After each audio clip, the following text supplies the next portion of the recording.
My People Are Rising. Copyright 2012 Aaron Dixon. Foreword.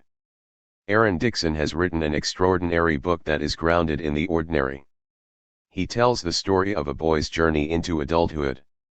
Born in the heartland of America, Dixon takes the reader on a trek that begins in Chicago, travels to Seattle, and takes a detour to the Bay Area, with stops in Texas before finally returning to the Pacific Northwest many years later. My People Are Rising is filled with heart-pounding stories and gripping accounts of Dixon's life both as a civilian and as a member of the Black Panther Party in Seattle and the Bay Area. The product of a healthy, two-parent home, Dixon experienced a supportive and loving home life of the type that many kids, regardless of race, long for. To understand how Dixon became the leader of the first chapter of the Black Panther Party outside of California, one must have an appreciation for the history of activism within the Dixon family. Dixon's father was an admirer, student, and follower of both Paul Robeson and Dr. Martin Luther King Jr. Hence, neither Dixon's parents nor his friends were surprised when, as a teenager, he decided to join the Black Panther Party. Even if Dixon surprised himself at times, he could not escape the fact that activism was in his gene pool, it was a part of who he was. Dixon's two younger brothers followed suit and also joined the party, making their commitment to the Black Panther Party a family affair. My People Are Rising is neither a tell-all work nor a sensational or score-settling diatribe, elements that have characterized a number of autobiographical accounts during the last 20 years or so, especially where the Black Panther Party is concerned. Nowhere in the book does Dixon denigrate or speak ill of anyone inside or out of the Black Panther Party. Instead, Dixon's book is a rich, down-to-earth story of his life, much of which chronicles the day-to-day goings-on in the most widely known of the Black Power groups and arguably the most effective Black revolutionary organization of the latter half of the 20th century. As a member of the Black Panther Party, Dixon spends the better part of his young adult life as a soldier on the front lines of the Black Power movement. The decision to do so, however, comes with great personal sacrifice. Dixon puts a human face on the many young people who, like him, left the secure confines of home, risked their lives, and devoted themselves to the struggle for Black liberation. Dixon is particularly effective in enabling the reader to visualize the many women Panthers who not only helped keep the party afloat but also played an integral part in the Black Panther Party's success. The book introduces us to a number of vivid characters and stand-up men and women who have heretofore not gotten much attention from previous writers, including Leon Valentine Hobbs, one of the party's unsung heroes. I would especially encourage young people to read this book, as it provides a perfect illustration of the impact that young men and women made in Black communities throughout the country during the 1960s, 1970s, and 1980s. Dixon also paints a more complete portrait of the Black Panther Party than have most writers. The Black Panther Party consisted of more than just patrols of the police and the free breakfast for school children program. By discussing the Panthers' broad array of community-focused survival programs, Dixon provides the reader with an accurate and balanced depiction of the party's activities generally and in Seattle specifically. Dixon, a stand-up guy, has written a stand-up book about his life before, during, and after the Black Panther Party. My People Are Rising deserves a broad hearing. This is a book that will, in fact, appeal to readers of all ages, regardless of their political persuasion or their opinions of the Black Panther Party, the most maligned and misrepresented organization of the 20th century. Judson L. Jeffries, Ph.D. Professor of African American and African Studies, The Ohio State University, and author of Huey P. Newton, The Radical Theorist, Comrades, A Local History of the Black Panther Party, and On the Ground, The Black Panther Party in Communities Across America. Acknowledgements. On August 27, 1989, Huey P. Newton was gunned down on a lonely street in West Oakland, not far from one of the old national headquarters of the Black Panther Party. 3 days later, a memorial service for our embattled leader was held in Seattle. At the service I was approached by Anna Johnson, the former owner of Open Hand Publishing. She asked me if I would be interested in writing a book about my experience in the party. And thus began a journey of more than 2 decades, as I attempted to tell my story and the stories of so many others regarding one of the most significant, most intriguing, and brightest moments in modern American history. Writing this memoir has not been an easy task for a single parent suffering from some form of undiagnosed PTSD, raising not only my own kids but also the kids of others because the traditional family system had collapsed. It took a lot of support and encouragement, at times seemingly an entire village, to bring this project to completion. So I must acknowledge and thank all those who have helped along the way. During the earlier years, a number of people helped the manuscript get off the ground. My first typist was from Pike Place Typing Service, which kindly provided discounted typing service, and later, my friend Pam, who worked for the city of Seattle, donated her time to typing my handwritten pages. My good friend Virginia Wyman stepped up to provide valuable assistance and support. Dean Patton worked with me as a writing coach. Deborah Green, the widow of Dr. John Green, volunteered her time to edit the first draft of the manuscript. And I am thankful to my good friend Gilda Shepard, faculty at Evergreen Tacoma, for reminding me that I had a lot to say. I thank all my Panther comrades. If not named directly here in these acknowledgements, my gratitude and love for my Panther comrades are in the pages of this memoir.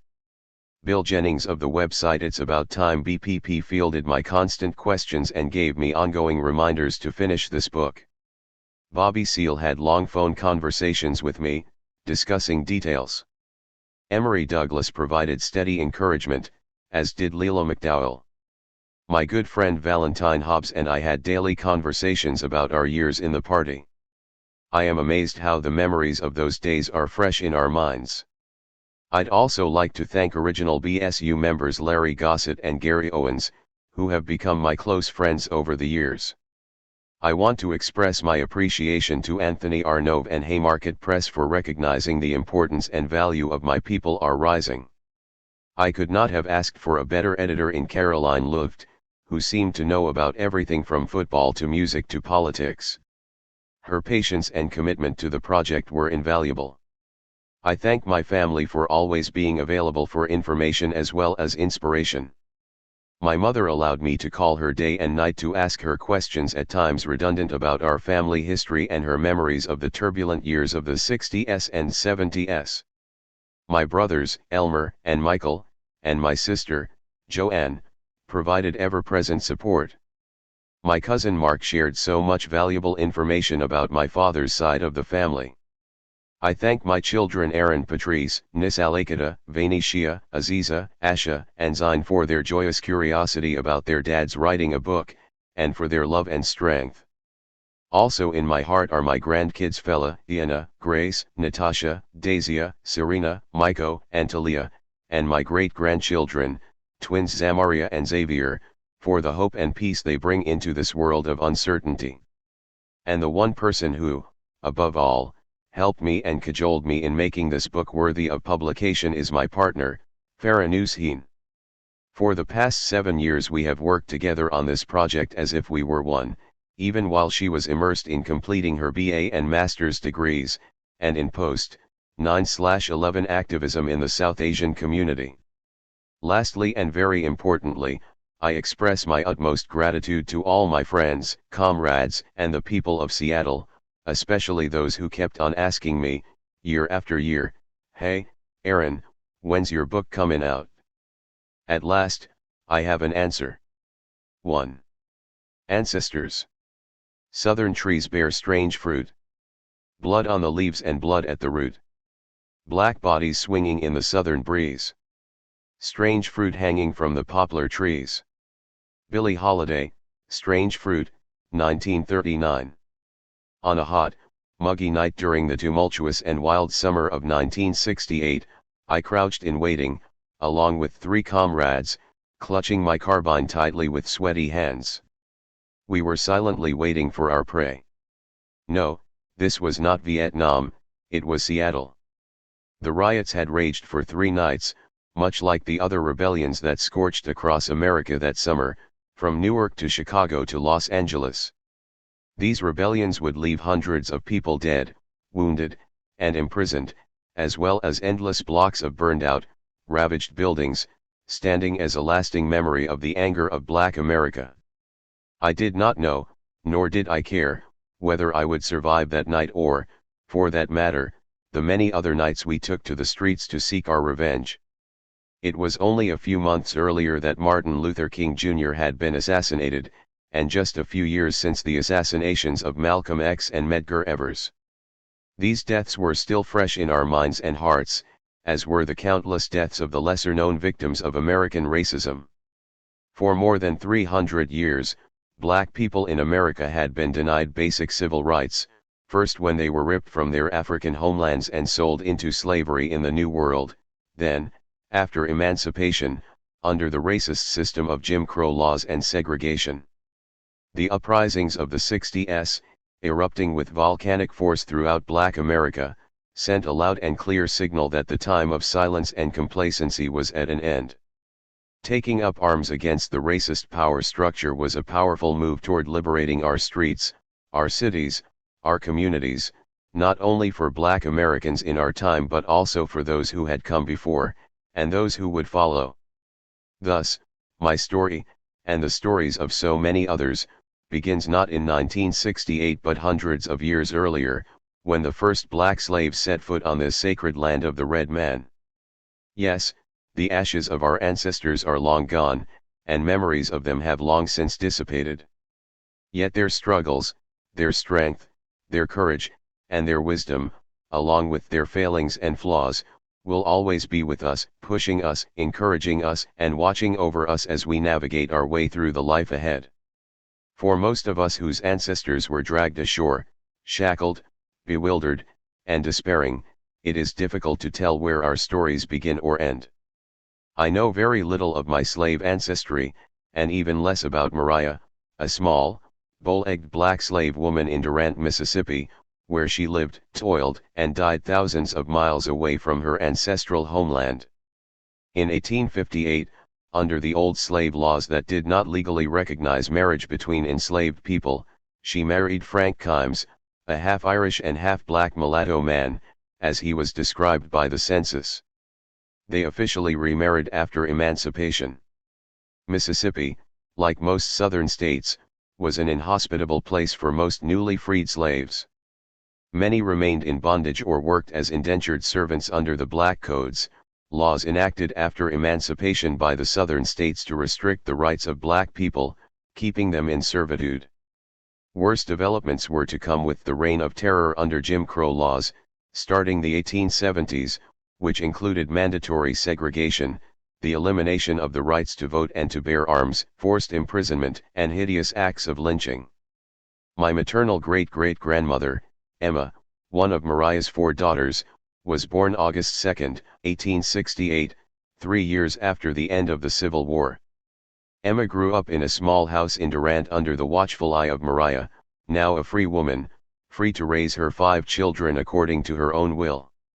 When I was a little boy, Emma would tell us stories of her childhood, such as how her mother would sit on the porch and keep an eagle eye on her children as she instructed them in the art of doing laundry.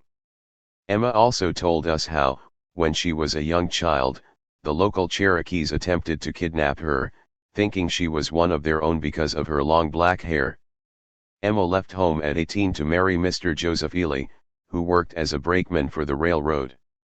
Emma worked as a laundress, one of the few occupations available to a Black woman during the late 1800s in Mississippi. In the early 1900s, her husband died a tragic death on the job in a railroad accident. Emma went on to live a very long life, surviving uterine cancer, and she gave birth to 8 children, only 4 of whom lived beyond childhood. One of Emma's surviving girls was Mabel, my great-grandmother, who according to many was very beautiful. Mabel did the unthinkable. She had an affair and became pregnant by a German Jewish man, Mr. John William Brown. This affair and pregnancy led to her being ostracized from her family and community, and resulted in the birth of a daughter, Willie Jo, my grandmother. Named after her father, later she was raised as Josephine. Mabel departed this world far too early, at the age of 23, dying of consumption, the earlier name for tuberculosis. Josephine was only 3 years old when her grandmother Emma took her in. The fact that Josephine looked more white than anything else presented problems for her grandmother. Southern social rules of the time dictated that a child who appeared to be white should not be seen in the company of an adult who was obviously black. Soon, the decision was made that Josephine would go live with one of her mother's sisters, Aunt Marie, in Chicago, where racial rules were slightly less restrictive. Aunt Marie's husband, Uncle Milton, had graduated from Lane College, a boarding school in Tennessee. He was employed with the post office. They lived with their 3 kids in a big Victorian house on a large plot of land on Chicago's far south side, where they grew much of their own food and ran a family ice cream parlor. My grandmother often talked about working long hours in the ice cream parlor and performing many other chores while the other kids played. There was one thing that my grandmother wished more than anything else, and that was to be able to take piano lessons just as Aunt Marie's kids did. But she was denied that opportunity, something my grandmother would never forget. Her unhappy stay with Aunt Marie added to the anger and confusion she already felt. Although Aunt Marie herself was mixed, she could never really accept her sister's half-white daughter. When Josephine turned 12, her grandmother Emma made the long train trip up from Mississippi to Chicago and took Josephine back to Durant, and eventually sent her away to boarding school. Black boarding schools were a saving grace for those black families who could afford to send their older kids away to be educated and prepared to enter the segregated U.S. society. Boarding school was a place to meet others and build camaraderie during the remaining years of youth. That is where Josephine met my grandfather, Roy Sledge, a dapper, handsome young man. It is said that Roy's family history in America begins with the story of an African princess, enslaved and brought to the shores of the New World, who eventually married a Cherokee chief. Roy's father, Cyrus Sledge, was the only black blacksmith for miles around in Como, Mississippi, and was often seen riding his white horse through the countryside. Although Roy had only one suit, he carried himself as if he owned a whole closet full. It wasn't long before Josephine, strong-willed, and Roy, mellow and calm, married, and Josephine gave birth to my mother, Frances Emma Sledge, in 1925. They soon joined more than 1 million other black Americans in the Great Migration to the north of the 1900s, looking for more opportunity and freedom than what they had experienced in the Jim Crow South. Roy found work in Chicago as a railway porter, and Josephine, who passed as white, took a variety of jobs before finding permanent work as a waitress in a restaurant, where she eventually retired after 34 years. It is interesting to note that the entire time Josephine worked there, neither her customers nor her employers had any inkling that she was of mixed race. This was a common practice among blacks light enough to pass. Roy and Josephine struggled at times, even separating on numerous occasions. Roy's personal battle with alcohol caused him to lose his job with the railroad. Josephine had to move to St. Paul and back to Chicago before Roy, at 32, was able to get a handle on his drinking and reunite with his family. With assistance from Josephine's Uncle Milton, Roy landed a much-coveted job at the post office, where he worked until retirement. His tools for maintaining his sobriety were the Bible and the Christian Science Monitor, which he read diligently in silence every day after work. Josephine was determined that her daughter would have the best of whatever she could provide, sending her to the best schools, starting her on the piano at age 5, and finding the best piano instructors. At age 7, Frances was acknowledged as a child prodigy and began giving recitals and concerts in Milwaukee and Chicago. Josephine was relentless in her desire for her daughter to become an accomplished pianist, since the opportunity had been denied her. She would often set straight those white teachers who tried to rebuff her about teaching her brown child. My mother graduated from high school at 15. After graduation, she refused to go any further on the piano. 10 years of having her knuckles swatted with rulers by stern teachers and the many hours of practice had pushed her to the point of no return. She was no longer interested in being a serious pianist. She tried modeling for a while and enrolled at Hamline University in St. Paul before eventually settling into studies at Chicago Teachers College in 1944. In 1943, my father was across town, preparing to graduate from Inglewood High School. Elmer Dixon Jr. was born in 1924 in Henderson, Kentucky, to Elmer and Mildred Dixon. Their family also joined the Great Migration to the north, landing in Chicago in the mid-1920s. Despite Chicago's own form of segregation and racist practices, Chicago and other northern cities would provide a launching pad for the coming black middle class. My paternal grandmother, Mildred West, was one of the many grandchildren of Amanda Brooks, an enslaved woman whose father was the slave master on the Arnett Plantation in Henderson, Kentucky. Mildred's family traveled a different road out of slavery than did my mother's family. When the Civil War broke out, Mildred's grandfather, Richard Brooks, and her great-uncle escaped the plantation to join the Union Army, becoming some of the first slaves to join the Union forces.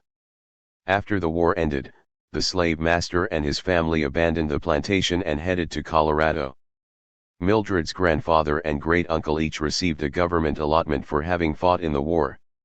Combining that with the slave master's land, which Amanda Brooks inherited, the family founded their own town and gave it the family name, Brookstown. As a young boy in Chicago, I always marveled at my grandmother's oak dressers with marble tops, the 2 leather rocking chairs, and the other fine antiques in her house. Many years later she would tell me that those items had once belonged to the family's slave master. My grandmother Deed, as she was known, always talked so proudly of her family and their history. She once told me that her grandmother had her thumb chopped off for refusing the advances of a slave master. But Deed was always happy and carefree. She did not appear to have suffered any of the effects of the slave legacy that I saw in my mother's family. The only time I saw a hint of sadness in her eyes was when she talked about her brother Clifton, whom she described as very handsome and debonair, a star athlete, and college-bound until he was killed in a tragic car accident. Deed's husband, Elmer I, was a large, strong man with big olive eyes and a heart of gold. Little is known about his family. When he was just an infant, Elmer's father left Kentucky and headed for St. Louis, where he became one of the nation's few black millionaires. But he never acknowledged his son, creating a tremendous void in my grandfather's life as well as depriving our family of any connection to the Dixon name and history. Deed located her husband's father and wrote to him on numerous occasions with the hope that he would come forth to acknowledge his son, but he never responded. So my grandfather took the deep pain of rejection and pushed it deep down inside, putting all his energy into his own family. He found work in Chicago with a wealthy Jewish family and did well enough that his wife never needed to work outside the home. She devoted her time to raising her son, Elmer Jr., and his older sister, Doris. Deed also became a leader in her community and co-founded the Woodlawn organization, which would have a long, rich history of community building in Chicago. When she wasn't spoiling my father and his sister, she hosted bridge and tea parties with friends and often spent time writing poetry. My father grew up in this protective family and the community cocoon of Chicago's South Side, playing football with his good friend, Buddy Young, one of the first great black college football players to come out of Chicago. My father's artistic talents led him to start taking classes at the Art Institute of Chicago, and he eventually received a scholarship to the Institute, the most prestigious art school in the country. But college would have to wait. One afternoon, my father, captain of the Inglewood High School ROTC, was sitting with his buddies in the Regal Theater. He and his 3 best friends, fellow ROTC classmates, were known as the Four Feathers, after the title of the 1939 movie. As they sat watching the newsreels before the movie, on the screen came footage of atrocities committed by the Japanese against U.S. soldiers. At the newsreel's conclusion, he and his friends jumped up and ran down to the Navy Recruitment Center, as the Navy was my father's first choice. With enthusiasm, he told the naval officer on duty that he wanted to enlist then and there. The white officer shot back, "We don't take boys like you." My father was shocked, angered, and greatly disappointed. It was a rejection he would not forget. Just months later, on the day he graduated high school, he received his draft notice. My grandfather escorted his only son down to the induction center. A large man, my grandfather dwarfed his son as he prepared to hand him over to the unknown. Neither of them had any idea what the trials ahead would present. My grandmother could not bear for her son to leave. She was a doting mother, and her son and daughter meant the world to her. She told me that when her son left to go to war, she let loose a sound of anguish so deep and so pained that it could be heard by many of her neighbors. The thought of her little boy, now a man, going off to war and facing possible death was almost too much for her to bear. But he was determined to go. Finally resigned to the fact that her son had gone, she penned the following poem, published in a local paper in 1943. To my son. Oh, how I miss you, my son. And the tricks you played in fun. I miss your loud laughter and tumbled room. And your constant juggling of the kitchen broom. How I miss your begging for pie. And saying in fun, that for sweets you would die. I miss the gang who would come to the door. Just as you started to scrub the floor. There are many things I miss, since you went away. As I wander through the quiet house each day. Praying to him, who is above. To send back to me the son I love. At boot camp in Kentucky, my father and his friends were assigned to the famed 7th Cavalry, a fact that made him very proud. In preparation for war, they learned about weapons and proper use in discharging them, as well as techniques of hand-to-hand combat. They were also whipped into top physical shape, running and marching in the Kentucky countryside, where my father was bitten by a rattlesnake while marching in the field. He also experienced constant haranguing from some brothers about his light brown complexion. After boot camp, the green recruits were ready to confront the enemy. But they would soon find out that the enemy was not the one they expected. The young, exuberant black soldiers were loaded onto a train with the windows covered and issued helmets with the letter M painted on them. The recruits thought the M meant they were being shipped out to Michigan, or maybe Minnesota. They had no idea that their destination was Mississippi. My father had never been south of Kentucky, let alone as far as Mississippi. The legacy of slavery in the South was still intact in 1943. My father and his friends had heard the stories of lynching and brutality against blacks, and of the segregation that was far worse than in Chicago. But for a wide-eyed young man, none of those things mattered, or maybe they sounded too extreme to be true. He and the others had no idea what shocks and dangers awaited them in the Deep South. The segregated South and the segregated U.S. Army presented serious problems for black soldiers. On the Army base, they were treated with disdain. Off the base, their lives were often in danger. The mere sight of a black man in uniform could often be enough to incite violence from whites. There were 3 main incidents in Mississippi that reshaped my father's understanding of his country and what it meant to be black in America. The first trial took place on a dusty road as black soldiers marched in formation, carrying their packs and unloaded weapons. Led by their white officers, they had been marching for hours in the hot, humid southern sun, fighting off the aggravating mosquitoes, sweat running down their brown faces, marching across cotton fields where black slaves had once toiled in the heat of the day for the white master. Finally they came to a large field with a faded red barn. Standing there to greet them was a white man in dingy overalls, holding a double-barreled shotgun. "You niggers stop right there," he barked out.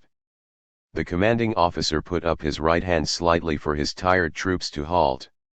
He replied, "Sir, my men and I need to march across your field so we can avoid the swamp." The white man's face remained emotionless. As far as he was concerned, these niggers should still be in chains, heads bowed, shuffling along.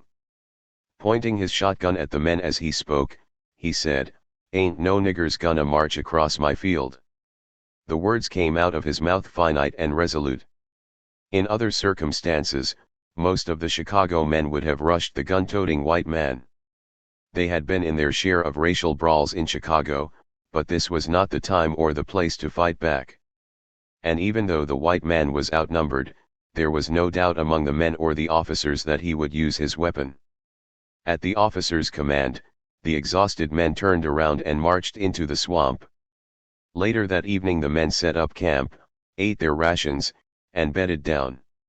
Once the white officers were asleep, my father led a group of his friends back to the farmer's land and torched his field and the red barn. It is difficult for me to imagine what was going through my father's mind or the minds of his fellow conspirators. For young black men from Chicago to commit such an act in the heartland of Jim Crow America in 1943 represented either sheer insanity or tremendous defiance. The second incident occurred while my father was on furlough in the local town not far from the base. He had met a pretty, young black woman who was very light-skinned and probably passed for white on occasion. They had spent the day at the edge of town enjoying the sunny weather and each other's company, as any young couple on a first date might do. As evening approached, the young lady announced that it was getting late and she had better get home before dark. My father responded, "I'll walk you home." His friend began to get anxious and nervously replied, "Oh, I think you better not do that." But my father, being a true Chicago boy, brought up to respect tradition and the old-fashioned cultural values of honor and chivalry, persisted. Back home in Chicago, the proper thing to do was to escort your date home. Even though the young woman protested that he should not walk her home, my father insisted on continuing with his escort, oblivious to the line he was crossing. They set out on the walk across town, which took them out in public. My father was dressed smartly in his uniform, hat tilted to the side, smiling a happy-go-lucky grin as he often did. His young female companion was nervous and doubtful. First it was the threatening stares and the whispering from passers-by. And then, there on the sidewalk stood the town sheriff, his red neck almost bursting through the stained collar of a brown shirt and his stomach bulging over the belt that held his service revolver. The sheriff wasn't quite sure what he saw. He had seen these nigger soldiers all spruced up in their brown uniforms, and had put many of them in their place, and maybe he'd done more than that. But now, this nigger appeared to be walking with a white girl. He looked my father in the face and said, "Nigger, when I come back here, you better be gone." My father continued walking with his date. They just happened to be passing a post office, so he and his date went inside. He wrote a postcard to his mother, describing the danger he was in and what had been happening to him and his fellow black soldiers in the Deep South. He asked for a stamp and mailed the postcard. Then he continued across town with his date, walking toward her home. He made it back to the base unharmed but was shaken by what had occurred. When his mother received the postcard, she wrote to Eleanor Roosevelt, the wife of the president, telling Mrs. Roosevelt about her son's dire situation and that of the other black soldiers on the army base. Some time later came the third incident. On a Sunday morning, my father and the other black soldiers were preparing to go on furlough when orders came that their furlough had been cancelled. Instead, they were ordered to clean the latrines in the white soldiers' barracks. This was the last straw. All the incidents since they had been in the Deep South came to a head and exploded on that Sunday. Anger and rage and defiance all collided and ignited as the black soldiers broke out in rebellion. They smashed up the furniture, beds, and anything else from the barracks they could propel out into the yard. They lit fires and refused all orders to disperse. Their rebellion continued for almost 3 days. Finally, a train pulled into the camp, and all the black soldiers from that Mississippi base were taken out of the South. My grandmother always believed that Eleanor Roosevelt had played a role in relocating the black soldiers and delivering her son to safety. After stops for further training at Fort Lewis in Washington state and at Pearl Harbor, my father and his friends stepped aboard an amphibian craft in the Pacific, clutching their weapons, preparing to storm the beach. They fought ferocious battles in Luzon, Philippines, and Okinawa, Japan, facing young, 18 and 19-year-old Japanese soldiers who were encountering the onslaught of the U.S. Army, newly rebuilt and expanded following the attack on Pearl Harbor. For the young Japanese soldiers, it was their last stand, a fight of desperation, which made for an extremely tough adversary. The battles were brutal, many men perished on both sides. My father remembers that, after one battle, he found himself standing, blood splattered all over him, bodies of the enemy scattered about, and only a handful of his comrades still alive, including the two brothers who had harassed him in boot camp, trembling in fear in the trench. He also told me a story about patrolling through the jungle and coming face to face with a Japanese soldier. For a split second they looked at each other, before my father was able to get off the first shot. He then rushed to the side of the young Japanese soldier, pulled out his first aid kit, and patched up the bullet wound as much as he could. He located the young soldier's wallet and opened it. Inside was a picture of the soldier with his wife and child, which my father let the soldier look at. My father comforted him and gave him water from his canteen before leaving his side. In Okinawa, my father witnessed something that would change him forever, and almost cost him his life. After a fierce battle, during the mop-up, he saw a U.S. Marine cut off a breast of a dead Japanese woman and hold it up on his bayonet.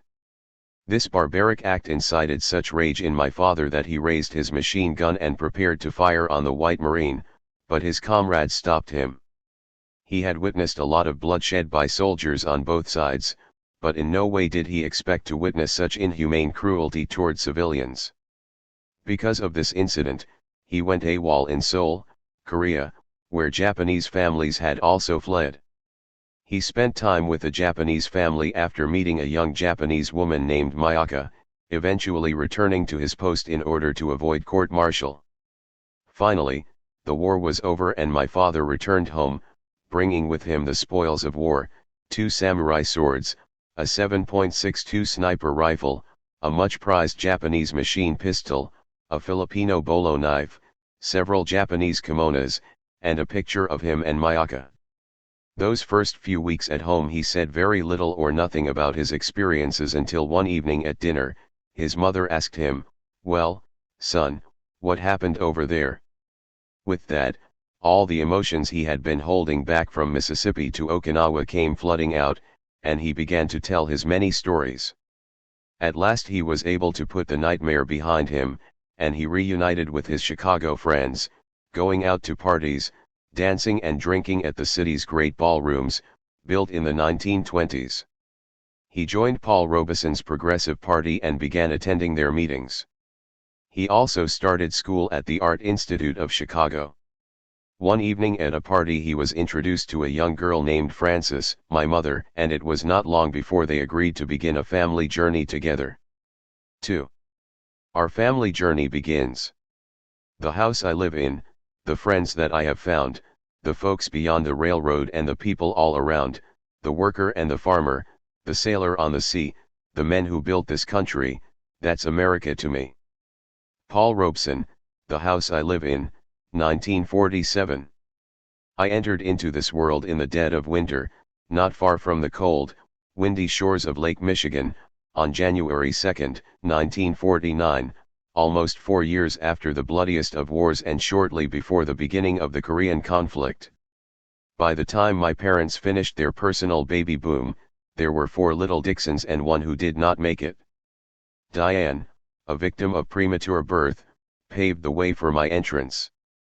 For many years I felt I was living life for both of us. I always imagined what she would have looked like if she had safely made the trip. Joanne came first, taking the crown as the oldest, then came Diane's short stay, then I arrived, and then 16 months later, Elmer III emerged into the world. Finally, after 2 years had passed, Michael, the youngest, made his debut. We lived with my father's parents for a couple of years on Chicago's South Side, at Langley Avenue and 51st Street, while my father completed his studies at the Art Institute of Chicago. When I was about 3 years old we moved from Chicago to Champaign, Illinois. My father was offered a job as a technical illustrator at Chanute Air Force Base, which put his artistic pursuits on hold. We settled into Birch Village, formerly a military housing facility for Air Force pilots stationed at the base and their families. It would be our home for the next 5 years.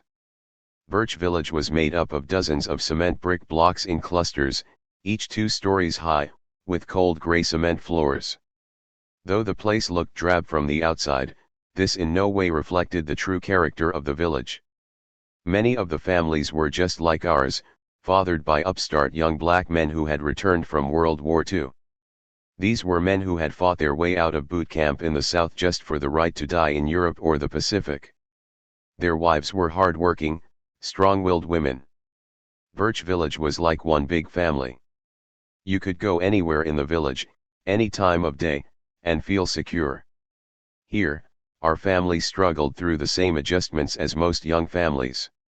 Our parents strove to feed and raise 4 hungry, needy kids, each with a distinctive personality and specific demands, while my mother and father shifted their focus to parenthood after having spent their earlier lives worrying only about themselves.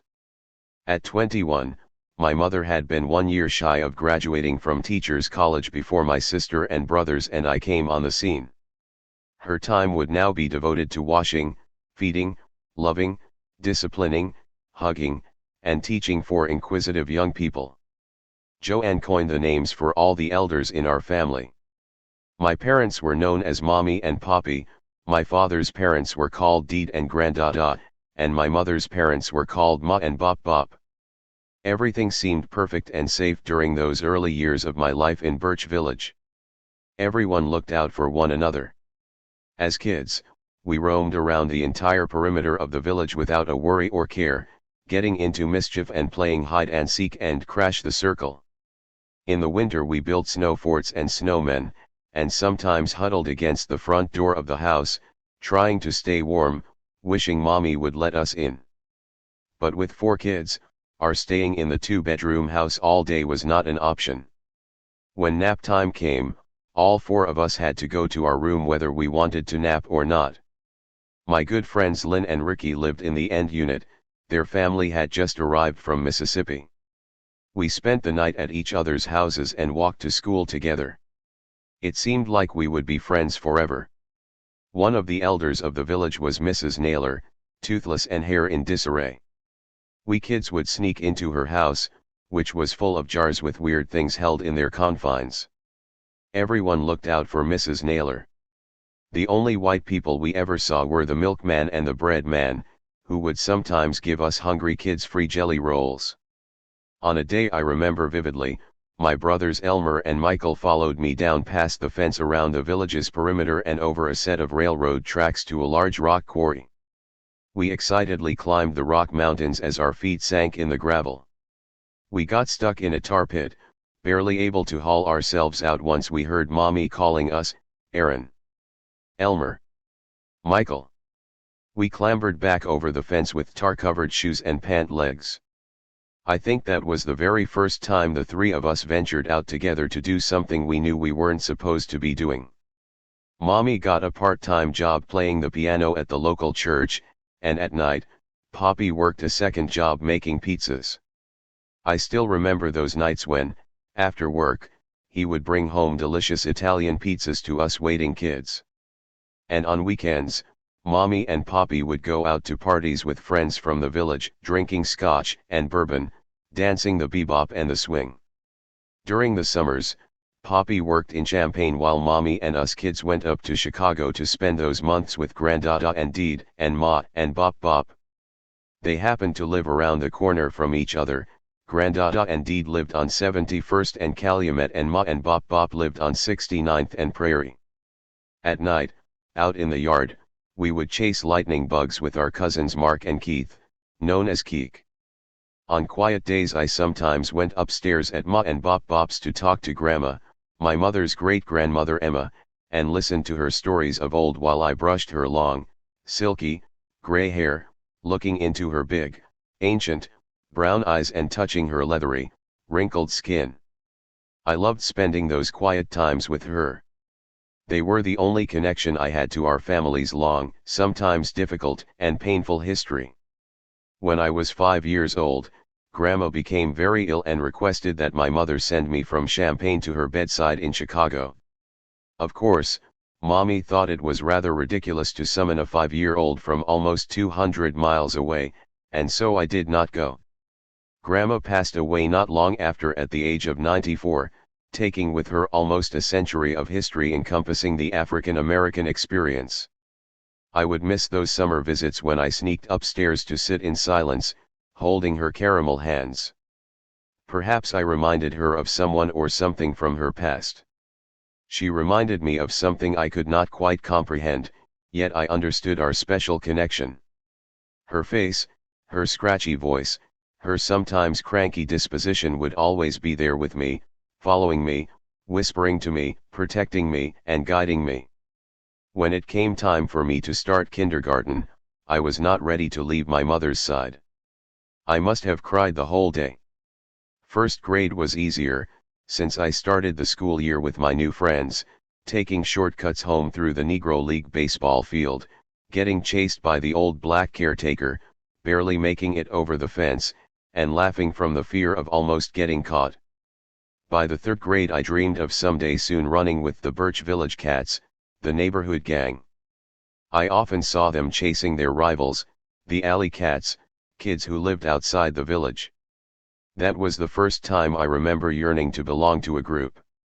Up north in Chicago I had seen the hastily written chalk words of the Blackstone Rangers, Chicago's largest gang, scrawled on walls and buildings throughout the South Side. I often wondered if I would join the Rangers when I got older. One night in 1956, there was a knock on the door, and standing in the doorway were two white men dressed in dark suits. Poppy didn't let the men in.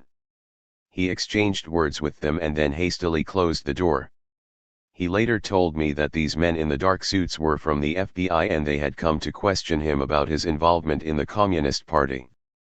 Poppy had been part of Paul Robeson's youth security contingent when Robeson had appeared at Soldier Field in Chicago in the 40s.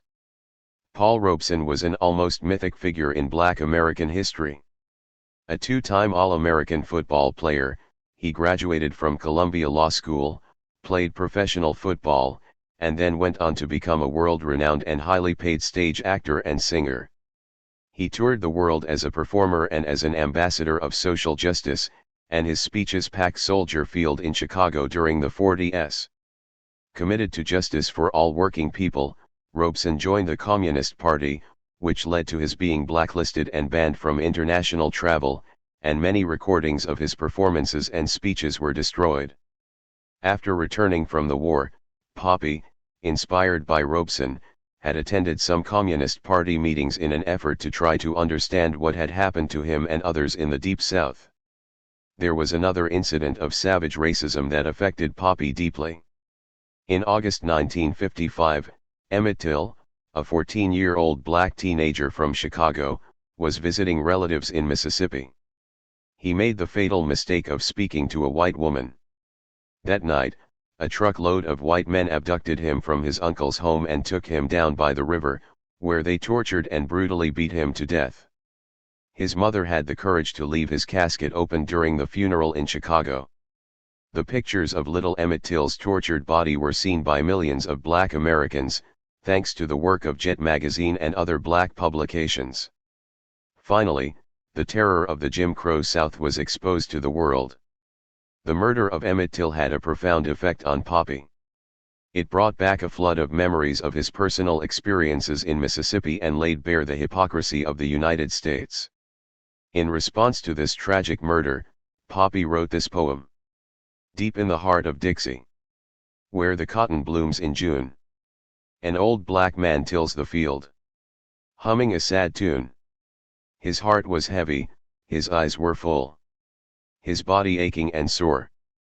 I wish I was dead, I wish I was dead. My heart can't take no more.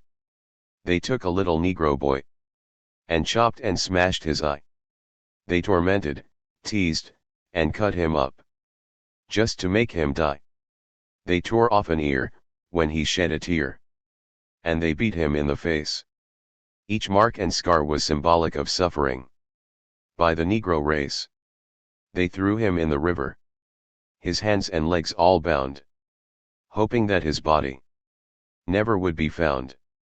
The river current surged and splashed to free its mangled prey. But it didn't matter anymore. For it was Emmett's judgment day. The two white men who did these things are free to lynch and kill.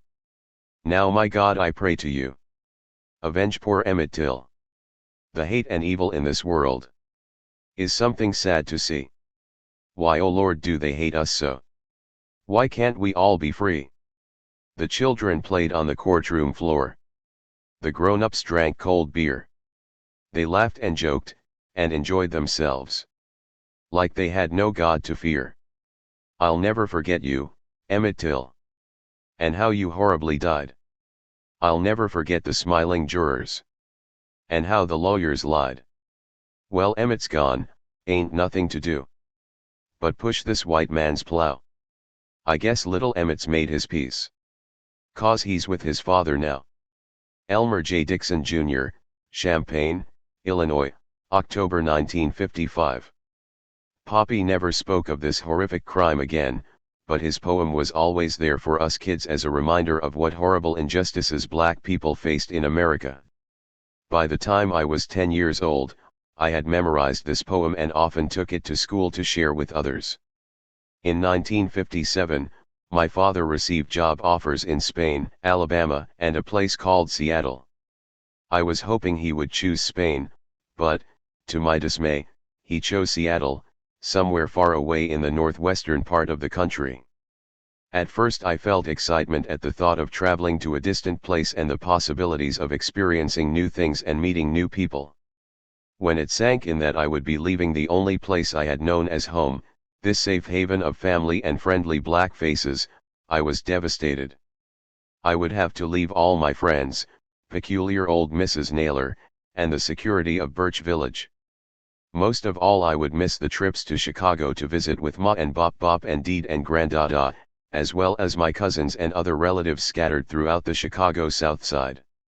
I would miss the family barbecues, when Granddada would cook his Kentucky-style barbecue ribs with a strong accent on vinegar. He would wrestle with us kids, letting us ride on his large back and broad shoulders before tickling us to death. On hot nights we sat on his lap while he smoked his pipe or played his harmonica, rubbing his rough, tickly whiskers against our soft brown faces. I would miss watching Bop Bop come home from work at the post office, dressed neatly in a suit and tie, bringing us his bus transfers to use as play money. He would quietly go upstairs to change, come down with his Bible and Christian Science monitor, sit quietly on the corner of the black leather sofa, put his spectacles on over a serious face, and silently read. This was his way of keeping at bay the demons of alcoholism, which he had soundly defeated many years earlier. I would miss my grandmother Deed, who always reminisced about the old days, sharing stories of her family, demonstrating the Charleston, my father's sister, Aunt Doris, and my cousins, Mark and Keith, and Ma, dressing us like prissy rich kids, greasing our faces with Vaseline, feeding us non-fried food and wheat bread, and constantly reciting from the Bible. My grandparents represented everything that we were and hoped to be. Now, we sadly had to leave them behind. I remember Granddada standing there with his bug eyes and thick eyelashes, his stomach bulging over his brown trousers. Deed stood next to him in the brown flowered dress that she often wore on hot, muggy days. Have a safe trip, and, brother, you be careful, you hear? Deed always affectionately referred to her son as brother. We drove off slowly, with us kids looking out the back window at the two figures standing on the green lawn, looking back at us. I would never forget that image. It took me many years to forgive my parents for taking us out of this haven of comfort. I carried a lot of anger for a long time, not really understanding or caring why. I never quite felt that security, that contentment, that familiarity again. 3. The search for home. When the night has come and the land is dark and the moon is the only light we'll see, no, I won't be afraid, no, I won't be afraid just as long as you stand by me. Ben E. King, Stand By Me, 1961. Moving 2,000 miles away was a traumatic experience for everyone, especially my mother. I remember her bursting into tears at the sight of the Lake Washington floating bridge, the portal to the Pacific Northwest. Despite her relief at being free from Ma's tight hold on her, Mommy missed her mother and father and Chicago, with its segregated neighborhoods and Midwestern culture, a distinct black culture that enabled black people to develop their own system of self-sufficiency. Poppy, in contrast, was an explorer, an adventurer, and an artist. He was sincerely inquisitive about the unknown, the taboo, and was excited about the possibilities that lay ahead. We kids just sat in the back of the '52 Plymouth, looking at the new topography of mountains, evergreen trees, and water, homesick for Grandada and Deed, Ma, and Bop Bop, and our first home, Birch Village. Those first couple years we must have changed residences and schools 3 or 4 times, trying to settle down to something as secure and familiar as what we had left behind. Early in our search for a permanent home, I saw Mommy and Poppy perform an act of compassion that had a lasting effect on me. We were living in a very run-down part of Seattle, on Hiawatha Street. Our 2-bedroom flat was dingy and dilapidated, but it provided our family a place to rest after the long trip. One cold, rainy Sunday evening there came a knock on the door. It was an older black gentleman, dressed in worn, tattered clothing. He had a sad, hopeless look on his face. He asked, "Can you spare something to eat?" Mommy and Poppy invited him in. Mommy went into the kitchen and made him a sandwich from the roast she had been preparing for supper, along with chips and cookies, packing all of it neatly in a brown paper bag, and gave him some money as well. It was something I would see Mommy and Poppy do many times over. These acts of kindness helped shape my concern for others. In 1960, 3 years after our departure from Birch Village, we moved into our permanent Seattle home, in a mixed neighborhood called Madrona Hill in Seattle's Central District. Across the street from our house was a neighborhood park with a baseball field that doubled as a football field, and at its other end a tennis court. The streets of the neighborhood were lined with large maples and reddish-brown madrona trees, native to the Pacific Northwest. On our block and the blocks west of us, most of the inhabitants were black, Chinese, Filipino, and Japanese. We lived on 33rd Avenue. On 34th Avenue and down the hill heading east toward Lake Washington, the residents were mostly white. Madrona was like a lot of the neighborhoods in central Seattle back then. Formerly occupied largely by Italians and Jews, these neighborhoods were now in transition, as many black men and women had returned from World War II and the Korean conflict and moved in. They had served their country and many had worked in munitions factories, helping the United States to victory. Now it was time to enjoy a piece of the pie, and home ownership was part of that pie. Japanese Americans released from World War II internment camps, who had in many cases lost their homes, businesses, and possessions, also moved to the area. The Central District was the only part of Seattle where Asians, Jews, and blacks were allowed to live, due to the racist zoning practice known as redlining and racial restrictive covenants. In response to the influx of black and Asian families, many whites had moved out in droves, relocating across Lake Washington and farther south into the suburbs. 2 blocks to the north of us was a small business district with a little Chinese mom and pop grocery store, owned and operated by Joe and May, who would give credit to anyone in the neighborhood who needed it. On the corner was a black-owned cleaner, and across the street was a Chinese drugstore. 2 black-owned gas stations stood directly across from one another on 34th and Pike. Nearby were an A&P grocery store and a Bavarian bakery that my parents were very fond of. Madrona was a little paradise of Asian, white, and black families, a bit removed from the rest of the city, with Lake Washington as a natural boundary to the east and the Harrison Valley to the west. The park was the hub for all the kids in the neighborhood, the focal point where much of our growth and maturation would take place. It was a battleground of sorts, a training ground for athletic endeavors, a spot to meet friends and acquaintances, and often the scene of physical confrontations. On hot days we would go down to Collins Soda Fountain, an old-fashioned soda shop operated by Mr. Collins, a slim, white-haired, elderly white man. We would sit on the twirling stools, surrounded by old wood and leaded glass, sipping hand-mixed sodas or malts or milkshakes. When we were done, Mr. Collins would carefully bring out a wooden box of penny candies, wrapped in waxed paper. Afterward, we would run across the street to the rental freezers and take refuge inside the cold store, trying to cool down from the scorching sun. Along with our newfound friends, on summer days my brothers and I would make go-karts with broken roller skates and wooden crates. Or we would make stilts, swords, bows and arrows, and slingshots. We would play marbles on patches of dirt or lag pennies against the wall, winner take all. Sometimes when we needed spending money, we would cut the grass of our neighbors' overgrown lawns.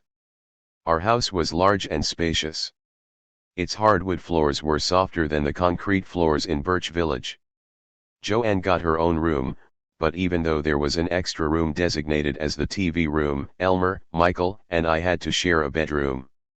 The front and rear verandas, extending off the upstairs bedrooms, soon would serve as our escape route out into the night. Sometimes I caught Poppy standing and surveying his new home, beaming with pride and contentment. He brought home young trees and planted them around the house, one for each child. Seattle, especially Madrona, was much more racially and socially diverse and tolerant than the segregated South Side of Chicago had been. For Poppy, that is what his artistic soul needed to heal from the scars of war. Poppy always sought out people from other cultures. I remember the friendship he struck up with Mr. Askik, the old Russian man who lived down the street from one of our temporary apartments. Poppy and Mr. Askik would get together and drink vodka and eat Russian rye bread. Even though Mr. Askik could barely speak English, he and Poppy seemed to have a genuine liking for each other. It was not until we got to Seattle that I had any lasting contact with a white person other than school teachers. Mr. Santo lived across the street from another of our temporary living quarters. A short, squat, red-faced Italian man in his 80s, he lived in his yellow house by himself. Sometimes we would trample through his well-cultivated garden on our way to raid the cherry trees next to his house, and he would give us a good scolding. I remember sitting in the yard next door with my friend Cornelius Bolton, watching Mr. Santo in the hot sun in his straw hat, working his garden of tomatoes, squash, and beans. He looked up and motioned to us with his hand to come over. "Have you ever had fried squash?" he asked us in his accented English. We shook our heads no, looking inquisitive. "I'll cook you some." He got up and went inside. About 3 minutes later he came out with fried squash and fried tomatoes that were very tasty. After that we were much more careful of Mr. Santo's garden. Later I learned that he was the father of Ron Santo, the famous all-star third baseman for the Chicago Cubs. Poppy and Mommy began to make friends in Madrona: artists, musicians, folk dancers, beatniks, communists, a mix of black, Jewish, and Greek individuals. Our house sometimes resembled an international festival. Once a month the rug was rolled back and the cheese and wine put out as my parents entertained their friends, who all belonged to the same folk dancing group. It was fun to watch the adults sipping wine and eating cheese, having political discussions before engaging in Greek, Italian, and Jewish traditional dances. On the weekends, Poppy sometimes tried to paint before taking us out on long Sunday drives to explore the natural splendor of the Puget Sound area. Much of Mommy's time was spent taking care of the family, cooking, cleaning, serving as president of the PTA, watching over us at home, reading us classics such as Edgar Allan Poe, or keeping tabs on us at the park. Not long after we moved into the neighborhood, a couple of the local bullies took a baseball mitt that Elmer had found. They said it was theirs, and it may have been, but the way they snatched it from Elmer did not sit well with Mommy. After Elmer ran home to tell her, within seconds she was out of the house, all 110 pounds of her, yelling and chasing the bullies, Tommy and Delbert. She gave them a good tongue lashing. They politely gave the baseball mitt back to Elmer, and from that day forward, all the kids in the neighborhood knew Mommy respectfully as Mrs. Dixon. Even though Poppy had a good job as a technical illustrator at Boeing, Mommy finally had to go to work to help pay the monthly house note. She started working at Christmas and other holidays at Frederick and Nelson, the large department store downtown, battling subtle racism every step of the way. When she went to apply for the job, they said they didn't have an opening, even though it was posted on a sign. She insisted they give her a job and they finally relented. Customers as well as her employers often spoke to her in a disrespectful manner, and she would tell us all about her battles at work. Eventually she got a job as a doctor's assistant at Virginia Mason Hospital, where she worked for many years until retirement. She never got the opportunity to finish teacher's college, which had always been her dream. My father was gregarious and outgoing, but the war had left him hard in many ways, and he still lived in its shadows. He called himself the commander-in-chief of our family. Parading around the house in his military hat with a broom on his shoulder as a makeshift rifle, he would bark, "Attention," and then parade rest, spreading his feet and putting his rifle out front. Poppy also frequently recited Tennyson's The Charge of the Light Brigade and the speech from Shakespeare's Julius Caesar about the great Pompey walking the streets of Rome. He taught me how to recite Shakespeare's verse, and the Pompey speech was forever etched in my mind. My own shy, inward nature was sometimes at odds with his get-up-and-go style. Once, when I was in the 5th grade, he told me I was nothing but a dreamer. I did love to daydream about faraway places and fantasy worlds. I still had not gotten over being uprooted from the Midwest, taken away from the security of Birch Village and from my grandparents and all our other relatives. This anger I held onto like a piece of fungus clinging to an old dead tree. I was sometimes sullen, preferring to be by myself. Ma, my grandmother, had told me I was a deep thinker and said that one day I would be a minister. Elders often praised me as a thoughtful and kind person.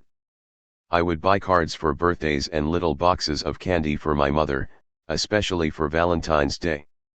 Despite these attributes, I found myself in more fights than I care to remember, and I often hung out with the baddest kids in school or the neighborhood. Fighting was something I had to do once I started school in Seattle. Coleman Elementary School, where Mommy enrolled us when we first got to town, was a predominantly black school. I guess since I was a new kid, shy, and curly-haired, I was fair game. At times it seemed that Coleman Elementary was a gladiator school of sorts, where you were trained to defend and take care of yourself. I began hanging with some of the tough crowd, feeling connected by our inner anger. When my family moved to Madrona, I continued to attend Coleman but also had to fight all comers at the park across the street from our house. It seemed a fight could break out for any reason. On the first day of 7th grade, at flag football tryouts, I got into a fight with Howard Redman. Howard was a cousin of James, Joyce, and Randy Redman, the most fearsome family of fighters in the Central District. Everyone knew and feared the Redmans. Just the name would send shivers up your spine.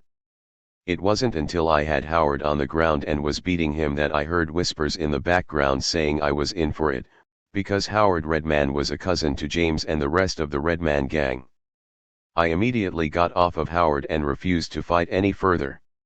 When I came home from school that day, word had already spread to the park about what had happened. As a result, I got into 2 more fights while playing football. But I was not really a fighter. I didn't like to fight, unlike some of the kids I hung out with. I did it to keep from being beaten up, which I was determined never to let happen to me.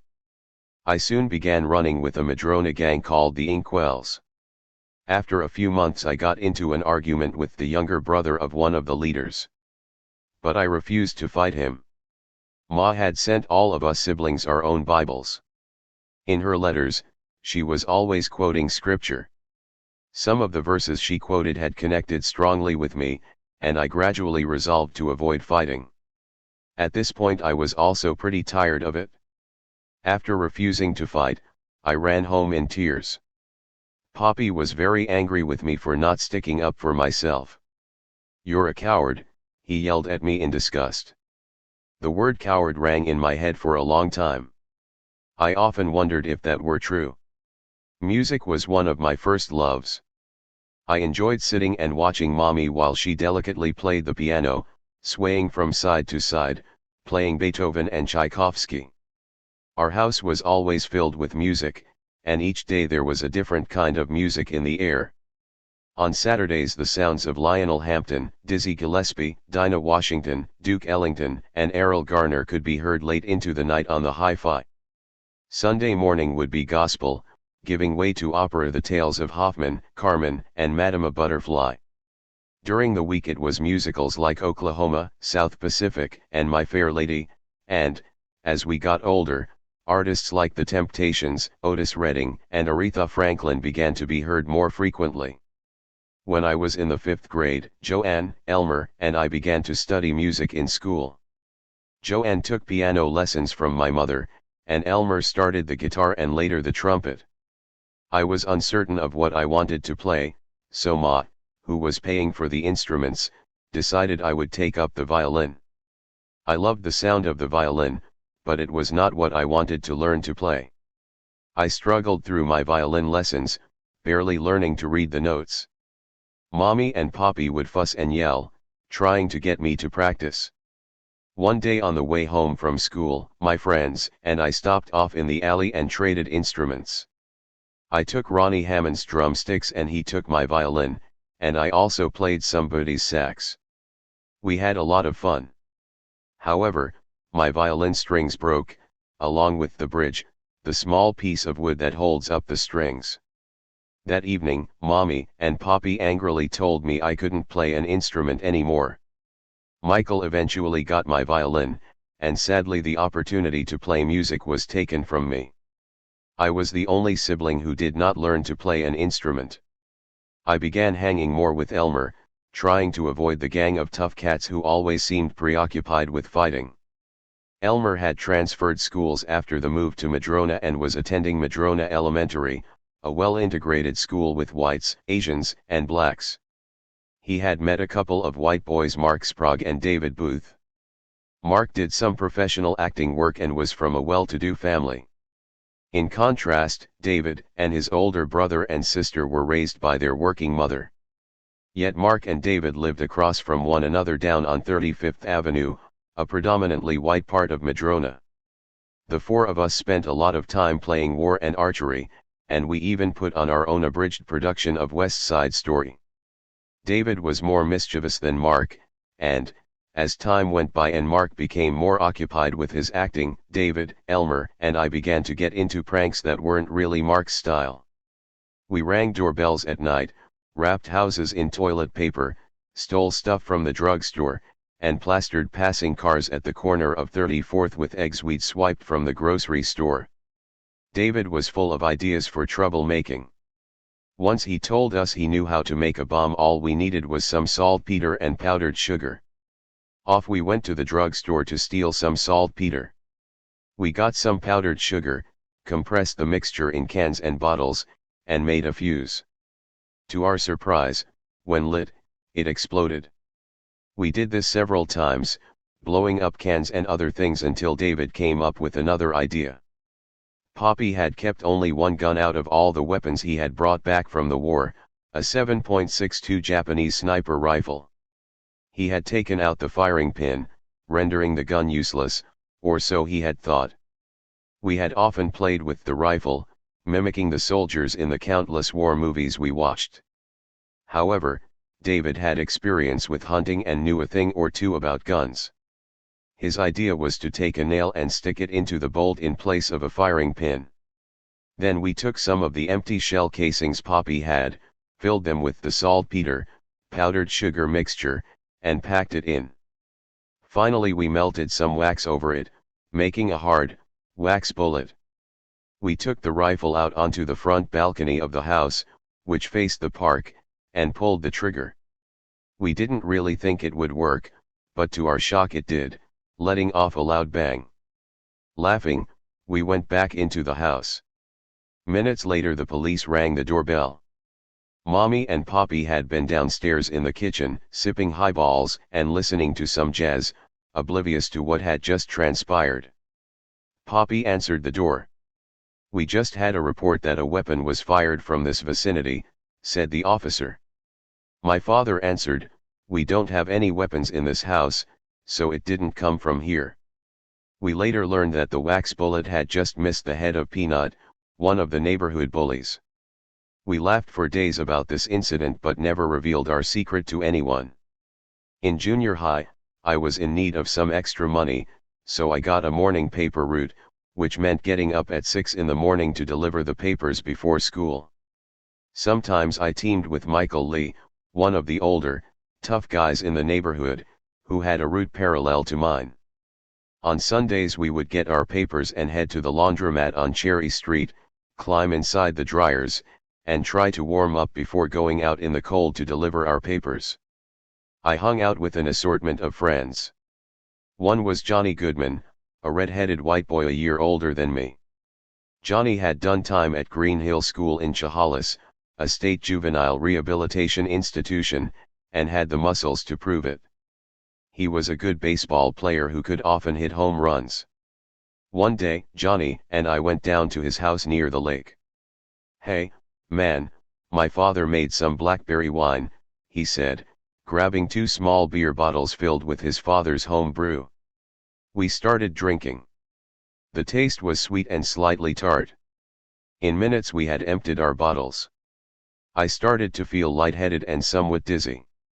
The only wine I'd had prior to this were the sips that my siblings and I would occasionally sneak from our parents' supply. After a while, I looked at my watch and it was nearly 6 o'clock. I almost freaked out. I had 5 minutes before I was supposed to be sitting at my spot at the kitchen table. And I would have to walk 6 blocks up steep hills, including a climb up a 3-block-long staircase. I had no idea how I would make it in my condition. Pulling myself up the steel stair banisters and stumbling the last 2 blocks home, I barely made it to the kitchen table in time. My drunkenness went unnoticed. I also took to hanging with some Filipino boys who lived down the street, Danny and Jerry. They had both been to the juvenile detention center. Jerry had been specifically sent up for stealing.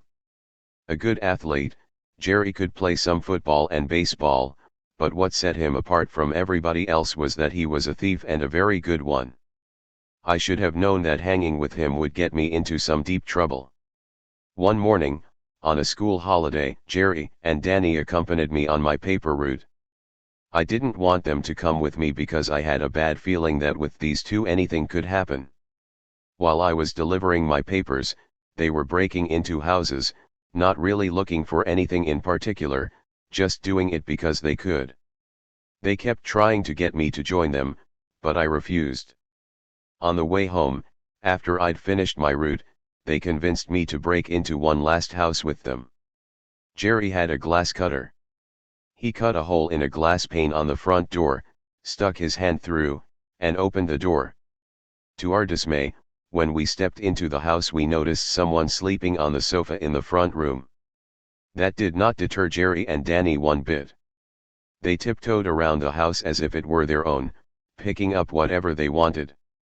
They took several items, including a .22 rifle and a transistor radio, and we left.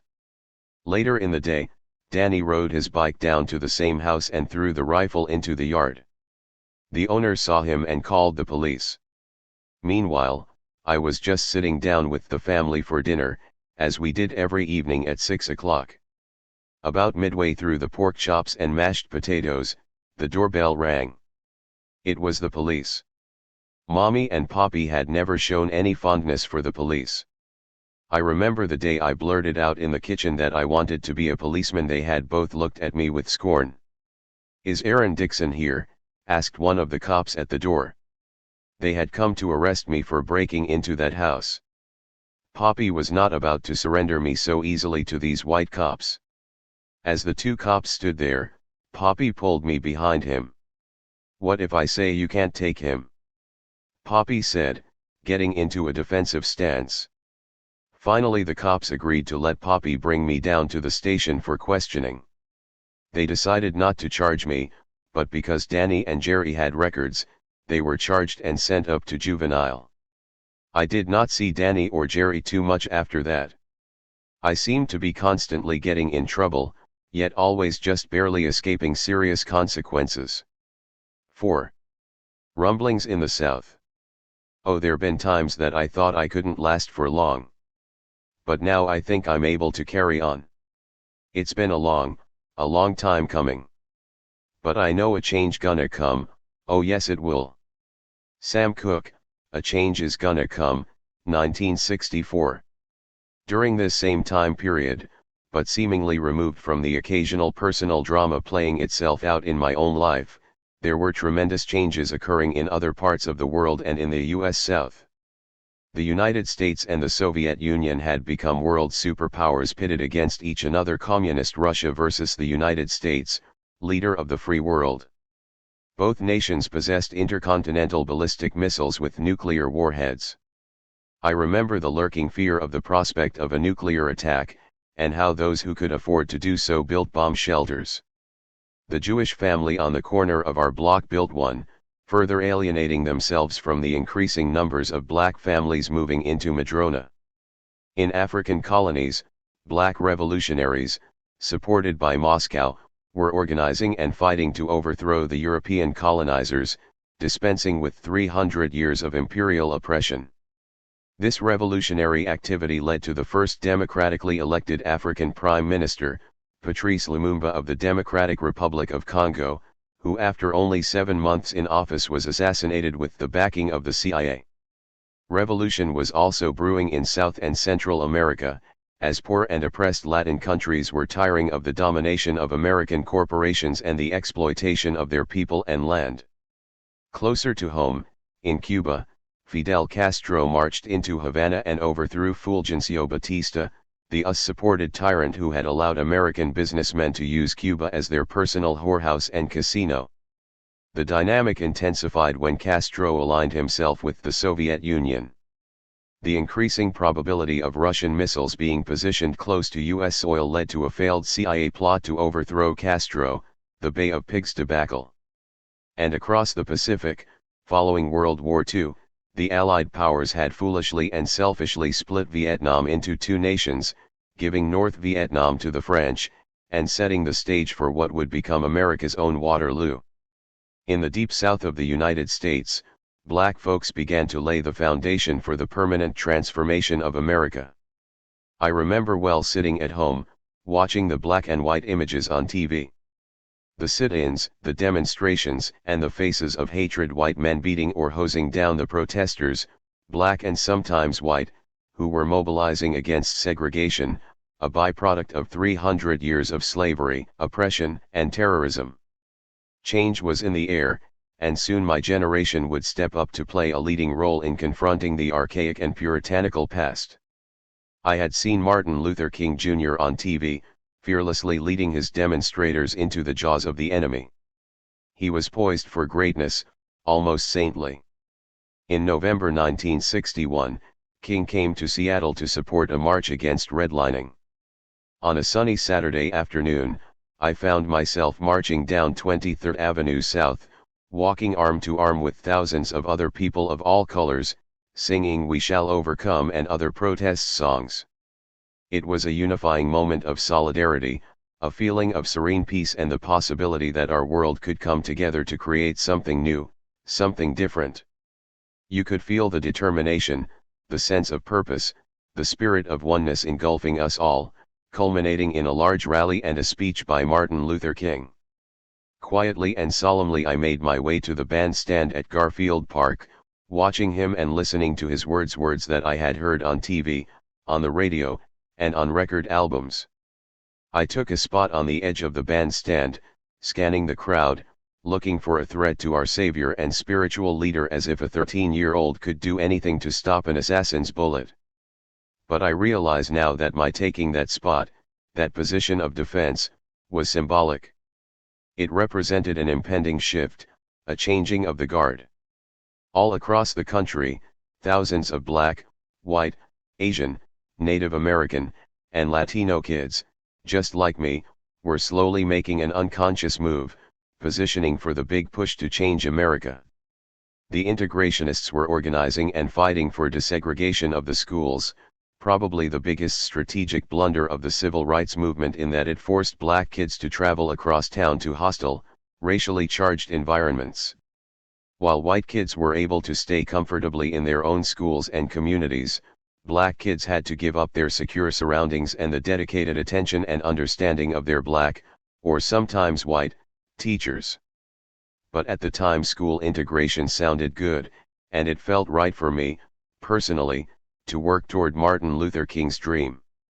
So in 1964 I signed up for Seattle's first voluntary busing program. The timing was perfect because I felt I needed to get out of the gladiator schools in the black community. In junior high the combat had slowly moved beyond fisticuffs to include weapons such as push-button knives and switchblades, like the ones we had seen in West Side Story and Blackboard Jungle. I owned several push-button knives and stilettos. We would play with our knives and show them off during recess, fortunately never really using them on one another. For 9th grade, I transferred to an all-white school called Denny Blaine, located in a white neighborhood of fine homes called Magnolia, which sat on a bluff overlooking Elliott Bay. I had chosen this school partly because a friend of mine, Mike Rossetti, went there. Mike spent the summers at his aunt's house, down the street from ours in Madrona. His aunt was a madam, and at night her place transformed into a bordello. Mike was a scrawny, troubled Italian kid whose father was involved in some mafia-type activities. Mike's dad was hardly ever around, but he showed up on occasion in his white Cadillac, with a CB radio and a snub-nosed .38, to dish out dollar bills to his son and wife. Mike's mom was definitely being abused. She often had bruises and black eyes and was clearly overwhelmed at having to raise Mike and his two sisters on her own. I enjoyed that year at Denny Blaine. I had only a few friends, but that was okay, as long as nobody tried to mess with me. Being about the only black kid in the school, I was looked to as an athlete. I played on the flag football team at halfback. The girls even started a cheer when I wasn't in the game, "We want Aaron. We want Aaron." I guess they must have been disappointed at basketball tryouts, because at that point I had not played a lot of basketball and ended up not making the team.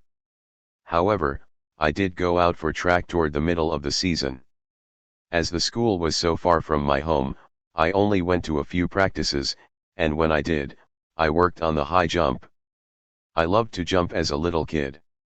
I would try to jump over bushes, fences, anything. At one of the practices I managed to attend, the coach approached me and informed me with a look of astonishment that I had just broken the state junior high school record in the high jump. You would think that upon such a feat, I would have felt fueled to pursue track and high jumping, but after that day I never showed up for track practice again. I had always loved sports, especially football. I was taller than most boys my age and quicker than most my size. As I grew older, I channeled all my anger and frustration into playing football at the park. We played in the rain, snow, sleet, hail, hot weather, or freezing weather, pretending to be Gale Sayers, Jim Brown, or Dick Butkus busting through the line, throwing the halfback for a loss. In the evenings we stopped at 6 o'clock so Elmer, Michael, and I could go home to eat, and sometimes my brothers and I would get to go back outside to play until the sun had disappeared behind the Olympic Mountains. I played other sports as well, like ping pong, tennis, basketball, and baseball, but football was my love and passion. I could be reckless, playing with abandon and determination, pulling out all the stops to score that winning touchdown or make that great defensive play. My friends always asked me why I never tried out for the Gildobe or Bantam youth football leagues. I just shrugged my shoulders and said, I don't know. After the year at Denny Blaine, my last year of junior high, I continued on my personal quest toward integrating Seattle's schools and enrolled at Queen Anne High School, an all-white high school on top of Queen Anne Hill, in a middle-class neighborhood of Victorian homes. Now a sophomore, I finally got the courage to try out for the football team, and made it. I remember how quietly excited I was to be issued my uniform, shoulder pads, and helmet. My confidence grew with getting my ankles wrapped and plodding out to the field in my black, high-top football cleats and lying on the ground doing calisthenics with the team. The coach had a real southern drawl, something I had heard before only on TV, and at times he seemed to be picking on me as the only black kid on the team, but I wasn't going to let that stop me. Later that week, we started scrimmaging, and since I had joined late, I started on the 5th string defense. Within a few days I had worked my way up to 2nd string, playing middle linebacker. The next day the 2nd string had a full scrimmage against the 1st string offense. That day I played as if I had been injected with an invincibility potion, proving to myself and to everyone on the field that I had the potential to become a very good player. Every play the offense ran, I was there to stop. On one series I ran to the right, running down a halfback sweep, and grabbed the ball carrier and threw him to the ground. They went left and I ran the ball carrier down again. He came up the middle. I met the fullback, knocking him backward. Then they tried a short pass over the middle and I intercepted it and immediately got the hell knocked out of me. The coach recognized that I had the speed to play offense, so he gave me a try at halfback. Even though my dream was to play defense, I was glad for this chance to show him what else I could do. But every time my number was called and I ran into the line, there was no hole. I could not break through. Maybe the white boys on the line were intentionally not blocking the opposing defense, I don't know for certain. For whatever reason, the 2nd string center and guards were not able to break a hole through the 1st string defense while I was at halfback that day. Being unable to break through represented my entire life at that moment and into the future. I would spend a lifetime trying to break through the hole, to find the opening to daylight, to freedom, to respectability. Despite the frustration, I remember traveling home that night on the hour-long bus ride, sitting quietly by myself, feeling a kind of confidence I had never felt before. At last I had found it, that one thing I could use to ride to the top, one thing I loved that could power me up out of my sense of despair, the dungeon of nothingness. Humbly, I walked into the kitchen. Mommy was preparing dinner, looking moody. Poppy was sipping a highball, trying to relieve the stress of working in a hostile, racist environment. I finally summoned up my courage and said, I need $25 for insurance so I can continue to play football and play in the game Saturday. We don't have $25 for football insurance, Mommy responded. Poppy continued sipping, not acknowledging my request, tacitly agreeing with Mommy. That must have been the most disappointing day of my youth. I felt, I guess I didn't deserve it. I even felt guilty for asking. However much I tried to hide it, I went into a permanent sulk. I took the hurt and anger and put it inside, pushing it down harder with the passage of time, burying it. I never went out for football again, leaving that day on the field as a memory of what could have been. I resolved never again to rely on my parents for anything but the bare necessities of life. Maybe if I had been different, maybe if I had been more outgoing, more gregarious, more confident, I could have overcome my parents' own dark shadows. But I wasn't. I was too sensitive, too quiet, and at times too rebellious.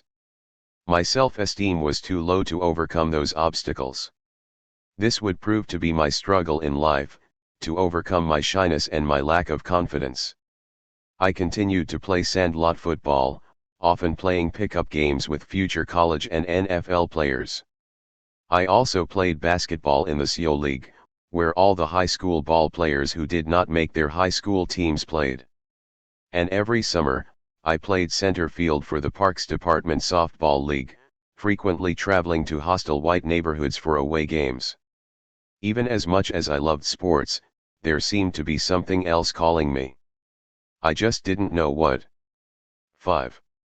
Sticking together. Mom loves the both of them, you see it's in the blood, both kids are good to mom, blood's thicker than mud, it's a family affair, it's a family affair. Sly and the Family Stone, Family Affair, 1971. Our family was a unit that found happiness in being together. I remember my parents' constant reminder, you boys, stick together. At times togetherness was enforced, as when we had to do chores as a team. On summer days, before we were old enough to go out and play without asking permission, we had to stay in the house and clean up before being allowed to go out to the park. Joanne cooked our breakfast, making coffee cakes, teaching Elmer and me how to cook. Sometimes we would surprise Mommy and Poppy with a cake we had made from scratch. There were times we had to spring into action as a group, straightening up the house after we'd taken it apart, with one of us as the lookout while the rest hastily tried to put things back in order. One Christmas vacation we broke a glass window in Mommy and Poppy's room while they were out being Santa Claus. We knew we would be in big trouble when they came home after spending their hard-earned money on our Christmas toys. So Elmer and I swung into action. We had helped Poppy enough around the house to know how to fix a broken window. We took out the broken glass, measured the window, and then ran down to the hardware store and bought a window pane and putty knife with our Christmas money. We hurried back home, set in the glass, and puttied the edges just before Mommy and Poppy returned. Unfortunately, we left a putty knife sitting out, and had to confess. On cold winter days during the long Christmas vacation, Elmer, Michael, and I would play sock football on our knees on the hardwood floors in the hallway of the house. It was me against them, using a sock as a football and scooting down the hall on our knees. They could never stop me from scoring a touchdown. Elmer and I were accustomed to doing everything together, and were at times inseparable. When we were little kids in Champaign, Mommy sometimes dressed us up like twins in little blue sailor suits, and every Easter we had matching suits. During our early teen years we sneaked out of the house together by dangling from the veranda outside our bedroom and dropping the last 5 feet to the ground. Then we would roam the neighborhood, enjoying our secret freedom. Through our friendship with Elmer's classmates Mark and David, we were introduced to the wilderness of the Northwest. We went camping and small bird hunting on many occasions, unsupervised by adults. Exploring along the Sauk River, among evergreens and ferns, we were free from our parents, free from our enemies in the city. Though we were only 13 and 14, Mommy and Poppy did not seem to mind our going off into the mountains by ourselves. They were not as supportive, however, when we asked to go to a party or dance then, the answer usually was no. One December, David, Elmer, Michael, and I went camping at the base of Mount Si, a steep mountain with its base about 40 minutes from Seattle. Mommy and Poppy dropped us off in 2 feet of snow. We 4 boys hiked up as far as we could go, carrying our equipment. We set up camp with our old army tent and prepared our meal. After eating, we got in our tent and sleeping bags and pulled out bags of candy. We told stories and laughed until we fell asleep. We awoke at about 3 in the morning to find that 2 of our sleeping bags were soaking wet and our socks and pants were wet as well. It had been snowing all night and the packed snow on our old tent had leaked through at any points of contact. We decided to share the dry sleeping bags, trying not to move around and bump against the tent. We barely slept that night in such miserable conditions. In the morning, we tried to find some dry socks but everything was wet, and the snow outside was almost 3 feet deep. Without dry clothes or socks we could not go outside the tent to cook. After our candy was gone, we tried eating raw potatoes. That didn't taste too good or digest well. Finally, we decided to brave the cold, open up the tent, and cook on the Coleman stove. Our hot meal of eggs, potatoes, and bacon was delicious. Although we had planned to camp for 2 nights, we decided we could not stay another night under those conditions and would have to hike out to get to a phone. Since Michael and I had the driest footwear, we struck out in our still damp socks, walking down the mountain trail at a fast pace. Michael lagged behind but I made sure not to lose sight of him. It was a silent and beautiful walk among the snow-covered trees. The only sounds were an occasional bird chirp and the crunching of the snow beneath our every step. It seemed we walked for hours before coming across a little chalet. Inside, a couple was preparing breakfast. They let us use their phone to call our parents and then invited us to join them for breakfast. That evening we were back at home, sitting in front of the fireplace, trying to thaw out our frozen feet.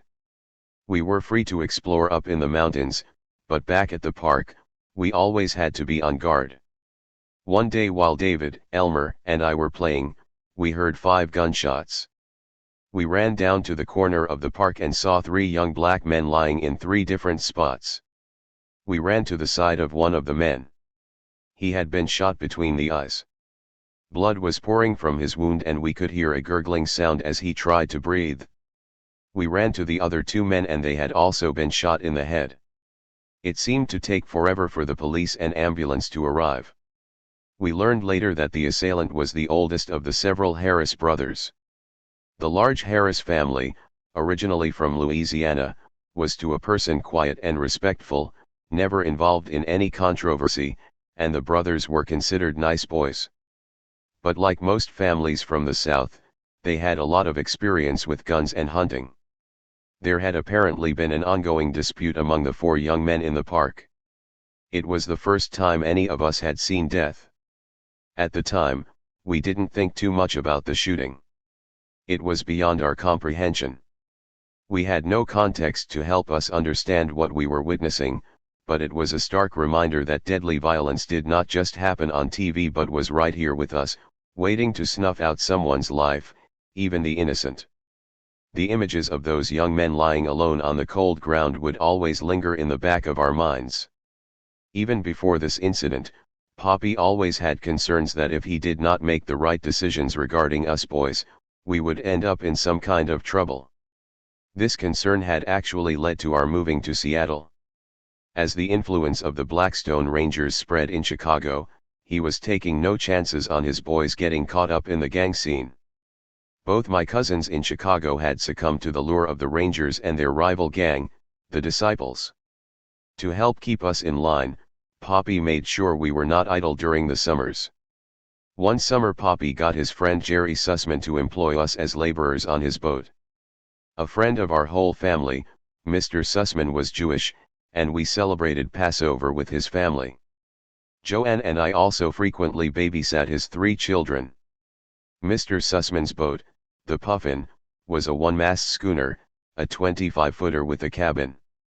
We worked hard on that boat for several months, dry docking it, scraping the hull, repainting the hull inside and out, and re-rigging the mast.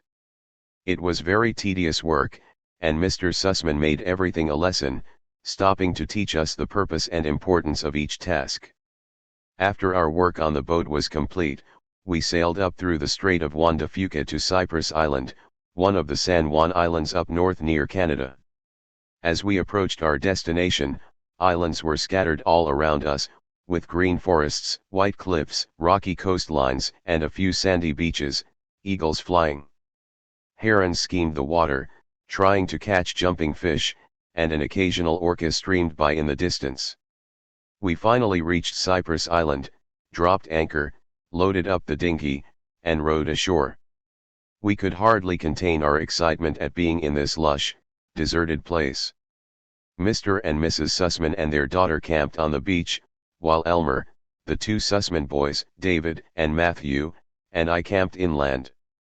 Our main job was to help Mr. Sussman build a cabin on a cliff overlooking a small bay. In between playing on the beaches and running in the forest, we spent hot days hammering, sawing, and hauling materials up the cliff using a pulley. Some days we worked long hours, laying the floor of the cabin and putting up the frame. Other days, realizing we were city kids, Mr. Sussman cut us loose to run free. Being on the island reminded me of the book Treasure Island, and I imagined I was a pirate on the crew with Long John Silver. I loved being up on Cyprus. No phones, no electricity, no stores, no cars, just the ocean holding countless creatures, some of which made their way to the surface. During low tide, we gathered oysters on the rocky edge of the beach. There seemed to be thousands. We ate them for breakfast, lunch, and dinner. I remember the solitude of the island, the white sand and the green forest. Everything seemed so perfect, so right, so much in harmony. Sometimes I sat on a dried-out log, watching the sun slowly set, looking up at the vast, open, clear sky, wishing I could remain there forever. Much too soon, our time was up and we had to sail away, leaving Cyprus behind to go back to the city, Back to everyday reality. When Elmer was 15 he got an evening paper route, and I, without a choice in the matter, was ordered to accompany him for a whole year. We left the house together with the papers in Elmer's bag carrier, taking turns carrying the papers to the big houses down by the lake, splitting up and dividing the route, and meeting up again before heading back up the long, steep hills of Madrona. Rain, snow, sleet, or hot weather, the two of us worked that paper route as one. There were many times I detested helping my skinny younger brother on his route. I could have been up at the park or running with my friends or worse getting into some trouble. Despite being forced to support Elmer's paper route, I truly enjoyed those days of the two of us working in tandem for one goal, to finish in the quickest way possible. In a few short years, we would be working in tandem for a much bigger purpose. For my junior year, I transferred to our neighborhood high school, Garfield. I was tired of the racism at Queen Anne and the whole idea of voluntary integration. Elmer and I also began to drift apart as we got older. Mommy and Poppy eased up on their demands that we stick together. Elmer hung with his white friends, wearing sandals and a serape, riding a skateboard, listening to the Beatles and the Rolling Stones. My black buddies from Garfield and I sipped beer and listened to the Temptations and the Four Tops, gathering in damp basements, trying to sing notes too high for our screechy voices, occasionally puffing on Pall Malls. At some point we realized we needed to look for work. Emerson Swain, a comically wild friend, and I got jobs at the Pancake House washing dishes, making $1.25 an hour. On weekends we would get to close the place, leaving us two kids alone in an empty restaurant full of pies and ice cream. We would take a whole pie, top it with vanilla ice cream, and gorge ourselves while we hastily cleaned. I took on a second job at Swedish Hospital up the street, making $1.75 an hour working in the kitchen. For a while I tried to keep both jobs, running from one shift to the next. I finally quit the Pancake House and concentrated on the job at Swedish.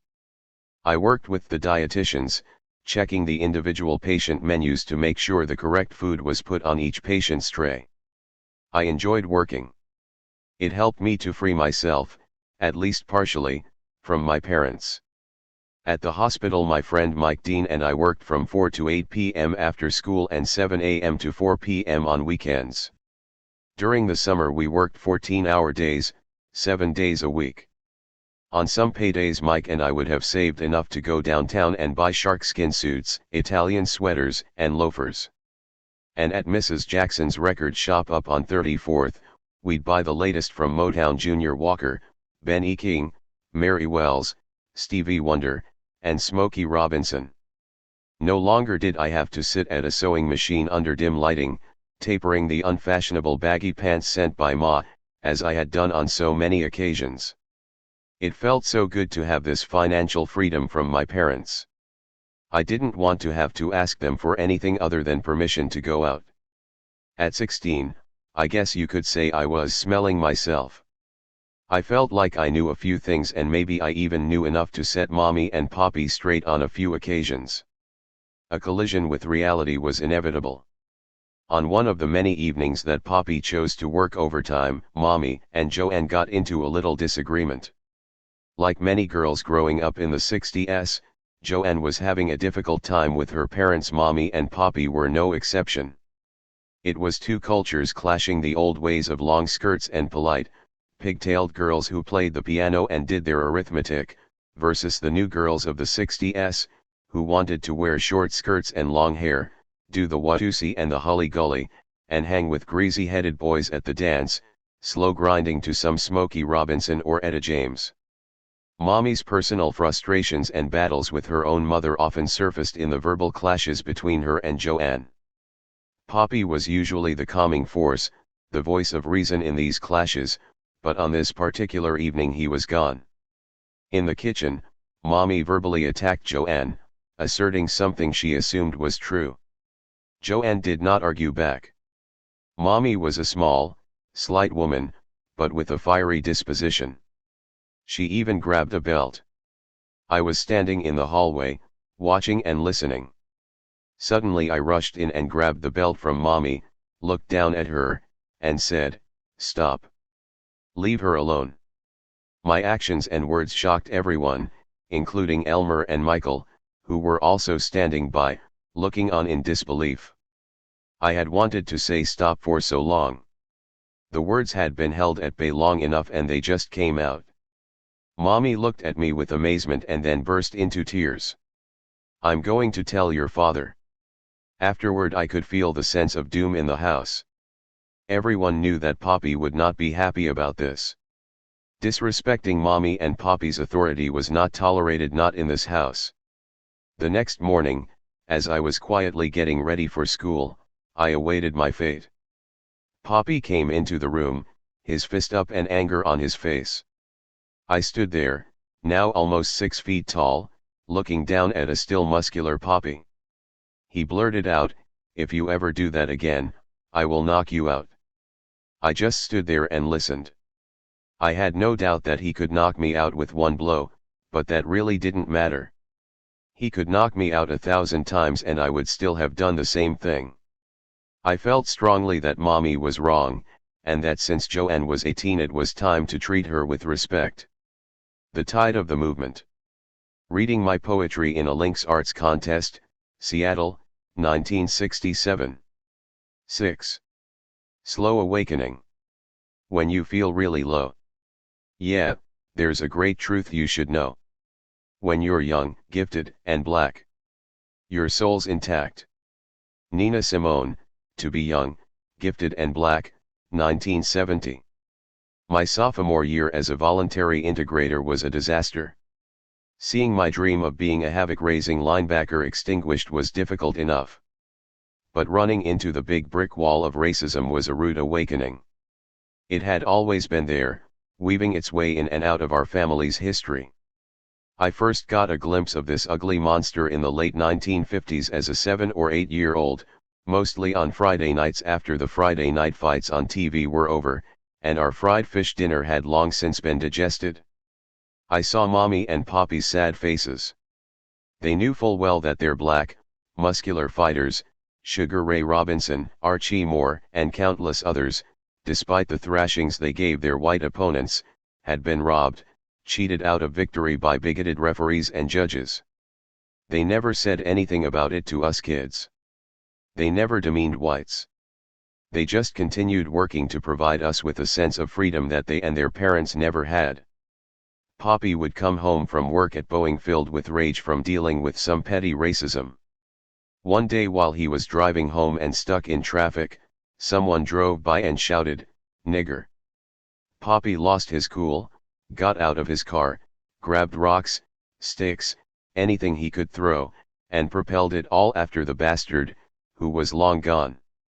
Had he been able to get to the white man, Poppy would surely have hurt him, which is exactly why Poppy never owned a functioning gun and never wanted one around. I could understand why, when he came home, he reached for a highball. It helped to defuse the anger, to hold at bay the deep rage and the memories of war. Mommy also had her share of stories of being told lies such as "No, we don't have any jobs open," despite a sign stating the contrary. And down from our house, there was the Lake Washington Realty office on the corner of 34th and Union, with the little, skinny, pale, spectacled white lady behind the desk who let it be known that she did not do business with blacks or Asians. As kids, we knew every other business owner in Madrona on a first-name basis, but we never ventured inside that real estate office. For the most part, Seattle was different from a lot of places in the United States at the time. Racism was not out in the open, staring you in the face, thrusting you into confrontations or forcing you to question your own integrity. Nevertheless, it was there, hidden, mostly in faraway neighborhoods, in the souls and the hearts of misguided, miseducated, and misinformed white men and women. I remember listening to the older teenagers in the neighborhood as they shared their battle stories of venturing out of the Central District, our safe haven, going to neighborhoods like Ballard, Queen Anne, and Shoreline, and being attacked by bat-waving, nigger-yelling white boys, and how, afterward, they would load up in 3 or 4 cars and drive back out to seek revenge. Always carry a bat with you, they said, and be ready to run. Then there was the unsettling story of the black lady raped by a gang of white policemen, with nothing ever said or done about it, which created a sense of helplessness in our young minds. At the end of one of our summer trips, we were driving back from Chicago. Poppy had driven the length of Montana, a grueling stretch. We reached Deer Lodge, a small cowboy town. Poppy spotted a motel with a vacancy sign, pulled into the lot, and went in. He was dog-tired and limping from a ruptured Achilles tendon, which he had injured before the trip. When the man at the front desk told him he didn't have any rooms available, Poppy got that crazy look on his face. It was the kind of look that a man gets when he has had enough of talking and is prepared to take action, like I will tear you and this motel apart if I don't get a room. I'm not sure what Poppy said, but he put it to this jag-jaw cowboy in no uncertain terms that he was tired, his family was tired, and he'd better get a room or else. Later that night, as Poppy, Elmer, Michael, and I walked to a nearby store, the sheriff followed us around, peeping at us from behind corners as if we were going to blow up the town. Up on Madrona, we kids were largely insulated from the tentacles of racism. It was only when we ventured out that it reached us. Sometimes when we had softball games in a distant, white, working-class neighborhood, things got tense. Sometimes the older kids got into fights. Or there were the questionable ball calls that always went against us. Over time, we seemingly became conditioned to such things. The biggest slap in the face came after our tennis team qualified for the Parks Department City Championship, which was held at the Seattle Tennis Club, a prestigious club on Lake Washington. Only a few years earlier the same club had denied access to the greatest Mexican-American tennis player of all time, Pancho Gonzalez. Everybody on our tennis team was black, with the exception of one Jewish boy, Marty, who always wore a yarmulke. Nobody was sure where Marty went to school and we didn't know the actual location of his house. We just knew he was a heck of an athlete, and we were always glad to see him up at the park. He was a phenomenal left-handed quarterback, a solid pitcher on the softball team, and one of the better singles tennis players in our age group up at Madrona. I don't think the Seattle Tennis Club was prepared to have a young all-minority team competing on their clean, smooth, green courts, and they were even more surprised when we took first place, soundly defeating all comers. Besides receiving trophies, we were supposed to get lunch in the club dining room and a free swim in the Olympic-sized pool. To our astonishment, with the exception of Marty, they would not allow us in the restaurant or the pool. Instead, they brought hot dogs out to us and directed us down to the beach, while we watched the white kids we had defeated being led into the club dining room. In the moment, we were so excited about our victory we didn't have time to think about what they were doing to us, but Elmer and I would not forget. At Queen Anne, my 2.5 grade point average plummeted to a 1.5. My typing teacher flunked me because my wrist, badly sprained from playing football, made typing impossible. My math teacher, who never answered my questions, gave me an E, the equivalent of an F, or fail. Many of the kids I had known and played with at Denny Blaine the year before were now distant and unfriendly. A turning point came in late February of my sophomore year, during the City High School basketball championship game, held at Heck Edmondson Pavilion at the University of Washington. Garfield, the predominantly black school my neighborhood friends attended, was playing against Queen Anne, the all-white school where I was enrolled. The game seesawed back and forth, going down to the wire. I sat with my friends on the Garfield side, stomping our feet as we cheered our black warriors to victory, holding our breath, our hearts in our throats, wondering if victory would be denied as it so often was. When black folks competed against whites in sports, it represented much more than a sporting event. It was a declaration of equality, a silent demand that one's right to exist be recognized. With 5 seconds to go, Garfield had a 3-point lead and had the ball. We were all sitting there, wondering what could go wrong. Garfield had been denied the city championship so many times in the past. Then, Right before our eyes, it happened. A phantom foul was called on a Garfield player, giving the ball back to Queen Anne. And the referees even added another 5 seconds to the clock. Queen Anne ended up winning the game by 1 point. We were stunned, outraged at how blatantly victory had been stolen out of the hands of the Garfield players. I went home feeling very sick about the injustice of the game. When I went to school the next day, I noticed that a lot of students were absent. I also noticed that the white kids were looking at me strangely, staring at me like I had shit on my back. During the course of the day, I heard stories of how the white kids from Queen Anne were attacked and beaten after the game, some dangled from the Montlake Bridge, others chased to unsuspecting homes. The black Garfield students had gone on a rampage, declaring through their actions that they would no longer tolerate blatant racism without there being some form of retribution. The remainder of my year at Queen Anne was very tense. The handful of black students stayed closer to each other, everyone vowing not to return the following year.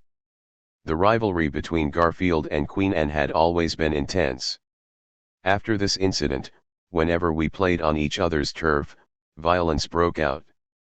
In 1966, my junior year, I gave up on voluntary integration and came back to the community to attend Garfield, where Quincy Jones had honed his musical skills, where Jimi Hendrix was enrolled before dropping out to embark on his quest to become the most famous guitarist in history, and which Bruce Lee had adopted as his own. Though not an alum, Lee had developed an attachment to Garfield, with its wonderful mix of black and Asian and white students. He lived in Seattle for several years and often came by to greet some of his martial arts students or simply to hang out. Garfield's student body was mostly black and the rest a mix of Filipino, Chinese, Japanese, and whites. The staff was well blended, with whites, blacks, and a few Asians. In many ways it was the ideal school for the 60s, a place where no matter your color or beliefs, you could feel free to express yourself. Here were the best musicians, the best athletes, some of the city's best teachers, the best example of racial harmony, and a rich tradition of openness.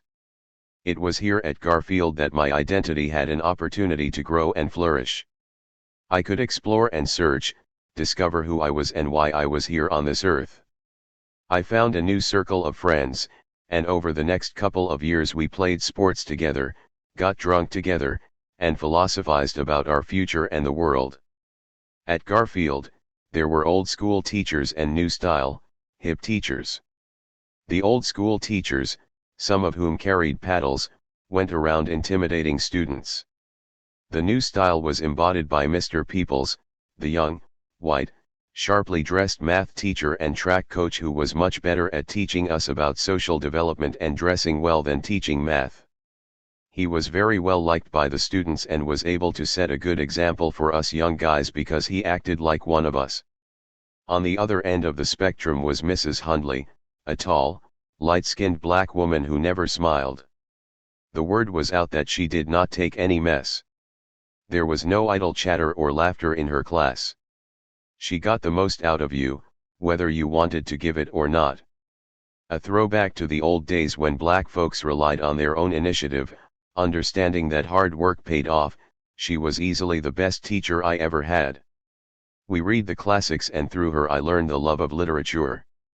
Mrs. Woodson, the tall, black, rail-thin student counselor, called me into her office one day during my senior year.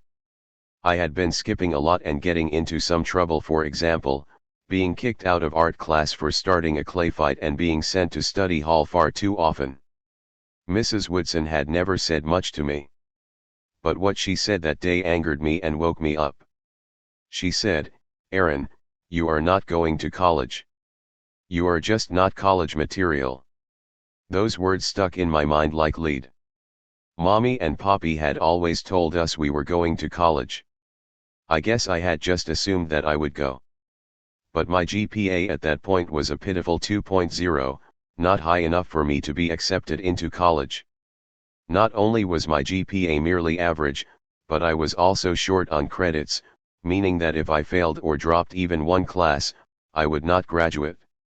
I knew that Mommy and Poppy would not be pleased with that. but it was the words of Mrs. Woodson that burned inside my head. I realized I had to buckle down, and the remainder of the year I did. I still worked at Swedish and had fun with my friends, but I made sure my studies were taken care of. Even so, I still did not put in a lot of time on homework, doing most of it during school so it would not interfere with those long hours up at the Madrona basketball and tennis courts. Besides hanging out with my friends, sports were the most important activities in my life. By now, football had taken a backseat to basketball and tennis. Every warm day during the school year, the ball players congregated up at Madrona Park. College players from Seattle University, high school players for Garfield and Franklin, varsity rejects like me and my buddies Mike Dean and Chester and Michael Childs, we were all there, waiting for an opportunity to get on the court and show our skills, waiting for winners, sweating, pushing, shoving, jumping, scoring, rebounding and sometimes fighting. I had become known for my rebounding, my fearlessness beneath the boards, and my tenacious defense against older and bigger opponents. Sometimes we were out playing until sunset. Some of the guys even stayed out way past nightfall. I remember lying in bed, hearing the sound of the leather ball bouncing on the concrete, and wondering who was still out on the court. Sports had become an increasingly important focus for me at this time. They gave me a sense of purpose. I could direct all my energy onto the basketball court, the tennis court, or the football field. I was fearless when playing sports. It was the one area where I had almost complete control and a healthy confidence in my abilities. But there were other, more important things on the horizon for which my skills would prove to be best suited. Something was brewing in America, something that had begun hundreds of years earlier when black slaves were brought to the shores of the New World. It was something unavoidable, something that could no longer be held down. The civil rights movement of the 50s had ushered in the beginning of the end of segregation and outright racial discrimination. And it was my generation, not only young blacks, but also young whites and other young people of color who sat at home watching the shaky black and white television images, steadied by rabbit ear antennas, of Southern blacks integrating universities, schools, buses, restaurants, movie theaters, establishments and institutions that had failed to recognize blacks as equal human beings. These images penetrated our young minds, informing our visions of our future. The 60s had begun with one of the most unsettling events in U.S. history, the assassination of President John F. Kennedy in November 1963. Kennedy, the first Irish Catholic president, embodied possibility and hope, a break with the conservative 50s and President Eisenhower. To many black people, Kennedy represented an opening, a ray of light on a dark, ugly past. Many felt that at last there was someone in the White House who understood us, who cared about us, who spoke with his own words and not those of the power and money-hungry moguls that infested the political scene. We had been lied to for so long. Finally, we thought we would get the truth. But Camelot was short-lived. On November 22, 1963, thousands of Americans gathered in starched dresses and pressed slacks and ties to watch their beloved president's car pass by in Dallas. Millions of other Americans were watching the parade on TV in their homes. Suddenly Kennedy slumped over onto his wife's lap with blood gushing from a bullet wound to his throat. Americans were in shock, stunned as they witnessed their president being shot in front of them, out in the open, in broad daylight. It was a heavy, terrible day. Like most of my peers, I was too young to comprehend the events that happened before our eyes, but our parents' sorrow and despair was transferred to us. It was the first and only time I saw Poppy cry, crying in anger, throwing chairs, books, barely able to hold himself up under the strain and sorrow. Little did we know that 1963 marked only the beginning of a very violent decade. Earlier that same year, Medgar Evers was assassinated. Evers was as important to the civil rights movement as Martin Luther King Jr. and had become familiar to every black home in America. His leadership and tenacity would never be with us again. In 1966, the most feared black man in America was assassinated, Malcolm X, tall, persuasive, sharp, strong, fearless, a brilliant man many of us had not even had the opportunity to know. It was only afterward that we realized we'd had a genuine diamond in our midst, an authentic Black American hero who could have helped shape a positive future for this country. A year earlier, in 1965, white policemen in the Watts neighborhood of Los Angeles stopped and arrested a black motorist, Marquette Fry, on suspicion of driving under the influence and proceeded to beat him violently as well as his mother, who lived nearby and tried to intervene. It was also rumored that, in the preceding days, the Watts police had roughed up a pregnant black woman. These events ignited the first of many violent riots to rock the nation. The Watts uprising woke up America. Blacks rioted for 5 days, burning down establishments that had exploited black people far too long, sniping at racist cops, rampaging through the streets, liberating TVs, clothes, food, and guns, throwing Molotov cocktails, leaving behind a wasteland. Thousands of miles away, young Americans were being sent to hostile, hot jungles, armed with M14s, trained to kill Vietnamese men and women because they dared to fight for the unification of their country. Older boys I had grown up with were now absent from the neighborhood, no longer on the basketball court or the football field but in the trenches, muddy, bloody, and slowly becoming bloodthirsty for an enemy they did not know. Many would never return. I managed to stay disconnected from all the chaos, yet it was slowly seeping into my subconscious. In other parts of the country, new black organizations were sprouting up. Black nationalism, which rejected white culture and made its primary concern the improvement of the conditions of black people, was just beginning to emerge. Its focus was on black independence and self-determination. One day I was out on the tennis courts perfecting my serve and my net game, aspiring to be the next Arthur Ashe, the first black male professional tennis player. Mommy called out from the porch as she usually did that dinner was ready. I remember walking by the TV as the 6 o'clock news was broadcasting.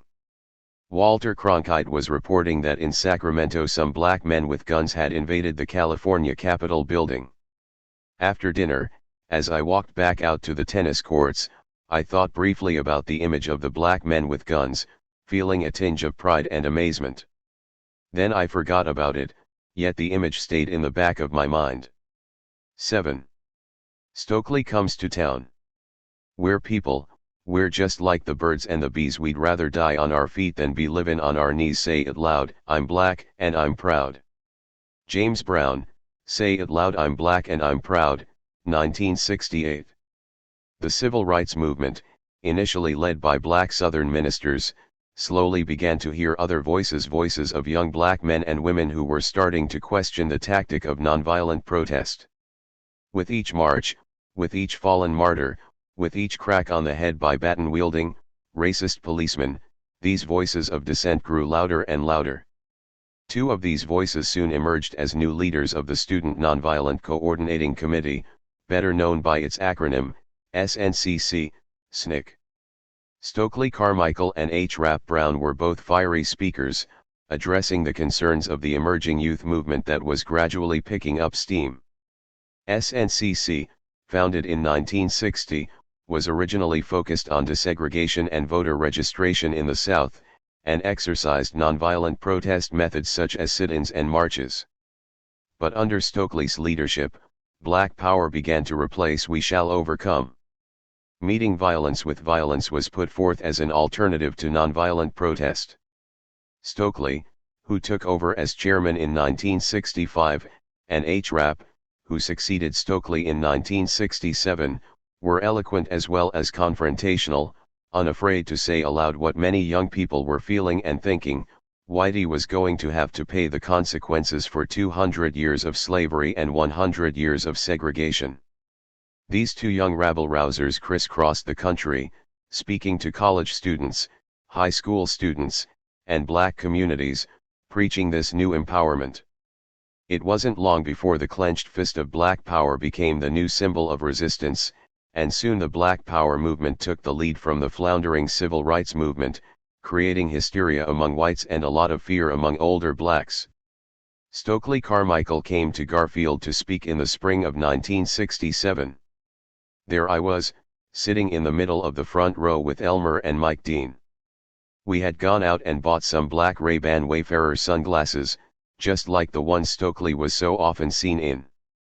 We were excited and feeling defiant. The tall, lean brother came on stage and began to address the crowd, punctuating his speech with shouts of Black Power, as he raised a clenched fist. He talked about Whitey having had his day, and that it was our day now. He talked about the riots breaking out in Harlem and Chicago and Philadelphia, and that we had a right to burn white, racist businesses in retaliation for the many years of exploitation. He talked about the black revolutionary leaders, such as Kwame Nkrumah in Ghana, Julius Nyerere in Tanzania, and Samora Machel in Mozambique, who were emerging to change the colonized land of Africa. The crowd went wild with Stokely's every rebellious word. We left the Garfield Auditorium with a much different view of whites than what we had before. A slow current of anger began to brew inside me, and to my mind whites were now the cause of all the problems that black people faced. I walked out of the auditorium transformed. I was not the same person who had entered. From that day forward, I looked at the world and everyone around me with anger and rage. I even looked at Mommy and Poppy differently. They no longer fit my frame of reality. Their views and ideas were not compatible with my new, angry, get Whitey outlook. As a matter of fact, there were not many adults with whom I felt I could hold any real conversations. The anger I had held at bay for so long had now surfaced and was coming out whenever my emotions were challenged. Family conversations in the kitchen about politics often became heated, and I questioned Mommy and Poppy's political beliefs. My job at Swedish kept me financially independent. I had even been able to save up some money. But after listening to Stokely, my job did not seem that important anymore. There were issues beyond my personal realm that now took center stage. I began to look more closely at my interactions with whites, and since most of those interactions occurred on the job, I began to scrutinize every look, every word that I received from my white co-workers. Mrs. Gannon, the head supervisor of the kitchen at Swedish, had called on the first day of my senior year to tell me they were offering me a special position if I would work full-time rather than complete my senior year of high school. I handed the phone to Mommy. She cursed out Mrs. Gannon, telling her that school was more important than some damn job, and hung up on her. I began to reflect on Mrs. Gannon. She had shown what she thought of me to her. I was only worth $1.75 an hour, as opposed to my going to college and being worth $25,000 to $30,000 a year. For the most part, the whites my friend Mike Dean and I worked with in the kitchen were friendly. But the dynamics were changing rapidly. And I was probably changing faster than most of the people around me. I had become super sensitized to all the events taking place, in my own life and around the nation. All the stories I had heard from Mommy and Poppy and my grandparents, all that I had seen on the evening news, and my own personal sense of righteousness were coming to a head, threatening to erupt just like those black folks in Watts and Newark and Philadelphia, erupting without conscience, without concern for the results. Burning, destroying, even killing, lashing out like an angry, cornered dog. I had started wearing my black power shades to work. My position was the most important on the food tray assembly line. I had to read the menus so the other workers could place the proper dietary dishes on each patient's tray. With my sunglasses on, I messed up on more than one occasion. The white night supervisor was a rather rigid person, and after I'd made a few mistakes, she turned off the conveyor belt and asked me to take my glasses off. I refused. We got into a heated argument, and suddenly I exploded. All the anger I held against whites erupted like Mount Vesuvius, spewing out in words of profanity. When she threatened to send me home, I ripped off my apron, told her to kiss my ass, and called her words I had never said to an adult in my life. I stormed out of that place, never to return. 8. The tide of the movement. When the dog bites. When the bee stings. When I'm feeling sad. I simply remember. My favorite things. And then I don't feel so bad.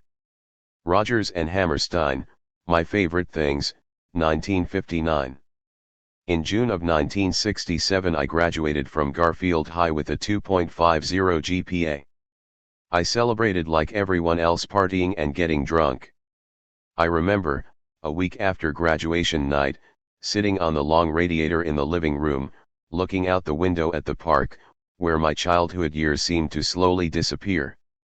My head was foggy from another night of drinking with my friends Chester, Tony, and Mike as I tried to figure out what I was going to do with my life. Aaron, you're going to have to get a job or go to college. You can't be sitting around here all day, Mommy said while sweeping the living room. Even though I was 18 and now a high school graduate, I still pretty much respected my parents' words. I knew I was going to have to do something. But what, I did not know. Without school and without a job, I had no sense of direction or purpose.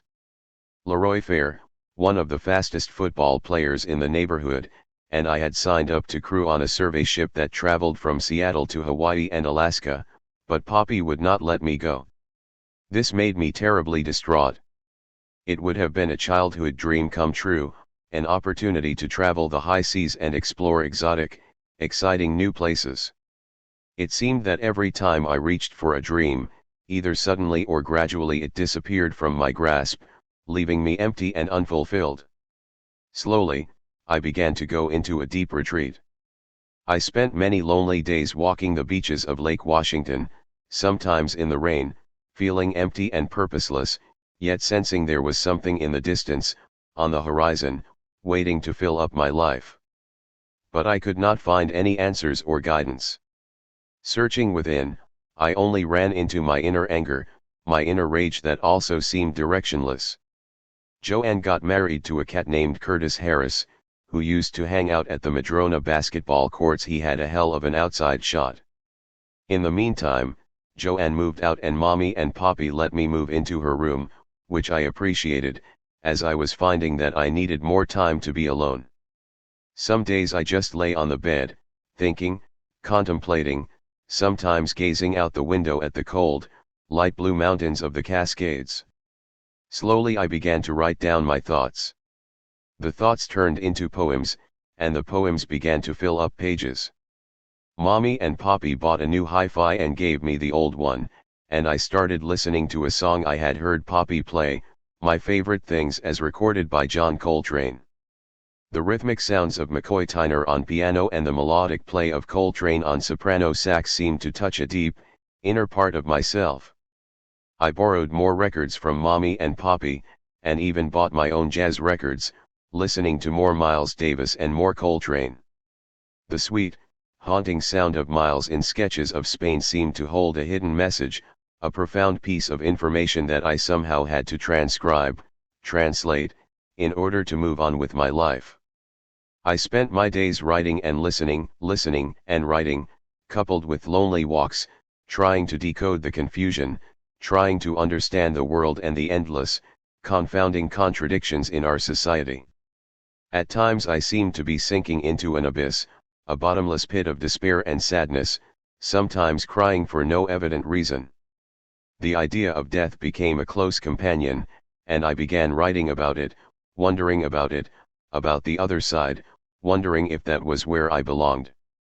Maybe there, in eternity, I could make the connection, decode the signals, find myself, find out who in the hell Aaron was and what he was doing here on Earth. That summer I signed up for a part-time job with a theater group presenting skits that dealt with stereotypes. The theater group was one of the poverty programs initiated by President Lyndon Johnson's War on Poverty. I worked with actors around my age, putting on improv skits with characters we created such as slaves, watermelon-eating coons, white racists, uppity Negroes, and Uncle Toms. Calling ourselves the Walking Stereotypes, we performed all over town at community centers and for other poverty programs. I enjoyed doing those improv skits immensely. After they ended I started hanging out with Aaron Dumas, a playwright, and one of the actors from the group. He was 3 or 4 years older than me and had written several plays. A smallish, round-shouldered brother with bug eyes and a goatee, Dumas looked like a young version of the playwright Leroy Jones. Dumas' first play, General's Coup, was about a black revolt led by a mad black nationalist general, who stormed the White House with his troops, and his son, who was also his lieutenant. Dumas played the role of the general and I played his son. The lieutenant's son was the voice of reason trying to convince the mad general that it was not necessary to kill all the whites, particularly a young white girl befriended by the lieutenant. Toward the end of the play the general is near insanity, while the son tries to control his father's rage. On our own, we performed this play all over Seattle, on university campuses, in coffee houses, and at community events. Sometimes Dumas got carried away performing the fight scenes. At times he jumped off the stage and pretended to attack whites in the audience, yelling, "Kill all the honkies," as I tried to hold him back.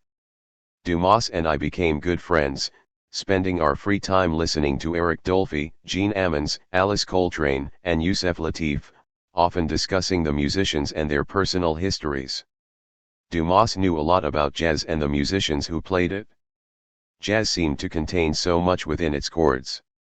Listening closely I could make out words and hear stories of lost loves, hopes, and dreams. After we finished with General's Coup, we presented another play by Dumas, this one about an interracial affair, a topic extremely rare in 1960s theater. This time, we recruited other actors for the production. Our group was the forerunner of Black Arts/West, Seattle's first black theater company, formed later, in 1969.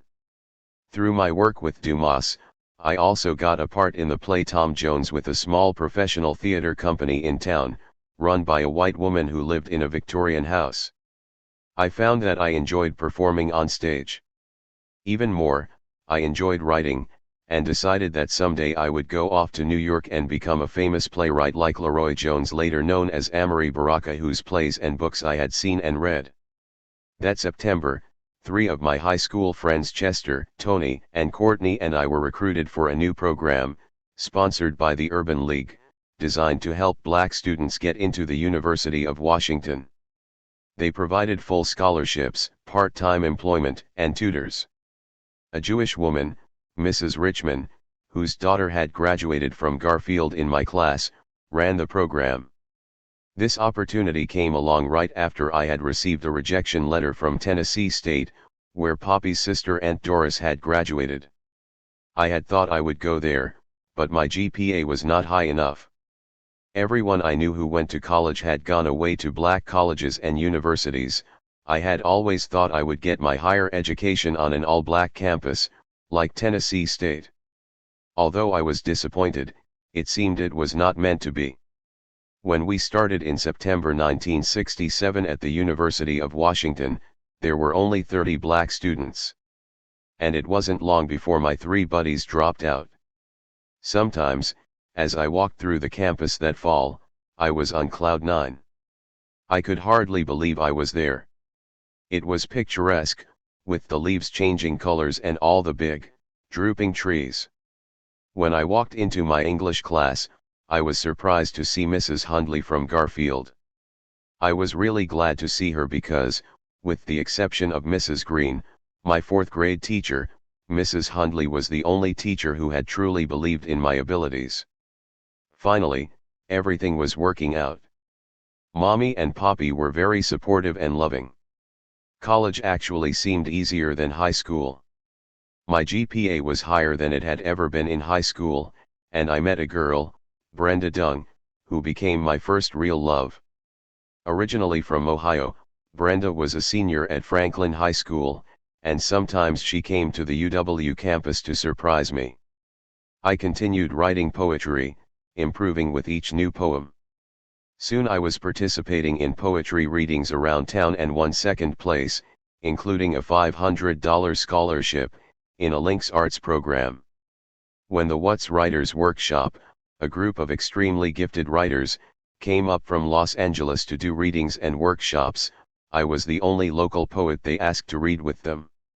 Slowly I began to fill up some of the emptiness inside. Writing had become my lifeline.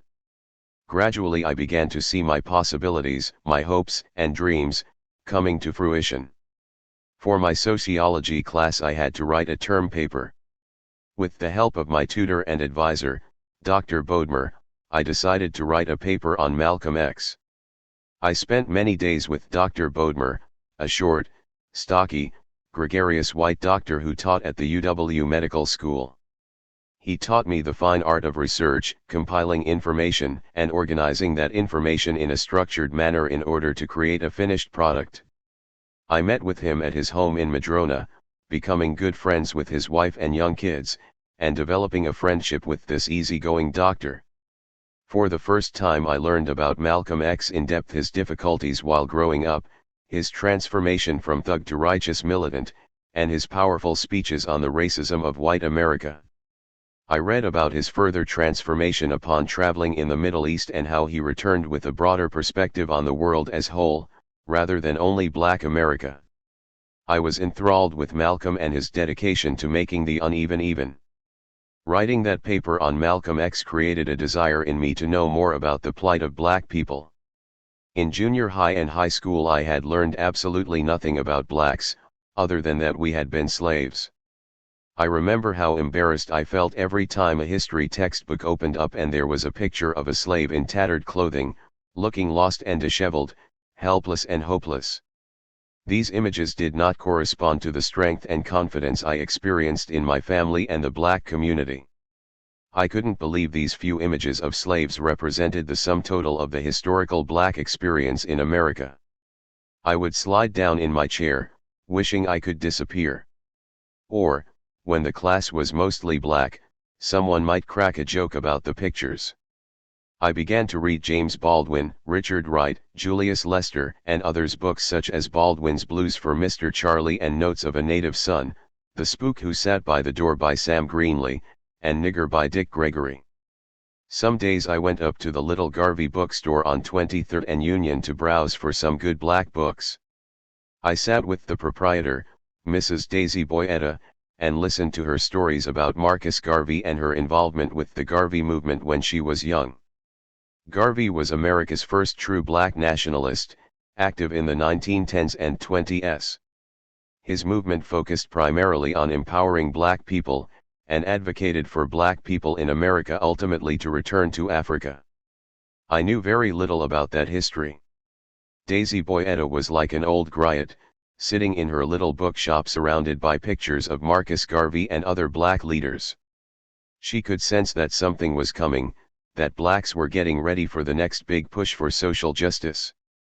Like many Black young seekers who came to her store, I sat quietly, listening to this little old Black lady with her short natural haircut. There was a bitterness about her. Maybe it was disappointment about the unfulfilled potential of the Garvey movement. Maybe it was the unceasing fight against racism. Maybe it was her own unresolved personal issues. But through these conversations with us young people, she could reinvigorate herself, discussing the injustices committed by the white man and suggesting ideas to counter these injustices. Some of the older Black students on campus, including Larry Gossett, were starting up a Black student organization at the UW and asked if I would be interested in joining. Larry Gossett had been a basketball star at Franklin High School, one of Garfield's rivals. I began attending meetings of the organization, soon to be called the Black Student Union, BSU. I listened to long discussions about Stokely and Martin Luther King Jr., about blackness and what it meant, and about the direction of the movement to change America. The BSU also sponsored guest lecture sessions with out-of-town speakers. One of these lecturers was a young city councilman from Berkeley, Ron Dellums. He was the most engaging Black radical I had met, and he carried himself in such a distinguished manner. There was also a sense of urgency in his talks, as if he were prepping us for an as yet undefined mission. Berkeley seemed to be a place on the verge of a social and political transformation. We were always energized when Dellums came to the campus. I and the others around me gradually shed our young, soft skins and began to grow a new, stronger covering, developing a new way of thinking, which energized us with purpose, moving toward a mission even though we didn't yet know what this mission would be. Sometimes I felt as if Dellums were speaking directly to me.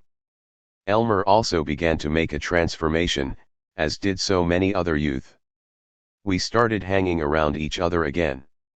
He left behind his skateboard and sandals, David Booth, and Mark Sprague. He had continued playing the trumpet and was by now quite accomplished.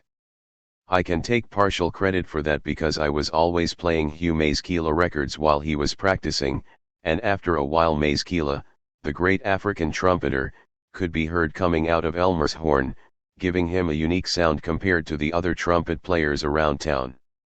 It seemed that everybody who could play an instrument was in a band, and it wasn't long before Elmer had his own group. They were called the Regents, with Biggie Lewis on guitar and Dennis Blackman on keyboards, Gary Hammond on tenor sax, and Ralph Brooks on drums. These cats were one hell of a band. Most would go on to make names for themselves.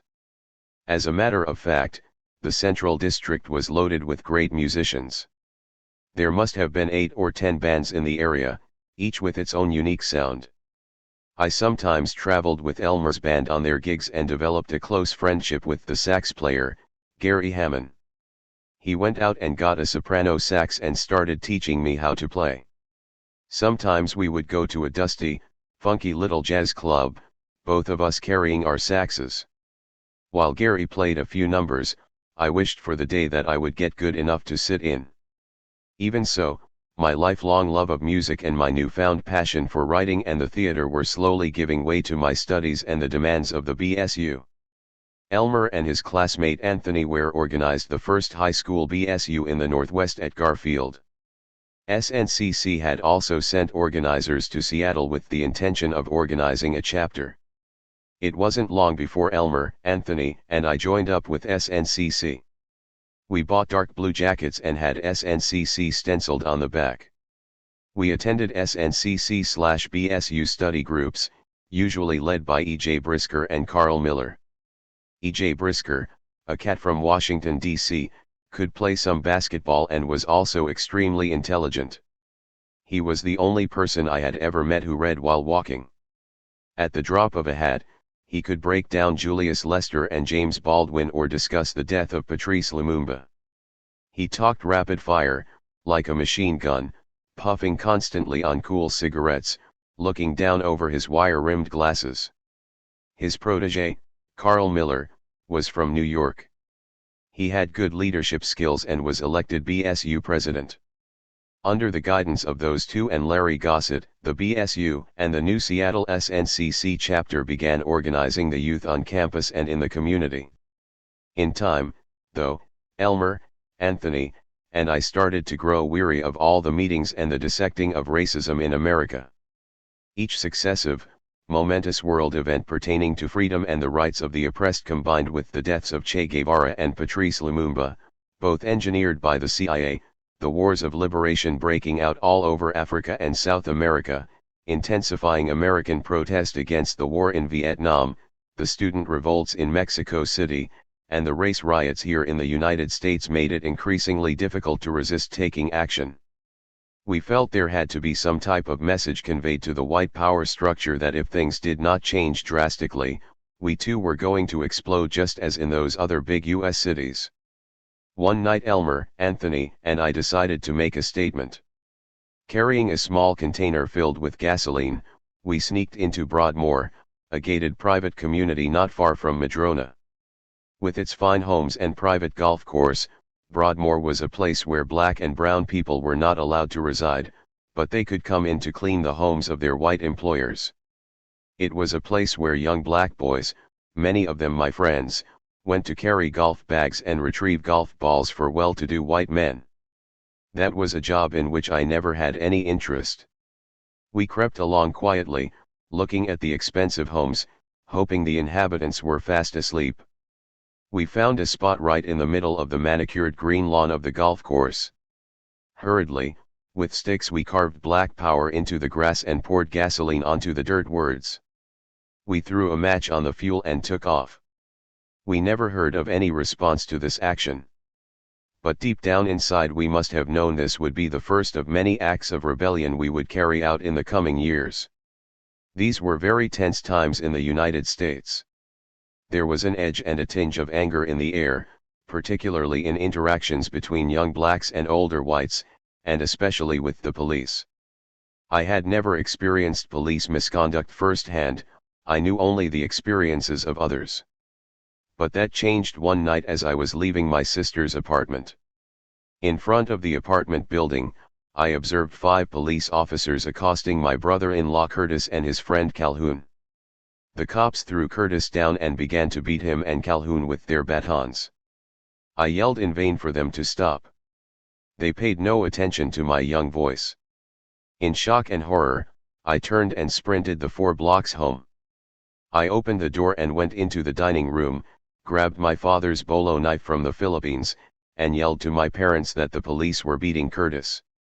As I attempted to run out of the house with the knife, my father grabbed me and said, "Aaron, you can't leave here with that knife." I suddenly burst into tears. The drama had caught up with me. In frustration and helplessness, I ran back down to Joanne's apartment. Joanne told me that the police had arrested Curtis and Calhoun for some minor traffic violation, and they were already long gone. I walked back home solemnly, resolving never again to experience those emotions. I never wanted to feel that vulnerable or that helpless again. Not long after that incident, I visited Daisy Boyetta at the Garvey bookstore. She told me about a brother that was in town. "Aaron, you heard of Voodoo Man?" she asked, peering at me over her wire-rimmed glasses. "No, I haven't," I answered. "You need to go see him. He's trying to get some brothers together." I looked at Mrs. Boyetta with her big, round eyes, half smiling, quietly urging me on as she always did. Anthony, Elmer, and I decided to pay this Voodoo Man a visit. We found the house Mrs. Boyetta had described on Olive Street, right off of 23rd Avenue, walked up the stairs, and knocked. A tall brother in his late 40s or maybe 50s opened the door, wearing a leopard skin fez and an African cloth tied around his waist, over his pants. He said, "You brothers come on in." We walked in, following him, ducking under the beads hanging in the passageway, into the living room, where 3 brothers a few years older than me were sitting. "You brothers have a seat," he said. We were just discussing what to do about Whitey. We introduced ourselves to the older brothers there. I recognized them from BSU and SNCC meetings. We sat down, glancing around at the candles and beads and African art scattered about the room. "See, Whitey understands only one thing. You start spilling his blood and you get his attention. We gonna have to call out the Haints, call out the warriors. You understand me?" We all nodded and sat and continued to listen to this older cat. He gestured with his long fingers as he continued to talk for hours about his ideas of rebellion. At one point he walked into the back room and came out with a .30 caliber US carbine, the kind I had seen in countless war movies, the same kind my father had carried into battle in the Philippines. "Brothers, this is what y'all need, some guns." We were surprised when a brunette white woman appeared from the kitchen and asked us if we wanted something to drink. After several hours of listening and talking, we left. We didn't know who this cat was, nor did we care. We just wanted someone to point us in the right direction. We visited Voodoo Man often, and each time we saw more and more brothers and sisters over there from the SNCC and BSU circles we associated with. I think everyone was intrigued by his guns, and his talk was different from what we had been hearing at BSU and SNCC meetings. We didn't even care that he and his whole scene seemed a little weird. We just wanted to move, to act, to make some noise, to startle the white establishment, to let them know we were watching their every move. One Friday night, Anthony and I accompanied Elmer and the Regents to the YMCA up on 23rd for a Battle of the Bands dance and contest. Elmer's band was doing battle with a band from the South End called the Noblemen. They were a group of brothers who were not terribly good musicians, but they were funky, and their lead singer, George, knew how to work the audience.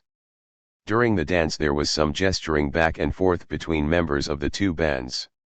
Because they were from the South End, we did not really know these brothers, nor did they know us. While we were putting our equipment back in the van, Elmer and one of the noblemen got into an argument, and soon we all squared off with each other and started fighting.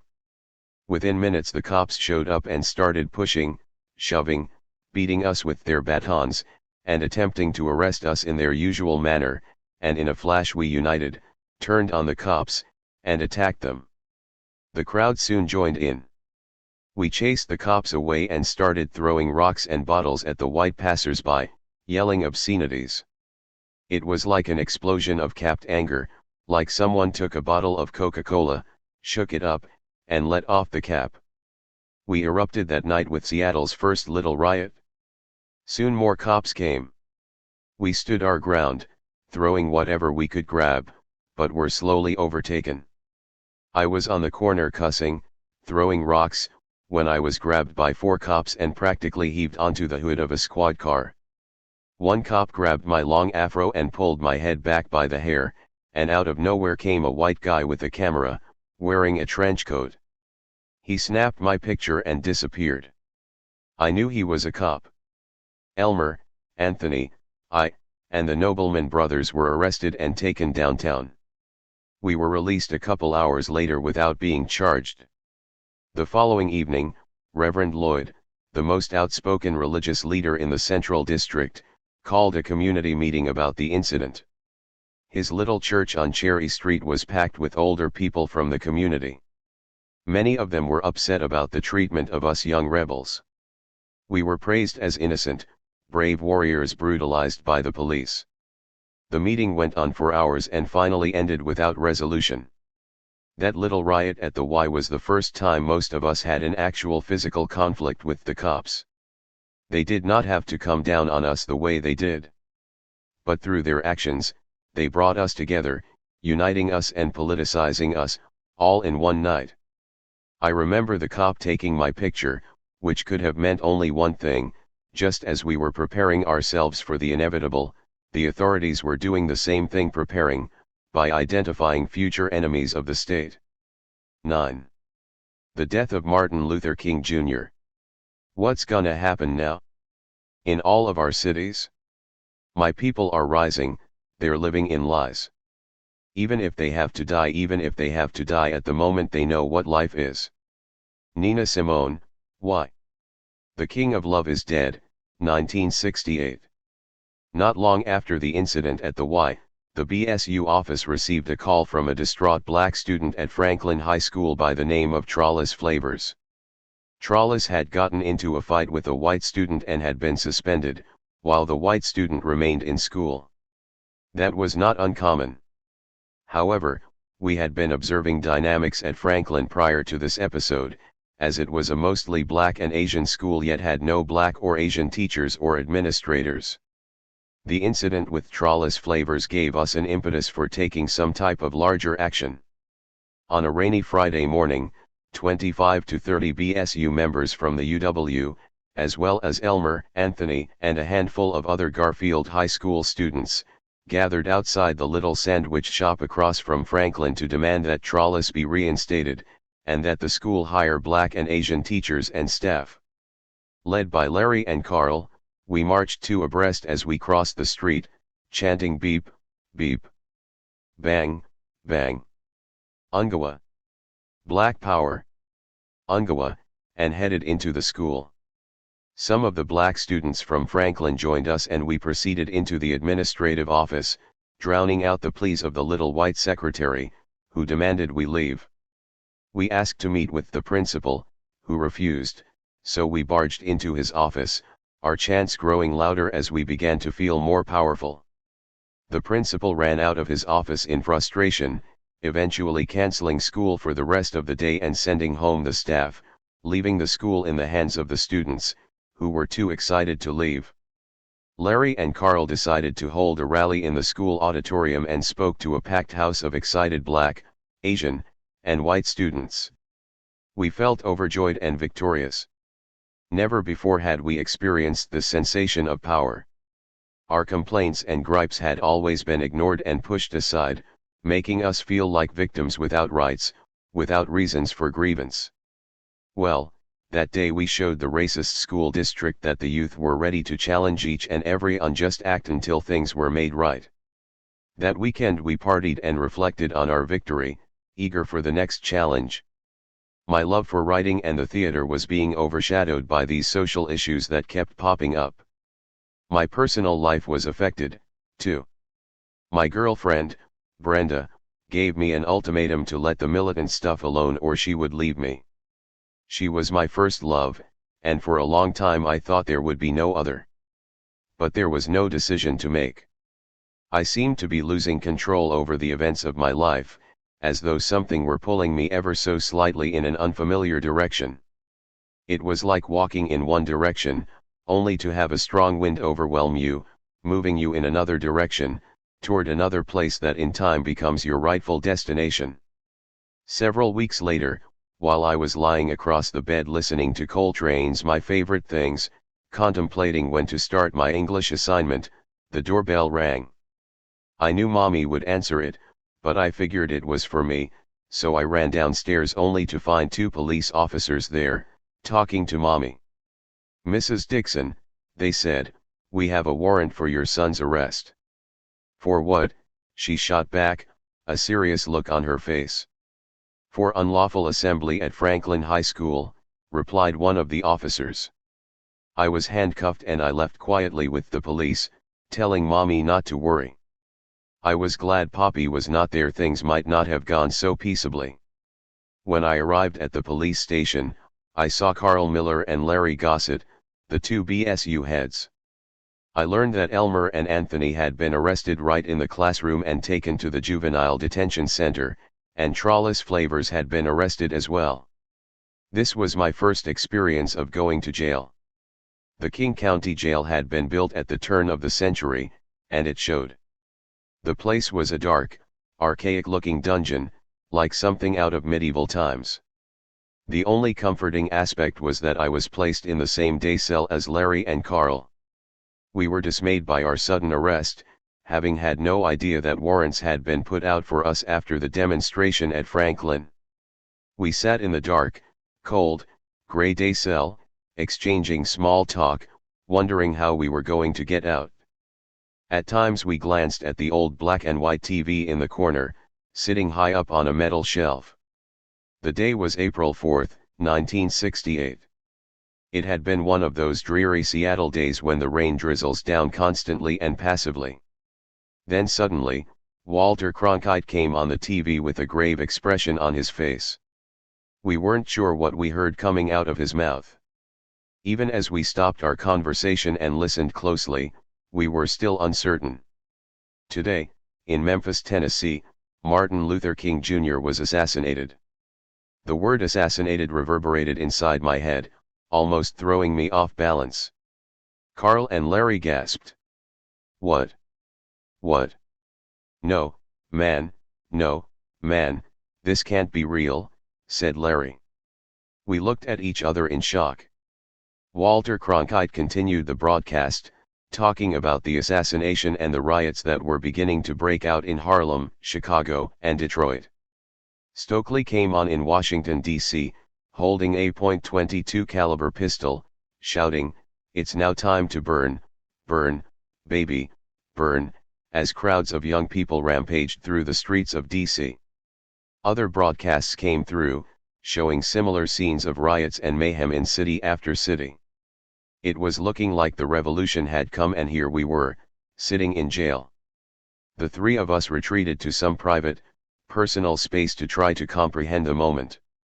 Tears welled up in Carl's eyes. My emotions were going wild. I kicked and banged the steel table, throwing whatever I could throw, wishing I were out there on the streets. Martin had been heaven sent, a modern-day saint, our Mahatma Gandhi, confronting America and its injustice as no other man had ever done, and doing all this with no malice, no anger, no hatred, just pure love and pure faith that someday we could all live in peace and harmony. Later that night those of us from the day cell were ushered farther back into darkness, down a dark corridor to our one-man cells. I was glad to be alone, glad to be away by myself where I could grieve in private. I thought back to when I was 12 and sat on the corner of that bandstand listening to Martin, looking out on the crowd, feeling somehow responsible for his well-being, looking at his smooth face, feeling his love. Despite becoming impatient with his nonviolent, non-threatening approach, we young organizers still greatly admired his courage. He was our modern-day savior. Anger filled me that night. There would be no more tears and no more dialogue. The war began that night all across America. I vowed to myself that Martin's death would not go unavenged. If a man of peace could be killed through violence, then violence it would be. For me, the picket sign would be replaced, and in its place would be the gun. It was now an eye for an eye and a tooth for a tooth. There would be no more unanswered murders. I finally dozed off to a painful sleep. The next morning we were awakened for our bail hearing. We first met with two young ACLU attorneys, Mike Rosen, a Jewish man, and Chris Young, a white woman. They told us that the courtroom was packed with students and supporters and briefed us on how to respond to the questions presented by the judge. I was the last of the three of us to walk into the courtroom. Larry and Carl had already been released. Now it was my turn. I felt almost overwhelmed, looking at the sea of faces crowded into the courtroom. Some faces I recognized. Most I did not. They all seemed to melt together, and I tried to maintain my composure when the crowd gave a big cheer upon my release. Mommy came over and hugged me. It was a relief to be out. But the pain of losing Martin was still immediate and very strong. At the same time there was an even stronger sense of certainty, a feeling that the time for major action was fast approaching, that our day of redemption was near. The next day, the Seattle Post-Intelligencer ran a large photo on the front page of Larry, Carl, and me wearing my Stokely shades, putting me into the mind of every cop in the city. After that photo I could not go anywhere without being stopped and harassed by the Seattle police. That night many of us met at Voodoo Man's house. America was burning over Martin's death, and we wanted Seattle to burn, too. So far Voodoo Man was the only one who seemed willing to meet our needs, to share our desire for revenge. He sent out 3 squads of brothers to throw firebombs and handed me and a Wayne Hall .30 caliber carbines, telling us he wanted us to stay there with him to protect the house. I remember squatting in the kitchen, guarding the back door in the candlelit den, the sounds of sirens all around, wondering what would happen that night and what the others were doing. Every now and then, a cop car with lights flashing would go by, streaking to some unknown destination. Voodoo Man was walking around with his carbine, eyebrows arched with a crazy, far-off look in his eyes. Man, tonight the blood is going to flow. My thoughts wandered to images of armed black guerrillas running across rooftops and through deserted, bloody streets. Suddenly, those thoughts were broken by the flashing of red and blue lights and unintelligible voices. There were 4 cop cars out front with their lights on. "You and D wait here," said Voodoo Man as he stepped outside. Dwayne and I looked at each other, wondering what the cops were doing. We heard Voodoo Man arguing with the police as they arrested 4 brothers from the firebomb squads. They had returned to Voodoo Man's house, followed by the cops. Dwayne and I thought for sure that Voodoo Man's bloodbath would start right then on that night, a night filled with conflicting emotions, whether to stay or leave, to live or die, to fight or surrender. After several minutes, Voodoo Man came back in the house, the red and blue lights still flashing. "We go and have to kill some of these cops." They arrested the brothers. "The man only understands one thing, and that's these things right here," he said, holding up his carbine.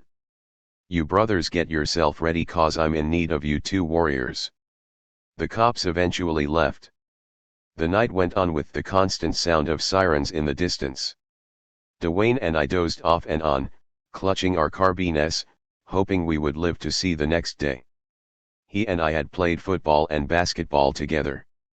Despite his diminutive size, Dwayne had become a phenomenon on both the football field and basketball court. And here we were, together on this ugly night, seeking to avenge the death of our fallen leader. In the morning, Dwayne and I left Voodoo Man's house. Dwayne never went there again. I probably should have done the same, but I was in too deep now.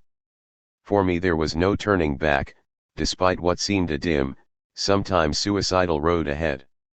As a show of his confidence in me, Voodoo Man gave me the carbine I had held all night. I sneaked it into the house and hid it in my bedroom closet. 10. The Panther emerges. I left my home in Georgia headed for the Frisco Bay cause I've had nothing to live for and look like nothing's gonna come my way. Otis Redding, sittin' on the dock of the bay, 1967. Several days later, a group of 15 to 20 of us BSU and SNCC members rented 4 or 5 cars through the BSU. Elmer disconnected the odometers so we would not be charged for the mileage we would be racking up. In a caravan, we headed down to San Francisco to attend the second annual West Coast BSU conference. Anthony Ware had attended the first West Coast conference the previous year in Los Angeles and described a heated disagreement between two organizations that had almost led to bloodshed. One was a cultural nationalist organization led by Maulana Karenga, the other was called the Black Panther Party for Self-Defense, led by two brothers named Huey Newton and Bobby Seale. They were the same group I had seen on the news a couple years before, leading an armed demonstration to the California Capitol building in Sacramento. This was the first time Elmer and I had traveled together without our parents. It was exciting to be in San Francisco, free of parental constraints. Young people from all over the country came to the city, searching for meaning, looking for their place in a conflicted society. Otis Redding's, sittin' on the dock of the bay had become a call of sorts for young people to come to the windswept hills and the beautiful Bay of San Francisco. So it was no coincidence that we were here, too, searching, looking to the conference and elsewhere for direction in our quest for liberation. After checking in at San Francisco State, where we registered and got our housing assignments, we were assigned a driver to show us around and take us to our sleeping quarters. Our driver was a smooth-skinned black brother wearing a semi-short, neat, jet black afro. The car sped through the often narrow San Francisco streets, swishing past streetcars, old, colorful Victorian homes, and intermittent views of the Pacific Ocean. He took us through the Haight-Ashbury district, where throngs of long-haired white kids wandered through the streets wearing rainbow-colored clothing. Some were hugging each other, looking glassy-eyed. Within minutes we were on Fillmore Street, filled with proud blacks and black businesses, jazz clubs, blues clubs, barbecue joints, and corner liquor stores. Our driver pointed out significant landmarks, such as Marcus Books, named for Marcus Garvey, and the Black Muslim Mosque. When we asked if he knew any Panthers, he began to open up. "Yeah, I know a lot of the Panthers. Matter of fact, we going to raid a Hells Angels house tonight," he said, pulling some bullets out of his pocket along with a beret. He added, "They're having a funeral tomorrow over in Oakland for a Panther killed by the police." Eventually, he dropped Anthony, Kathy Jones, Gary Owens, Elmer, and me off at the black professor's house where we were staying, not far from the university campus. The next day Elmer, Anthony, and I went around the conference and tried to find some workshops that interested us. We even sat in on a couple, but left disappointed. Not one was interesting to us. Or, at least, none seemed to fill our needs. We saw a flyer about the funeral the driver had mentioned, and decided to drive one of the rented cars to Oakland to check out the funeral of the slain Panther, a young man called Little Bobby Hutton. Larry Gossett, Gary Owens, and a few other BSU members went with us. On the way to Oakland, we stopped to buy some black berets to show our solidarity with the Panthers. After crossing the Bay Bridge into West Oakland, we spotted a small church in the distance. As we approached we could see a group of black men in leather coats and black berets gathered in front. We pulled out our berets and put them on. As we got closer we saw Marlon Brando, my mother's favorite actor, dressed in a black leather coat and black beret, standing in front of the church, talking to a tall black man, Bobby Seale, as we later learned, the chairman of the Black Panthers. We got out of the car and walked quietly into the small, white church. Inside it was dark and packed full of mourners standing, and on both sides of the church were black men dressed in black leather jackets, black pants, and powder blue shirts, with black berets. They stood half at attention, their eyes focused toward the front, where a brown wooden casket held the body of the murdered young panther. In the center front of the church, a group of older, heavy-set black women were bunched together, wailing uncontrollably, reaching out to the casket for the hand that could not reach back. We stood there, listening to the preacher as he gave his eulogy over the soft cries that sometimes erupted into loud shrieks. The faces of the young men and women in black were unchanged, almost emotionless. We fell into the procession as it wound its way to the front, past the casket. I looked into the casket of the one known as Little Bobby. He was so young looking, yet there was an oldness about him, his face uneven and somewhat swollen. The cries of Mrs. Hutton and the other women filled my ears, almost blocking out everything else. I don't think any of us had ever experienced anything as somber and as sad as the funeral of little Bobby Hutton. On the way back to our lodgings, I paged through the Panther paper handed out at the church and read the story of little Bobby Hutton, how he had joined the organization at age 16 and risen to the position of Minister of Finance, how he and Eldridge Cleaver, the Minister of Information, had been cornered by the police in an abandoned house and overcome with tear gas. Bobby Hutton had been shot numerous times, despite having come out of the house unarmed and with his hands up. He was killed just 2 days after Martin Luther King Jr., in the police crackdown on the riots following Martin's death. 17 Panthers had been arrested on charges of conspiracy to murder. Later that evening we went back to San Francisco State to await the BSU conference keynote address by Bobby Seale. Those of us who had attended the funeral were in a solemn mood. Looking into the casket of little Bobby Hutton had been almost like looking into the future and glimpsing what the movement might hold. It was not the glory and the victory we had romanticized. It began to get dark outside. Bobby Seale was already an hour late. Elmer, Anthony, and I found a corner of the auditorium and stood quietly talking, waiting for the messenger. We were wondering if the Panthers were going to show up. Maybe something else had happened. Maybe the police had attacked the brothers again. Finally, the doors to the auditorium flung open, and in walked Bobby Seale, followed by a handful of brothers and sisters. I recognized the tall, light brown sister with the big brown afro as Kathleen Cleaver, the wife of Eldridge Cleaver. I had seen her picture in the Black Panther paper. She almost glided across the room. Next to her was a panther walking with a limp. I would learn later that he was Warren Wells, one of the brothers wounded in the shootout. The entourage moved quietly, almost sullenly, occasionally whispering among themselves. The Panthers spread out across the audience. Jimmy Johnson, the BSU president at San Francisco State, introduced Bobby Seale, who took center stage. Bobby Seale looked beleaguered as he began to address the crowd. All power to the people, brothers and sisters. We just came from burying our comrade, little Bobby Hutton, who was murdered by a bunch of racist, fascist pigs. The pigs murdered little Bobby despite the fact that he was unarmed, despite the fact that he had his hands up. The pigs also shot and wounded the Minister of Information, Comrade Eldridge Cleaver, who is locked up in the Alameda County Jail, along with 17 other party members, including our national captain, David Hilliard. The comrades were transporting supplies in preparation for a rally for Huey P. Newton at Defremery Park when they were ambushed by a bunch of low-life racist dog pigs.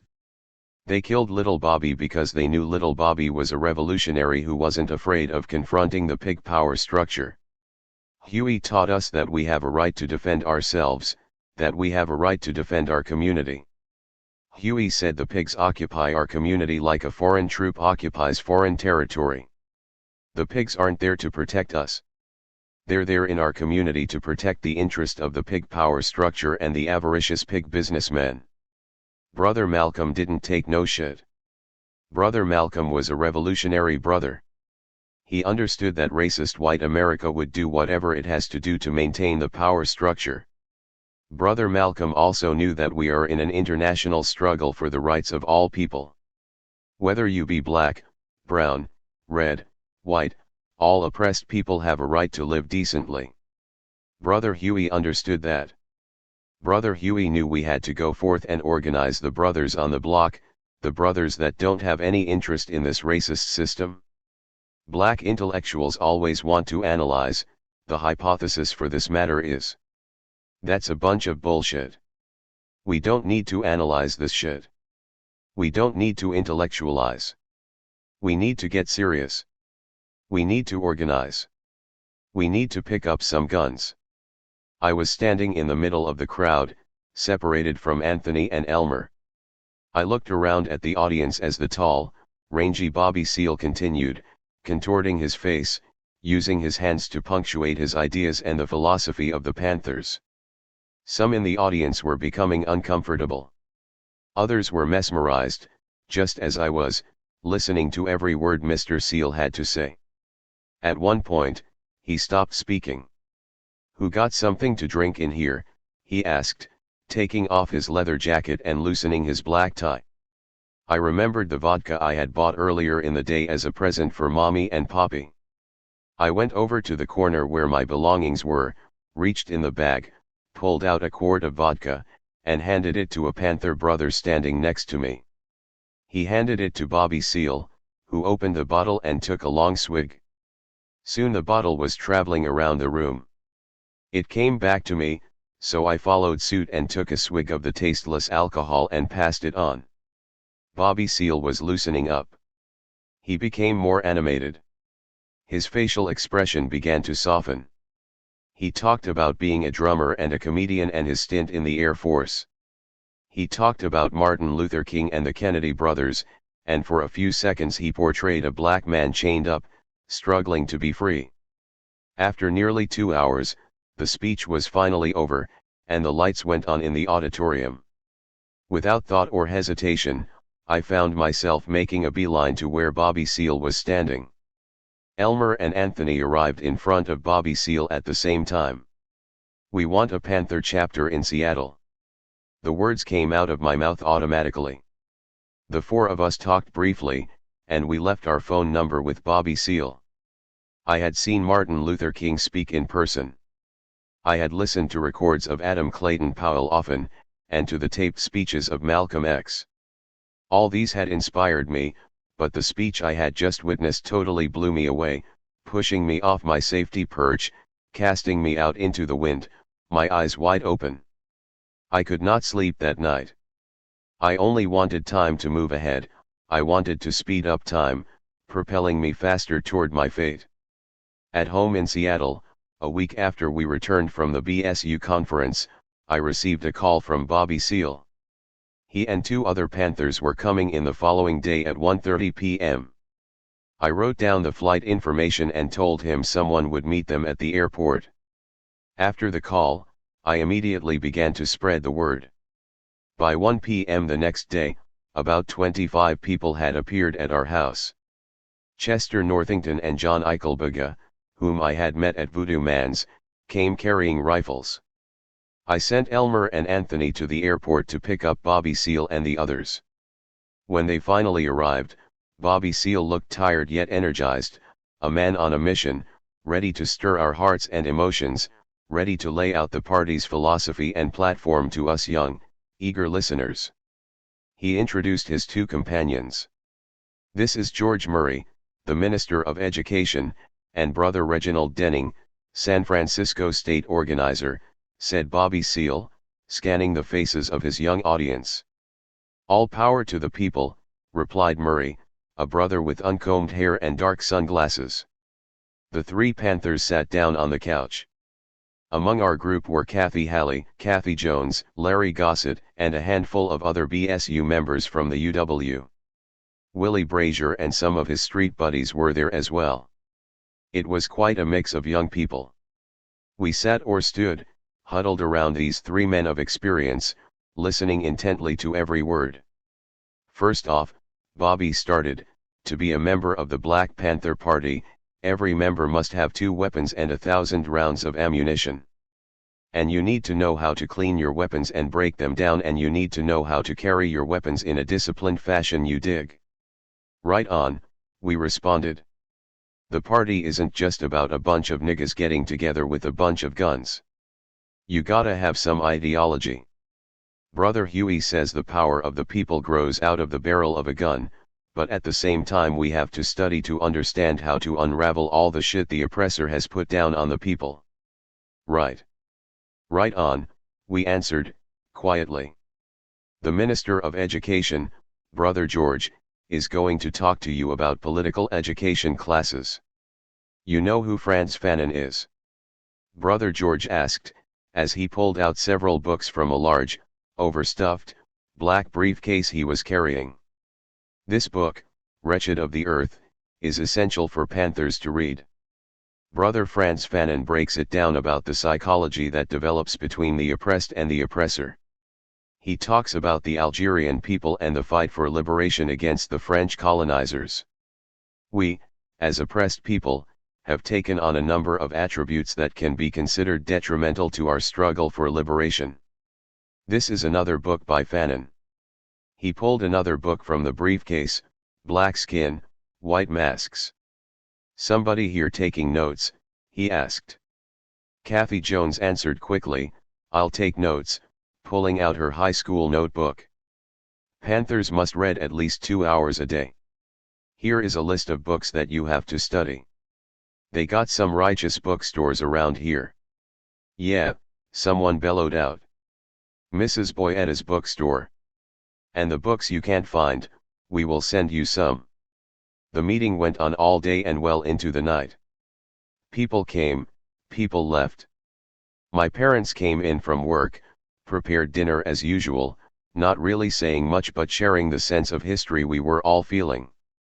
Many questions were asked, and the 3 visitors answered them all, including one Joyce Redman posed about the sisters in the party. We say that the woman is our better half. In the party, a sister is our equal. And we don't play that male chauvinism shit. You gotta respect a sister, just like you would a brother, you dig? Right on, we answered. Bobby spent considerable time talking about Huey Newton. Brother Huey was a bad motherfucker when he ran the streets with his runnin' buddies. He was known as a fierce street fighter. But he also read a lot of books. He always studied a lot of shit. Huey understood what was going on with the masses of oppressed people. He realized that we have to organize the people against the racist pig power structure. We have to raise the consciousness of the people and educate them about the fact that they have a right to defend themselves, just as it says in the Second Amendment of the Constitution. Me and Huey and little Bobby sat down and came up with the 10-point program and platform of the Black Panther Party. The 10-point program and platform speaks to the needs of black people, and all Panthers must memorize it, know it by heart. Number 1, we want freedom, we want the power to determine the destiny of our black community. Number 2, we want decent housing fit for the shelter of human beings. I sat and listened to the words of Bobby Seale as he continued detailing the Panthers' platform. The words eased from his lips. His face was unshaven, his hair uncombed. He wore an unbuttoned blue shirt and black slacks. I felt privileged to have him and the others here in my house. I also felt uncertain. On one hand, I felt the pull of history. On the other hand, I felt afraid about the future, and scared that bit by bit my young freedom was now being committed to the struggle. Who's going to be the defense captain? Seale asked. I was caught by surprise, having slipped off into deep thought. Fingers were pointing my way. It was as if no one wanted the responsibility for leading what lay ahead. I felt a little like a trick had been played on me, and I fell for it because, as usual, my response was slow. Reluctantly, I accepted my new role. Okay, Dixon. You're the captain. I want you to come with me back to New York on an organizing tour through the East Coast. There's a lot of shit you have to learn, said Bobby Seale. The title defense captain may have been placed on my head without my resistance, but I definitely was not ready to up and go with Bobby Seale and the others. I felt deeply about the movement that was rapidly gaining steam, coming over the horizon, but I was not yet a true, committed revolutionary. I was not ready to leave the comfort of my home, the love of my parents, or the tranquility of Madrona. Bobby, I can't leave right now. I have some stuff to take care of. I hoped my response didn't sound too weak, like a cop-out. I needed time to think, to adjust to everything that was happening. The next morning, Bobby Seale and the others were gone, heading to their East Coast destination to appoint more captains, to arouse the hearts of hungry young men and women. A week later, I would be on my first plane ride to Oakland and the beginning of a much different life. 11. 7th and Wood, April 1968. Look over your shoulder. There will I be. Look over your shoulder. There I'll be waiting patiently. OJ's, look over your shoulder, 1968. Ever since my arrest for the Franklin sit-in, rebellious events had been erupting in a quick, staccato manner. I was changing rapidly but also had some inner resistance, creating a push and pull. It felt like a tug of war, an exciting yet very dangerous game of tug of war. Yet, this rebellion is what I was being prepared for. In some ways, this seemed to be what I was born for, to add my voice to the chorus of dissent and the cry for change. No matter the shyness, the inexperience, the doubts. Resistance was my path and I was ready, even if reluctantly, to follow. I, along with many others on the West Coast, was now a member of the Black Panther Party, an organization born on the streets of Oakland, born not out of desperation but out of an innate desire to be free from the racism, poverty, and police brutality that seemed to engulf almost every person of color in the United States. Fueled by anger, frustration, and the black nationalism of the mid-60s, the party began to unfold. Two friends, Huey P. Newton and Bobby Seale, along with their young protege, 16-year-old Bobby Hutton, and later David Hilliard, Elbert Big Man Howard, and other schoolboy friends, formulated the organization. Ron Dellums, the inspiring radical whose words had so affected me when he spoke at our BSU lectures, also took part in the strategizing sessions. And in October 1966, the Black Panther Party for Self-Defense was born.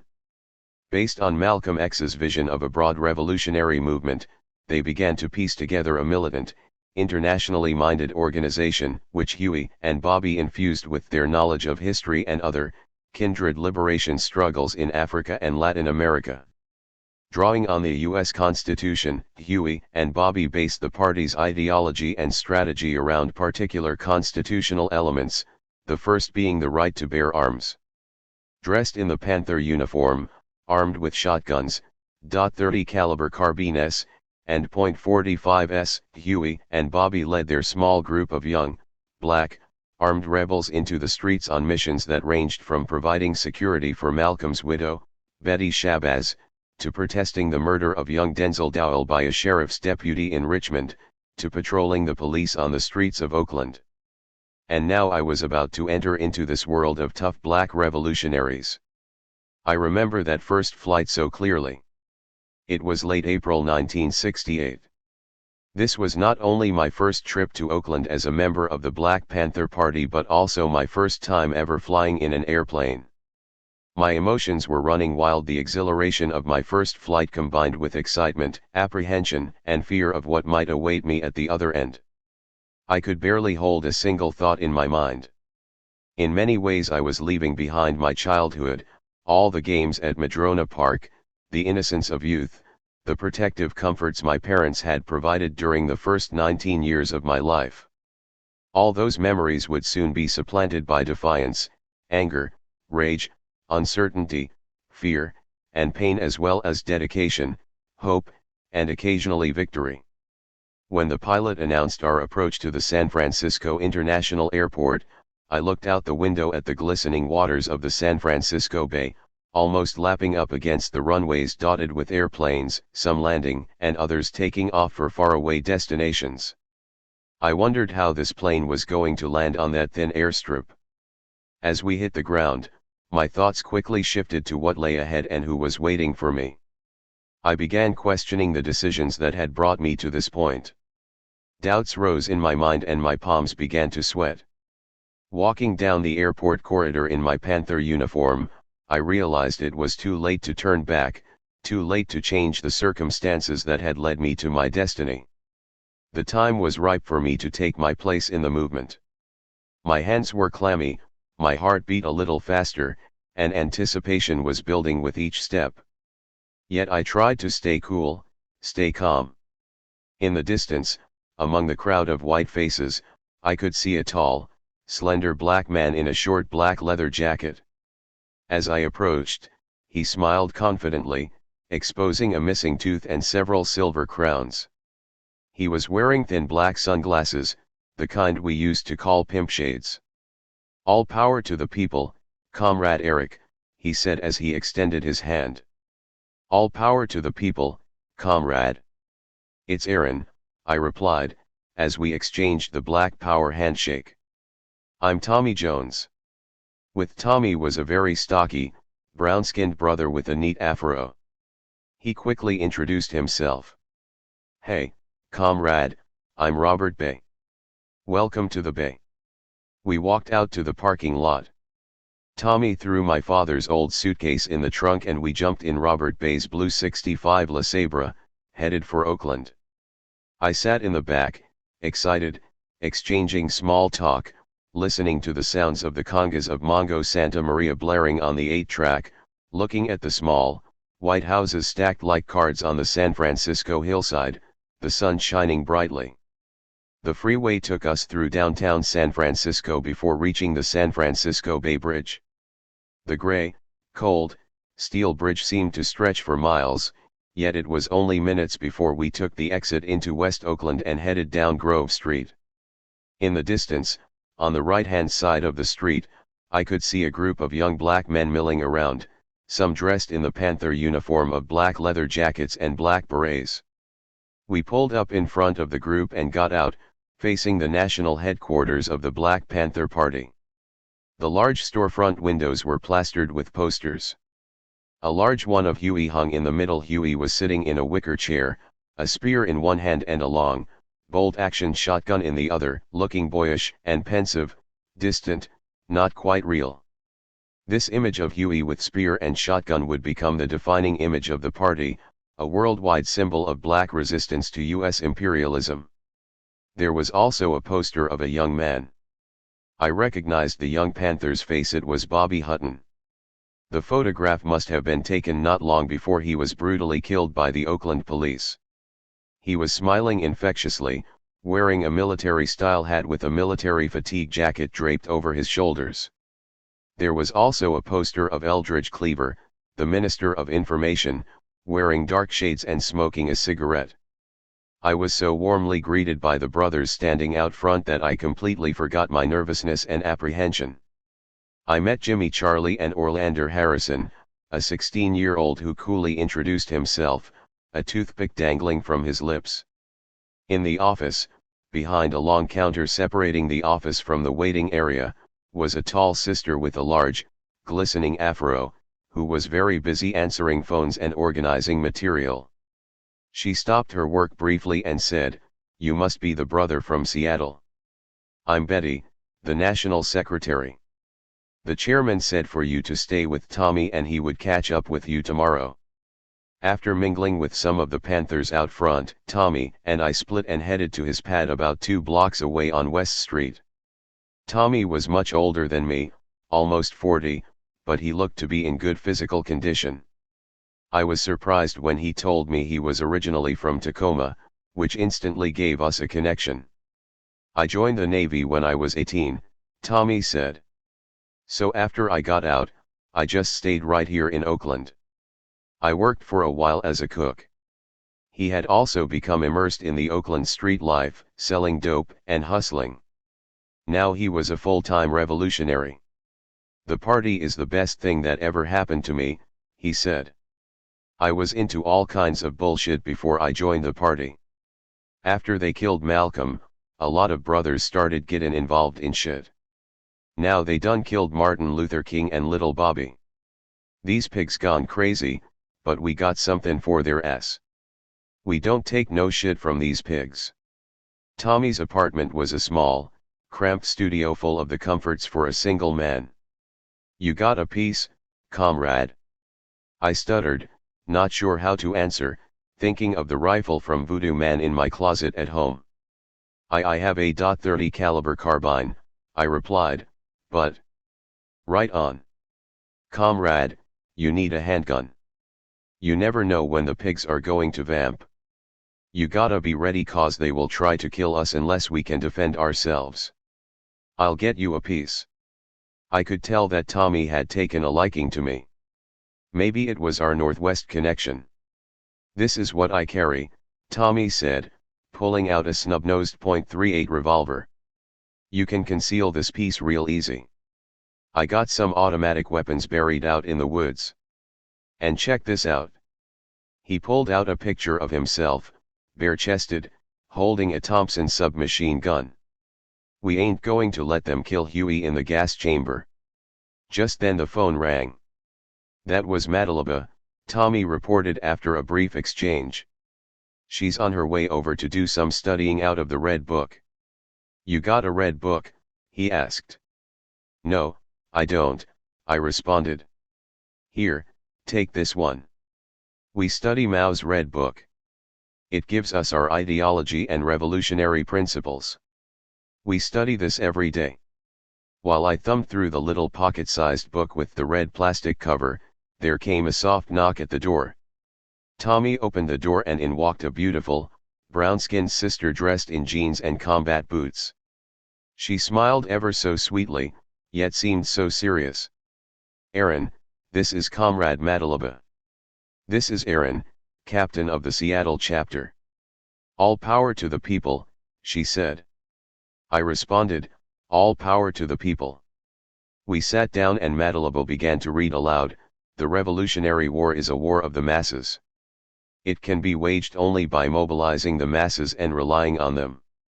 I listened to Tommy and Madalaba discuss and break down each paragraph, applying each reading to the party and to America. I participated in the discussion whenever possible, even though I knew very little about Mao, let alone Marxist-Leninism. After about 20 minutes, we concluded our study session, my first political education, PE, class. Madalaba departed like a fresh breeze disappearing into the midday sun. I later learned that she had joined the party at the age of 17, the first woman to join. An accomplished violinist and visual artist, she became one of the party's most important artists. I also learned she was part of a cadre with Tommy and Robert Bay. Cadres were small, informal groups within the party that studied, trained, and carried out missions together. Tommy and I went over to Robert Bay's house. His place was on 45th Street, around the corner from National Headquarters. The house was in back of another home, as was common in Oakland. Sparsely furnished, with a chair and a small TV in the living room, it had 2 bedrooms in the rear and another bedroom adjacent to the living room. Robert shared these living quarters with 2 lanky brothers, Randy and Landon Williams, as well as a cute young sister named Ora Scott, who was relating with Landon. Relating with was a Panther expression for being involved. Randy and Landon had both spent time in Vietnam as Special Forces Rangers, now they were captains in the national headquarters of the party. Robert Bay had also served in Vietnam. The older of the 2 Williams brothers, Randy was very reserved, a man of few words. At times he seemed almost emotionless, a sharp contrast to the younger Landon, who was excited when Tommy introduced me as the captain of the Seattle chapter. The housemates showed me their artillery. Each kept a small arsenal in his room, including reloading equipment for making ammo. The weapons varied from AR-15s to carbines to Robert Bay's long, bolt-action shotgun, identical to the one held by Huey Newton in the famous poster. They also showed me their handguns. Randy carried a 9mm Astra and Robert Bay carried a snub-nosed .38 similar to Tommy's, a weapon common on the streets. Landon, in contrast, proudly showed off his big .44 Magnum. Tommy left to attend to some party business that would extend well into the evening, so I ended up spending the night with Landon and Randy. They took me down to a juke joint in West Oakland near some railroad tracks. The place was full of black folks drinking and talking loudly and listening to some down-home blues blaring from the jukebox. Landon and Randy, wearing green army fatigue jackets, moved freely through the crowd and appeared to know everybody. They talked to a number of people, with me following behind. Not long after we arrived, there was a loud crash. A fight had started, and someone got knocked through the big front window by a brother who looked really crazy. Landon, Randy, and I quickly moved outside as the fight continued. People were pouring out of the club, and sisters were screaming in panic. Landon and Randy separated themselves from the crowd by standing quite a distance away, observing the mayhem, and keeping their hands on their weapons. This juke joint was the kind of place where the poor and disenfranchised came to unwind, to release the week's tensions and frustrations. And things could turn deadly in the blink of an eye. We left to avoid the police, who would inevitably be arriving soon. The next morning, Robert Bay took me around the corner to National Headquarters, where I waited for a ride to Bobby Seale's home. When my ride finally arrived, we sped wildly through the streets of North Oakland to arrive at a brown bungalow. Inside, I met Artie Seale, Bobby's wife, a gregarious, bright-eyed beauty, and their 4-year-old son, Malik, who closely resembled Bobby. Little Malik was just as bright-eyed as his mother, full of energy, bouncing all over the place. Bobby Seale walked quickly out of his bedroom, buttoning his powder blue shirt, dressed in black slacks and black shoes. "All power to the people, comrade," he said. "Did Tommy and the brothers break down for you what the party is about?" Bobby asked. "There is a lot of shit for you to learn, brother. We got a lot of work to do. We gotta keep these pigs from killing Brother Huey. I want you to go up to the jail and visit him before you leave. You dig?" "Right on, Bobby," I answered. Since the April 6th shootout, the pigs have been vamping on Panthers, bustin' 'em on a bunch of trumped-up bullshit charges. I want you to stay with me today so you can understand how the party functions. I have to go up to Merritt College and meet with some brothers and sisters." We left in a whirlwind, heading to the school, which was located down on Grove Street. Bobby talked to a class of students and met with BSU representatives. He introduced me to a young brother named Larry, the BSU president at McClemens High School in West Oakland. Larry proved to be instrumental in organizing the BSU on high school campuses across Oakland. I would see him on many of my trips to the Bay Area, and we eventually became good friends. I rode with Bobby Seale all day, racing from one meeting to the next. Toward the end of the day, we ended up heading across the Bay Bridge to a meeting of the party's Central Committee at the home of Don Cox, one of the party's 3 field marshals. We drove up to a gray Victorian house. The entrance was a narrow hallway that led into a plush living room filled with books and tasteful furnishings. We were met warmly by a small, young black woman with a short afro. "Hi, I'm Barbara." "Barbara, this is Aaron," said Bobby. "Nice to meet you," I replied. "Don will be with you in a minute." Don Cox entered from one of the other rooms. He was a light-complexioned, very distinguished-looking man wearing a neat afro, with touches of gray in his mustache. "All power to the people, comrade. Welcome." Others began to show up. Emory Douglas, the party's chief artist and one of its early members, introduced himself, then Captain Bill Brandt, an older, steely-eyed brother, and Captain Crutch, another 40-ish-looking brother, with a processed hairdo and a slight limp. He reminded me of some of the older brothers I knew who were involved in the street life in Seattle. He looked nothing like my image of a revolutionary. We were also joined by a tall, lanky brother named David Hilliard, the party's national captain, and, to my surprise, Stokely Carmichael, the one who had lit the flame of rebellion in my heart.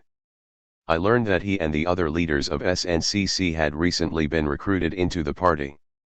The meeting began, and Chairman Bobby Seale introduced me. As the meeting progressed, members debated back and forth, mostly about the need for more rules and discipline in the party. I sat quietly, listening to these older men, these strong, brave leaders of the party. After the meeting, Don Cox went into a back room and came out with several rifles. "Hey, Chairman, I want to show you something. We got a big shipment of these in. They're called Santa Fe Troopers." I marveled at the rifle. It looked almost exactly like an M14 but shorter and more compact, and it used the same ammo, 7.62mm cartridges. This weapon was later dubbed the Panther Special. "Right on, brother," responded Bobby. The next morning, a ride took me to the Alameda County Jail to visit our leader, Huey P. Newton, a requirement for all new chapter captains. I felt unprepared for this face-to-face meeting with the leader of the Black Panther Party. I tried to figure out what to say, how to present myself, and what he'd think of me. I signed in and waited for my turn to go up in the elevator to the 12th floor of the jail. As I got off the elevator, I noticed how small and cramped it was up there in the visiting section. The place was jammed with black people trying to visit family members and friends for a precious, limited time. The room was painted a dull, off-gray color, giving it a very dreary look. Finally, my name was called and I made my way up to the window, which had a small metal piece that the visitor had to raise up in order to be able to speak into the cell. There, sitting in a tiny space on a metal stool, was a short, thin, light-skinned brother with responsive eyes. It was Huey. "All power to the people, comrade," he said, raising his clenched fist. "All power to the people," I said as I awkwardly bent down and attempted to speak while giving the power salute. "How are things going in Seattle, comrade?" asked Huey. "They're going good. The movement in Seattle is growing day by day," I responded, hoping my answer sounded revolutionary. We exchanged small talk for a few minutes. I was nervous, not quite sure how to respond to this emerging hero of the movement. Huey offered up defiant words of encouragement. "Comrade, the pigs are going to intensify their attacks on the party, so you have to be vigilant, comrade, and you have to work on the comrade's discipline, and remember to never turn your back on the pigs. They will not hesitate to shoot you in the back." After that final statement, we both raised clenched fists.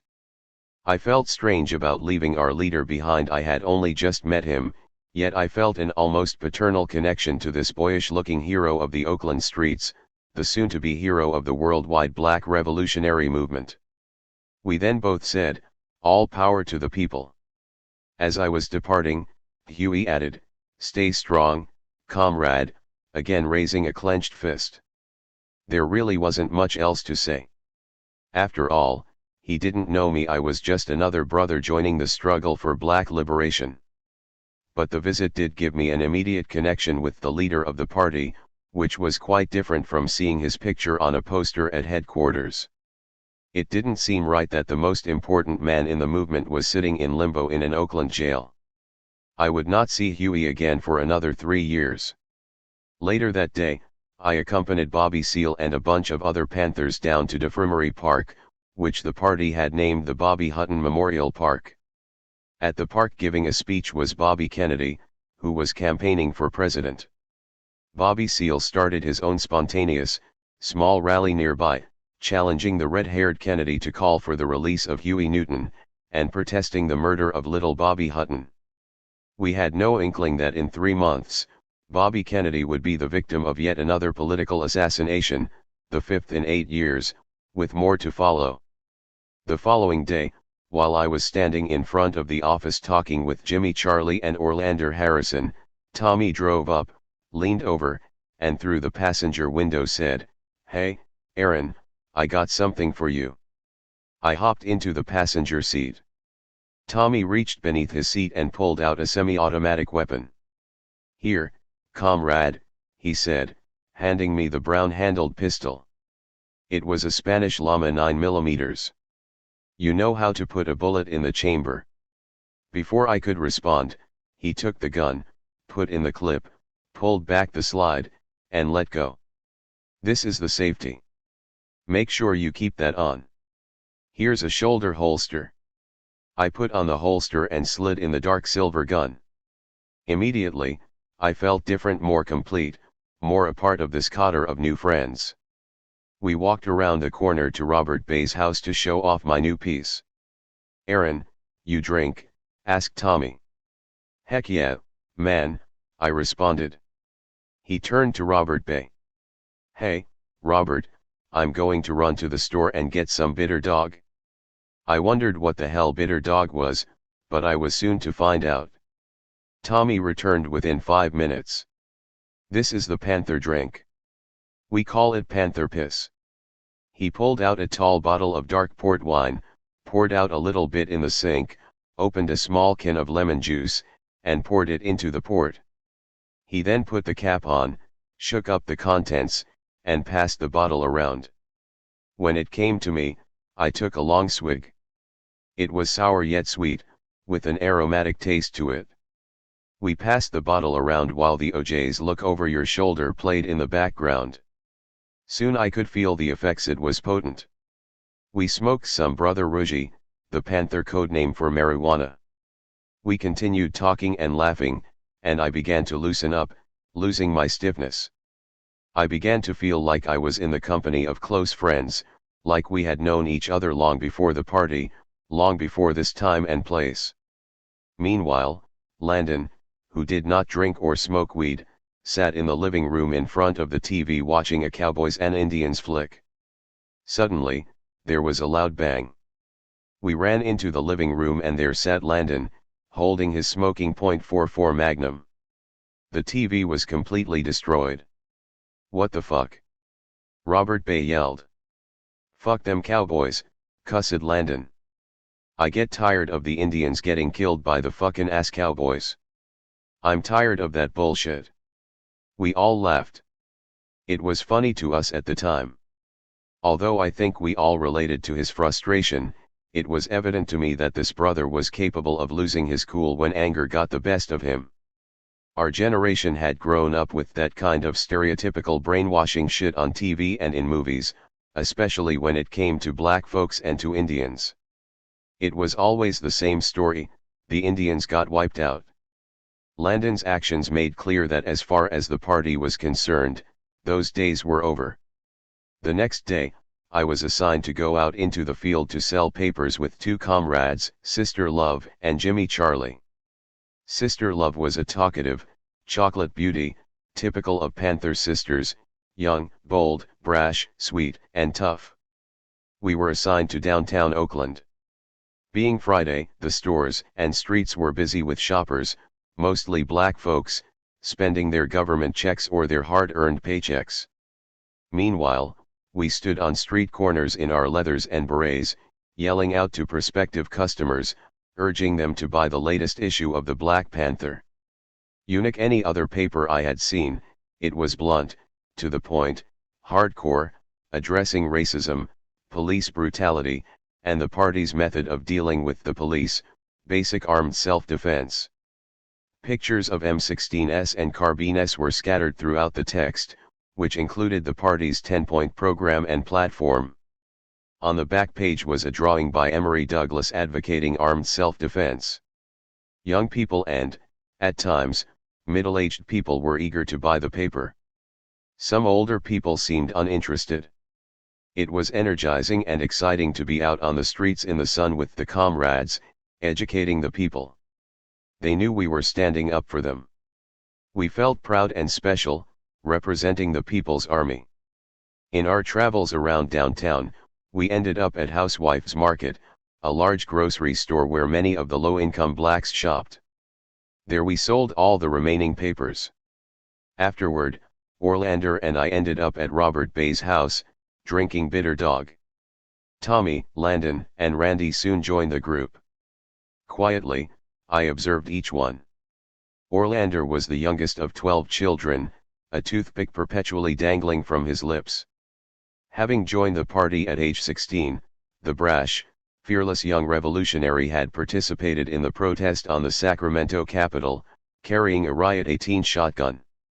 Tommy was the oldest, a seasoned veteran of the streets and of life. Robert Big Bay was a disciplined, stoic Vietnam vet who exhibited very little bravado. And Landon and Randy, also Vietnam vets, were opposites. Landon was powder keg, whereas Randy was cool, calm, and collected. Later, the six of us found ourselves sitting in a soul food restaurant on 7th Street and Wood in West Oakland, eating black-eyed peas and fried chicken, trying to dull the effects of the bitter dog and the weed we'd smoked. After Orlander and I finished, we went outside and stood on the corner to light up a couple of cools. Feeling full and feeling good, we watched the crowds of black people on this warm spring Friday night. The clubs and restaurants were full of our people, wanting to get high, to drink, to gamble, anything to try to forget the racism and oppression of white America.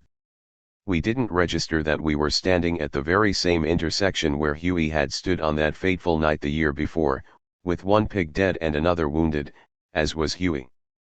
But we did notice the police cruiser slowly driving past. Orlander began yelling at the police. "You pigs better stop at that stop sign." I joined in. We began yelling in unison, feeling both bold and foolish, as the young so often do. Then we began shouting epithets at the cops. "You motherfucking pigs better stop at that sign." We were full of ourselves, in our uniforms, and on our own turf. I was armed but Orlander was not, as he was underage and not allowed to carry a concealed weapon. Soon Robert Bay, Tommy, Randy, and Landon came out of the restaurant to see what was going on. The cruiser stopped and two cops got out, looking aloof. Orlander and I backed up off the curb, and the others moved away from the advancing officers. But Tommy, who earlier had taken a Red Devil or some other downer, was by this point what Panthers called non-functional. He was standing by himself near the curb. One officer asked for his ID while the other returned to the car and called for backup. Within minutes, 5 police cars were on the scene. Suddenly, the streets began to turn chaotic. People hurried past, whispering among themselves and yelling to others to get out of there. Amid the confusion, Tommy somehow slipped his small snub-nosed .38 to Orlander. As the police poured out of their cars, hands on their guns, I heard Robert Bay say in his husky voice, "Spread out." I watched as the others formed a semicircle around Tommy and the cops.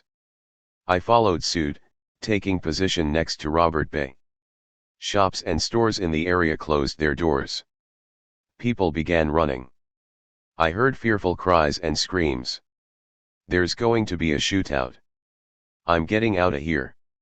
I remember seeing a young brother, probably a year younger than me, wearing a McClemens High School leather jacket, carrying 2 bags of groceries in his arms, probably heading for a quiet dinner at home. Our eyes met for a split second, his expression full of fear, my eyes pleading, "Stay. Help." He must have read my mind. He sputtered out, "Man, I would like to stay and help, but I gotta get home." In a second he was gone, leaving me, leaving us, just like all the other people fleeing, the same people for whom we had taken up the banner, the same people we had pledged to defend. The comrades spread out with hands on their guns.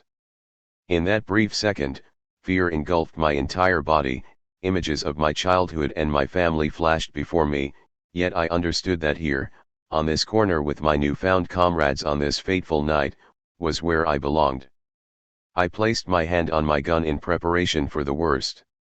Within minutes, the streets were empty except for a few prostitutes who refused to leave, proclaiming loudly, "We ain't going nowhere, we gonna stay out here with our brothers." Tommy was arrested and the 7 or 8 pigs, now bunched together, turned their attention to the remaining 5 of us.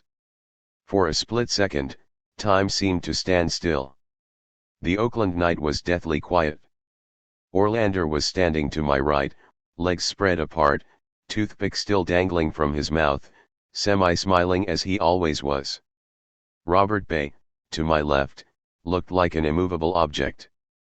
Randy stood erect, emotionless, hand on his gun, almost daring the cops to make a move.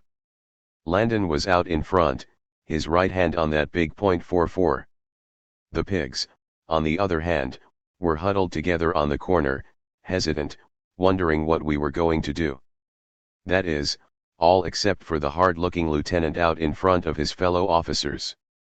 The lieutenant was almost face to face with Landon, hand on his service revolver. Like Landon, he, too, probably had been in Vietnam. He blurted out, "I'm going to search you." Landon defiantly snapped back, "You ain't gonna search me." The lieutenant began moving toward Landon. In turn, Landon slowly, carefully, backed up. I thought about the TV blown to bits by Landon's .44. The air was thick and heavy and eerily silent, the thoughts of blood and death lingering. The lieutenant repeated his demands to search, and Landon continued to resist. The five of us stood by, trying to maintain our defiant postures. Suddenly, while stepping backward, Landon slipped and stumbled on the lid of a garbage can. The rattling sound reverberated, puncturing the tension and silence. Landon caught himself from falling and quickly bounced back up, maintaining his position, his hand still on his gun. Then, just when we thought the blood would surely spill and death would be upon us, the lieutenant and the rest of the cops quietly and slowly backed up, silently got into their cars, and drove off, making a U-turn beneath a transit construction project, and headed back downtown. It was over. The pigs had decided that this warm spring night was not the time they wished to die. As for us, we had chosen this night as our time to stand our ground. Moments after the pigs left, some prostitute friends of Captain Crutch took our weapons for safekeeping in case the cops came back with reinforcements. We were not too about to give up our weapons to the cops, not after what had happened to Bobby Hutton just a few weeks earlier. We split the scene. That night I stayed at the house with Robert Bay, Landon, and Randy. The tension had been so tight, the cops' fear of the combatants so heavy, that whatever rationale they might have given for backing out of this potential bloodbath was understandable. Simply put, we appeared to be more prepared to sacrifice our lives than they were. This was our street, our community. As Panthers, we had drawn the line in the sand. Although I was grateful to have escaped a potential gun battle, I felt proud of myself. I also felt this experience forever cemented my relationship with these four comrades. The next day, Tommy was released and news of the standoff spread throughout the party. David Hilliard proclaimed that the incident on Friday night had served as my baptism into the party. Whereas I was relieved, the Oakland Panthers treated this as a normal occurrence. Ever since the shootout that killed little Bobby Hutton, the police and the party were at war. This incident was a battle in that war, and there would be many more to come. The following evening, Panthers from all over the Bay Area gathered in the basement of St. Augustine's Church. They came from Frisco, Marin County, Vallejo, Richmond, Palo Alto, most dressed in the Panther uniform, and warmly greeted each other, filling the room with energy and enthusiasm. There must have been 200 Panthers. It was electrifying. I could hardly contain my excitement of being among these righteous brothers and sisters. Bobby Seale brought the meeting to order, reminding the comrades of the importance of learning the 10-point program and platform by heart, and exhorting us to study the Red Book. He talked about the need to get out and sell the Black Panther paper, and took reports from captains from each area. As part of the meeting, I was introduced as the captain of the new Seattle chapter, the first Panther chapter outside California. Afterward, comrades welcomed me into the fold, asking questions about Seattle. I was able to meet Panthers from throughout the Bay Area, including Captain Dexter Woods from San Francisco, Captain Randy from Vallejo, Chico from Richmond, and Fred from Palo Alto. One brother in particular stood out, and I would later come to know him to be probably the most dedicated Panther of all, Sam Napier, a thin, disheveled-looking brother.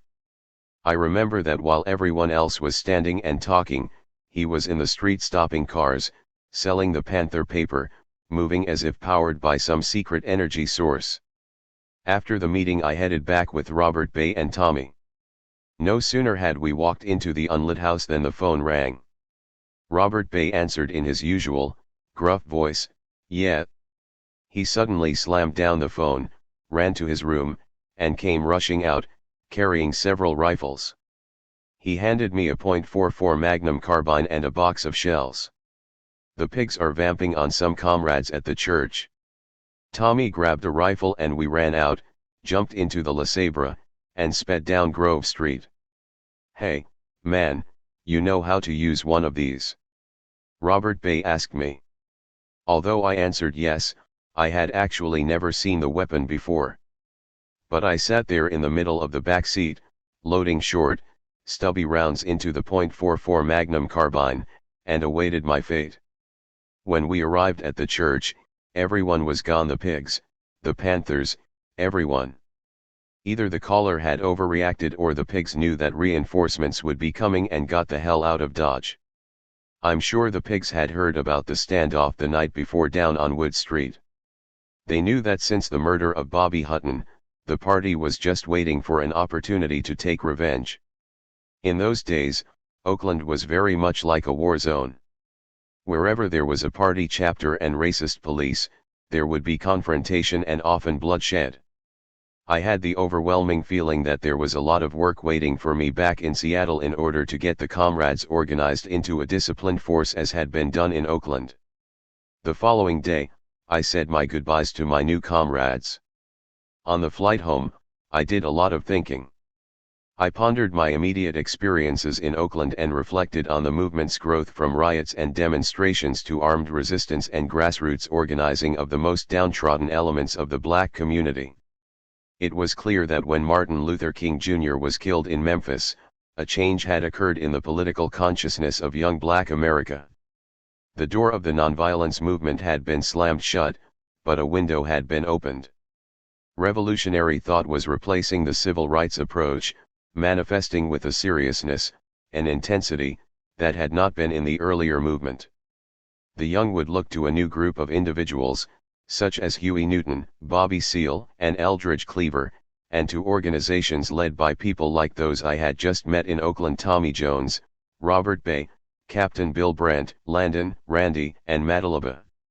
I thought about my newfound friends, my comrades in arms, about the night at 7th and Wood and how I was embraced by them, encouraged and loved by them, unconditionally.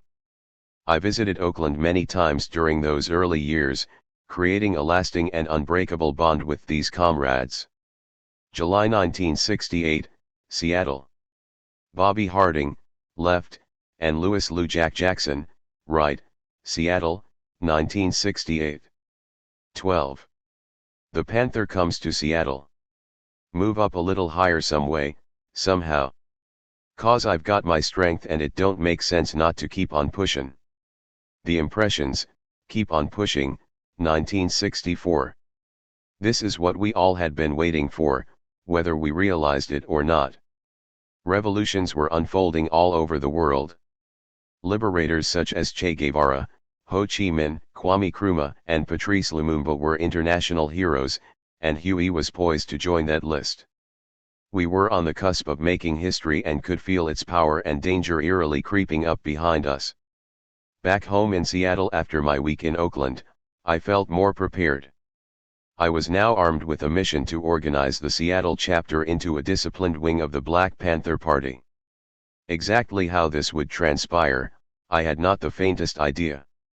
I was merely a passenger on the train, and it had just so happened that I was assigned to the front of this particular car.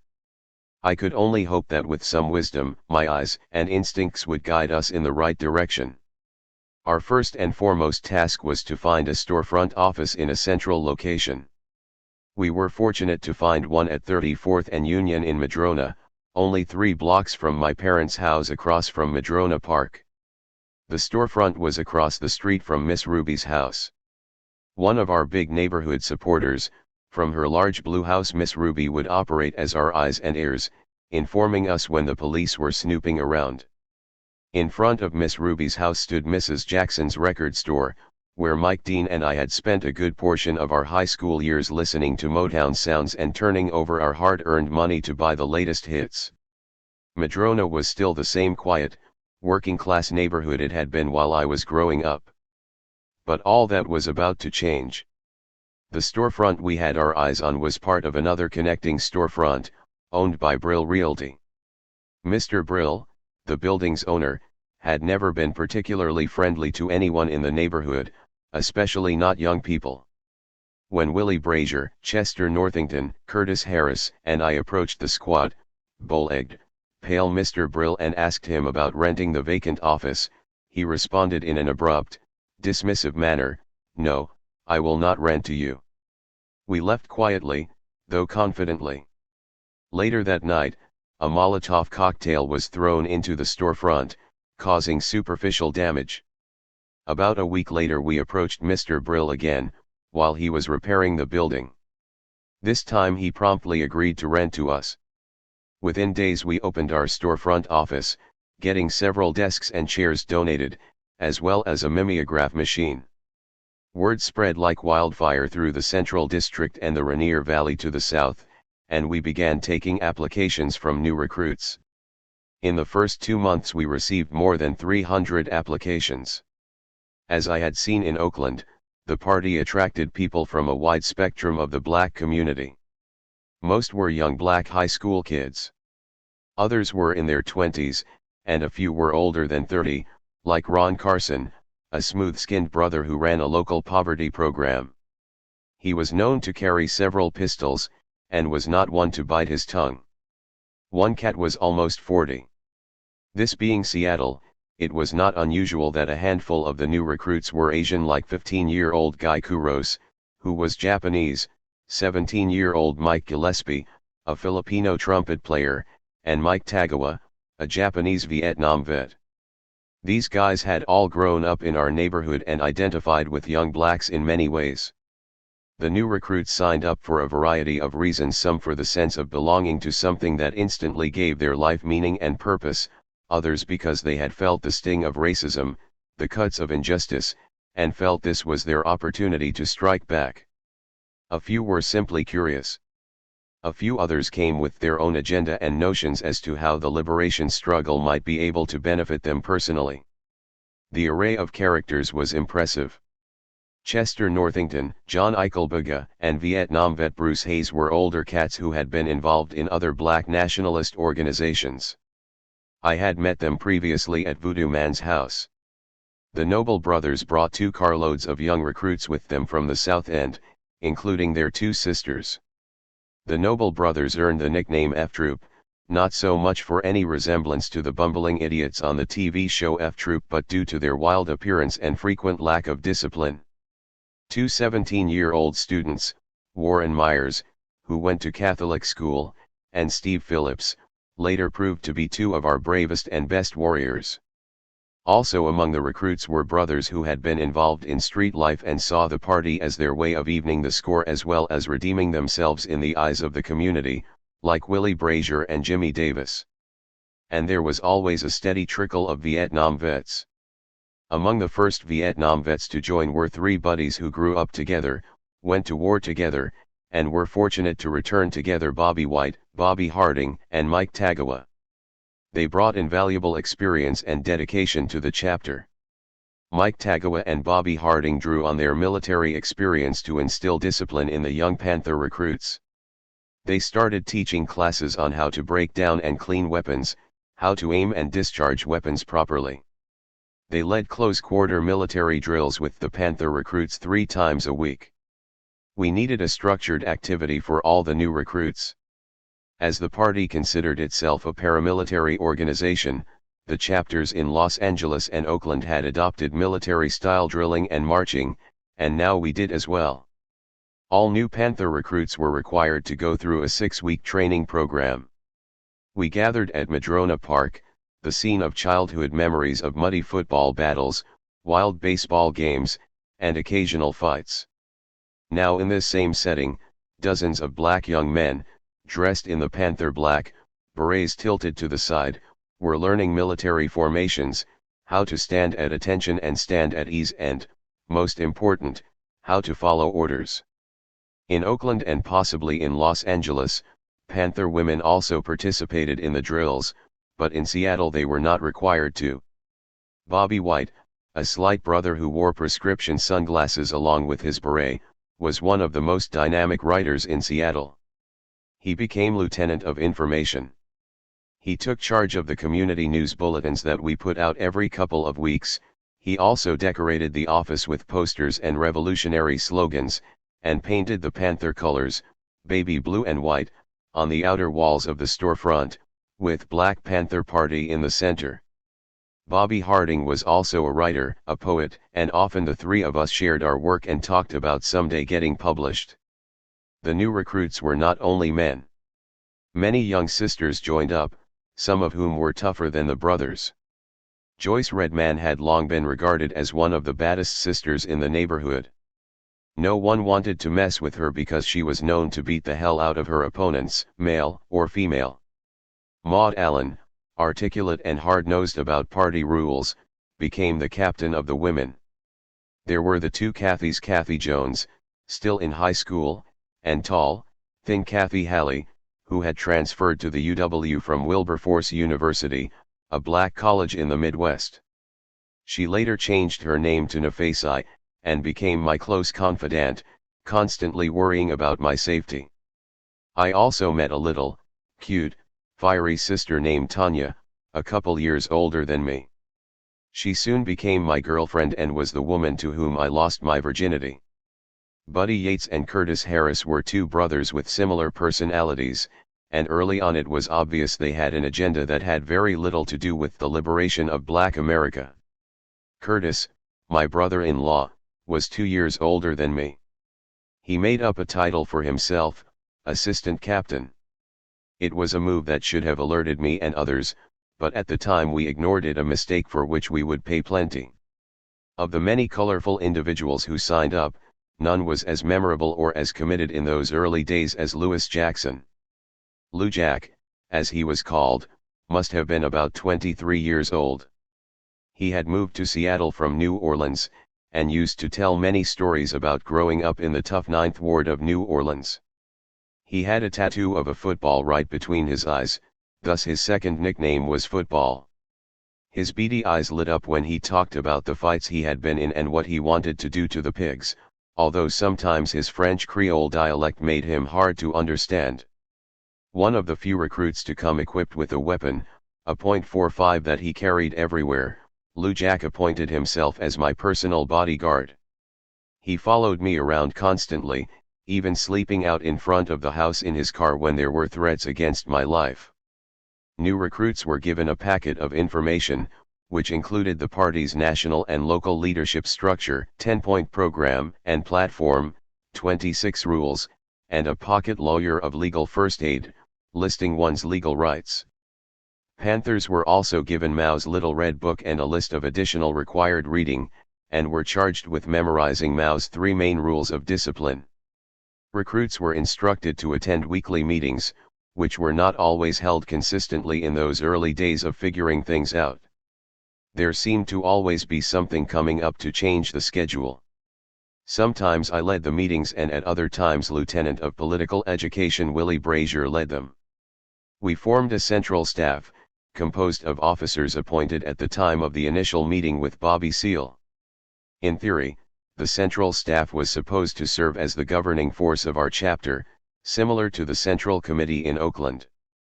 Of course, it never functioned as we had envisioned. There were just too many strong personalities, and at the time I did not quite have the confidence to command the necessary respect. When Chairman Bobby was in Seattle, he had described an organizing tool created by James Foreman, the former executive secretary of SNCC. Along with fellow SNCC leaders Stokely Carmichael and H. Rap Brown, Foreman had recently been drafted into the Black Panther Party. The tool he developed, known as the 10-10-10, called for dividing the organizing area or community into 10 sections, further dividing each section into subsections, and dividing subsections into blocks. Each section had a section leader, and each subsection had a subsection leader as well as block captains. We attempted to use a variation of this tactic, as did other new chapters, dividing our organizing area into 3 sections and appointing section leaders. This was supposed to be a means of not only organizing the community but also engaging and coordinating the new recruits according to their assigned sections. During this time period, though, it was very difficult to make 10-10-10 work for us. Events were occurring at high speed. Early on, because so many young people had signed up, discipline proved to be a problem. Elmer, who was rapidly becoming my solid right hand, organized a goon squad to administer some discipline to those young comrades who were not following orders or were conducting themselves in a rowdy, disorganized fashion. The Oregon cities of Portland and Eugene also started Panther branches that came under the authority of the Seattle chapter. For me, this meant frequent trips to Portland to check with Captain Kent Ford, and to Eugene to see the Anderson brothers. A little older than myself, Kent Ford was a solid organizer with a low-key demeanor. The Anderson brothers were originally from Los Angeles. They had come to Eugene to play football at the University of Oregon, but they stopped playing football and instead dedicated their time to forming the Eugene branch. It wasn't long before our little sleepy Madrona neighborhood had been transformed into a Black Panther fortress. On any given day, scores of young men and women in black berets and leather jackets congregated inside and outside our storefront office. Sometimes they marched at the park, often carrying rifles and shotguns up the street. It wasn't uncommon for 12 or more Panthers to be sitting around the office, holding their weapons. The black community's response to us was mixed. There was fear and apprehension among many. Among others, there was a sense of pride and hope, particularly among the disenfranchised, the victimized, the hopeless.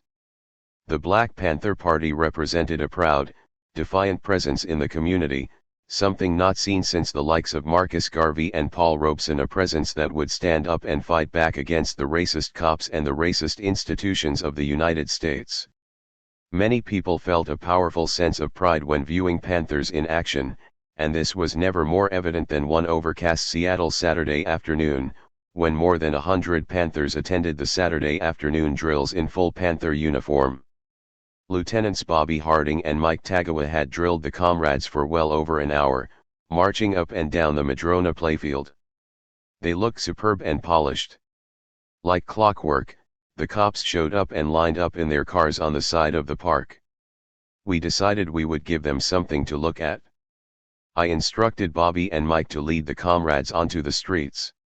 They put on a display that day, marching out of the park, proceeding 3 blocks down 33rd Avenue, completely engulfing the streets, their eyes determined, looking straight ahead as Bobby and Mike barked out the cadences.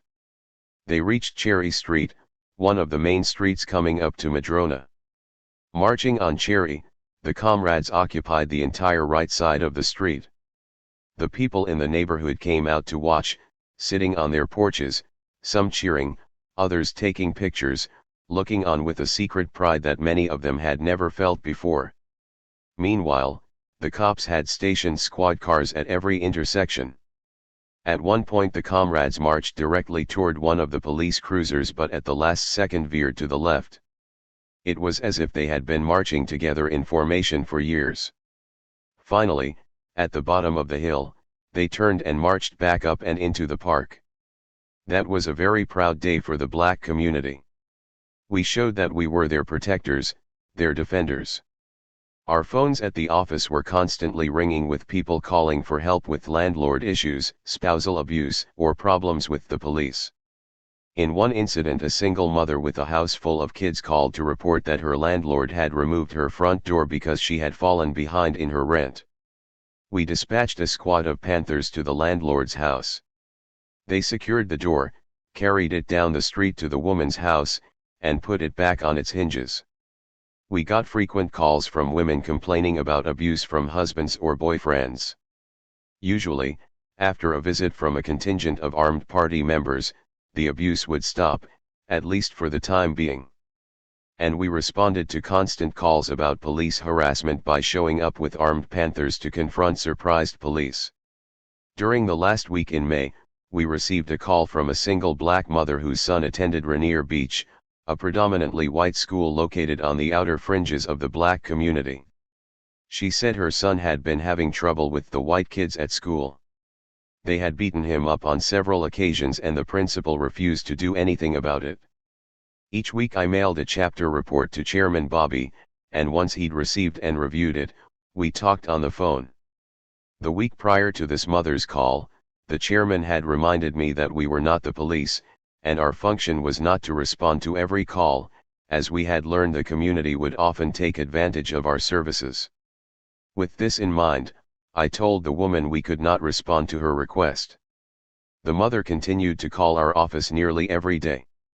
We found out that as the school year was drawing to an end, the white kids at Rainier Beach stepped up the attacks on not only this particular black kid, but also on the other black kids at the school.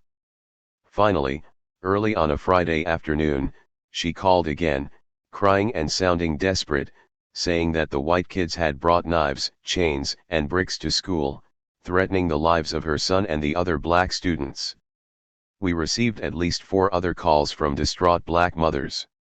When I hung up the phone after speaking with the last mother, I looked around at the comrades, who sat holding their rifles and shotguns. I could tell they were wondering if I was going to give the word. "Let's go," I said, grabbing my carbine. We loaded up in 3 cars and headed south to Rainier Beach, taking back streets, past Lake Washington, past large, expensive homes and manicured lawns, finally arriving at the school. When we pulled in, we spotted 30 cops lined up on the side of the building. As we got out and headed toward the school entrance, a fat sergeant, his belly hanging over his belt, met us. I recognized him. He and I had encountered each other on several occasions. He had once remarked snidely, "Oh, not the Panthers again," when we had responded to a community call. "Dixon," he blurted, "you can't take those loaded weapons into the school." I shot back, "They ain't loaded," rationalizing that if the carrier of the gun knew the bullet was not in the chamber, then according to the law the gun was technically considered unloaded. We continued our way in and began looking for the principal. A man in a black suit hurried down the hallway. That was our man. Willie Brazier and several other comrades pursued him, escorting him back to an empty office where I confronted him. "If you don't protect these black kids, then we will do it, understand?" The words just seemed to shoot out of my mouth. The poor guy was visibly shaken. "I promise I will make sure nothing happens again," he replied. Satisfied with his response, the 13 of us left the building. We backed our way across the street, keeping our eyes on the cops, just as Huey had instructed, hopped in our cars, and headed back to the office. The cops followed but did not stop us. That evening, I received a call from Mike Rosen of the ACLU, the same attorney who had represented me, Larry, and Carl after the Franklin High School demonstration. He said the district attorney was preparing an indictment against us, but it never came. For us, this was what putting on the Panther uniform was all about: standing up strong, refusing to be brushed aside and marginalized. We were dead serious when it came to the rights of the people. One thing was certain: if we had to die in the process, most of us were ready for that, too. The Rainier Beach School incident was one of the most significant moves we made during that summer of 1968, and it would set the stage for upcoming battles with the police. During those early days of the Seattle chapter, everything was happening so fast, and without a blueprint or methodology to guide us, we often had to learn how to operate on the fly, following our instincts. We had many recruits, yet we lacked a clear understanding or model of exactly what we were supposed to be doing on a daily basis and also in the long term. In response to the constant stream of requests from the community and beyond, we organized a speakers bureau to give talks on the Black Panther Party and what it was all about. Gary Owens, a college student in his early 20s, along with Willie Brazier and others, took the bulk of the speaking assignments. Eventually, we started getting deliveries of the Black Panther newspaper from Oakland once Eldridge Cleaver got out on bail following the April 6 shootout. The paper had lain dormant until the return of the Minister of Information. The Black Panther was the most important and immediate mechanism the party had for educating people about what the party stood for and what was truly going on in the United States and the rest of the world. Sales of the paper also provided us with a much-needed source of revenue. Since the death of Martin Luther King Jr., my life, and the life of many other black youth throughout America had taken on an overwhelming sense of urgency. The movement was accelerating and transforming. We were now consumed with the fight for justice and the right to determine our own destiny. For me, school took a backseat to the emerging struggle. When I got back from Oakland after that first trip as a Panther, I immediately went through my closet, taking out all my suits and the Italian knit sweaters I had bought with my work money. I no longer had any need for those fine clothes. They would be replaced by Green Army fatigue pants, blue jeans, fatigue jackets, leather jackets, and combat boots. I gave my suits to Elmer, a futile decision on my part, because Elmer had no need for them either. We had both plunged in the lake of rebellion together. Despite my plunge, I was still subject to the lure of spontaneous adventure. The Urban League program that had supported my entrance to the UW sponsored a summer internship program that kicked off with a 5-day orientation trip to New York City, filled with workshops and field trips, all expenses paid. Going to New York is something many young people dream about, and it had certainly been my dream before the revolution took over my life.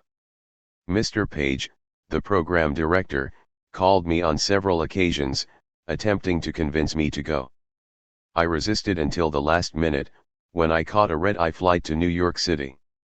I knew there was a lot going on in Seattle with our chapter, but I felt the other leading members would be able to handle things in my absence. On the bus ride from the airport into the city, dressed in my Panther attire, I marveled at the forest of tall, concrete buildings as my nose burned from the coffee smell of big city pollution. I finally arrived at my stop in Manhattan and made my way to the New Yorker Hotel, where black students from around the country had converged, including several of my friends from Seattle. After an initial presentation, we were assigned to our lodgings, with the men staying at the YMCA and the women at the New Yorker Hotel. The following day, when I called the office in Seattle, I was told that Chairman Bobby Seale had called for me. Upon hearing I was in New York, he left a message for me to meet him on Saturday morning at Brooklyn College in Flatbush, room 104. The next morning, I caught the subway to Flatbush.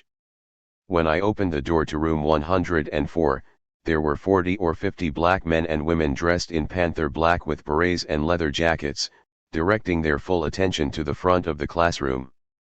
Chairman Bobby, along with David Hilliard, now the party's chief of staff, stood before the blackboard, giving a precise and thorough explanation of the theory behind the October 10 organizing tool. The Panthers gathered in the classroom were the recruits of the New York chapter of the Black Panther Party. After the session, I went with Chairman Bobby, David Hilliard, and Captain Ron Pennywell, who had been sent from Oakland to organize the New York chapter, to the pad where Ron Pennywell was staying. Chairman Bobby asked why I was in New York. He did not register any anger. But at the end of the conversation, he told me, "Get your ass back in Seattle." The next day at the Urban League conference, we received our assignments to cities throughout the United States, where participants would be doing community work for the summer. Even thought I had no intention of going, I was assigned to Houston, Texas, and given a plane ticket. At the airport, I changed my flight from Houston to Seattle and flew back to Seattle. One of the brothers in the program, from North Carolina, was assigned to Seattle. Instead of working for the Urban League, though, he ended up working with the Seattle BPP chapter. Amid all this activity, for a while I was still able to write a bit. Finding a little time and a quiet space in someone's empty apartment or my quiet room at home, with some heavy jazz and a bottle of cheap wine, I could forget my role as captain, and write about lost love or the difficulties of being black in America. But that period lasted only a very brief time. There were just too many things happening too fast. My draft card came in the mail. I was to report to the induction center. Just a few years earlier I had told Poppy I was going to join the Marines. The expression on his face had changed immediately to indignation. "No son of mine is going to Vietnam. Those people over there haven't called you a nigger," he responded, echoing Muhammad Ali. That was all he had said, and all he really needed to say.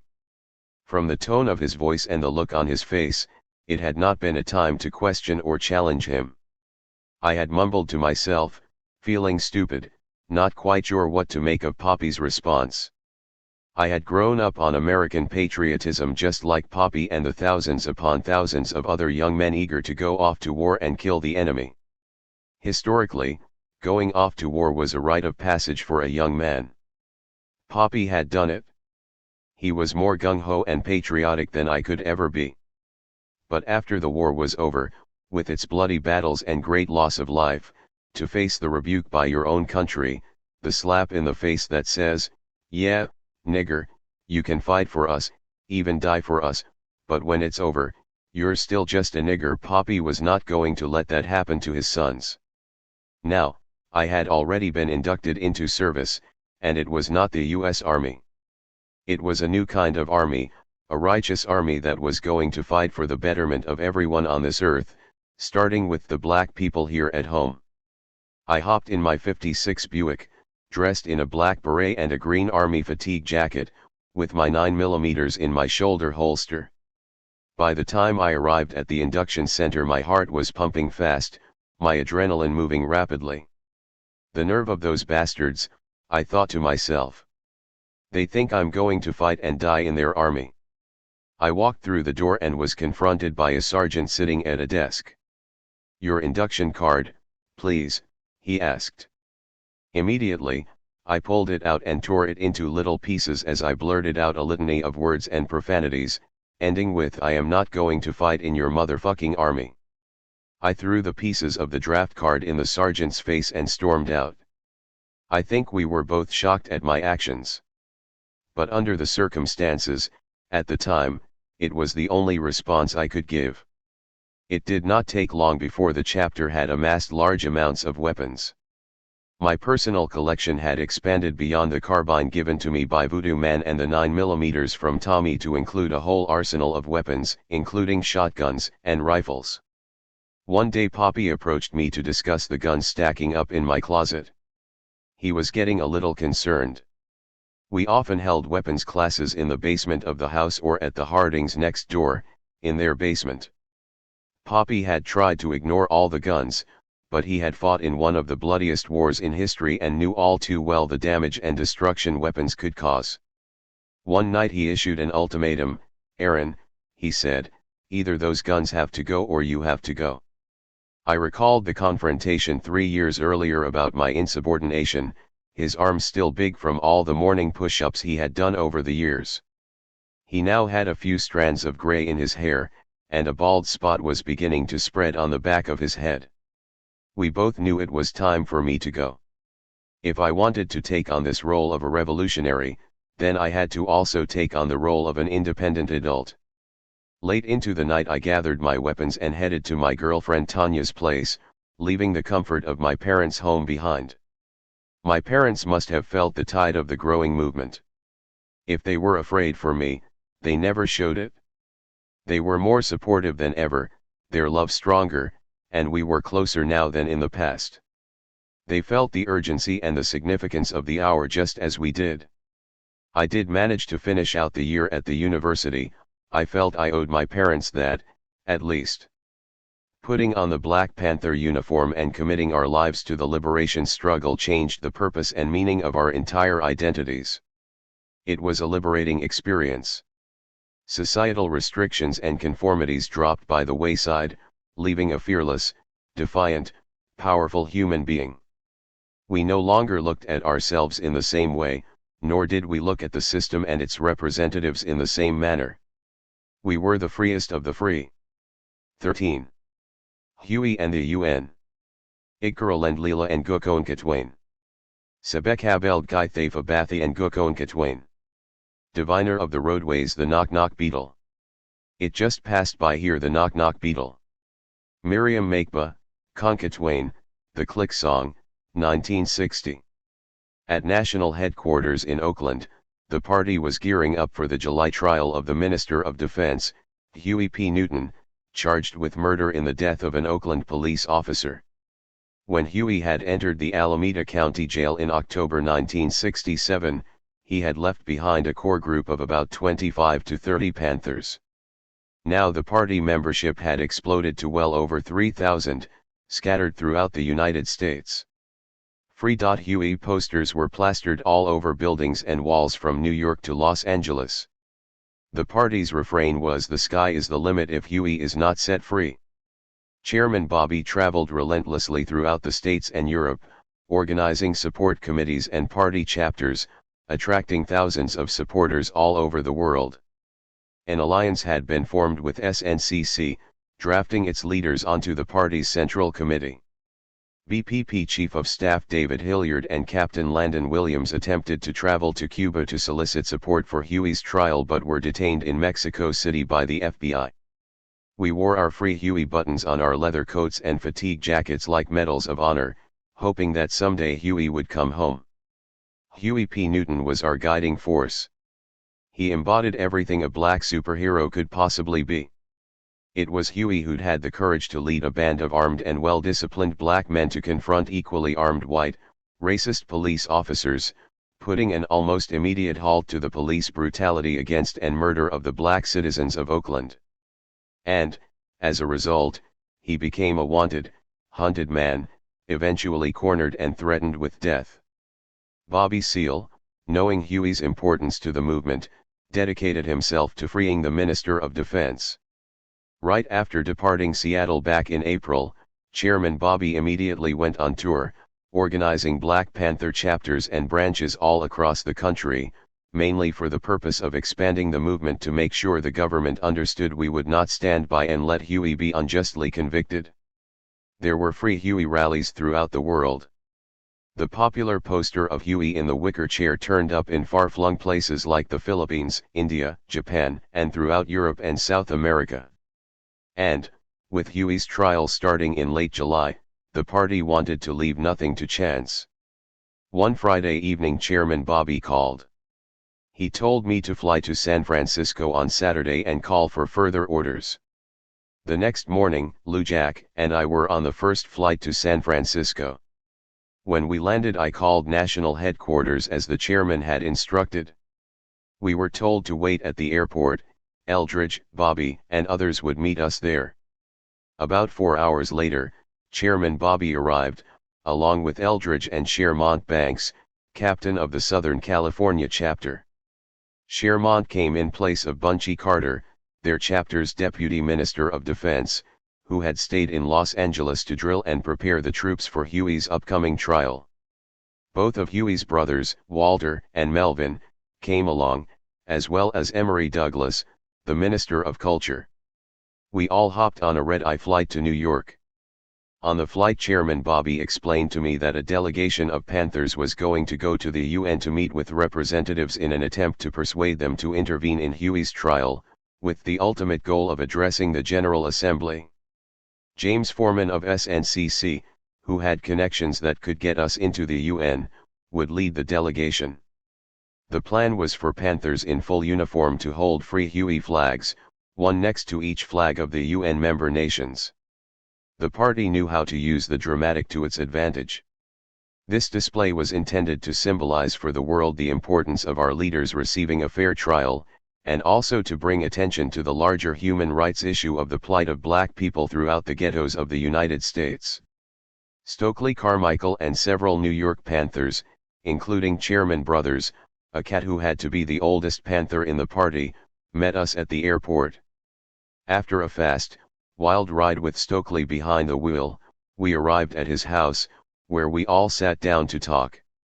I was blown away when his wife, Miriam Makeba, the famous South African singer living in exile, was introduced to us. I wasn't expecting to meet Miriam Makeba on this trip. I had grown up listening to her music and reading about the courageous stand she had taken against apartheid and the South African government.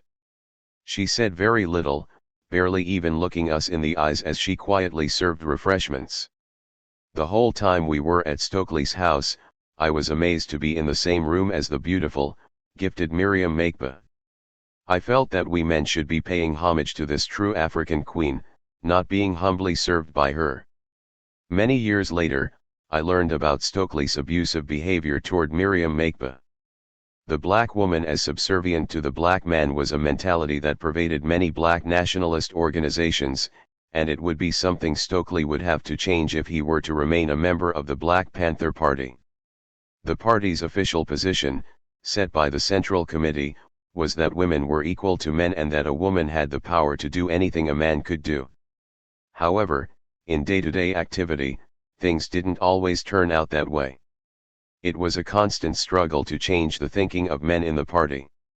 I had been inspired by Stokely as a student at Garfield, and then had met him several times when we were both in Oakland. He had been one of my heroes. The flame of struggle had been lit by his fiery words. But he was different from Bobby, Eldridge, and other Panthers. In Oakland, I had watched Stokely. He seemed uneasy, unsure of himself around the hardcore Panther brothers, most of whom had not gone to college or even entertained the idea of higher education, while Stokely was a graduate of the very competitive Bronx Science High School and Howard University. Those early California Panthers were some righteous, stomp-down brothers, ex-thugs, hoodlums, pimps as well as some serious college students. But they all had in common a real, honest, hard side. They were genuine, unpretentious, serious, yet easygoing. I guess Stokely could tell that those brothers and sisters were about as real as you would ever find. Emory Douglas, Walter Newton, Captain Banks, and I ended up in a cramped, stuffy apartment of the 18-year-old New York chapter captain, Juden Ford. Juden was a year younger than me, and I could see he had his hands full in keeping the newly formed New York chapter moving. I could relate, and I sympathized with him. In his nature he seemed even younger than 18, and I wondered how long he would last and how he would handle the older brothers and sisters. I'd noticed that Chairman Bobby seemed to like assigning young brothers at the helm. He probably liked the enthusiasm and fearlessness of young people, and I don't think he looked at youth as a limitation. After all, little Bobby Hutton had been just 16 when he became the party's first member. That evening I called my parents to let them know I had arrived safely. My mother unfortunately had to give me some very bad news. Granddada, my grandfather on Poppy's side, had passed away from a massive stroke. I was stunned, unprepared to hear such devastating news. My first instinct was to run and hide, to find a closet somewhere to be alone. But for security reasons we were not allowed to leave the premises, so I went out onto a small balcony and looked up into the night sky, drifting off into memories of Granddada. He had been such an important part of my life, as he was to all 6 of his grandkids.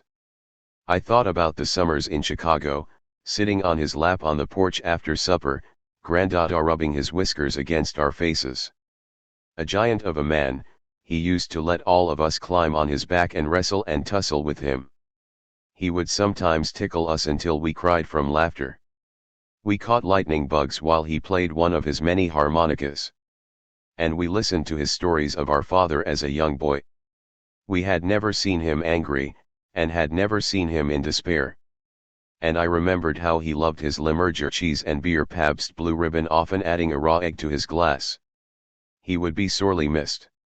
After some time alone, out in the muggy New York night, I finally went in and rejoined the others, trying to put aside my personal loss in order to prepare for the upcoming event, knowing that Granddada would always be with me. The next day I found myself sitting on a hard wooden bench in a hot, stuffy outer office, the national headquarters of SNCC. Eldridge, Chairman Bobby, and Melvin Newton were inside James Foreman's office along with Stokely, talking about the plans for the UN operation. In the outer room, I sat with Emory Douglas, Captain Banks, and Walter Newton in the sweltering heat, watching an old clock on the wall as we got to know each other and wondered how long this meeting was going to last. There were several SNCC field marshals in the building. One of them was Crutch from Los Angeles. I noticed they weren't very friendly toward us, but I didn't know why. We could hear the voices in James Foreman's office getting louder. It was obvious there was tension mounting behind that closed door. Sonny Boy, as Huey called his brother Walter, was straight from the streets, and diplomacy was not one of his strong points. What the fuck are they doing in there? They better not be bullshitting around. I'll hurt a motherfucker behind my brother. Emery and I tried to calm Sonny Boy down as he paced the floor, threatening to storm into the closed-door meeting. The voices were getting louder and sounding angrier. Suddenly there was a loud bam, and we could hear Eldridge cursing, using a plethora of motherfuckers. Minutes later the three Panthers came storming out, followed by the short, stocky James Foreman. Foreman had been another hero of mine and probably of many others as well. "Let's get the fuck out of here," Eldridge barked. We left in a hurry, with Emery and me coaxing Sonny Boy out of the building. We hopped in our car and took off. That punk was trying to make a power play. "The party don't play that shit," said Chairman Bobby. "You see, he brought his field marshals up here. Fuck it. He was supposed to get us into the UN. Fuck those jive-ass niggers." I didn't know what had happened in the meeting with James Foreman, but it was obvious things had not gone as planned. Apparently there were serious disagreements between the Panthers and Foreman as to how the UN plan was going to work. An activist long before Bobby and Eldridge became revolutionaries, Foreman evidently wanted to make sure the party understood who was in charge. He had even brought his field marshals up to New York, a move that, to us, seemed an effort to intimidate the party. The reality, however, was that no one intimidated the party, not the pigs, not the FBI, not SNCC field marshals, no one.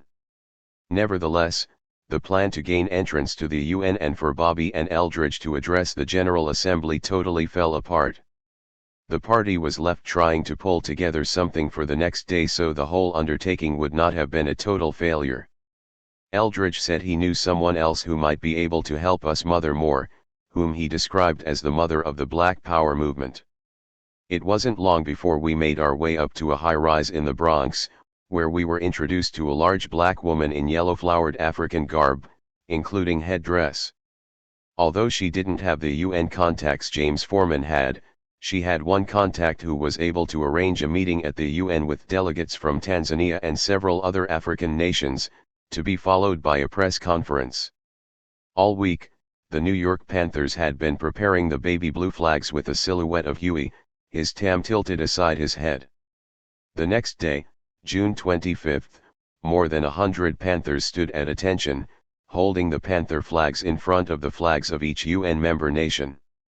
The Panther delegation went in and met with delegations from several African nations, including the Tanzanian UN representative. We all posed for a group picture and then left. Although we were not successful in our mission, we did get press coverage and generated more attention for Huey's upcoming trial. Later we headed for Lenox Avenue, the famous street in Harlem where Marcus Garvey and Malcolm X had addressed great crowds of black people. Someone said Chairman Bobby should get up on a box and give a speech. At that time not many people in New York knew who Bobby Seale was or anything about the Black Panther Party. Chairman Bobby immediately launched into an impromptu speech on a Lenox Avenue corner, talking about Huey and describing the party's 10-point program and platform. A few people stopped, but most people in New York had not gotten turned on to the party yet. Soon the New York chapter would be well known, and it would make a dramatic impact on the ghettos of the city. Emery and I spent the night in a rundown Puerto Rican hotel in Brownsville, Brooklyn. I went out several times to use a payphone to call the office and Tanya. I had never seen anything like the poverty I saw in Brownsville. It looked like a bombed-out, deserted hellhole. There were empty, glass-filled lots with weeds and grass growing unchecked, broken-down buildings, boarded-up windows, and liquor stores. Winos and junkies mingled on vacant street corners. This scene even surpassed what I had seen on Chicago's South Side. One thing was sure, places like this were fertile ground for the organizing the New York chapter would soon be doing. We left New York just as we had come, determined that Huey P. Newton would someday be free, despite whatever obstacles appeared in our path. 14. July 1968, Seattle. The time to hesitate is through. No time to wallow in the mire. Try now, we can only lose. And our love become a funeral pyre. The Doors, Light My Fire, 1967. As the Black Panther Party was exploding onto the scene all over the country, unbeknownst to us, the U.S. government and local law enforcement agencies were systematically plotting to destroy it. What we did know is that they would try to kill us just as they had killed little Bobby Hutton. In south-central Los Angeles, 3 young Panthers, Tommy Lewis, Robert Lawrence, and Steve Bartholomew, were shot and killed at a gas station by the Los Angeles Pigs as they were getting out of their car. The Los Angeles Panthers were literally catching hell. And in every city where the party opened an office, it would just be a matter of time before the local authorities began to arrest the Panther leaders and sometimes shoot party members in cold blood.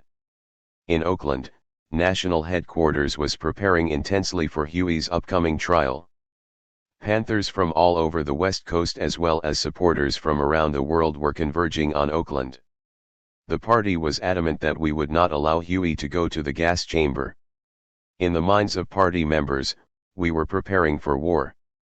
Trucks mounted with megaphones went through East Oakland, West Oakland, Hunters Point, and Fillmore in San Francisco, announcing the trial and calling for mass support. Panthers were dispatched throughout the area, putting up posters, handing out flyers, and talking to people in the community. "The sky is the limit if Huey is not set free," was our mantra, and no one knew what was going to happen. Back in Seattle, early one July morning, I headed down to the office, hoping to get a head start on the day's activities. When I turned the corner to walk the final block, I was alarmed at the sight before me. 7 or 8 police cars were parked in front of the office, and uniformed police officers were walking in and out. As some of the police exited, they were carrying items I could not quite make out. My first instinct was to flee and head back home. Instead, I decided to continue on and find out what the cops were doing.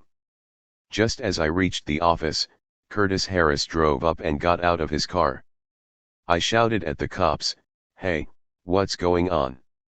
What are you doing in our office? Are you Aaron Dixon?" one of them blurted. "Yeah," I replied. "You're under arrest for stolen property." Curtis and I were immediately handcuffed, taken downtown, jailed, and booked for grand larceny. We were put in separate cells. Curtis was later released.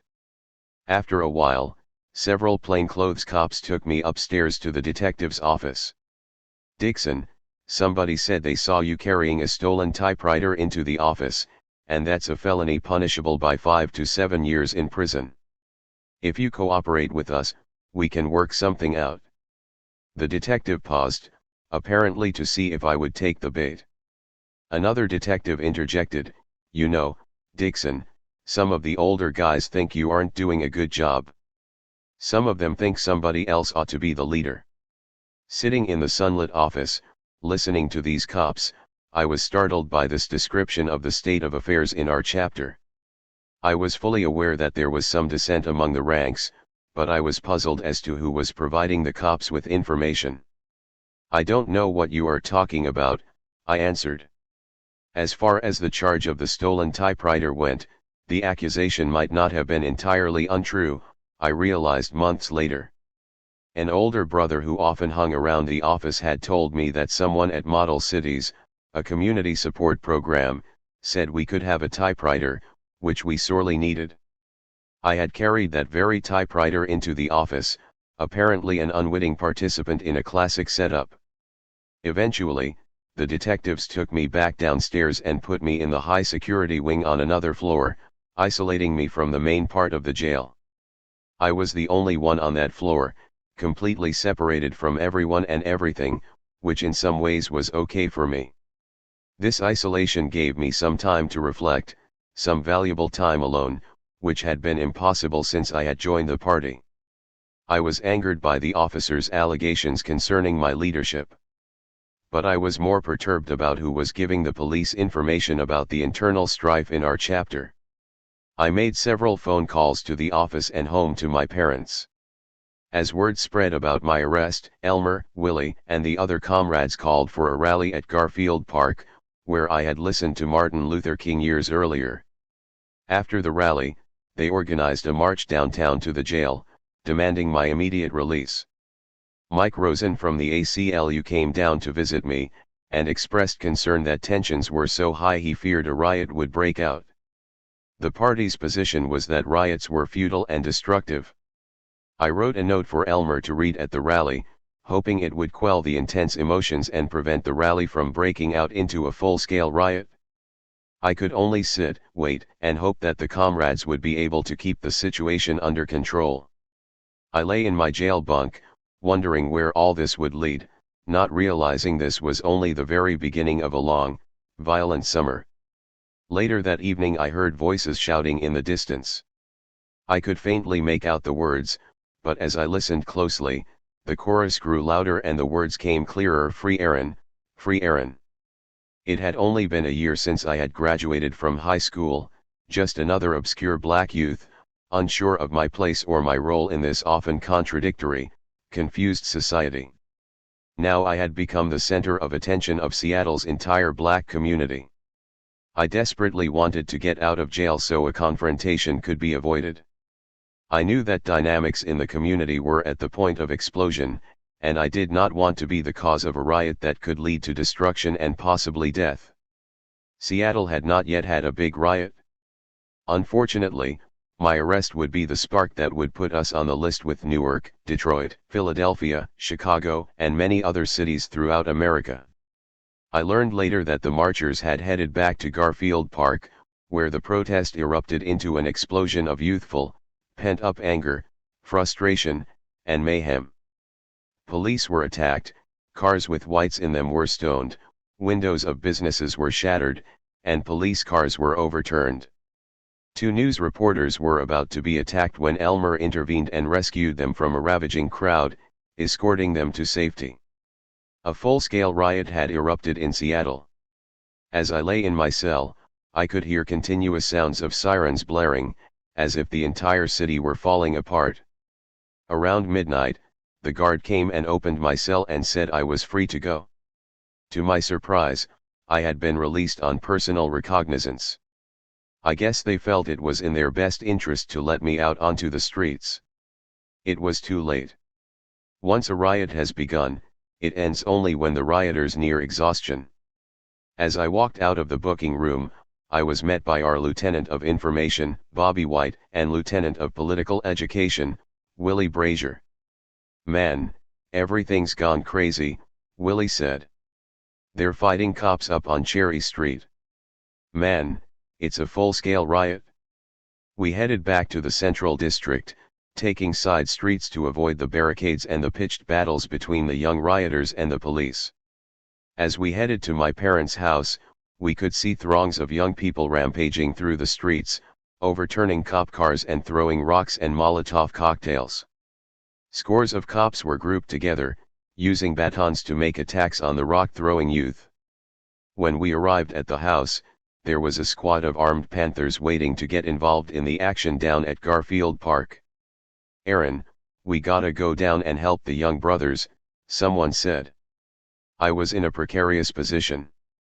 The party did not openly advocate attacks on the police. We were supposed to be organizing the masses, helping them to prepare for self-defense and eventually guerrilla warfare, if it came to that. We were in no way ready to engage the cops in warfare. Yet many of the young brothers and sisters rioting were friends and probably even relatives of those brothers gathered around, holding their shotguns and rifles. I, too, was caught up in the emotions and drama of the situation. I decided we should try to make our way down to Garfield Park on foot. What we were going to do when we got there remained unclear. We headed out slowly, crouching along the way, carrying our weapons, unsure of what the hell we were doing. It wasn't long before a police helicopter spied us and shined its spotlight on us. A comrade aimed and took out the light with one shot. All of us knew that within seconds we would be surrounded by pigs. Just then, we heard a voice. It was our comrade Ron Carson. "Hey, you guys, in here. Come in here." He was standing in the doorway of his enclosed back porch, beckoning. We ran over and streamed onto the dark, covered porch. Just as the last man entered, the entire area where we had stood only seconds before was swarming with police cars. The police stayed in their vehicles, shining their spotlights on bushes and behind parked cars. On the porch, we crouched in silence, hoping we would not be detected. Finally, the cops left. Recognizing it was foolish to think that, under these circumstances, we could possibly be successful in an attack on the police, we disbanded. The following evening the rebellion resumed. Some older members on the central staff suggested that we divide into 3 groups and ambush the cops. I wanted to argue against such a move. Although the party often invoked guerrilla warfare in articles and pictures in the party paper and on posters depicting armed men and women, the chairman had never once informed me that I was to lead guerrilla attacks against police forces. At the time I did not realize that new chapters and branches all over the country were grappling with this same dilemma, to attack or not to attack. As a generation, we were not far removed from slavery, and its remnants were with us constantly. Jim Crow had only recently subsided. We listened to our elders' stories about the rapes, lynchings, murders, and brutality committed against our ancestors. We had all experienced personal conflicts with the police and the daily bites of racism in all aspects of our lives. Additionally, the murders of Malcolm X, Medgar Evers, and, most recently, Martin Luther King Jr. were still fresh in our minds. At some point, we felt we had to stand up and fight. The party gave us that opportunity, and the present situation provided us with an excuse to exact our revenge for the evils of American racism. Reluctantly, I agreed, feeling that my courage would otherwise come under question, that if I refused to go along, others would doubt my bravery and sincerity. We divided into 3 teams of 4 or 5 men to a team, and chose our operating locations. I ended up with 3 comrades with whom I was very close. Though I was a few years younger, they were loyal and willing to follow me into battle despite my greenness. Elmer went with another group, and I could only hope that he would be safe. We initially headed to Washington Park Arboretum, a heavily wooded park not far from the office. Before we had taken our position, one of the comrades, high on speed, inadvertently fired at a passing police car. Luckily, he missed, but we decided we had better find a more suitable place for an ambush. We finally located a ridge on a hill that faced a main street. Cars had to stop at the oncoming intersection below. Behind us was a densely wooded area that led down to Lake Washington.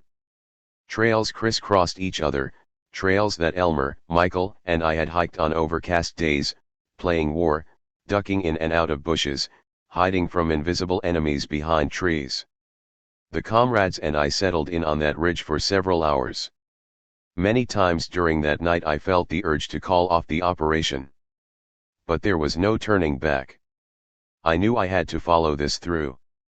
We lay on that grassy spot for hours, swapping stories about experiences in Vietnam and the wild ghettos of New Orleans, about the fine women who got away and those we hoped to catch. For that time it seemed we were brothers, and our purpose a united one. Looking down from our little knoll, we could see across the street. Out of nowhere, cutting through the silence of the night, it appeared our enemy, our prey, the very bane of our existence, a lone police cruiser. No one said a thing. Almost simultaneously, we all took aim and fired.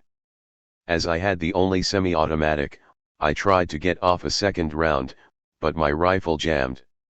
We jumped up and hurried down the steep embankment to the narrow path below, running in the dark as fast as we could. I tripped over a rock, flew up in the air, and landed on my shoulder. I grabbed my carbine, and we continued toward a long, Steel staircase separating the forest from a thick patch of blackberry bushes. We climbed over the staircase, unsure whether to go up or down, then we saw two cop cars pull up in the cul-de-sac below.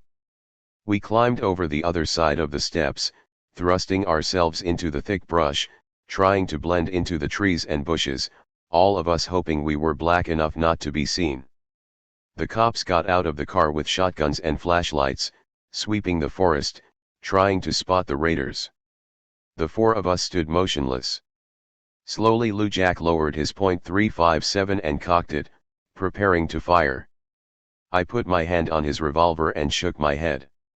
We all thought for sure we were dead. But the cops, unable to detect our whereabouts, got into their cars and left. We didn't know what to do, but we could not stand there in the bushes much longer. Suddenly, in the distance, I heard a familiar voice calling. We hurried up the steps toward the voice. It was Tanya with little Kathy Jones. Tanya lived nearby, and when she heard the gunshots she and Kathy came out to investigate. We ran quickly through several backyards to get to her place. A dog started barking wildly, and again I had to stop Lou Jack from discharging his weapon. Reaching Tanya's apartment, we ran up the stairs to safety. Throughout the night we heard sirens. We would learn later that hundreds of police, armed with machine guns, had marched through the woods looking for the attackers. Had it not been for Tanya and Kathy, we might not have made it to safety. Of the 3 units sent out that night, only ours had been able to engage the enemy.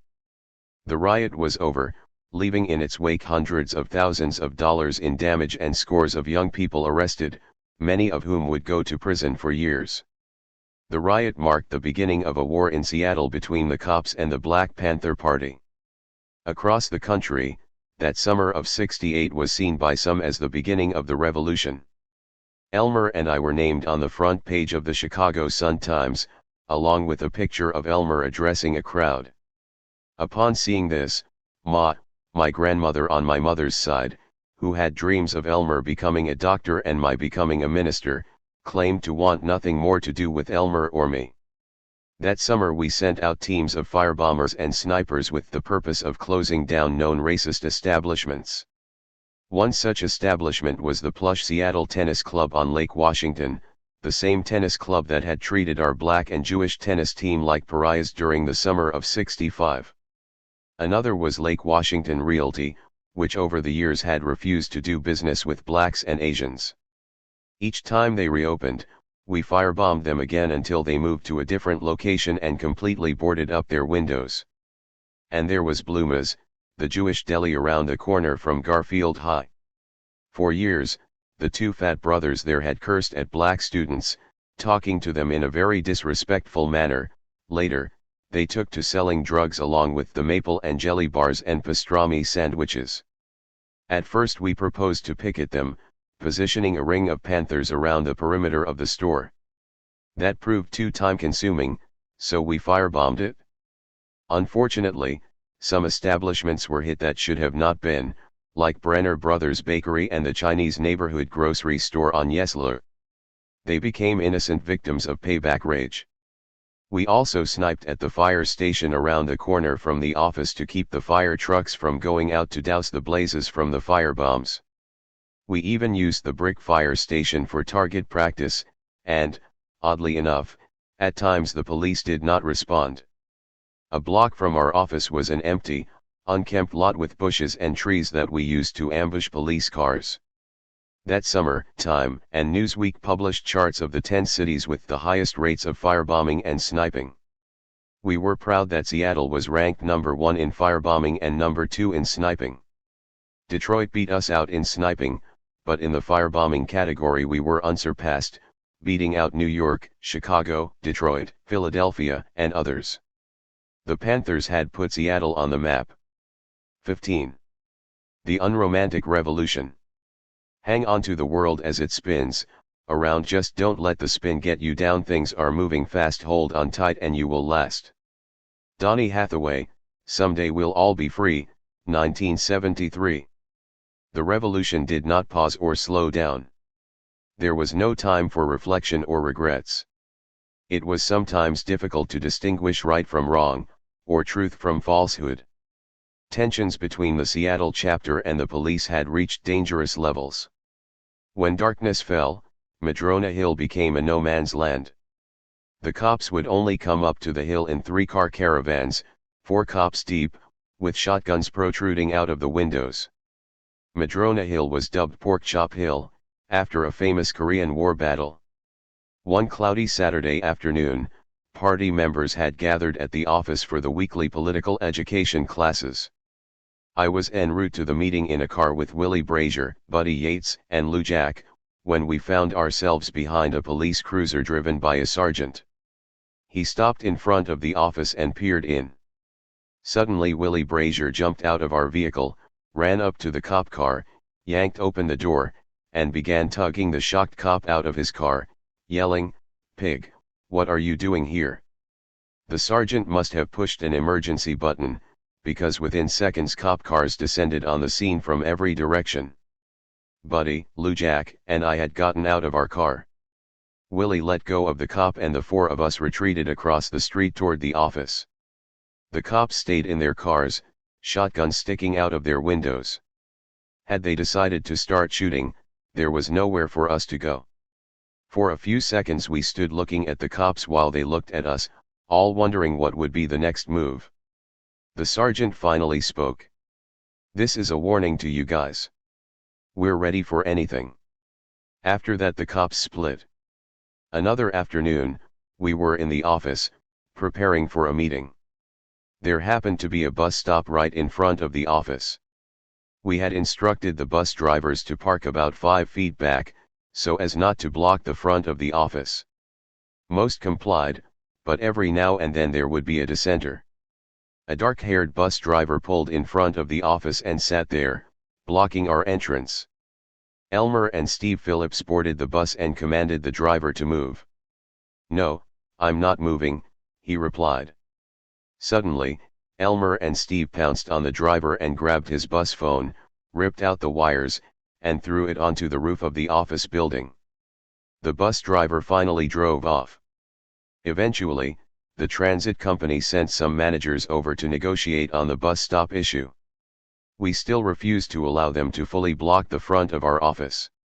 Meanwhile, a warrant was put out for my arrest for assault on the bus driver. The driver swore on the witness stand that I, not Elmer, had attacked him. Even though Elmer got on the witness stand and testified that he had done it, I was the one found guilty. Luckily, Judge Stokes was presiding over the proceedings. Judge Stokes was one of the few black judges in town at that time, and I had gone to school with his daughter. Yet, even with the connections, I think we were all pleasantly surprised when he gave me probation and relieved me of jail time. Plenty of people were supportive of our chapter. People dropped off money, office equipment, and supplies, sometimes even weapons. Thus, when Jack, a short, stocky, blonde, Scandinavian-looking dude showed up, we were inquisitive, in spite of our skepticism. He was decked out in a 3/4 length black leather coat and a black beret, and had on a button of Che Guevara. "Hey, my name's Jack," he said, extending his hand and giving me a firm handshake. "I belong to the Communist Party on Mercer Island." We nodded and looked on, trying to size up this cat. He continued, "Yeah, I fought with Che and Fidel when they landed in Cuba." After we had listened with interest to several of his stories, he left and promised to come back, which he did. He took us out to his house, where he lived with his 2 wives. He taught us revolutionary tactics, including how to make time bombs with a stick of dynamite and an alarm clock in a shoebox. Learning of his access to dynamite, we made arrangements for 2 cases of dynamite with nitroglycerin. The Molotov cocktails had served their purpose. Now it was time to move on to something more effective. The plan was set: Jack would get the dynamite from his contact. Gary Owens and I would meet him near University of Washington campus. We picked him up without incident and headed to the office. When we got near, a cop car that had been tailing us for a while put on its flashing red lights and siren. We were all nervous, but Jack was sweating like a madman as he waited while the cop checked his ID. We were sure we would get busted. Luckily, a platoon of Panthers had seen us get stopped and ran down from the office to investigate, which spurred the cops to let us go. That was a close call. We buried one of the cases of dynamite in a wooded area and took the other case to the basement of my apartment, where we left it in the care of two comrades who volunteered to stand watch until we decided what to do with it. When we came back to check on it several hours later, the two comrades informed us that the cops had come by and confiscated the case of dynamite, a very fishy story, but somehow we overlooked it at the time. As a matter of fact, one night a week later these same comrades, along with Curtis Harris, decided they would escort me home from the office, which I found unusual. I usually walked by myself or was accompanied by Lou Jack. Besides, I knew these guys from high school, and they didn't have a political bone in their body. They pretty much hung out with the thug crowd. When we turned a corner, a slow-moving police cruiser appeared. Suddenly Curtis pulled out his .45 and fired in the direction of the cop car. A moment later, when I looked around, Curtis and the other two had disappeared and I was alone. Knowing full well the place would quickly be covered with cops, I ran up the stairs of the Molinsons' house nearby and into the backyard. Within minutes I could hear cars filling the streets, doors opening and closing, and the voices of desperate, angry white men getting closer. The backyard was completely enclosed by 10-foot-high, thick, green bushes. There was no escape, and I could hear the voices getting louder, quickly coming my way. I pulled out my 9mm and braced for the worst. Just then, the back door of the house opened, and out stepped Mr. Molinson. He silently motioned me inside. I ran in with my piece in my hand just as the cops were entering the yard with guns drawn. Mr. Molinson drew me into the living room, where we sat in the darkness with his family, watching the action out the windows.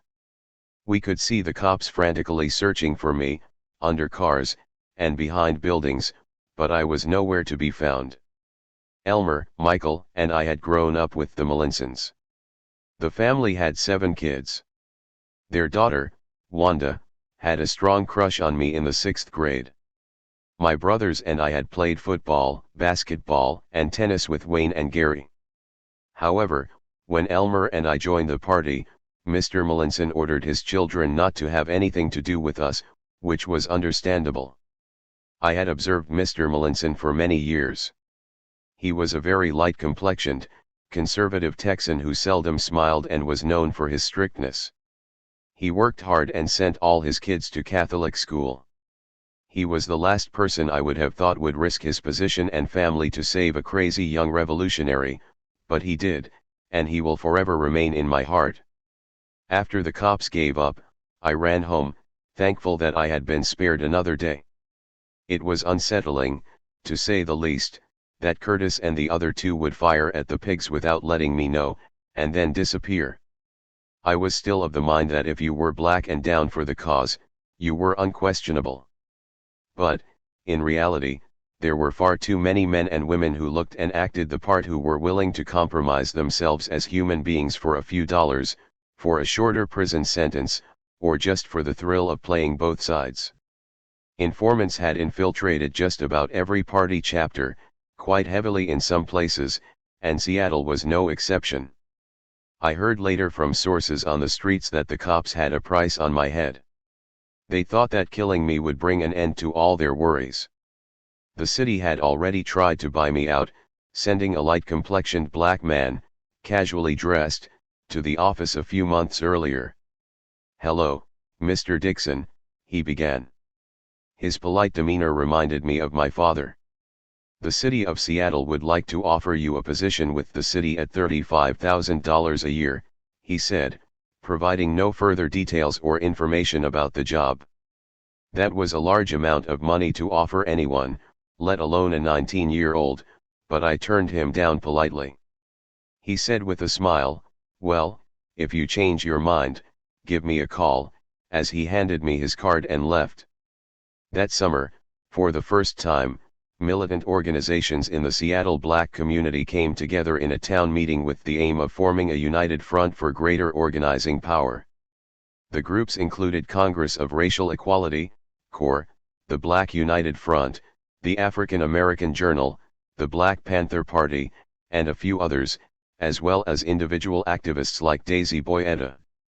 That night it was a packed house at the YMCA on Madison, with mostly older members of the community. There were many impassioned speeches against the white man and the system, as well as against Uncle Tom's, considered complicit with the man. Toward the end, I was nominated to head this united coalition of militants. I strolled to the front of the room, took the mic, and spouted some revolutionary rhetoric. They were looking to me for the answers to their dilemmas, answers I did not have. I was just a 19-year-old idealist doing my best to run the Seattle chapter of the Black Panther Party. I was ill-prepared to take advantage of this brief moment of unity, and nothing ever came of the opportunity. Toward the end of the summer, we lost a very dedicated, beloved comrade, but not at the hands of the police. 17-year-old Henry Boyer came to the aid of his distraught mother, who was being attacked by her boyfriend. Henry was big and thick for his age, willing and able to give someone a good ass-kicking if he wanted to. The man grabbed Henry's shotgun and killed him. It was incredibly sad to lose Henry in this way. He had a lot of potential, not only as a revolutionary but also as a valuable asset to humanity. Everybody loved Henry, and to honor our first fallen comrade, we wanted to send him away in splendid fashion. Nafesi, Maud Allen, and other sisters made beautiful baby blue, African-inspired robes for the comrade sisters, and all the comrade brothers wore full Panther uniform. We had a double line of nearly 200 Panthers standing at attention, extending all the way down the block on either side of Angela's funeral home. It was an inspiring, revolutionary farewell for our beloved comrade. The next day the Seattle Post-Intelligencer reported that it was the largest funeral in the history of Washington state. A week after the funeral, Mr. Angelus, the funeral director, called and asked for Elmer and me to come over to the funeral home. When we arrived, he took us back into a side room full of caskets. It was dark and very eerie. He opened one of the caskets and inside were more than a dozen rifles. "These are for you, brothers." We couldn't believe our eyes. They were Argentine British .303 rifles. We thanked him and took them away. Though we never used these weapons, we were deeply appreciative of his gesture of support. There weren't any other professional black people willing to risk their livelihood by giving us arms. We considered this a revolutionary act by Mr. Angelus. Voodoo Man had moved to a house near the office. After I joined the party, I had never really trusted him anymore. He was definitely more than a little crazy, and even traveled to Oakland in an attempt to sow discord between the Seattle chapter and national headquarters. He tried to speak with Bobby Seale about me, but the chairman sent him on his way. As the environment became increasingly dangerous, Voodoo Man, along with his white girlfriend, disappeared into the night, leaving behind everything in the house. We never heard from him again. As summer drew to an end, I took a much-needed trip to Oakland to restore myself, reinforce my revolutionary direction, and gain some fortification against the struggles I was facing within the Seattle chapter. There had already been an assassination attempt by the police. The chapter had obviously been infiltrated. I was grappling with a general lack of discipline and insubordination among party members, as well as older comrades who questioned my authority. And the death of Henry Boyer had been difficult for everyone. It was always good and invigorating to see Madalaba, Landon, and Randy Williams, Tommy Jones, and Robert Bay. My timing was good. Tommy and Robert were going down to the Monterey Jazz Festival to set up a booth in the concession area to sell the party's posters, books, cards, and Black Panther papers. I was able to tag along. Being away from the stress of Seattle, in the sun of Monterey with Tommy and Big Bay was just what I needed. We were able to enjoy the silky voice of Carmen McRae and listen to the stellar sounds of the modern jazz quartet. We even ran into Eldridge and Kathleen Cleaver and Bobby and Artie Seal. A few tense incidents occurred, one while manning our booth. Some Los Angeles brothers wearing overalls, members of a gang known as the Farmers, came by our booth and made some provocative remarks, causing Tommy to go for his snub-nosed .38. At one point it looked like we were going to have to throw down with these apolitical jackasses. The Farmers had formed out of the ashes of the What's riot. Apparently, due to their black nationalist stance, they had positioned themselves as adversaries of the party. But all in all, it was a peaceful trip. It would be the last time I would spend real time with Tommy, who had recently been appointed to the rank of captain and given his own office to run in West Oakland down on 7th Street. He still looked out for me, treating me like a little brother. It had been a wild summer, the most rebellious in modern U.S. history, and many of the new chapters were going through similar growing pains as we were in Seattle. We were all trying to understand what our role was to be as an organization, and trying to come to grips with our deep hatred toward the police and all they represented. The government was adjusting as well, and their tactics would soon become much more deadly for the Black Panther Party. We had no idea what lay ahead, no inkling of the undercover operation that was silently being launched against us. 16. Death in Winter. Sometimes in winter forgotten memories remember you behind the trees with leaves that cry. Blood, sweat and tears, sometimes in winter, 1968. On September 8, 1968, Huey P. Newton was found guilty of voluntary manslaughter, which carried a 2 to 5 year sentence. Charles Gary, Huey's attorney and the legal counsel of the Black Panther Party, had developed a solid case for Huey's innocence. The prosecution's one eyewitness, an Oakland bus driver by the name of Greer, had told the police he had a clear view of the shooter. Greer had, in fact, stated on tape that he did not see the shooter. Charles Gary was able to get this evidence admitted in the court, but it was never disclosed to the jury. Huey had been railroaded. While we were angry about Huey being railroaded, we also breathed a collective sigh of relief that the charge against Huey had been knocked down to manslaughter, thus averting the death penalty. Huey gave orders that the party should fight the guilty verdict in the courts, not in the streets. An appeal was filed by Charles Gary and his longtime legal partner, Faye Stender, and we would have to wait for our leader to be vindicated in the courts. For me, that winter began with another benchmark of manhood. Tanya became pregnant. She called my mother to tell her before telling me. I actually found out from my father. Poppy told me, "Aaron, you are going to have to marry her." I replied, "No, I can't. I am too young." Poppy's answer to me was, "If you don't marry her, I will disown you." That was a heavy statement for him to make. I could not understand why Poppy was forcing me to do something for which I was ill-prepared. But this was the way of my parents' generation. Tanya's father, a nightclub owner known for his hot temper, called me over to talk to him regarding the situation. He toyed with his .38 as he asked me my intentions. Shortly thereafter, Tanya and I were married. Elmer and I made a pact that he would interrupt the shotgun wedding. I remember standing at the altar in the church I had grown up in, my back to a sparse crowd, wearing a new, long, black leather coat Tanya had bought for me, occasionally looking over my shoulder, waiting for Elmer to interrupt this crazy proceeding. But he never showed. For me, this was yet another omen that it was time to leave behind my childish ways and brace myself for adulthood. Up to that point our losses in the party had been minimal. Our only incarcerated leader was Huey, and there were only a few martyred comrades.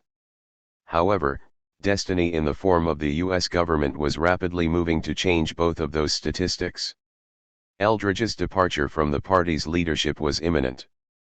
Nicknamed Papa Rage, he had taken a guest lecturer position at UC Berkeley, and used it as a stage from which to launch a continuous verbal assault against Richard Nixon, whom Eldridge called Tricky Dick, and the then Governor of California Ronald Reagan, whom he labeled Mickey Mouse. Eldridge even came out with an album, Dig, a recording of a speech given at Syracuse University during his 1968 presidential run as a candidate for the Peace and Freedom Party. Nationally, the Black Panther Party had formed a coalition with the white, liberal Peace and Freedom Party. The Peace and Freedom Party refused to recognize either the Democratic or Republican candidates, and instead nominated Panthers and other radicals to run for political office. For the 1968 national election, we collaborated with the Peace and Freedom Party to run Eldridge for president.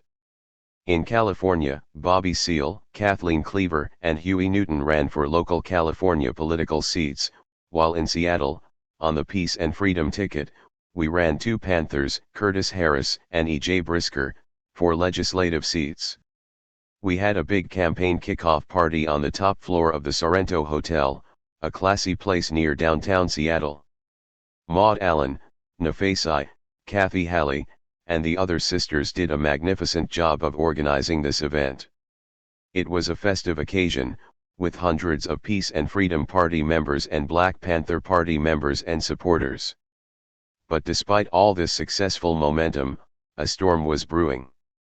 It had begun in October with the murder of 17-year-old Welton Armstead. Welton, like many young, black, disenfranchised youth, had dropped out of high school, unable to see or find the value in a racist educational system. He turned to crime and eventually found his way into the party. He participated from the fringes, supplying us with weapons and sometimes money when we needed it. On a cold autumn morning, Welton watched from the window of his third-floor apartment as the Seattle police cornered his mother in the parking lot below, crudely questioning her about her son's whereabouts. Welton grabbed his Winchester and ran to his mother's aid. He was gunned down, shot in the back by Seattle police as he attempted to protect his mother. Welton was the first Seattle Panther killed by the police, arousing an angry, violent retaliation. That same evening, two pigs, while answering an emergency call, were ambushed by two 17-year-old Panthers. The pigs, despite being wounded, escaped death. Several days later, we buried Welton Armstead and attempted to console his grieving mother. The shooting left us bitter and angry, and Welton's death left a wound in his mother's heart that would never heal.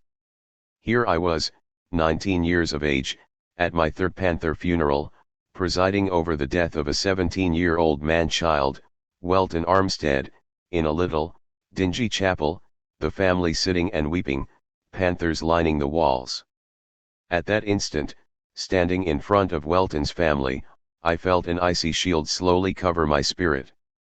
There would be no tears, no anguish, just a cold demeanor that slowly replaced the warm kindness I once carried. The Aaron my parents raised was now gone, for there would be many more dead comrades to bury, many more Panther funerals with stone-faced men and women, clenched fists thrust to the sky. Shortly after my July 1968 arrest for the stolen typewriter, a young Jewish woman from the Young Socialist Alliance suggested that I organize a defense committee around the case. The chapter's central staff agreed and began organizing a Free Aaron Dixon Defense Committee. A pamphlet entitled Hands Off Aaron Dixon was created. Speaking engagements were set up around the Pacific Northwest as well as in Chicago. In Oakland, during one of my frequent visits, I talked with Eldridge shortly before his exile, his long body sitting on the footsteps of St. Augustine's Church as he ate a plate of black-eyed peas, oxtails, and cornbread from the soul food restaurant across the street. "Aaron," he stated, as he slowly ate, "you have to be careful of those socialists. They like to use shit for their own purposes, you dig. I'm not saying the defense committee is a bad thing, it's a good idea. Just don't let them use you." Right on, Eldridge," I assured him. That was my last conversation with Eldridge.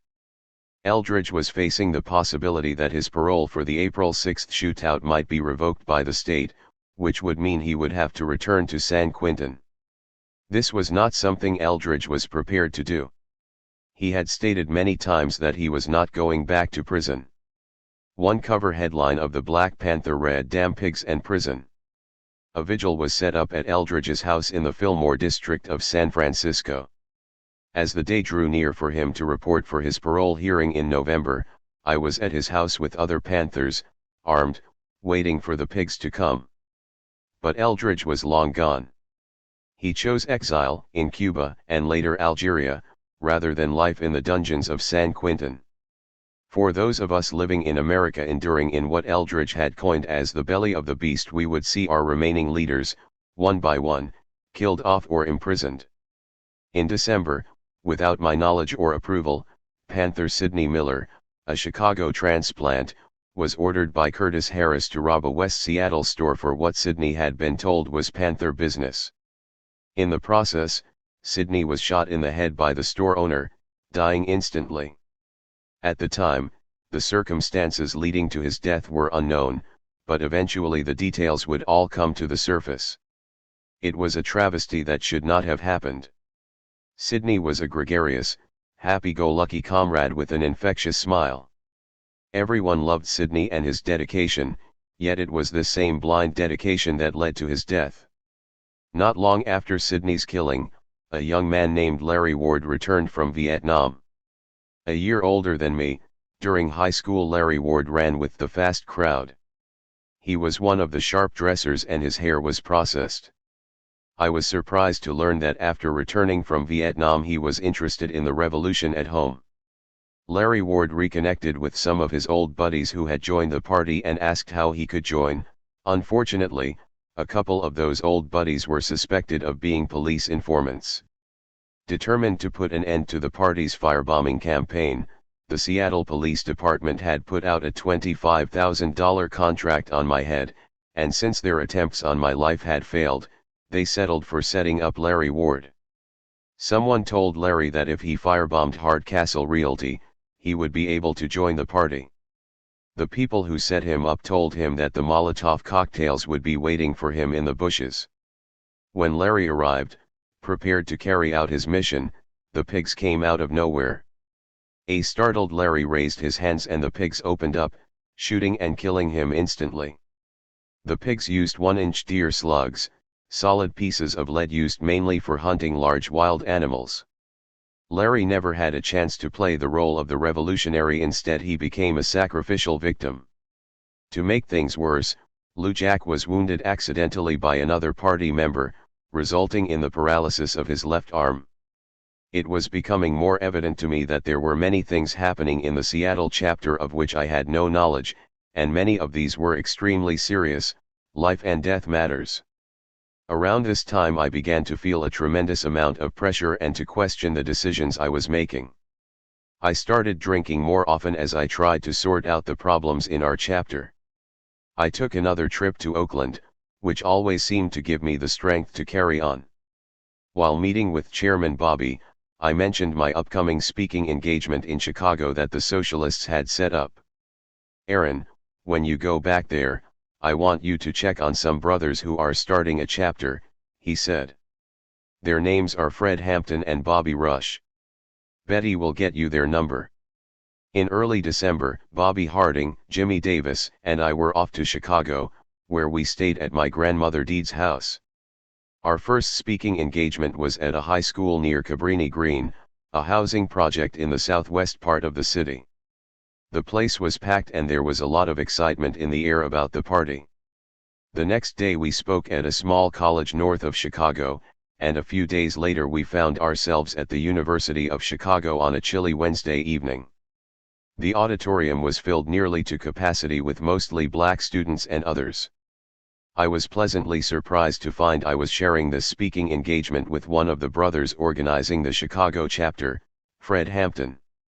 After I spoke, Fred Hampton, Bobby Rush, and about 8 other very rough-looking brothers took the stage. One of the brothers, Chaka Walls, carried a large African walking stick.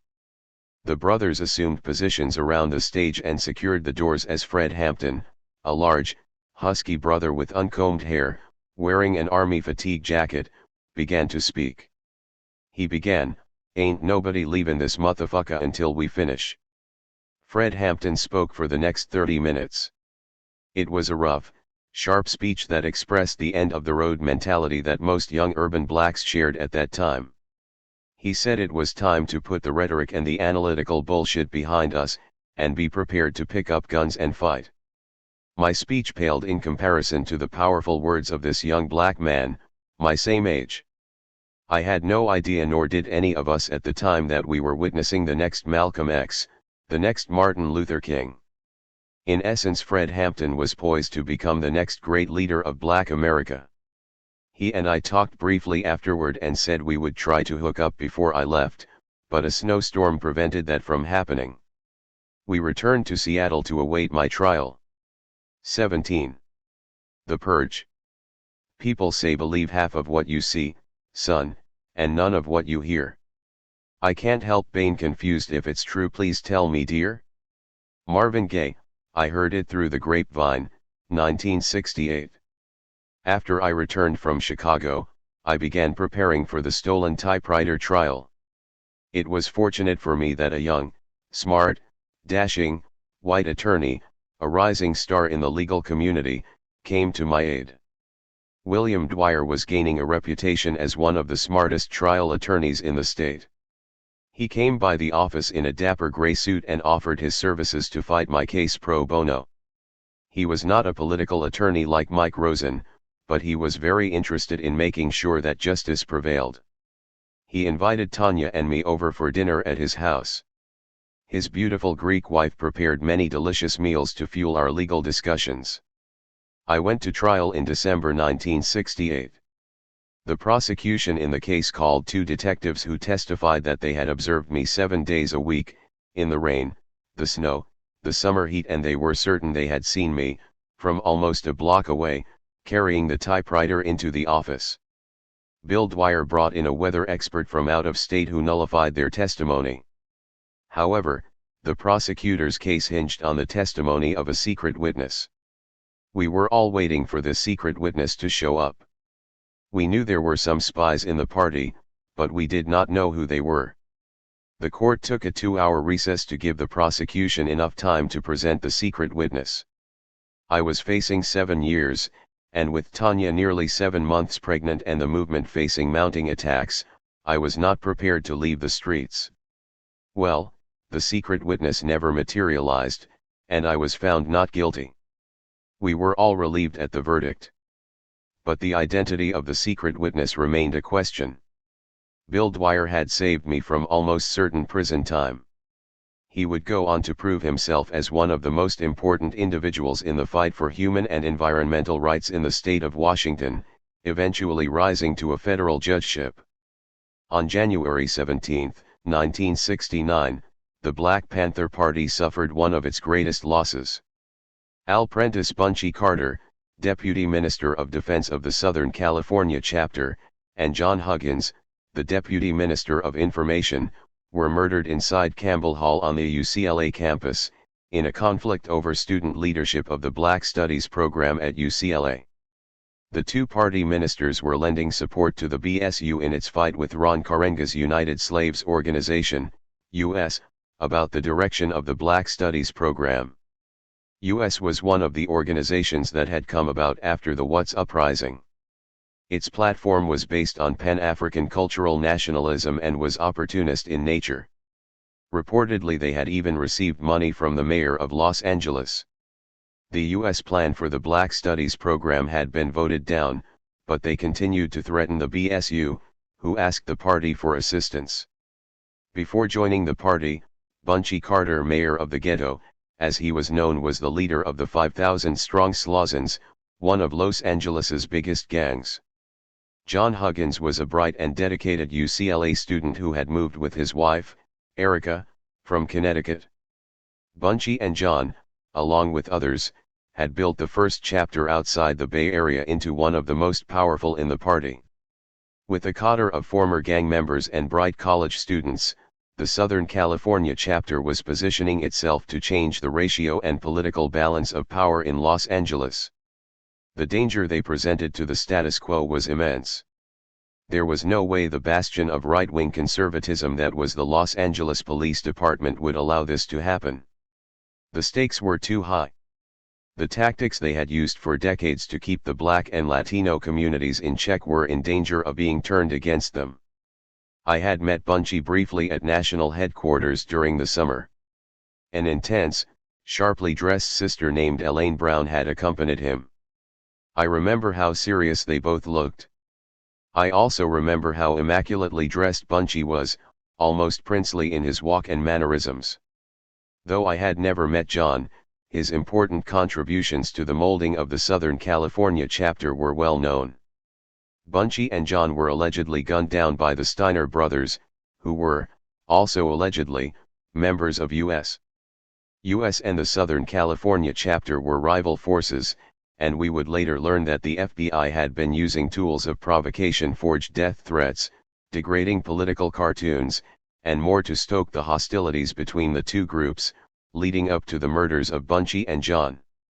When, later that day, the Los Angeles comrades tried to regroup and retaliate, the pigs were there waiting for them in the alleyway of a comrade's home, arresting almost 30 Panthers and confiscating their weapons. National headquarters ordered West Coast chapters to bring as many comrades as we could down to Los Angeles for the funeral and to serve as reinforcements. We left in 3 cars, one of which was a station wagon borrowed from Dr. Bodmer, my advisor at the UW. I was traveling in the station wagon with 5 other Panthers, 3 of us in front and 3 in back, with no suitcases or bags. We drove straight through without stopping, except for gas and food, taking speed to stay awake. As we passed into Southern California, we ran into a massive rainstorm on a stretch of highway known as the Grapevine that goes through the Tehachapi Mountains. All of a sudden, one of the tires blew out. The car began to swerve and the driver lost control. We careened all the way to the other side of the freeway, into oncoming traffic. We covered our faces, certain we would be hit. Instead, the car continued sliding off the road and went backward over a cliff. About 20 yards down, the car got caught on a pipe sticking out from the rocks, and came to a halt. We all got out of the car without saying a word and climbed up the hill to the side of the freeway. In total shock and disbelief, we said very little if anything for a few minutes.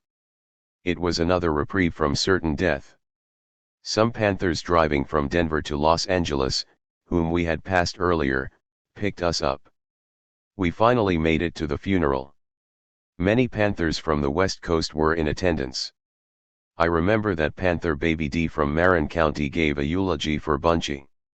It was a very sad day, especially for those in the Southern California chapter, who knew Bunchy well and recognized his significance to the party. It rained for the next 7 days, and some speculated that this was the gods' way of expressing their anger over the death of one of the most respected black men on the streets of Southern California. Bunchy wrote this prophetically haunting poem, dedicated to his mother, shortly before his assassination. Black Mother, I must confess that I still breathe, though you are not yet free. What could justify my crying start? Forgive my coward's heart, but blame not the sheepish me. For I have just awakened from a deep, deep sleep, and I be hazed and dazed and scared, and vipers fester in my hair.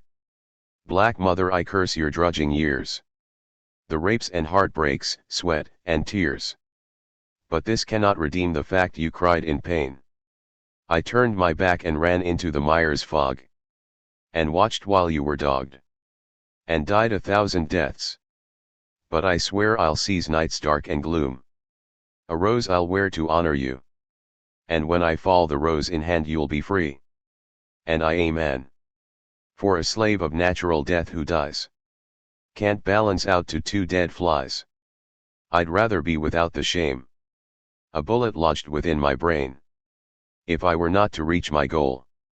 Let bleeding cancer torment my soul. The Southern California chapter never recovered from this loss. There would never be another Bunchy or another John. Elmer Geronimo Pratt, a Vietnam vet, was named the new Deputy Minister of Defense. And Elaine Brown was named the new Deputy Minister of Information. Geronimo and Elaine continued to uphold the Southern California chapter as one of the most important in the party. After the funeral, the party arranged for the 6 of us to fly back to Seattle as we had no car to face whatever the state had in store for us. In early spring of 1969, Washington state legislators had proposed a gun law aimed at preventing us from carrying our weapons out in the open.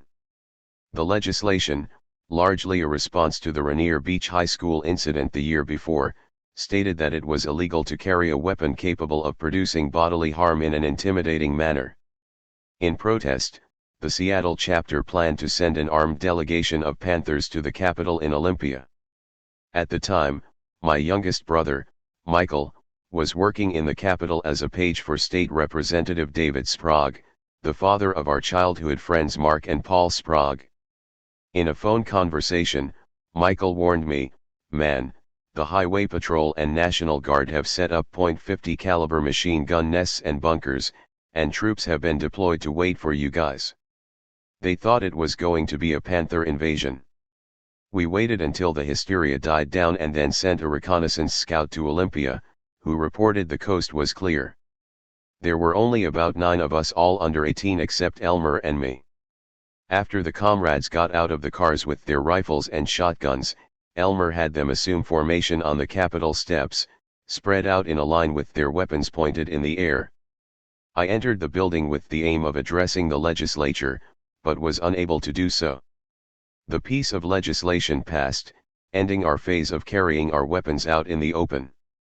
Another major development occurred in the spring of 1969, this one with much deeper implications.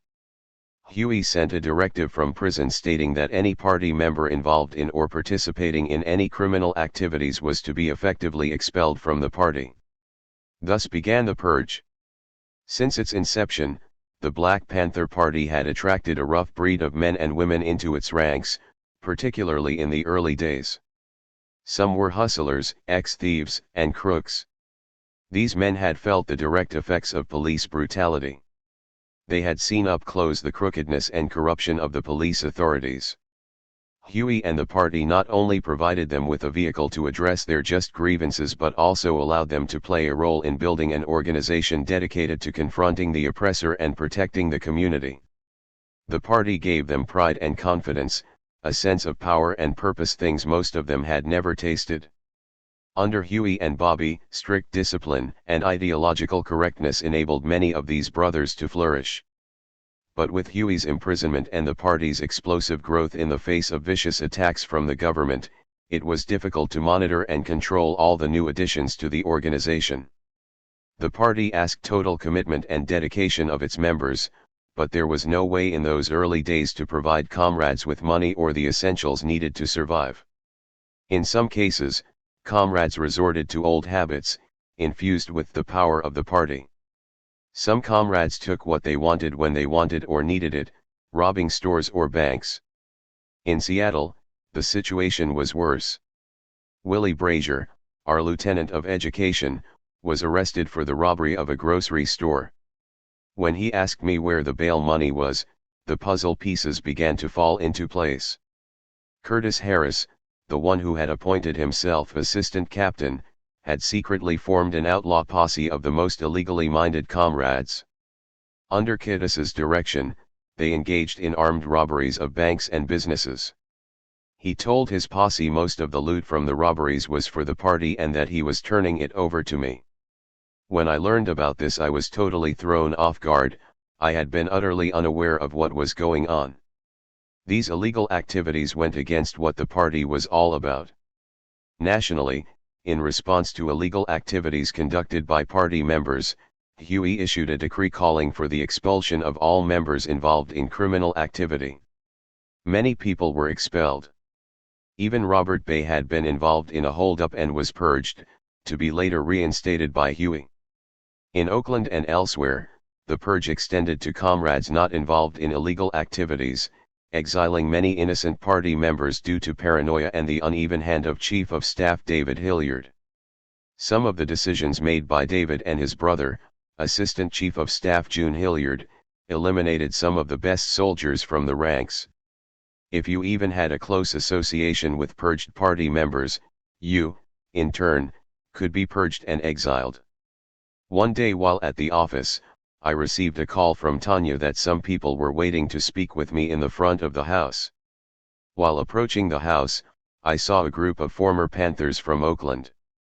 3 I considered my very close comrades Madalaba, Orlander Harrison, and Tommy Jones. We greeted each other and Tommy began to speak. David and June and the chairman are doing some fucked up shit. They assassinated one of our buddies who wasn't in the party, and when we spoke out about it we got expelled. As I listened, I got a sick feeling in my stomach. I knew deep down inside these were some very good comrades, dedicated brothers and sisters. I also knew there was probably some truth to their accusations. Unfortunately for them, I had become hardened with the events of '68 behind me.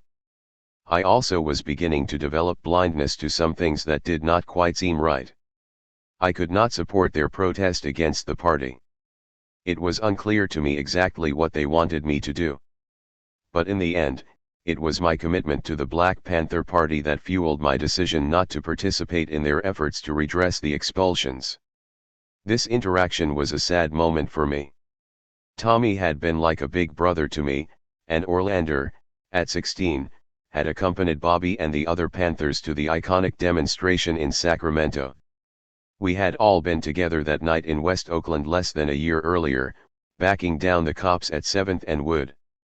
And Madalaba, the first woman to join the party, a sincere, soft, sweet, dedicated sister, fled Oakland, fearing for her life. She later joined the Nation of Islam in Chicago. The party would never be the same with these comrades and others dismissed from the ranks. I would never see Orlander Harrison again. Tommy and Madalaba I would see only many years later. But I could not linger for long on these losses. I faced difficult decisions in Seattle, decisions I was reluctant to make. Section leader Buddy Yates, Curtis's right-hand man, had robbed a Safeway, jumping through a glass window in his escape, only to be captured. Curtis had even conspired with the president of Seattle's first black-operated bank in a robbery scheme in which 4 Panthers robbed the bank and then split the money with the bank president. A week later they robbed another bank, which led to a wild chase and shootout, ending with the arrest of the renegades. All the participants were expelled from the party, including Lou Jack and Willie Brazier, at one time 2 of my closest friends and most trusted comrades. Lou Jack received 20 years and was sent away to a federal prison in Oklahoma, never to see freedom again. He died in a knife fight in prison. Willie also received a 20-year sentence and was imprisoned at nearby McNeil Island. Oddly enough, Curtis went free, never doing a day in jail. I sent Elmer and a goon squad to Curtis's house to administer a good ass-kicking to that fool. As they were leaving, Curtis ran out to his front porch with a pistol, ranting like a madman. A shot was fired back at him, barely missing Curtis's head. Death should have been his end. He did a tremendous amount of damage to the Seattle chapter, tarnishing our image forever in the minds of many people. These were some of my most difficult times. Comrades I had counted on to assist me in building the Seattle chapter had either been expelled or left on their own, out of fear, or were disappointed and disillusioned. I had started drinking more, relying on the alcohol to pull me through, to give me some courage to face another day. There was one bright light during those dismal times. On April 15, 1969, my first child, Aaron Patrice Lumumba Dixon, was born into the world. 18. COINTELPRO is unleashed. The president, he's got his war, folks don't know just what it's for, nobody gives us rhyme or reason, have one doubt, they call it treason. Les McCann, compared to what? 1969. In June 1969 President Richard Nixon, flanked by FBI Director J. Edgar Hoover and Attorney General John Mitchell, held a press conference. They announced that the Black Panther Party was the greatest threat to the internal security of the country. COINTELPRO, the FBI counterintelligence program created in 1956 at the height of anti-communist hysteria, now geared up to focus almost solely on destroying the Black Panther Party and other radical groups. Although we didn't think the governmental repression could possibly get worse, it did. Black Panther Party offices were raided from coast to coast. In Denver, Captain Landon Williams and Rory Hith, two of the party's most important organizers, were wounded and arrested. In Nebraska, two Panther leaders were arrested, their office blown up, and the two leaders imprisoned for life. In New York, 21 of the leading members of the New York chapter were arrested and imprisoned on a variety of trumped-up charges. They became known as the New York 21, and it took 2 years for them to be acquitted of the charges. In mid-April 1969, the Frisco chapter had been organizing for a May Day Free Huey rally at the San Francisco Federal Courthouse. For weeks the comrades had been out in the community, passing out flyers, talking to people, and driving through the Fillmore, Hunters Point, Patero Hill, Sunnydale, and Mission neighborhoods in a truck mounted with a loudspeaker, advertising the upcoming rally. The San Francisco pigs had been harassing the comrades for weeks, stopping the truck for petty reasons. Days before the rally, the pigs surrounded the truck in front of the Panther office on Fillmore and pulled their guns, sending the Panther comrades running into the office. They then fired tear gas through the office windows. Although the comrades were able to get out through a hole in the back wall, they were confronted there by armed pigs. When one sister began to collapse from the tear gas, Field Marshal Don Cox, D.C., ran to her aid. A pig known as Big Red yelled at D.C., "Didn't I tell you to put your hands up?" D.C. answered, "She's fainting." Big Red responded by firing 2 rounds at D.C. The bullets passed through D.C.'s big afro, just barely missing the head of the field marshal. All the comrades were arrested and released, except for D.C., who remained in custody, a marked man. And this was only the beginning of the repression. The movement had expanded in many communities across the nation, the Brown Berets in Southern California, La Raza Unida Party, RUP, in the Southwest, the Red Guards and Los Siete de la Raza in Northern California, the American Indian movement in the Midwest and on the West Coast, and white groups such as the Chicago-based Young Patriots and the Weatherman. Looking to the Black Panther Party as the vanguard of the movement, these organizations were determined to fight injustice in this country and U.S. imperialism abroad, and in turn we all became targets of the U.S. government. The anti-war movement also had spread to every college campus in the country. The government was determined to crush these radical leftist groups. The party led the formation of a coalition with many of these groups, kicked off with the 3-day National Conference for a United Front Against Fascism, held in Oakland in March 1969. I took a squad of Seattle Panthers down to help with security. People from all over the world were in attendance. There were speeches and rallies and an exclusive screening of Z, a film by Costa Gavras about state control and a Greek assassination conspiracy. I was assigned to a security detachment of about 8 people. We were given weapons and orders to mingle with the crowds, traveling in a van from event to event.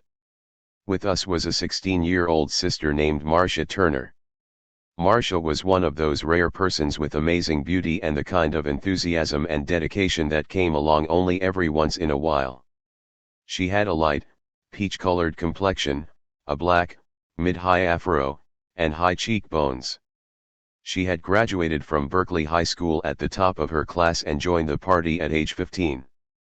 In that short time she had risen to become national coordinator of the party's recently launched Free Breakfast for School Children program.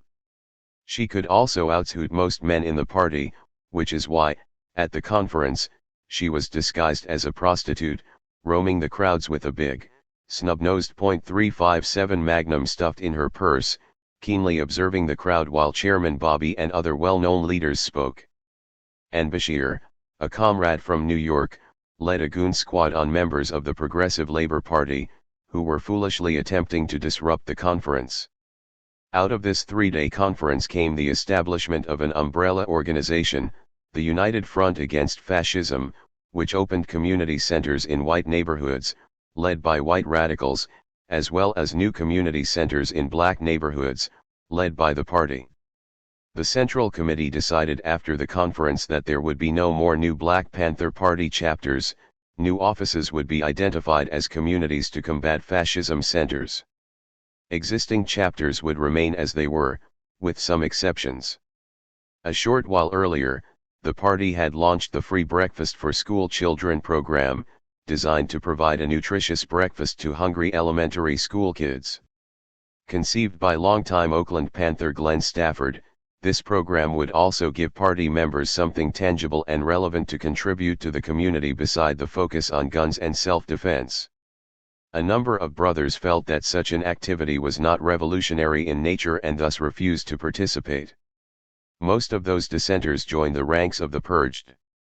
As part of organizing the breakfast program, Panthers were assigned to procure donations from businesses inside and outside of the community. One of the large stores we solicited was Safeway, but they refused to donate to the breakfast program. In response, the party ordered a national boycott of Safeway stores. The Seattle boycott of 2 Safeway stores in the Central District was so successful we ended up closing them down. Rather than donating to feed hungry kids, they decided to close their doors and move. There was not another Safeway store in the area for the next 40 years. Their closing cleared the way for small, community-based stores to flourish instead, particularly Richland's Grocery, owned by Jack Richland, a Jewish man who not only donated regularly to the program but also became a longtime friend to the party. Much of our attention that summer also focused on raising our distribution and sales of the Black Panther. We had discovered that the Northwest rock festivals were often good for selling up to 1,000 papers in a matter of hours, so when a rock promoter, the husband of a good friend of Joanne's, asked if we would provide security for the Seattle Pop Festival at Woodinville, Elmer and I jumped at the opportunity. Not only would we be able to unload our weekly shipment of papers, but also Elmer and I would be paid $15 an hour for 16-hour days. For Elmer and me, it was a wonderful break from the intense year of being Black Panther Party members. Both of us had literally dropped every aspect of normal life as an 18 or 19-year-old. We had been under constant stress from continuous battles not only with the police but also within the Seattle chapter itself. These 3 days at Woodinville would give us a little time, a little space, to breathe deeply, to mingle with the outside world and halfway detach ourselves from the constant battles on the revolutionary front. On our first day, roaming through the tent city at Woodinville, Elmer and I strode through the grounds in our leather coats with our .357s tucked in our waistbands. Given that we were the only form of security for more than 50,000 participants, it was amazing how orderly people were and how loving the atmosphere was. Throughout the whole 3 days, there was not one act of violence. After all, the hippie movement was based upon love, respect, communal sharing, and living freely. We also got to enjoy performances by the likes of Chuck Berry, Bo Diddley, Ike, and Tina Turner, Chicago, Santana, and The Doors. As we strolled through the campgrounds the first day, people invited us into their tents, trailers, and campsites to share their wine, weed, and hash. They gave us mescaline and THC, which we deposited in our pockets. We even made some money on the side, selling tickets that a sister working the ticket booth had given us.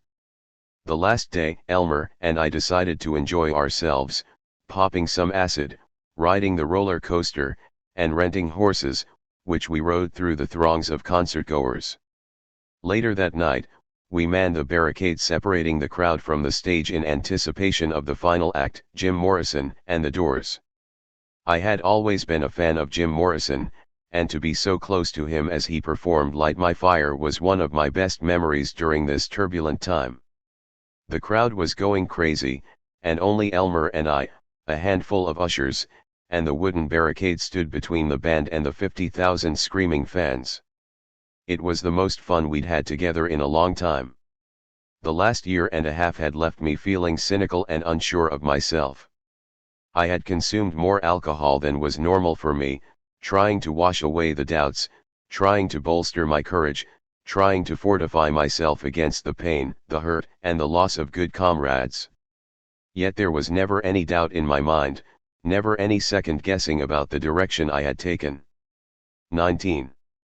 The chairman is kidnapped. And if you had a choice of colors, which one would you choose, my brothers? If there was no day or night, which would you prefer to be right? Curtis Mayfield, choice of colors, 1969. In August 1969 I was at the weekly party meeting at St. Augustine's Church in Oakland. Comrades from all over the country were in attendance, listening to Messiah Hewitt, the Minister of Education. Messiah had taken over for George Murray, who departed in the summer of 1968 to become a reverend in his father's church. Toward the end of the meeting, Chairman Bobby called on me to recite the 10-point program and platform, something often done at these meetings to make sure everyone was on their toes. I stumbled through the 10 points, surprising even myself. Part of it was nervousness, the other part was indicative of the past year in Seattle, a year of turmoil and bad moves. "Aaron, I want you to keep your ass down here for a couple of months," responded the chairman. I had seen the chairman come down on a lot of people. He was pretty much a fair and compassionate person in his dealings with party members, but if someone was bullshitting or fucking up, he would come straight out and say it in no uncertain terms. I was stung by his rebuke, yet his words rang true. In April 1968, I had jumped right into the fire. I had not been fully equipped for what was asked of me. More recently, National Headquarters had begun requesting that newly appointed chapter heads spend some extended time in Oakland. But I'd had only the 1 week in April 1968, along with the weekly meetings, for which I would stay only a few days. I desperately wanted some time away from Seattle. I needed to be around the seasoned comrades in the Bay, and hoped that some of their wisdom and experience would rub off on me. When I got home, I spoke with comrades and family about the prospect of an extended stay in Oakland. A few weeks later, Elmer drove Tanya, little Aaron Patrice, and me down to National Headquarters and headed back to Seattle. Early in 1969, National Headquarters had relocated to a new office in Berkeley, which was quite an improvement over the old one on 45th and Grove in Oakland. This office was a spacious, 2-story brick structure with a large glass window on either side of the entrance. The new office would be able to accommodate all the visiting officers from chapters around the country. Inside, toward the back of the office, was a big, comfortable chair where the officer of the day, OD, sat. The OD ran the daily operations of the office, among many other things. On the left side of the office was a long counter with posters and books and papers. There were several smaller offices in the back. On the second floor was a large room in which John Seal, the chairman's brother, had constructed 2 long drafting tables. This was where the layout for the Black Panther took place. In the back of the second floor were several more offices and a large kitchen. On one of the office walls was a large map of the United States with scores of red pins indicating the locations of Black Panther Party chapters and branches. Chapters and branches, as well as the new Communities to Combat Fascism centers, were required to send people to national headquarters for months at a time, and some stayed much longer. In contrast, with Seattle being the very first chapter to open outside of California, I had never spent more than a week at national headquarters. There were many things to learn, things I'd had to learn on the fly. I was now prepared to stay and soak up all that was required of me in order to learn how to more effectively perform my job. The first couple weeks I spent out in the field, selling papers, passing out leaflets, sometimes at designated spots, sometimes working with another person, going door to door, house to house, block to block, often talking with people, educating them, befriending them, connecting them to the party and its ideology. Wednesday nights, Panthers throughout the Bay gathered at the distribution office in Frisco at 7 p.m. to work on the folding, wrapping, counting, and boxing of the weekly newspapers, shipping them out to chapters throughout America and the world, and also sending out rolled individual orders to persons in England, Europe, Japan, and India, often in the most unlikely places. We worked through the night, finishing up early in the morning, taking breaks to smoke some Brother Rouge or drink some bitter dog, talking about the latest attack or what was happening on the political scene, or hooking up with a sleeping partner. Some days we were assigned to work at the breakfast programs, to leaflet union organizing sites, or to attend rallies, selling papers, and organizing people. At the office, little Aaron Patrice sat in his bassinet in the middle of the floor, watching John Seal, Shelley Bursey, and the other newspaper staff as they laid out the paper. John Seal gave Aaron Patrice the nickname of Moon Baby, because of his round head and the quiet, serious look on his face. Tanya sometimes stayed at the office to look after our son. Other times, she went out into the field with the others. I met wonderful comrades like 13-year-old Madeline, mature and wise beyond her years, curly-haired Kathy Kimbrough, and a high-strung young brother named Poison, from New Orleans, one of the most energetic and compassionate brothers you could imagine. I befriended a brother named T.C., who did a lot of organizing at Laney and Grove Street colleges. Sometimes I assisted the OD, a post that alternated between Robert Bay and Charles Bursey. In addition to running the daily operations of the office, the OD coordinated rides for Panther operations in the Bay Area as well as the pickup and drop-off runs to the airport, which seemed constant. The OD was also responsible for office security, not just from the police and agents but also from enemies in the community, those who didn't agree with the party, held a grudge, or had a bone to pick. In one such instance, I was talking with Charles Bursey when a bearded brother began arguing with Robert Bay inside the office. Robert called for Bursey and me, Aaron. Bursey. Bay nodded his bearded, chubby face toward the troublemaker. We escorted him outside to the side of the building. Robert Bay hauled off and hit the brother in the back of the head. Bursey and I joined in. We pummeled him to the ground and sent him on his way. He was a pig, said Robert Bay afterward.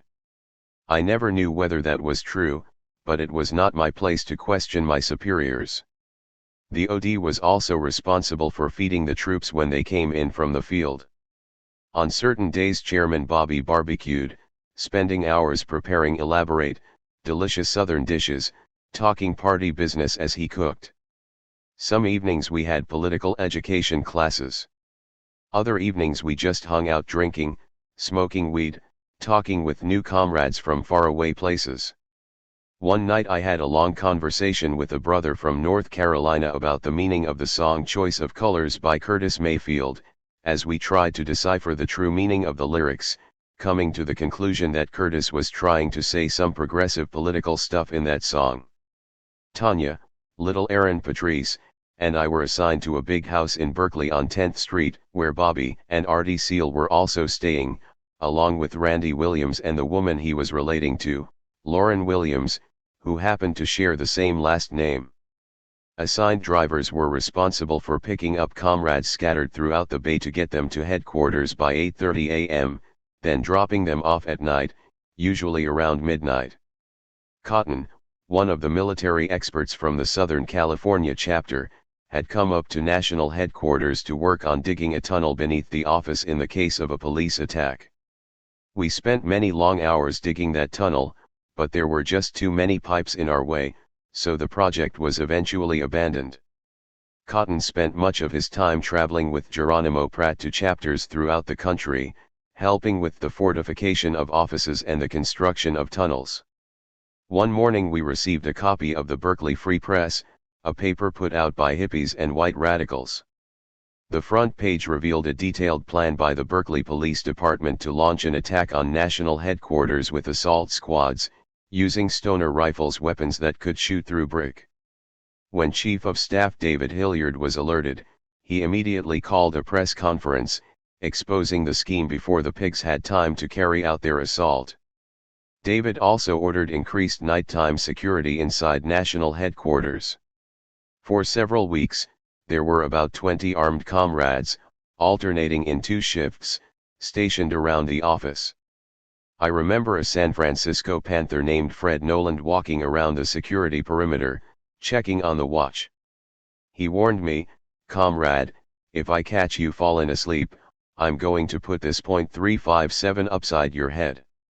When it came time for me to check the perimeter, I found Comrade Fred had fallen asleep. I did not hesitate in hitting him upside his head with my piece. A few days later we began to prepare for a Free Huey rally in East Oakland at Arroyo Viejo Park. David Hilliard would be speaking and the Mad Lads were scheduled to perform. The Mad Lads had been on top of the charts before two of its main members were drafted to serve in Vietnam. The original group had not performed live in more than 2 years. It was good to see the Mad Lads back together, and it certainly was a joy for me and many others to be experiencing them live in a free concert in East Oakland. Again, I was with a security detachment that formed a semicircle around the stage. It was another hot, muggy day in Oakland. There were many different types of people at the park that day. Some were political, some were not, and under these circumstances, you never knew what might happen. Of course, throw in a red devil epidemic and you automatically increase the likelihood of trouble. Red devils were little red pills that made you high as hell, but also made you crazy and ornery. It wasn't long before a fight broke out between some brothers with Doberman Pinschers, the dog of choice of brothers in the streets. We moved in to break up the fight, unintentionally roughing up some of the combatants in the process. One brother separated himself from us and pulled out a gun. Randy Williams, who was in charge of security, told everyone, "Freeze," and began walking toward the brother. Slender, unemotional Randy looked the brother in the eye with that Clint Eastwood fearlessness and slowly walked toward him while everyone watched in silence. When Randy got 5 feet away, the brother turned and ran. From that day forward, Randy was known as Cold Steel. We had only been in Oakland 3 weeks, and each day had seen one event or another. You never knew what the next day would bring. One day in particular would impact not only the entire organization but also the movement as a whole. With Huey in prison and Eldridge in exile, Chairman Bobby had become the heart and soul of the party. He was the force behind the Free Huey movement. Tireless and relentless, he was a fiery, persuasive speaker, and the party's spokesman. Within days he would be silenced. It was a breezy Saturday morning. Most of the party officials were attending the wedding of the Minister of Culture, Emory Douglas. It wasn't often that a comrade got married. We went to far more funerals than weddings. With few celebrations, this was a moment to be joyous and happy for Emory, the youngest member of the Central Committee, and his bride. But after the short celebration, it was time to get back to business. As Chairman Bobby, John Seal, and June Hilliard began to pull out of the church parking lot, 5 FBI vehicles cornered the car, drew their guns, pulled Chairman Bobby out of the car, placed him under arrest, and took off with him in one of their cars. I was at the house in Berkeley during the wedding. June called and informed me of the chairman's arrest. "Aaron, the pigs just arrested the chairman. They might be coming to the house. I want you to secure the house and don't let the pigs in. Understand?" "Right on," I answered. I immediately grabbed Randy's semi-automatic weapon, put a bandolier over my chest, and went to check the front and back windows of the house. Pig cars were circling the block, slowly driving by, casing the house. Suddenly, one stopped. I nervously ran downstairs and looked through the peephole. A sergeant had gotten out of his car and was walking up to the door. He knocked on the door and stood there for several minutes, looking around, knocking again. I remained silent, with my weapon ready. He eventually left. Attorney Charles Gary, the party's legal counsel, learned that the pigs had executed a warrant for the chairman's arrest for a speech he had made at the 1968 Democratic National Convention in Chicago, where 200,000 people had gathered to protest the Vietnam War. The chairman was charged with conspiracy and intent to riot, along with 7 others. They would be known as the Chicago 8, later the Chicago 7, when Chairman Bobby was bound and gagged and separated from the others during the trial. The FBI took him immediately by car all the way to Chicago, subjecting him to horrendous conditions. On this maddening cross-country journey, the chairman was denied food, sometimes water, and access to the restroom. He was treated worse than a dog on this harrowing trip. He did not even have an opportunity to speak with his attorney or contact his family. Within days, the party released a large poster of the chairman with the caption, in large capital letters, kidnapped. It would be more than 2 years before the chairman would set foot back in Oakland. With the chairman gone, David Hilliard assumed the main leadership role during a very difficult period for the party. Internal strife was on the rise. And David Hilliard's response would shape the future of the Black Panther Party. Charles Bursey also went away to serve time for the April 6 shootout that had led to the death of little Bobby Hutton. Besides David Hilliard, Bursey was the last of the 17 brothers involved in that incident who remained in the party or on the streets, and even his days were numbered. Bursey was the epitome of a well-defined Panther, dedicated, intelligent, down-to-earth, tough. He had a rough and tumble look to him that was often softened with a gentle kind of smile. It had been a year and a half since the shootout, but I think Bursey suspected all along he would be going away to prison. He and a comrade's sister named Shelley had just gotten married. Unfortunately, he never returned to the fold. With the chairman gone, my function in Oakland was over. It was the chairman who had ordered me to Oakland, and it would have been his decision as to when I would return to Seattle. That decision now fell to David and June Hilliard. I was needed back in Seattle to begin the push to free the chairman and to prepare for what we knew would be a new wave of attacks. 20. The resurrection of the Seattle chapter, September 1969. But that's what makes the world go round. The up and down, the carousel. Changing people, they'll go around. Go underground, young man. The stylistics, people make the world go round, 1972.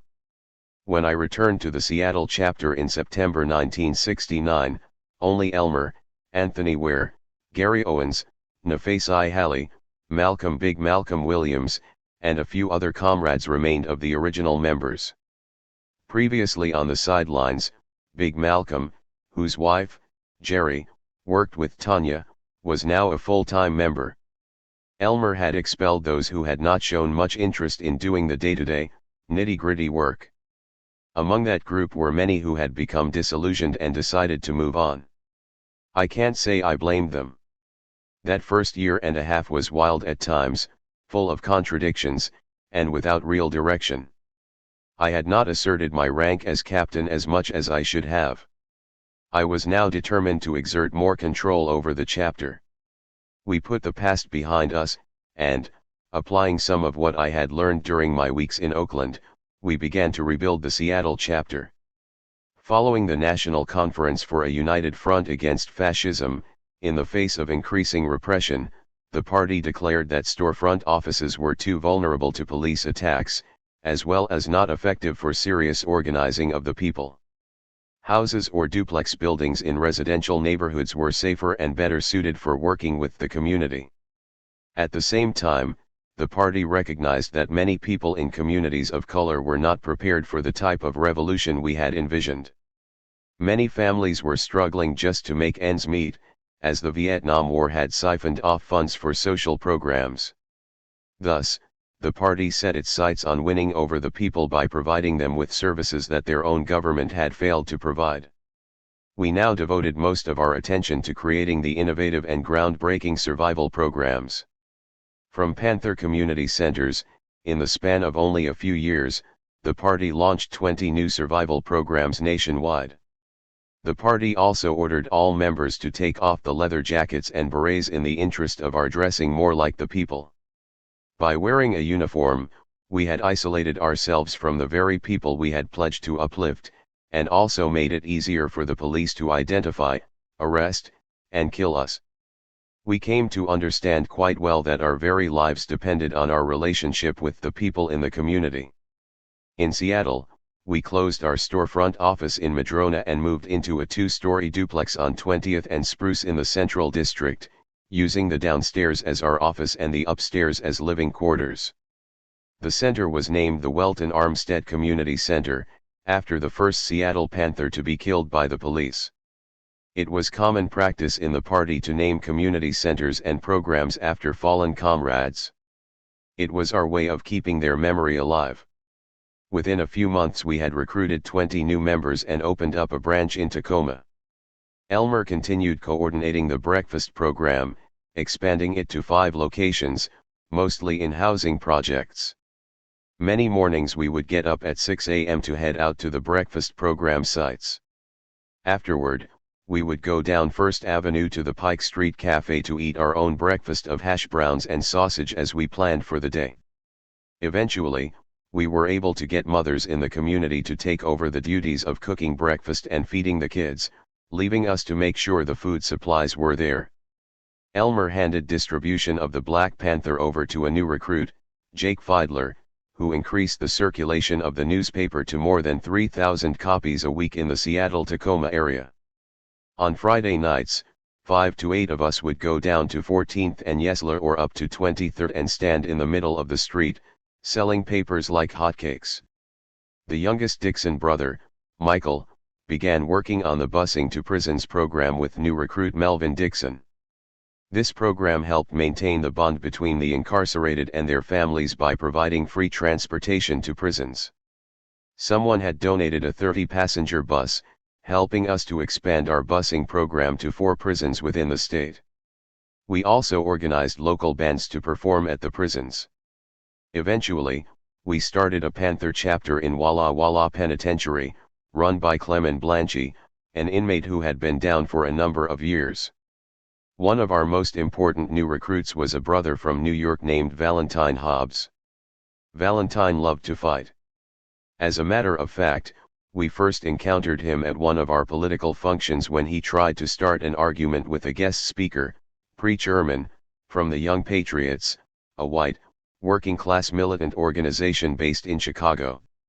At the time, Valentine did not have the political understanding as to why the Black Panther Party worked with white people, but in time he came around. Valentine, who'd always had aspirations of becoming a doctor, was assigned the task of working with Dr. John Green on the project of opening up a free medical clinic. By December 1969, we had opened the Sidney Miller People's Free Medical Clinic out of our community center, eventually moving it to a separate location. It was the first free medical clinic in the Pacific Northwest. Ashley Dixon, Melvin Dixon's wife, took on the party's administrative work and also facilitated art projects, such as assisting Dion Henderson, an art student at the UW and a volunteer from the community, with painting a mural on the concrete retaining wall in front of our office.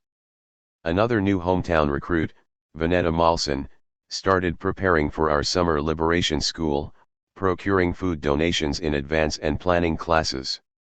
A program for many of the kids who attended the breakfast program, the Liberation School was scheduled to open that summer at 2 housing projects.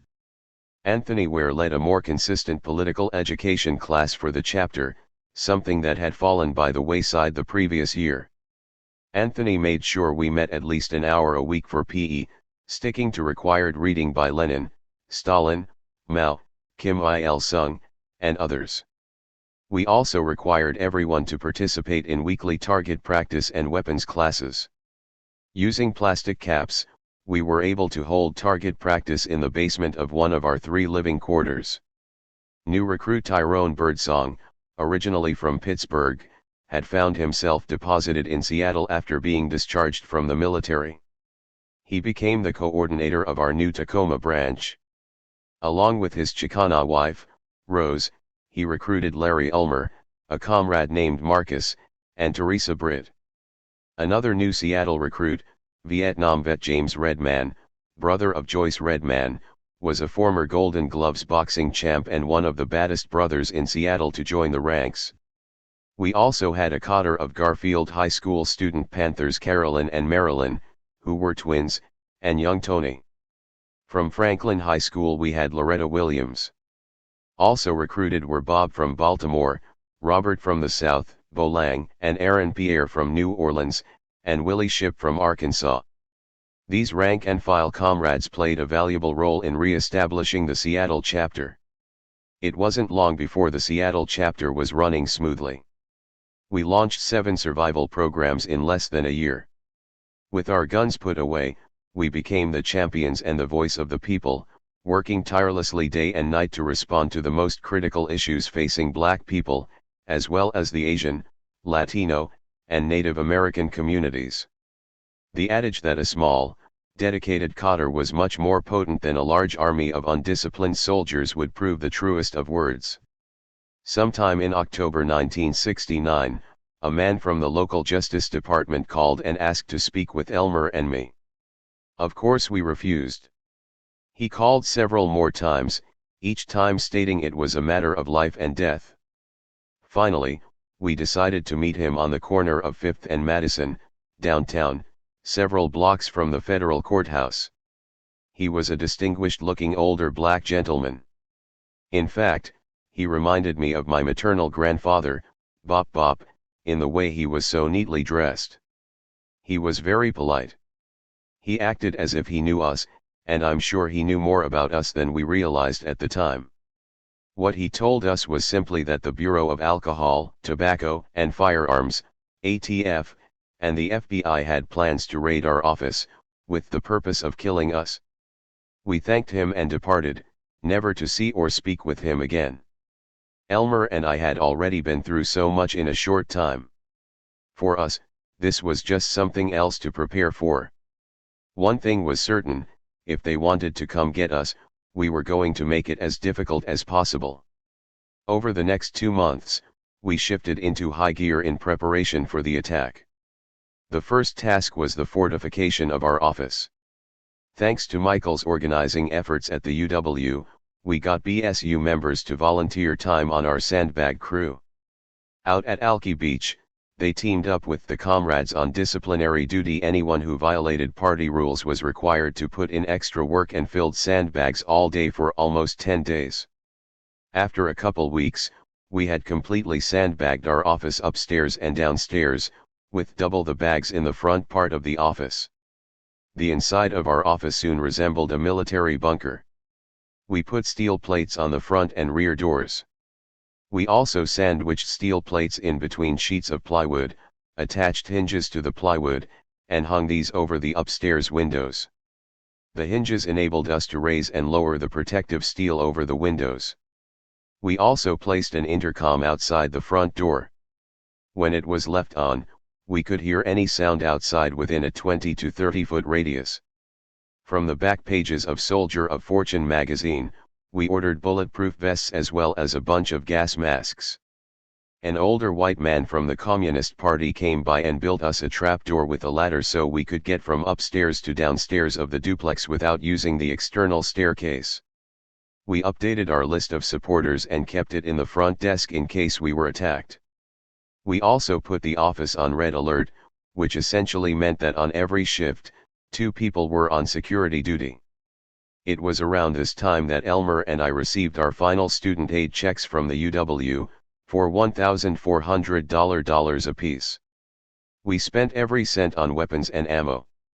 We also considered buying some automatic weapons from a dude Valentine and I had met during a brief jail stint as a result of a run-in with a pig. The dude said he belonged to a motorcycle gang, and they had some machine guns for sale. Valentine and I met him and some others out in a wooded area. Over the past year I had learned to trust my instincts more strongly, and things at that meeting did not feel right. I knew that a brother in the Chicago chapter, Ole Batunda, had a similar meetup with some bikers for the same purpose, only to be tortured and murdered on some lonely railroad tracks. I found out later that the Hells Angels had contracted with the ATF and the FBI to disrupt Black Panther Party networks and kill Panthers. Sonny Barger, the Hells Angels leader, had a directive to kill Eldridge and bring him home in a box. At the last minute, as badly as we needed some automatic weapons, I pulled out of the transaction. It had become more obvious this was likely a setup. As the pigs were going crazy throughout the country, Panthers were catching hell as a result. But we moved forward as if nothing could stop us, opening up medical clinics, busing to prison programs, ambulance services, pest control programs, and more. All the while, Panthers were constantly being arrested, constantly going to jail, and sometimes being outright murdered. It was as if we were in a race against time, fate, and the US government. We were bound and determined that we would eventually be victorious, despite the deaths, despite the imprisonment of Huey and Bobby, despite Eldridge's exile, despite the threats of what lay ahead. Our work ended only when sleep came late into the night. 21. The murder of Fred Hampton. Mother, mother, there's too many of you crying. Brother, brother, brother, there's far too many of you dying. You know we've got to find a way to bring some love in here today, yeah. Marvin Gaye, What's Going On, 1971. December 4, 1969, was like most mornings, waking up with sand in our sleeping bags, rubbing sleepy eyes from the late night hours spent on security, and putting away the shotguns and handguns for the day. The comrades began preparing to go out and make breakfast for hungry ghetto kids. I stayed behind to hold down the fort, strapping on my shotgun bandolier and grabbing my new Riot 18 shotgun. I went up to the second floor to have a better view of the street so I could keep my eyes out for the pigs. The phone rang. I answered, Welton Armstead Community Center, may I help you? Comrade Aaron, this is June. I am calling to inform you that Deputy Chairman Fred Hampton was killed by the pigs this morning in Chicago. I hung up the phone. I did not want to believe the words I had just heard. It was without a doubt the most devastating piece of news I had heard since joining the party. My head began to reel. A great sadness rolled through my body. I could hardly stand. My body was shaken from the implications of this death. I felt a heavy anger and despair. Fred Hampton was the most important member of the Black Panther Party still on the streets. Although only 21, he was fast becoming the brightest star on the horizon. Those who knew Fred Hampton knew intuitively that he was the next great black leader in the United States. He was the most unselfish, the most principled, most prolific Panther around. He was eloquent and powerful. When he spoke, you heard the Southern Baptist tone of Martin Luther King. You heard the profoundness of Malcolm X. He had the bravery of Huey P. Newton. It was Fred who got the two largest gangs in America, the Black Gangster Disciples and the Blackstone Rangers of Chicago, to call a truce, ending decades of gang warfare. It was Fred who reached out to the Puerto Rican communities and the poor white communities to create the Rainbow Coalition, which would last for decades. It was Fred who had the Chicago Panthers up at 6 a.m. doing calisthenics, shouting, "I am a revolutionary. I will die for the people." It was Fred who disarmed a Chicago policeman, handcuffing him to a fire hydrant. It was Fred who awakened the poor people of Chicago to the point that the people came out with guns to defend the Chicago Panther office against police attacks. It was Fred who worked tirelessly, which prompted his comrades to tie him down in a chair just so he could rest. On the evening of December 3rd, Fred met with his staff. The meeting ran into the night and everybody stayed over, which was not unusual for Panthers. As with others, the Chicago chapter had been infiltrated. Fred Hampton's security chief, William O'Neill, was an FBI informant. He had given the FBI a layout of Fred's home. He also put some Seconal, the main compound in Red Devils and other downers, into Fred's drink on the night of December 3rd. At 3 a.m. on the cold morning of December 4th, a young captain, 19-year-old Mark Clark, the lone comrade on security duty, went to answer a knock on the door while Fred and his wife slept in their bedroom and 12 Panthers slept on the living room floor. When Mark, clutching his shotgun, asked, "Who is it?" several shots were fired through the door, killing young Mark instantly. The ATF and the Chicago Pigs burst through the front and rear doors. The pigs charging through the front door lined up the Panthers who had been sleeping on the floor, machine gunning several of the surprised comrades, including Panther Doc Satchel, who directed the Chicago Free Medical Clinic. The pigs coming through the back door ran directly to Fred's room, lowering their .45 caliber Thompson submachine guns as they entered. Fred's 6 months pregnant wife, seeing the barrels of the guns, attempted to wake Fred, then rolled off the mattress as the pigs began firing, killing Black America's last great leader, the next Black Messiah, just as they had scripted. I looked out onto the streets, clutching my shotgun, wishing a pig would show up so I could blast away.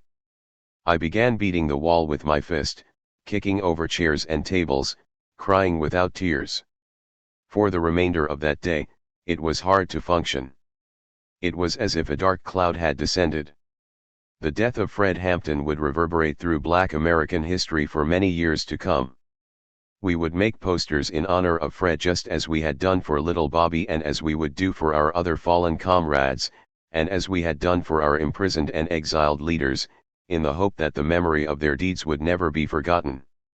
2 days later, early on the morning of December 6, the pigs attempted to raid the Los Angeles office of the Black Panther Party as well as several Panther houses.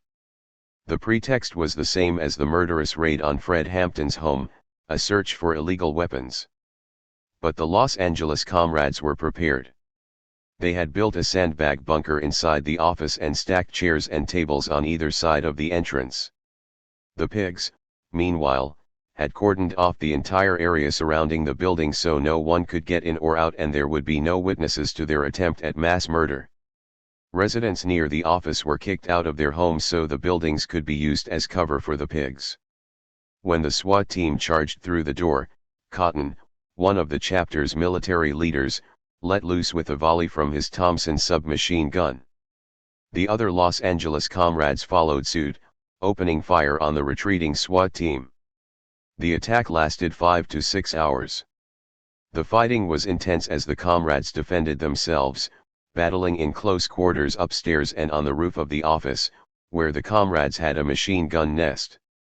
The pigs used tear gas, helicopters, and armored personnel carriers, similar to tanks but without the cannon. They threw everything at their disposal at the Panther soldiers trapped inside.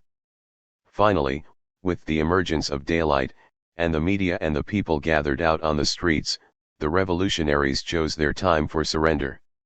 They put up the white flag. Several comrades had been wounded, including a sister who had been shot in both legs. 18 comrades were beaten and arrested and charged with attempted murder. The pigs also raided several Panther houses, including the house where Deputy Minister of Defense Geronimo Pratt, Elaine Brown, and others were staying. The pigs had machine-gunned the house. Luckily, nobody was standing up, they would have been shot dead. Thanks to the military expertise and foresight of Geronimo and Cotton, no one was killed. The Southern California chapter had lost at least 6 comrades since its inception. Right-wing elements had taken over the Los Angeles Police Department, bringing it as close to the Gestapo as you could get in America, which made the Los Angeles Panthers the toughest bunch of niggas in the country. Later, we would learn that Cotton, who had overseen the fortification of many offices around the country, had turned police informant after the raid. Several days later, the ATF came to Seattle and met with the mayor in preparation for their final assault. However, they ran into a roadblock in the form of Mayor Wes Ullman. The party was embedded in the psyche of not only the black community but also Seattle as a whole. We were well known by everyone, and after the bloodletting in Chicago and Los Angeles, Mayor Ullman could not politically afford to allow such an assault to go forward, nor did he want to have our deaths on his conscience. He told the ATF his informant had reported that we did not have any illegal weapons in our office, contradicting the ATF's assertions that we possessed illegal weapons, the same pretext used in the Chicago and Los Angeles invasions.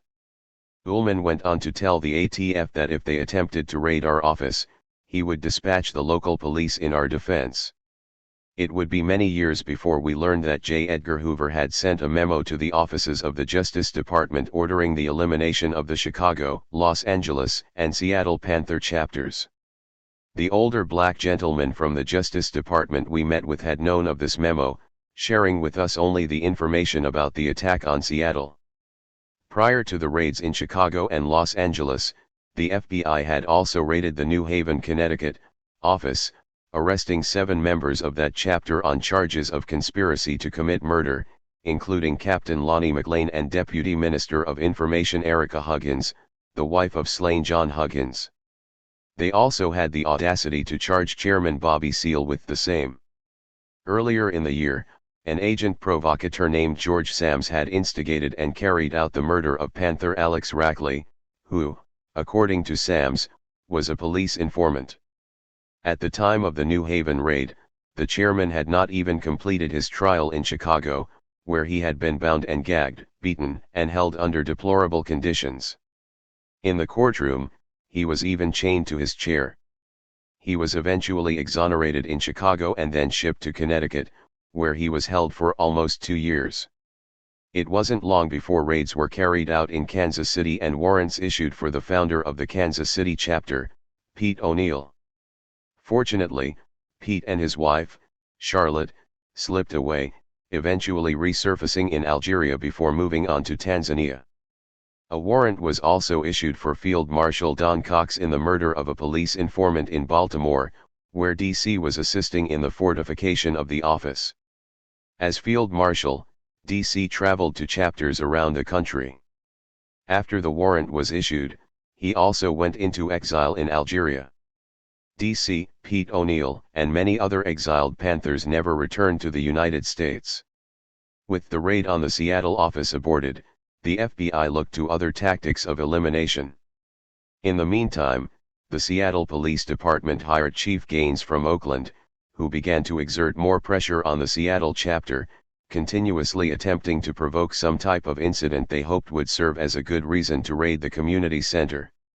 2 detectives were assigned to follow and harass Seattle Black Panther Party members. They followed us, harassed us, arrested us, and threatened us at every opportunity. Valentine and I had already experienced several altercations with these pigs.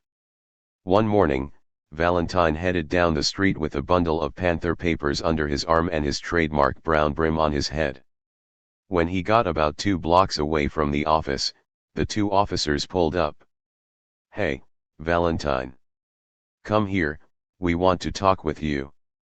Valentine took one look at the pigs and knew there was going to be trouble. We had been in fights with these particular pigs on numerous occasions, and knew that when they were around some shit was going to jump off. Valentine had been a 200-meter champion in high school. And today, he decided to see if he still had his old speed. He turned around with his papers under one arm, the other hand on his brim, and took off running. The cops spun their car around and gave chase. Valentine, using every bit of his sprinter's speed, made it to the concrete retaining wall at the edge of the office property. Taking a giant leap up from the sidewalk, he landed on the grass and continued to the office door. The cops were right on his tail. One of the officers jumped out of the squad car and was running behind him. Once inside the office, Valentine went straight for the front desk, reached in the drawer, and pulled out the .357 we had named Martin Luther King. He whirled around and took aim. The pursuing cop almost ran smack into the gun. When he looked down the barrel of that .357, he ran out of the office, back to the squad car, and called for backup. Big Malcolm and I were just pulling up at this point. We rushed into the office. Within minutes the place was surrounded. Vanetta got on the phone and immediately began calling our emergency list of supporters. Elmer and Valentine broke out the weapons, bulletproof vests, and gas masks, and passed them out. Other comrades took up their assigned positions. Big Malcolm came up to me, a shotgun in his hand. He had squeezed his 6'4", 250-pound frame into one of the snug bulletproof vests, and sweat was pouring down his face, a bit of fear in his eyes. "Aaron," he asked, "where do you want me stationed?" Big Malcolm had more to lose than any of us. He had played professional football for the Buffalo Bills and a Canadian team. He had also earned a master's degree in urban planning, and used his position at a local poverty program to help us get the funding to put as many as 15 comrades on the payroll. He could have done what some others had done at the first sign of a police attack: disappear, never to be seen or heard from again. But there he was, ready to defend the office. As more cops showed up, throngs of supporters and people from the community began to gather, protesting the cops' presence. The black contractors whom we had supported in their fight against the racist construction industry even showed up with their guns in their cars, as did former comrades Chester Northington and John Eichelberger. The popular local DJ from KJR, John L. Scott, arrived on the scene and somehow made his way into the office, and from there he began broadcasting live. The whole situation was beginning to take on a circus atmosphere. The cops maintained they wanted Valentine for questioning in a purse snatching. We said they could not take him. Valentine and I went outside with flak jackets on, gas masks at our sides, and told the captain Valentine had nothing to do with the alleged purse snatching. The cops, however, refused to disband, continuing their demands that we turn Valentine over. June Hilliard called from national headquarters. He had seen the standoff on the news and instructed us to surrender Valentine. We refused. Eventually, John Coughlin, a distinguished, white, longtime leftist attorney in Washington state, negotiated with the cops to let us bring Valentine down for a lineup. Elmer and John Coughlin took Valentine downtown to the lineup room, but the cops never showed. Once again we were fortunate, but we were also well prepared. The threat of an impending raid was always with us. Often we'd get a call saying, "We're coming to get you niggers tonight," and as we prepared for self-defense, some comrade would invariably disappear. The constant pressure and continuous fear took their toll in one form or another. At 18 and 19, most of us thought little about our own deaths. As time passes, though, one slowly begins to acknowledge one's own mortality.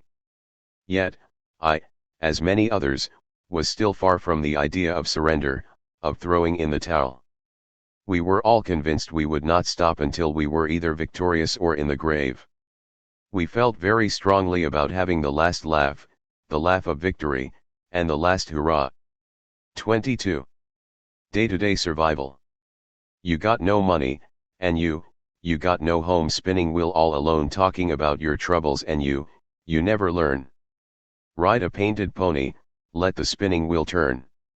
Blood, sweat and tears, spinning wheel, 1969. In Seattle the summer of 1970, things were a lot quieter than the year before. With the passing of the gun ordinance in Washington state and the launching of the survival programs, we were no longer carrying our weapons out in the open. The Vietnam War had created a weak economy at home. Unemployment was high, prices had increased, social service programs and school budgets had been cut, and, as a result, many families were having difficulty making ends meet. In response, the Black Panther Party had launched the survival programs, intended to support, uplift, and educate the downtrodden and the working poor. We were assisting them during their time of need with the hope that they would join in the struggle to create a new America, one that would provide free medical care, eliminate hunger, educate each child equally, and put an end to all forms of discrimination. We now focused our attention on organizing the community, feeding hungry kids breakfast, and implementing the other programs. The survival programs: free breakfast for school children, the free medical clinics, busing to prisons, free food, free shoes and clothing, and others to come, were simple, basic concepts that came mostly from rank and file members deeply embedded in the communities they had grown up in and now organized. These programs were the perfect vehicle for the party to address the concrete, immediate needs of the people. They were also a prime example of how the party put into practice our main philosophy, as described by Huey: power is the ability to define a phenomenon and make that phenomenon act in a desired manner. In other words, we were able to define all the tools of oppression that besieged our communities, then transform those oppressors to the benefit of our communities. That's what the survival programs were about, as was just about everything we did, transforming a problem into a solution that we created and controlled. Our community work continued to expand as we developed more programs, such as the Liberation School, the first summer program for children of the working poor. There was also an ambulance program that operated in New York and Winston-Salem, North Carolina, providing emergency transportation. We were now constantly working on behalf of the people. In Seattle, we eventually moved the medical clinic out of the office to a separate building where we could serve more people. Under the leadership of Dr. John Green and Valentine, the Sidney Miller People's Free Medical Clinic was operating at a high level, focusing largely on community outreach and preventative medicine, which was not a mainstream medical practice at the time. Our first big project was the Well Baby Clinic. We wanted to address the needs of the most vulnerable members of the community, so we started with the babies and young children. 2 nights a week, a pediatrician, Dr. Holzenberg, and 2 volunteer nurses checked babies for weight and general well-being, and the staff gave out vitamins, baby formula, diapers, and other necessities for ensuring a baby's health. Dr. Green and Dr. Holzenberg hustled up many of the supplies from the university hospital. We arranged for BSU members from the UW to give rides to patients without transportation, and the BSU members also did outreach to residents of Seattle's South End. The second major project was sickle cell anemia testing. The Black Panther had reported an investigative story concerning sickle cell anemia, an inherited blood ailment predominantly affecting black people. Most of us had never even heard of this disease. In sickle cell anemia, the body's red blood cells become malformed, shaped like a sickle instead of like a donut, and cannot deliver enough oxygen to the body's tissues. This can cause intense pain and fatigue, with severe complications, such as skin ulcerations, blindness, stroke, and, if left untreated, eventual organ failure and death. Through free clinics, the Black Panther Party began a nationwide campaign to test for sickle cell anemia and fundraise for a cure. In Seattle, we undertook a massive testing operation at Walla Walla State Penitentiary. Valentine met with a friend and supporter of the party, a wealthy, prominent, Jewish attorney, and asked him if he could help us get into Walla Walla. This friend of the party had connections in the Washington State Attorney General's office and had helped us on a number of occasions. He wrote a letter to the warden on behalf of the Sidney Miller People's Free Medical Clinic, and several weeks later, we were approved for mass testing for sickle cell anemia. The doctor who worked with us on the testing was a geneticist and Greek World War II freedom fighter by the name of George Stamatoianopoulos. He trained Valentine in the use of an electrophoresis machine, which was able to determine from a blood sample if a person had the sickle cell disease or was a carrier. The electrophoresis technique allowed us to test many more patients than conventional blood testing equipment would have. We were fortunate that Beckman Medical Supplies donated 2 electrophoresis machines and an X-ray machine to the clinic. In February 1971, we did our first mass testing at Walla Walla State Penitentiary.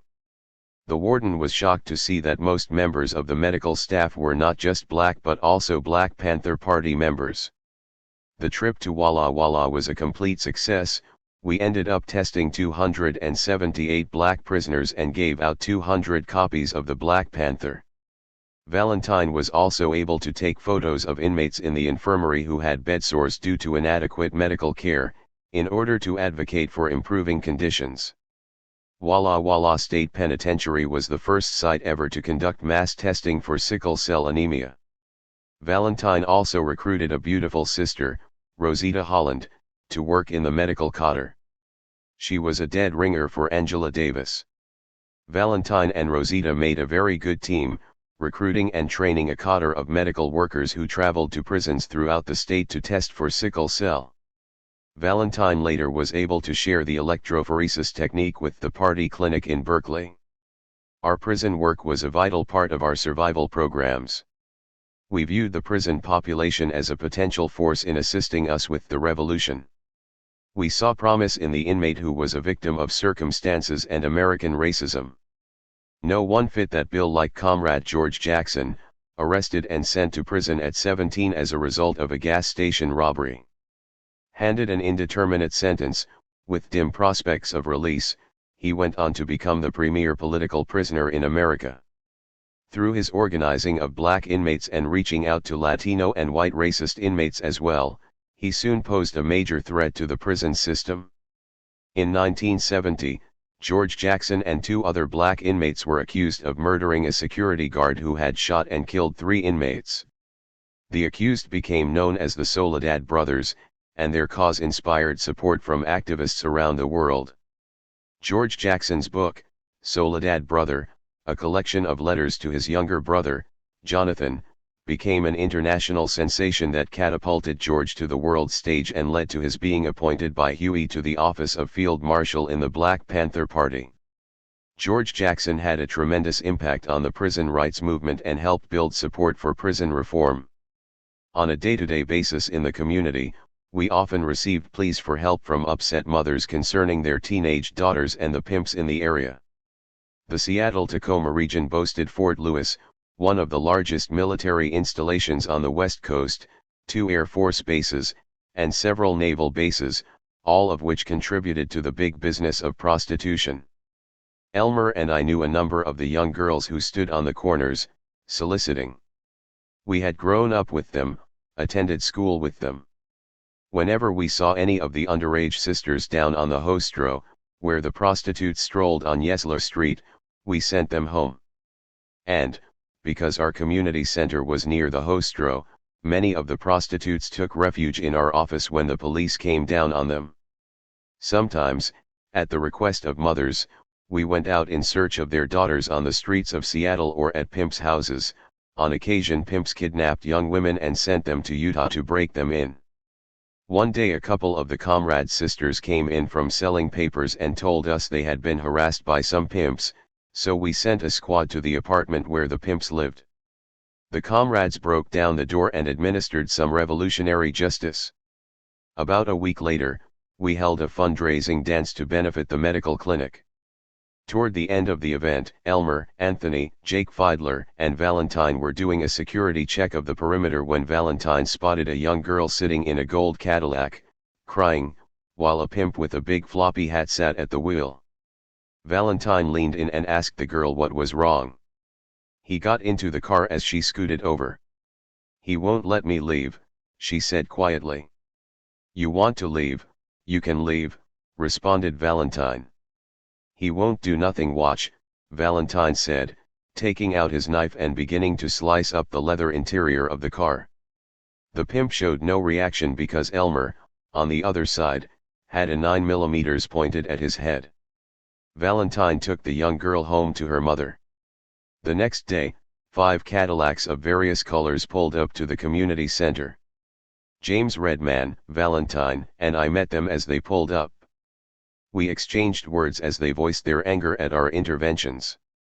I advised them to look up at the office windows, where they saw some heavy artillery looking down upon them. They took off. Shortly afterward, the troublesome pimps moved to Tacoma. In addition to strengthening our ties with the community, we also worked to solidify our relationships with other organizations.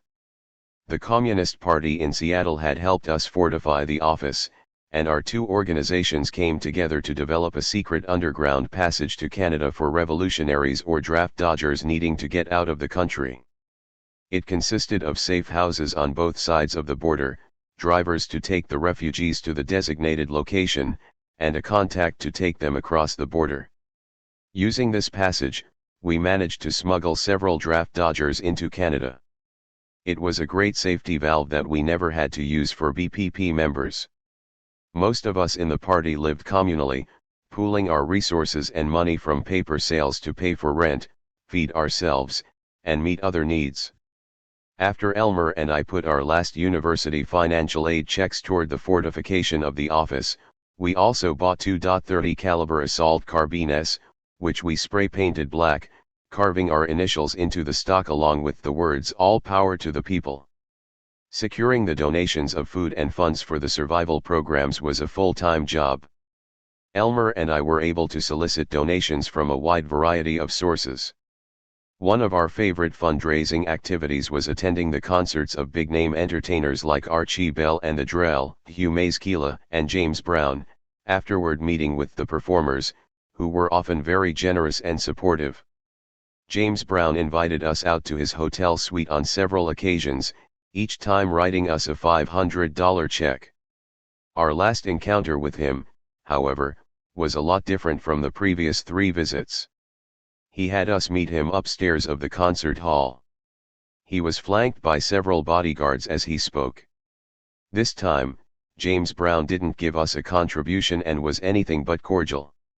I later heard that he'd had some problems with Panthers in another city. Lou Rawls was one of the few entertainers who refused to meet with us, let alone make a contribution. As he was escorted to his waiting limo, he told us, "Man, I know how it is. I been there. I'm from the south side of Chicago," and disappeared out of sight. One morning, Chief of Staff David Hilliard called and ordered me to raise $2,000 within 2 days. This was an unusual demand from national headquarters. Funds were hard to come by in most chapters, and we were no exception, pretty much living day to day. Nevertheless, we immediately sprang into action, calling our white supporters, meeting with wealthy people who lived by Lake Washington and in affluent Bellevue. We had heard of Mr. Smith, a wealthy, eccentric old communist living in isolation on one of the islands up north. We had no way of contacting him because he had no phone. All we had was a detailed set of directions to his house. Elmer, Anthony, and I set out early in the morning and drove 3 hours, catching several ferries and then driving on remote dirt roads until finally coming across a run-down shack. An old, bearded, white-haired gruff of a man came out to meet us. He invited us into the very sparsely furnished shack. For 2 hours we listened to Mr. Smith talk about the old days of his participation in the Communist Party and his disdain for his 2 sisters, who he swore would never get any of his money. During the conversation he asked one of us to go to the cabinet and get him a Lipton tea bag. Other than the tea, there must have been 20 bottles of Tabasco sauce in the cabinet. At last, he was through talking and handed us a check for $500, the remainder of the money we needed to fulfill the Chief of Staff's request. The next day, I was on a flight to national headquarters with the $2,000, and in 1970, $2,000 was a lot of money, especially for those small chapters, like ours, that lived off of newspaper sales, donations, and outright hustling. At headquarters, there seemed to be a lot of tension. Granted, David Hilliard was practically the only leader of the party not in prison or in exile, and the constant pressure exerted by the government on all aspects of the party was immense. I sensed an atmosphere of uncertainty and mistrust. In the Black Panther, members were being identified as agents provocateurs and summarily expelled. I sat in the hallway for hours, waiting to be summoned to meet with David. Finally, late that evening, David appeared with Geronimo Pratt. I gave David the $2,000. He said, "Right on, comrade." The 3 of us left in a car along with Brenda Presley, who was on the newspaper staff, and headed to Frisco to drop her off. As Crystal Blue Persuasion, a favorite of David's, played on the radio, I sat in the back, quietly unsure of what might happen on this sudden, short trip. David was under a tremendous amount of stress, which had caused him to develop ulcers, as did a number of comrades. Only a few days earlier, Randy Williams and Melvin Holloway had been transporting weapons late at night in the party's van and ended up in a shootout with the Pigs, which would send Randy and Melvin to prison for at least a decade. Losing Randy Williams was a serious blow in terms of the party's military capacities. In that tense atmosphere, I was relieved to be on a plane home the following morning. I never found out what the emergency $2,000 was for. It had been an order from the chief, so that was that. In Seattle, we had taken up the practice of throwing our unwanted LP records at a wall in the upstairs barracks with as much force as we could summon. Shards of vinyl were embedded in the wall, which we called the wall of frustration. It was a way for us to release some of our pent-up anger and frustration, especially after a death or arrest or attempted raid. I had developed a nervous condition in my stomach area, prompting my physician to prescribe me Valium, which I took on only a few occasions. Enemies were constantly at our door. At times it seemed there were enemies inside the door. Mistrust ran high, and for those of us still standing and willing to fight, we had only 2 options, to leave or stay.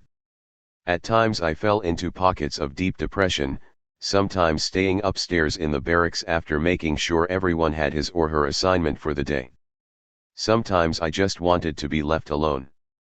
Fortunately, these bouts did not last long. There was simply no time for such moments of despair. There was a ray of light during these dark days. It was the birth of my daughter Nissa, despite the circumstances of her conception. Her mother was a young community worker who had run away from home and was living at the center. Tanya was not happy about this new development. Soon after her birth, Nissa's mother joined the Nation of Islam and moved to Chicago.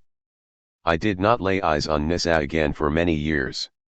23. Huey is set free. Find the cost of freedom buried in the ground. Mother Earth will swallow you. Lay your body down. Crosby, Stills, Nash and Young, Find the Cost of Freedom, 1970.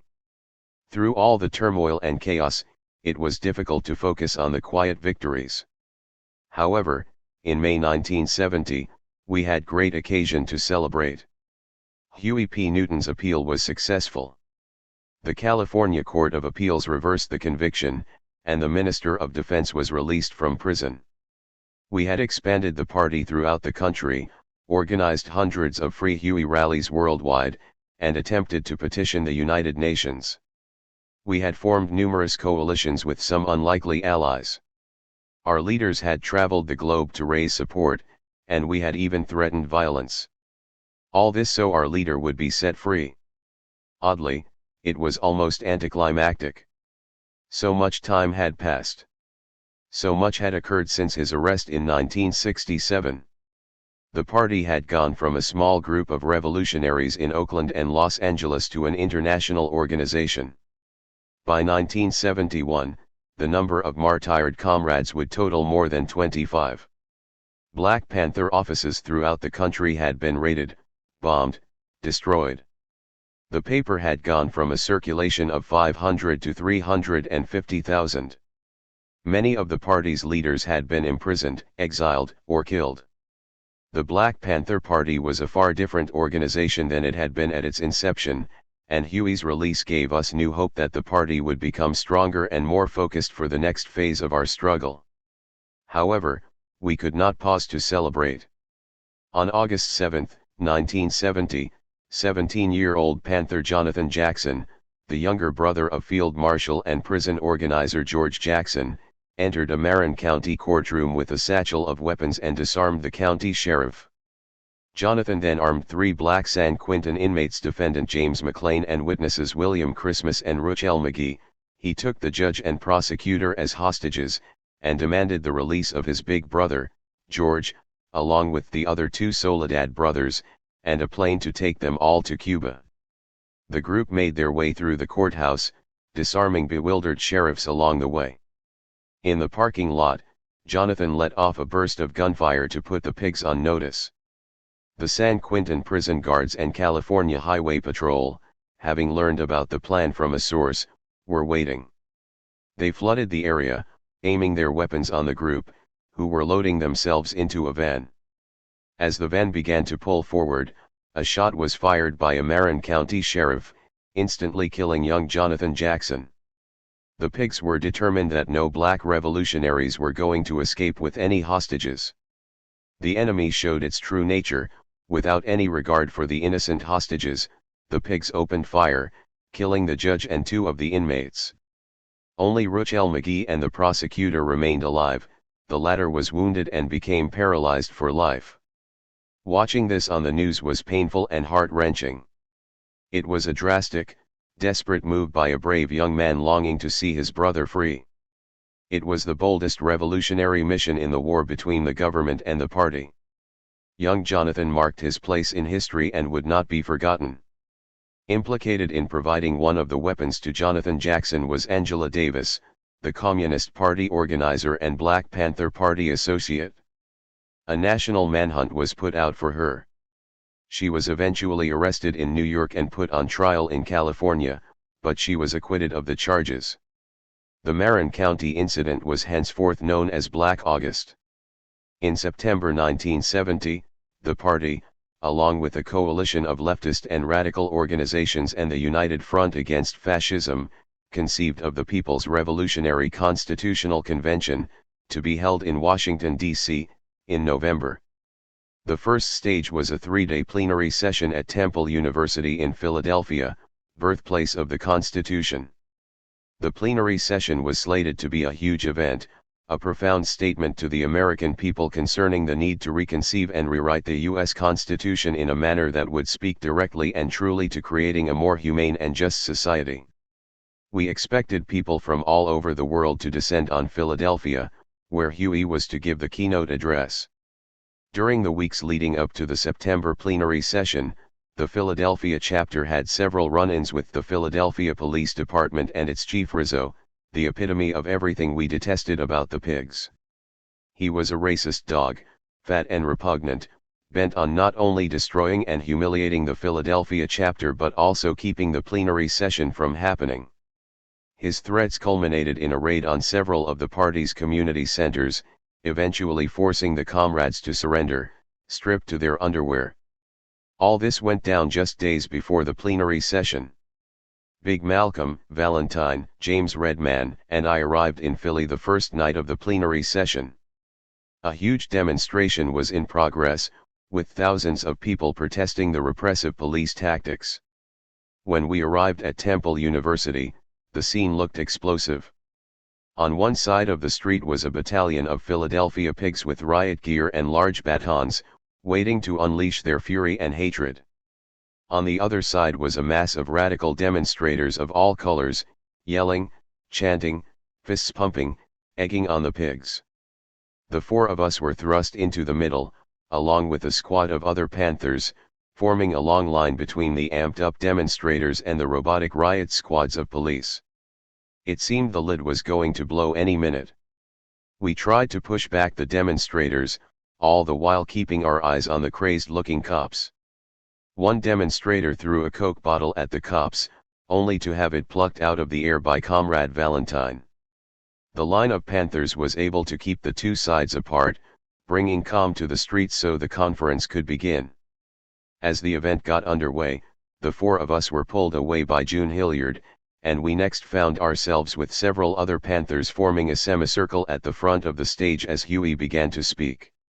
I kept wanting to turn around to marvel at our leader, who had spent 2.5 years in solitary confinement, who had issued important declarations and strategic positions from his cell, enabling the party to withstand the most violent attacks by the U.S. government. But I kept my eyes straight ahead, looking out into the sea of people, only occasionally glancing at Big Malcolm to my right and Valentine to my left. Several hours later, we were given our housing assignment. We eventually found the place, a small, reddish church on Susquehanna Road in a rundown neighborhood. Inside, we discovered there was no running water and no blankets or other bedding. Some of us ended up knocking on neighbors' doors. They provided a few blankets and let us use their bathrooms to wash up in the morning. Big Malcolm, always the one with creative initiative, met a young sister from the North Carolina chapter to sleep with for the night. They ended up in one of the church pews, wrapped in an American flag that Malcolm had borrowed from the front of the church. The next day, dozens of planning workshops began, and we were all put on several work details. The remainder of our time was spent working, unable to witness or participate in any of the sessions or workshops. For one assignment I taught a Red Book class to more than 100 East Coast rank-and-file comrades, all dressed in the Panther black uniform, which was reserved for special events. These were the young warriors we hoped would be the impetus for the revolution. I wondered how long these young brothers would last in the party, and how many would withstand the various assaults against us. How many would become disillusioned and drop by the wayside? On our way back to Seattle, the flight stopped in Chicago. 4 FBI agents boarded the plane and detained James Redman. James had worked in intelligence during his tour in Vietnam. They let him go after a few hours of questioning. The plenary session proved a major success, laying the foundation for the larger event. The People's Revolutionary Constitutional Convention was held November 27 to 29, 1970, in Washington, D.C. The Seattle chapter put in a lot of time organizing and fundraising to send 12 party members and a handful of community members to the convention. Those of us who had attended the plenary session in September stayed behind. The People's Revolutionary Constitutional Convention had been conceived by Eldridge, initially. It wasn't something Huey fully embraced. As a result, nothing specific or substantive came of it. Following the conference, Huey made a move to establish an ideological institute for the party leadership, including captains, who by this time were to be called coordinators. Once a week, selected coordinators from around the country would go to Oakland in order to develop a broader, more philosophical approach to thinking. At the institute, we were introduced to the ideas of British Marxist philosopher Maurice Cornforth and his works on dialectical materialism. We learned to look at matter, history, and all other phenomena in dialectical terms. This was an attempt to expand the minds in the party to become deeper, more analytical thinkers and thus better leaders and organizers. We discussed change, the fact that nothing in the universe is permanent except for change, and how, when two contradictory forces collide, a transformation takes place. A number of comrades were not ready for such heady dialogue. People grumbled, surprised by this development and unsure of their ability to adapt to this new way of thinking. As a matter of fact, it was the party's adaptability that allowed us to grow stronger rather than weaker under the constant government assaults. It was this philosophical approach that would allow us to continue to grow and change and adapt, yet many remained skeptical. It wasn't long before the old and new began to clash. We all carried a tremendous amount of paranoia. We were always on alert, aware of phones being tapped, of close comrades being fingered as informants and snitches, people we never would have thought of as collaborating with the police. This left lingering doubts and questions. When Huey came out of prison in May 1970, few original members were left in Oakland. Even his right hand, Chairman Bobby Seale, was locked away in Connecticut. For an introverted personality such as Huey, the paranoia and distrust must have been immense. The party had grown from a small band of friends and neighborhood buddies to a bicoastal organization with thousands of new faces, personalities, and egos. Even before Huey was released, tensions were brewing between the New York chapter and the West Coast leadership. Without Bobby Seale on the scene as Huey's voice of reason, the party was headed for monumental internal struggle.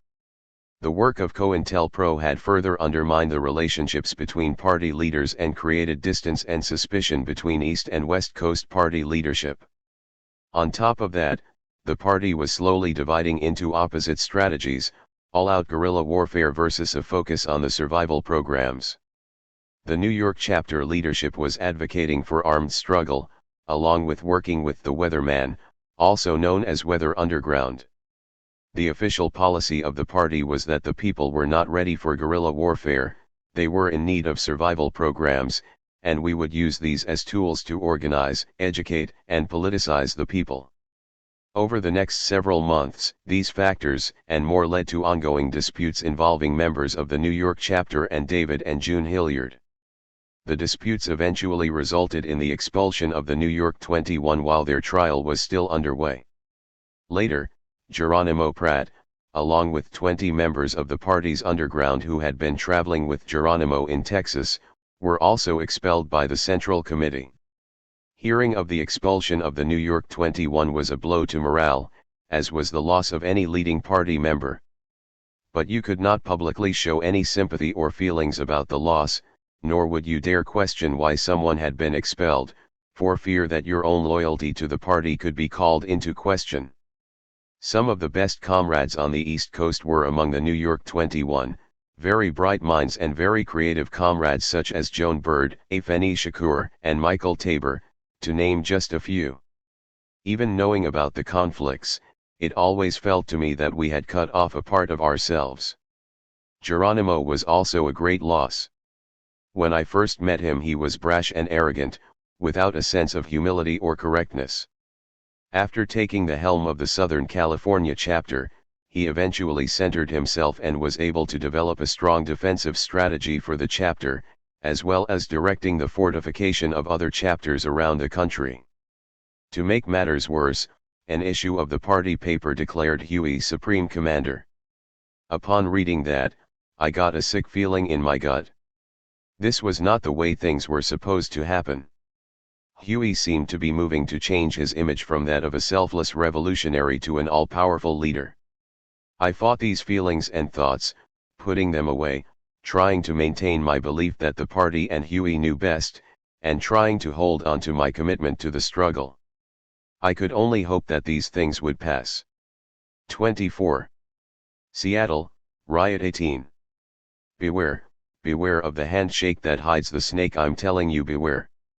The Temptations, Smiling Faces Sometimes, 1971. It was one of those perfect early fall Saturday afternoons in Seattle. All the comrades were out in the field, trying to unload the last stack of Panther papers. Poppy had called to say he was making me some barbecue and Mommy was making my favorite apple pie. Big Malcolm and I had some special work to do that day. We had to take the weapons out for testing, to make sure all the technical equipment was in proper working condition. As we drove Big Malcolm's big green step van through the sunlit woods, we puffed on some hash, marveling at the tall evergreen trees. When we reached our destination, a secluded area with a dirt hill, we climbed out and unloaded the weapons from the van, one by one. We fired 10 to 20 rounds from each rifle, taking turns as we went along.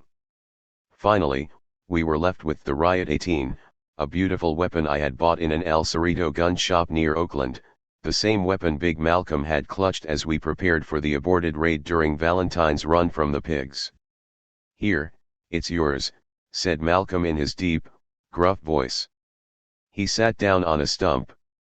I glanced down at my wrist at an expensive, gold and jade watch given to me by Beverly, one of the young prostitutes we had befriended. She had taken it from her pimp and given it to me to show her appreciation for our trying to help her get off the streets. For a moment, I marveled at the glistening gold, jade, and the intricate jewelry work. As I put the shotgun up to my shoulder, a slight voice whispered on the wind, "Don't fire it from your shoulder." I had learned to listen to my inner voice in these uncertain times. Lowering the shotgun to my side, I pulled the trigger. As the firing pin hit the primer in the middle of the shell, a tremendous explosion occurred. Malcolm would say later that the blast had lifted me off the ground as it blew my left arm almost in two. I stood there in unbearable pain, screaming in shock, as I attempted to hold my damaged arm together, blood shooting everywhere, my arm a tangled mess. I looked down. Blood was bubbling and veins, arteries, and bones were sticking up. It was a gory sight and we knew we had to get to a hospital fast. Two white teenage boys in a white '69 Ford Mustang had just pulled up to see what was going on. Malcolm commandeered their car, knowing his van would have been too slow and too bumpy on the uneven country road. We hopped in and desperately tried to find a hospital. At one point, we pulled up to a park, where a group of elderly white women were gathered, all dressed in white. "Do you know where a hospital is?" Big Malcolm frantically asked. As they looked inside the car at my badly mangled arm, they shrieked in horror, eventually giving us directions to the nearest hospital. We arrived at the one-story, small country hospital, running inside only to find out there was no doctor on duty. My brown corduroy jeans were covered in blood. I immediately demanded the nurse give me a shot of morphine. "I'm sorry, I can't give you any morphine," said the black-haired nurse. "You better give me some fucking morphine now," I shouted. Patients and staff poured out into the hallway to see what all the commotion was about. I must have looked pretty crazy with my big afro, holding my badly injured arm, and blood all over the place. The nurse eventually gave me the morphine and prepared me for the doctor's arrival. I was taken by ambulance to the University of Washington Medical Center, where I was admitted to surgery. I remember lying there late that night, sedated, trying to figure out what had happened. I could vaguely make out Poppy in the background. As a soldier in many bloody battles in World War II, he had witnessed much worse, but one imagined seeing his son wounded was extremely difficult for him. I heard the doctor talking to Mommy, telling her he might have to amputate my arm, and my mother saying angrily, "No, you're not going to amputate his arm." They finally gave me some sodium pentothal, a pain drug used by the Nazis during World War II and CIA in later years. It was called the truth serum because it made you want to talk. As the drug's effects began to take hold, I became relaxed and very talkative, finally slipping into unconsciousness. The next morning I woke up, and as I tried to fight the pain, I reluctantly looked over at my bandaged arm, blood seeping through the gauze. The doctor said that had I not smoked the hash beforehand, I probably would have bled to death. The hash had lowered my blood pressure and heart rate, so the heart was pumping less forcefully than usual.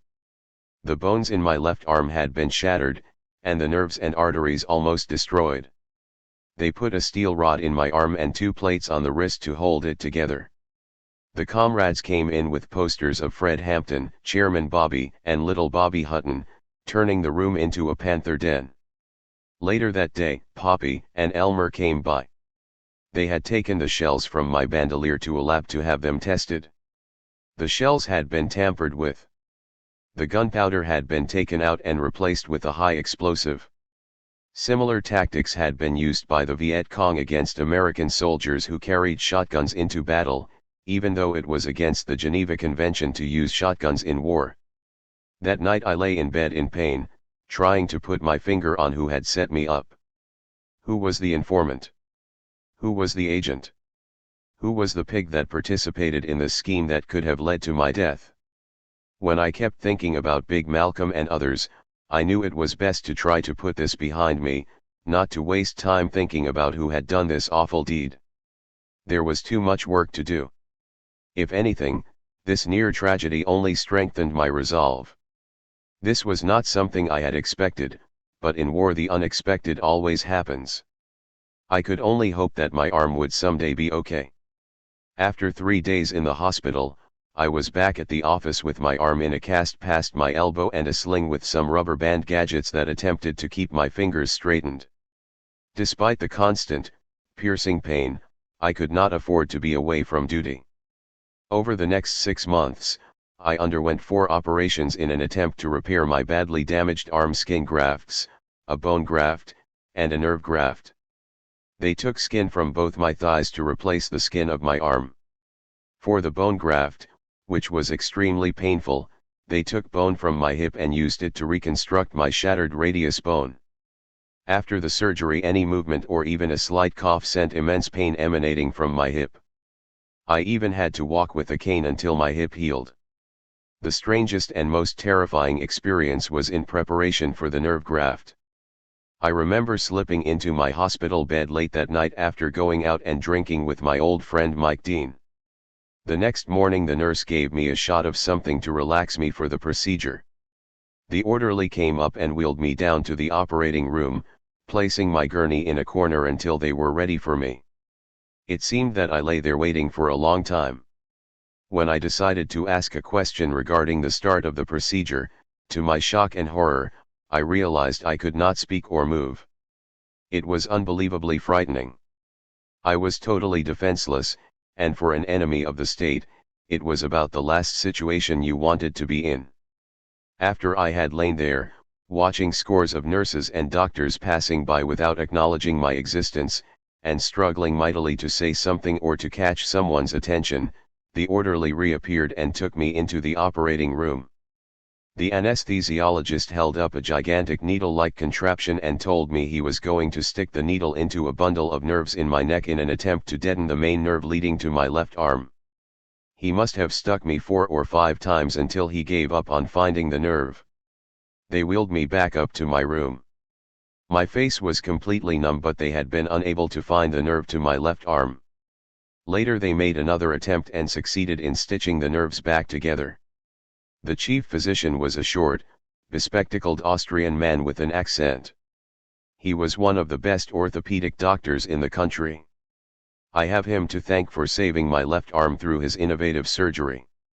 In the spring, we were contacted by a congressional committee member regarding a hearing that the House Un-American Activities Committee, HUAC, was conducting on the Black Panther Party. I sent Elmer to meet with him, and from that meeting, the congressman surmised that Elmer would be a cooperative witness. As a result, Elmer was subpoenaed to Washington, D.C. We contacted national headquarters to inform them of Elmer's subpoena. John Seal connected Elmer with a party attorney in D.C.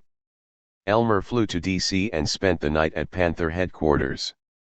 The following day, after meeting with the party attorney, Elmer appeared before Strom Thurmond and the other members of HUAC. After giving his name, Elmer took the Fifth Amendment 50 times, frustrating and angering Strom Thurmond, who banged his fist and yelled after Elmer's every reply according to the attorney's instructions. The hearing went on for months as they investigated other chapters around the country, trying to find reasons to proclaim the Black Panther Party a dangerous and un-American organization. That same year, Elmer had also been sentenced to 5 years in the Oregon State Penitentiary and was waiting to turn himself in. Back in the winter of 1969, I had sent Elmer to Eugene, Oregon, to troubleshoot some problems the comrades were having down there. As he was about to return, he was arrested by the Eugene Pigs for armed robbery, accused of trying to take someone's leather coat at gunpoint, even though Elmer himself was wearing a full-length leather coat at the time. Before Elmer left for prison, I found myself in the middle of a fight between Elmer and Valentine that nearly tore up the office. Valentine did not like a particular disciplinary measure that Elmer had given to a sister Valentine was involved with.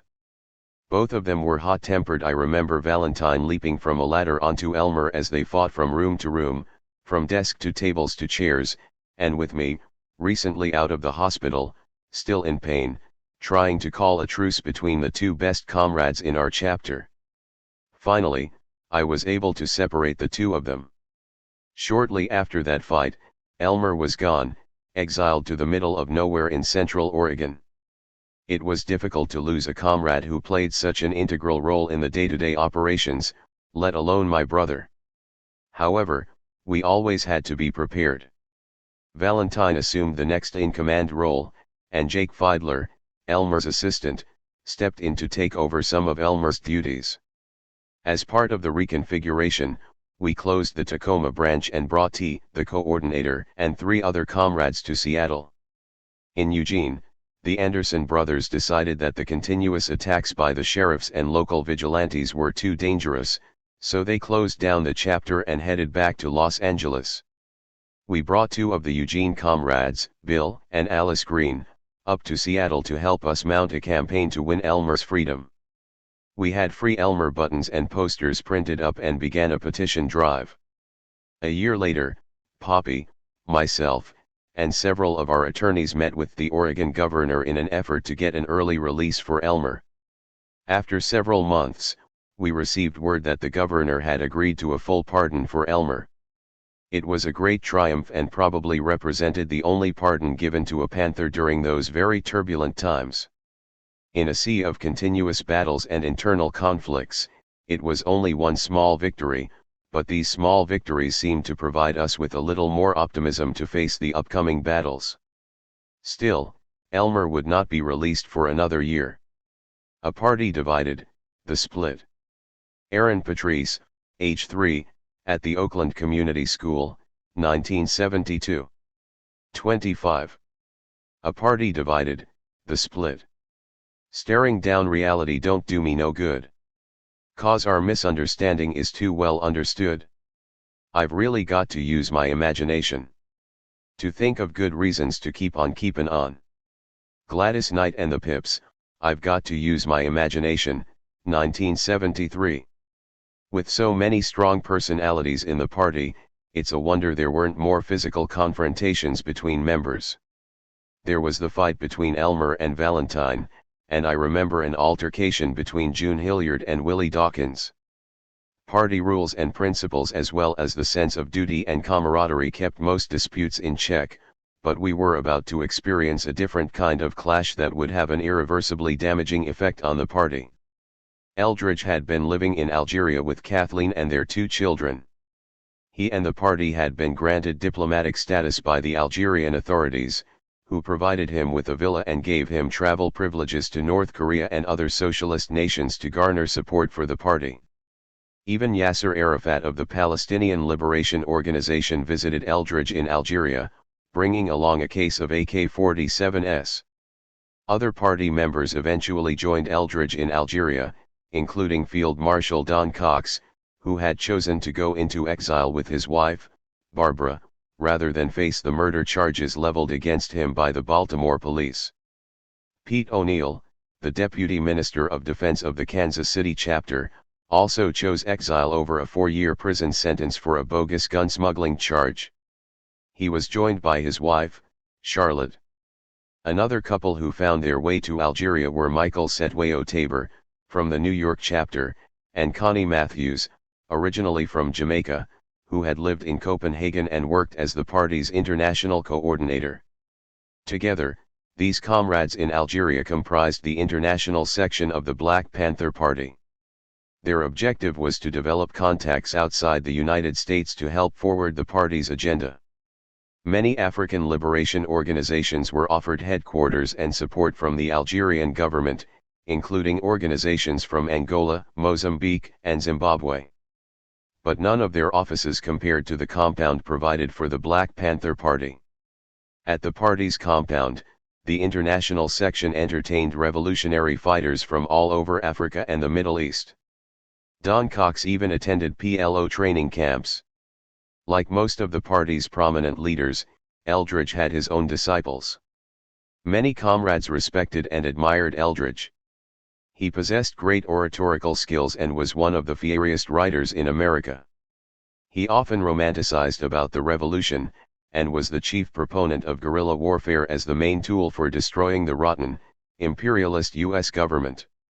However, Bobby, Huey, and the Central Committee understood that, in reality, Black Americans, let alone the American people as a whole, were not prepared to engage in guerrilla warfare themselves, and were also not politicized to the level necessary for supporting a guerrilla fighting force, which requires the strong backing of the people to survive. Bobby, Huey, and the party made it very clear that the survival programs would be the tool for deepening the party's close relationship with the community. The programs would help the people meet their day-to-day needs, and through these programs, we could educate the people as to why it was necessary to challenge and change the status quo. These two divergent ways of thinking had always been present in the party, and were not uncommon to other grassroots struggles. This same clash of ideas had led to little Bobby Hutton's death, because Eldridge and others had wanted to attack the police after Martin Luther King's assassination. We experienced the same conflict in Seattle, when some comrades had unrealistically wanted to attack the police. Had Huey not been in jail at the time, maybe these incidents could have been avoided. Unknown to us at the time, as part of COINTELPRO, the FBI had initiated a campaign of sowing dissent among Black Panther Party leadership, taking advantage of the ideological differences within the party. These covert actions had been underway for some time already, but accelerated now that Huey was out of prison. The FBI forged derogatory communiques to Eldridge, supposedly from Huey, and sent inflammatory letters to Huey, supposedly from Eldridge. With Eldridge and Don Cox thousands of miles away, Huey was surrounded by California Panthers, and was very distrustful of many of the new faces in the party, especially some of the New York Panther leadership. The Jim Dunbar talk show in the Bay Area arranged a live satellite interview with Eldridge and Huey on March 4, 1971. Their exchange soon turned contentious, leading to an argument and charges being leveled on the air by both Huey and Eldridge. Eldridge demanded that the Hilliard brothers be expelled, mainly because of the heavy hand they had used in expelling and disciplining members of the party, including the New York 21. He made other accusations against the Hilliards as well. Huey refused to expel the Hilliard brothers and, instead, expelled Eldridge on the talk show right on the air. This division between Huey and Eldridge became known as the Split. The next issue of the Black Panther listed all the chapters that aligned with Huey. Not on that list were 3, Berkeley, San Francisco, and New York. This came as another huge shock in the middle of our day-to-day struggle for survival. We lost many good comrades, who now became our enemies. Valentine and I were called down to Oakland to Central Headquarters, as it was now called. Valentine had a patch on his eye as a result of having gone through the windshield of a car, and I had a cast on my arm in a sling. We looked like two disabled war veterans. The headquarters were now on Peralta Street, in a Victorian house in the middle of a block in West Oakland. Many comrades were present from around the country. A great amount of tension and uncertainty was in the air, much more than before. The comrades were surprised and confused about the recent events, even though no one displayed any outward signs of discontent. Zaid Shakur, the Deputy Minister of Defense of the New York chapter, was there, as was John Brown from Frisco. However, the following day they had disappeared, eventually resurfacing in New York, having defected to Eldridge's side. Most of the New York Panthers and many of the Frisco Panthers, as well as the Berkeley Panthers, headed by John Turner, sided with Eldridge, and the remainder of the chapters, including Seattle, stayed faithful to Huey. When a revolutionary, paramilitary force splits into ideological factions, one of the results will almost always be violence. People were killed on both sides of this crazy intra-party war. Robert Webb, a longtime Panther from San Francisco, had been sent by the Hilliard brothers to organize on the East Coast. He was a very dedicated member of the party and one of its key organizers. Comrades loyal to Huey gunned down Robert Webb on the streets of San Francisco. The greatest loss for our side was the torture and murder of Sam Napier. Sam was the skinny little dude I had seen in the summer of '68, standing out in the street selling Panther papers while others stood around and socialized. He had risen to circulation manager, increasing the sales of the paper to 350,000 and finding ingenious methods to thwart the FBI's attempts to stop its distribution. Sam was probably one of the most dedicated party members, a very gentle and serious person. For him to die the way he did, in the Corona office in Queens, was unforgivable. He had been bound and tortured before he was killed and the office set ablaze. Although there was retaliation for these acts, it did not come close to making up for the loss of one of the most beloved Panthers. Before the argument between Huey and Eldridge, the party had planned a large rally at the Oakland Auditorium as a fundraiser for Chairman Bobby Seale and Erica Huggins, who were on trial in Connecticut. Kathleen Cleaver was returning from Algeria. Unlike Eldridge, she was able to travel and was scheduled to be the featured speaker. Posters and flyers had been put up all over the Bay Area and an announcement featured in the Black Panther. Despite the split, the event was still scheduled to happen. Many comrades from other chapters were summoned to Oakland to fortify the offices and strengthen the party in the Bay Area in case of reprisals, as well as to assist at the fundraiser. I was assigned to the West Oakland Center to work with Sam Castle, known as Center Sam, a young brother from New Orleans. Valentine stayed at Central Headquarters and worked in some of the other facilities. Center Sam and I built up the West Oakland Center, starting free clothing and free food programs, and sponsoring an open house with free barbecue, which gave me the opportunity to use my grandfather's Kentucky recipe. Center Sam and I made a good team.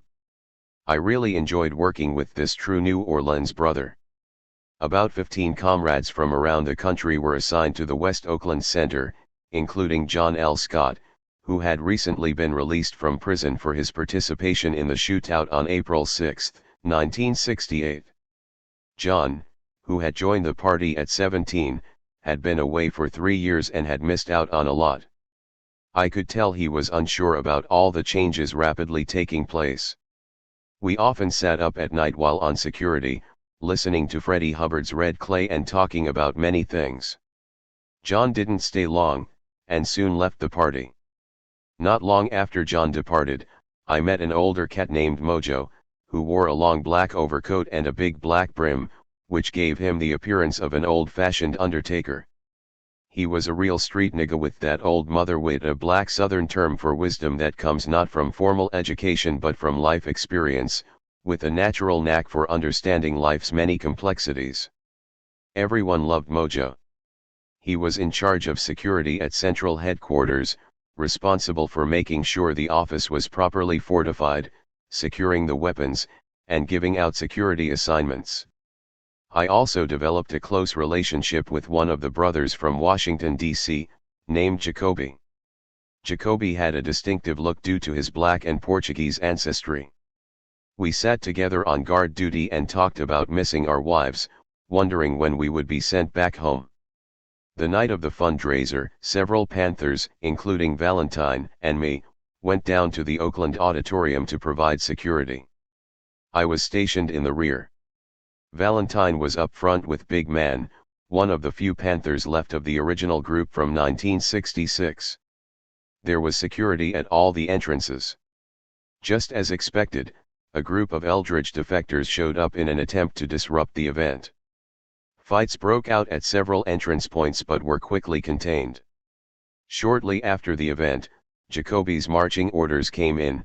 Jacoby, James Young, Tim Thompson, Billy O. Overton from New Haven, and a bunch of other comrades, including Chief of Staff David Hilliard, left for the East Coast for the Connecticut chapter, which had become the new East Coast headquarters. I never saw Jacoby again. I heard later that he died of appendicitis while in the underground. He was out on bail, waiting to go to trial with Charles Bronson for transporting weapons across state lines. Rather than go to trial, he went underground. In the party's underground, you could not go to a hospital. A trusted physician had to come to you. Being underground required a lot of resources. A couple of days after the comrades left for Connecticut, Valentine was allowed to return to Seattle, but I was ordered to stay in the Bay Area. I had OT duties to perform at Central Headquarters, along with security detail. On many occasions I pulled security with the four brothers of the party's singing group, the Lumpen. On our watch, late into the night they would harmonize along with the Carpenters, singing Close to You. True revolutionary artists, they had traveled the country, performing revolutionary songs at fundraisers and concerts. The Lumpen even came out with an album. I enjoyed being with the four of them: James Mott, Michael Torrance, Clark Bailey, aka Santa Rita, and Bill Calhoun. They helped make things light rather than heavy. In this tense atmosphere, the only comfort came at night, sometimes, if there were no duties to perform or security to pull. If you got lucky, you could go home with one of the comrade sisters and be comforted and held and make love, putting away the pain, the fears, and the sadness. One night I was asked by a beautiful sister, Gwen Fontaine, if I wanted to go home with her. We ended up in the Berkeley Hills in a quiet little white stucco apartment. She treated me like a king, soothing my fears and mental pains. When I finally got my orders to return to Seattle, Gwen Fontaine drove me to the airport. I said goodbye and kissed her for the last time. The split had a major impact on the Black Panther Party and the movement as a whole.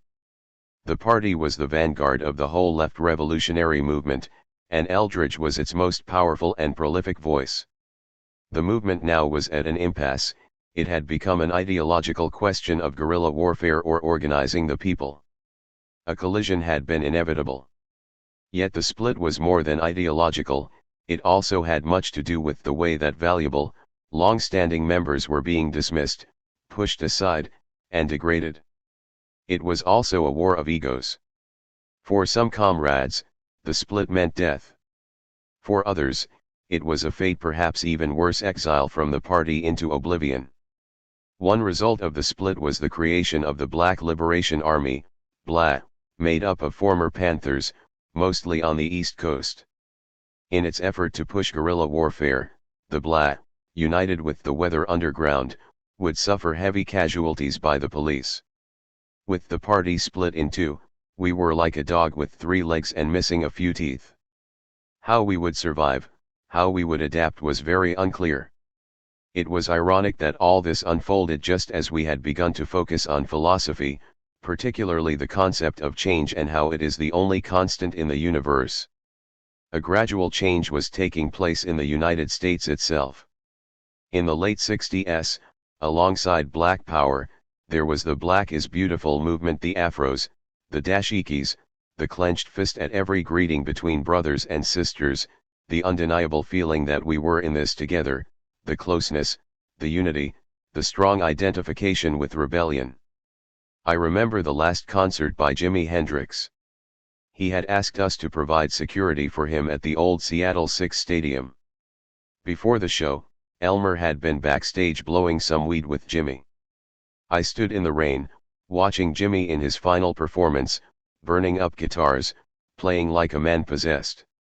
The 60s era seemed to be coming to an end, the closing of one chapter and the beginning of a new one. Only about 6 months later, Jimmy would be dead. A new genre of black films had begun to appear, the first being the most revolutionary Melvin Van Peebles' Sweet Sweetback Spanish song, portraying the black man in a more defiant way, an outlaw to be championed, which was a new development in American film. After that came a cavalcade of black movies with blacks dressed in long coats and floppy hats, with processed hair, touting new images of drug kingpins, black gangsters, and superfly pimps, missing the revolutionary message of Van Peebles' film. It was as if people, black people in particular, were assuming the fight for justice was over and there was no need to fight anymore. Ever so slowly, helped along by integration, this shift in attitude continued. And just as Huey had taught us that everything in the universe is subject to change, the party was affected in many ways by the changes around us.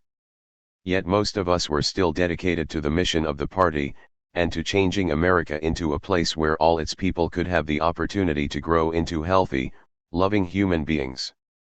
In August 1971, George Jackson was assassinated by prison guards in San Quentin during a foiled escape attempt, a year after the death of his brother Jonathan.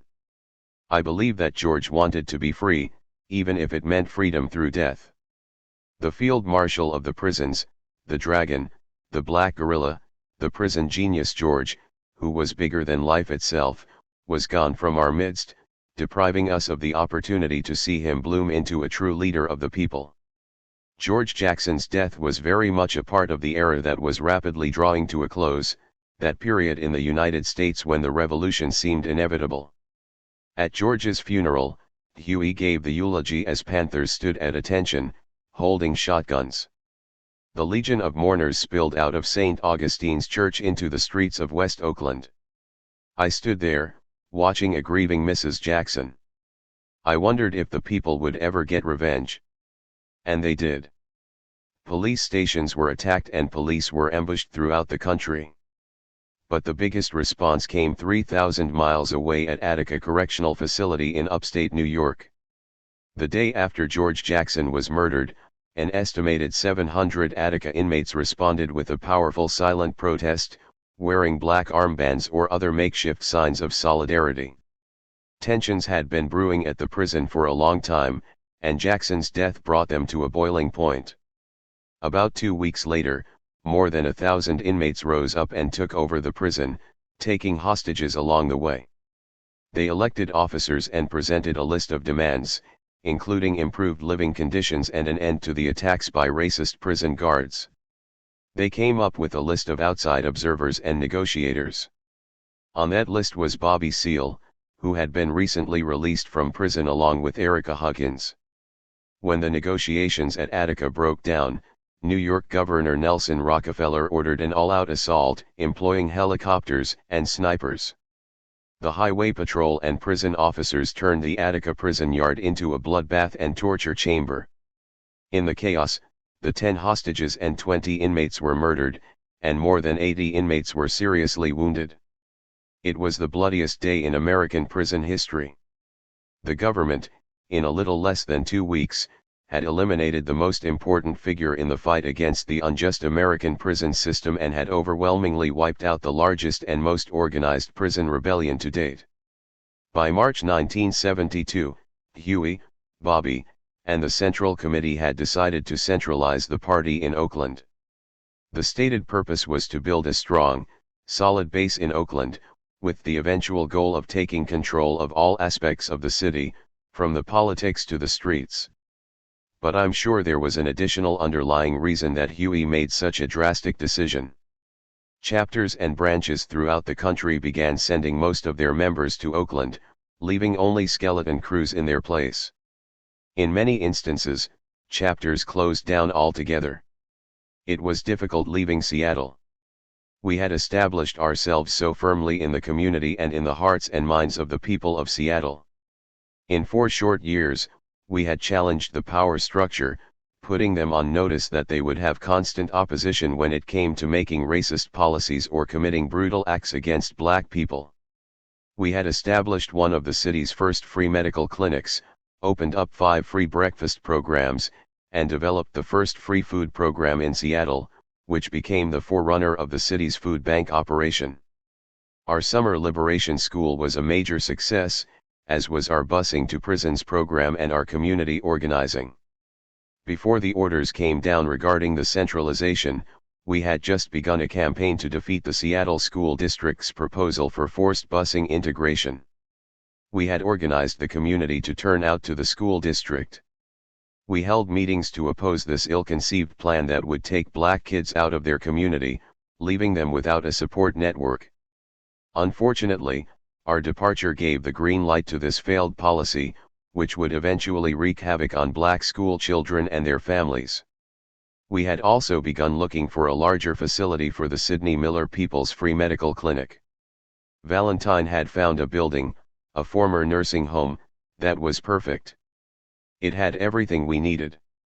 It was equipped with a leaded X-ray room, a nursing station, a room for minor surgeries, a small in-house pharmacy, a dental room, a small cafeteria with a picturesque view of Lake Washington, and a number of rooms that could be used for overnight stays. With great regret, we would be forced to abandon this project. Big Malcolm decided to head down to Santa Barbara to take a break from the movement and spend time with his parents, traveling with a group of former comrades who had called it quits or been expelled.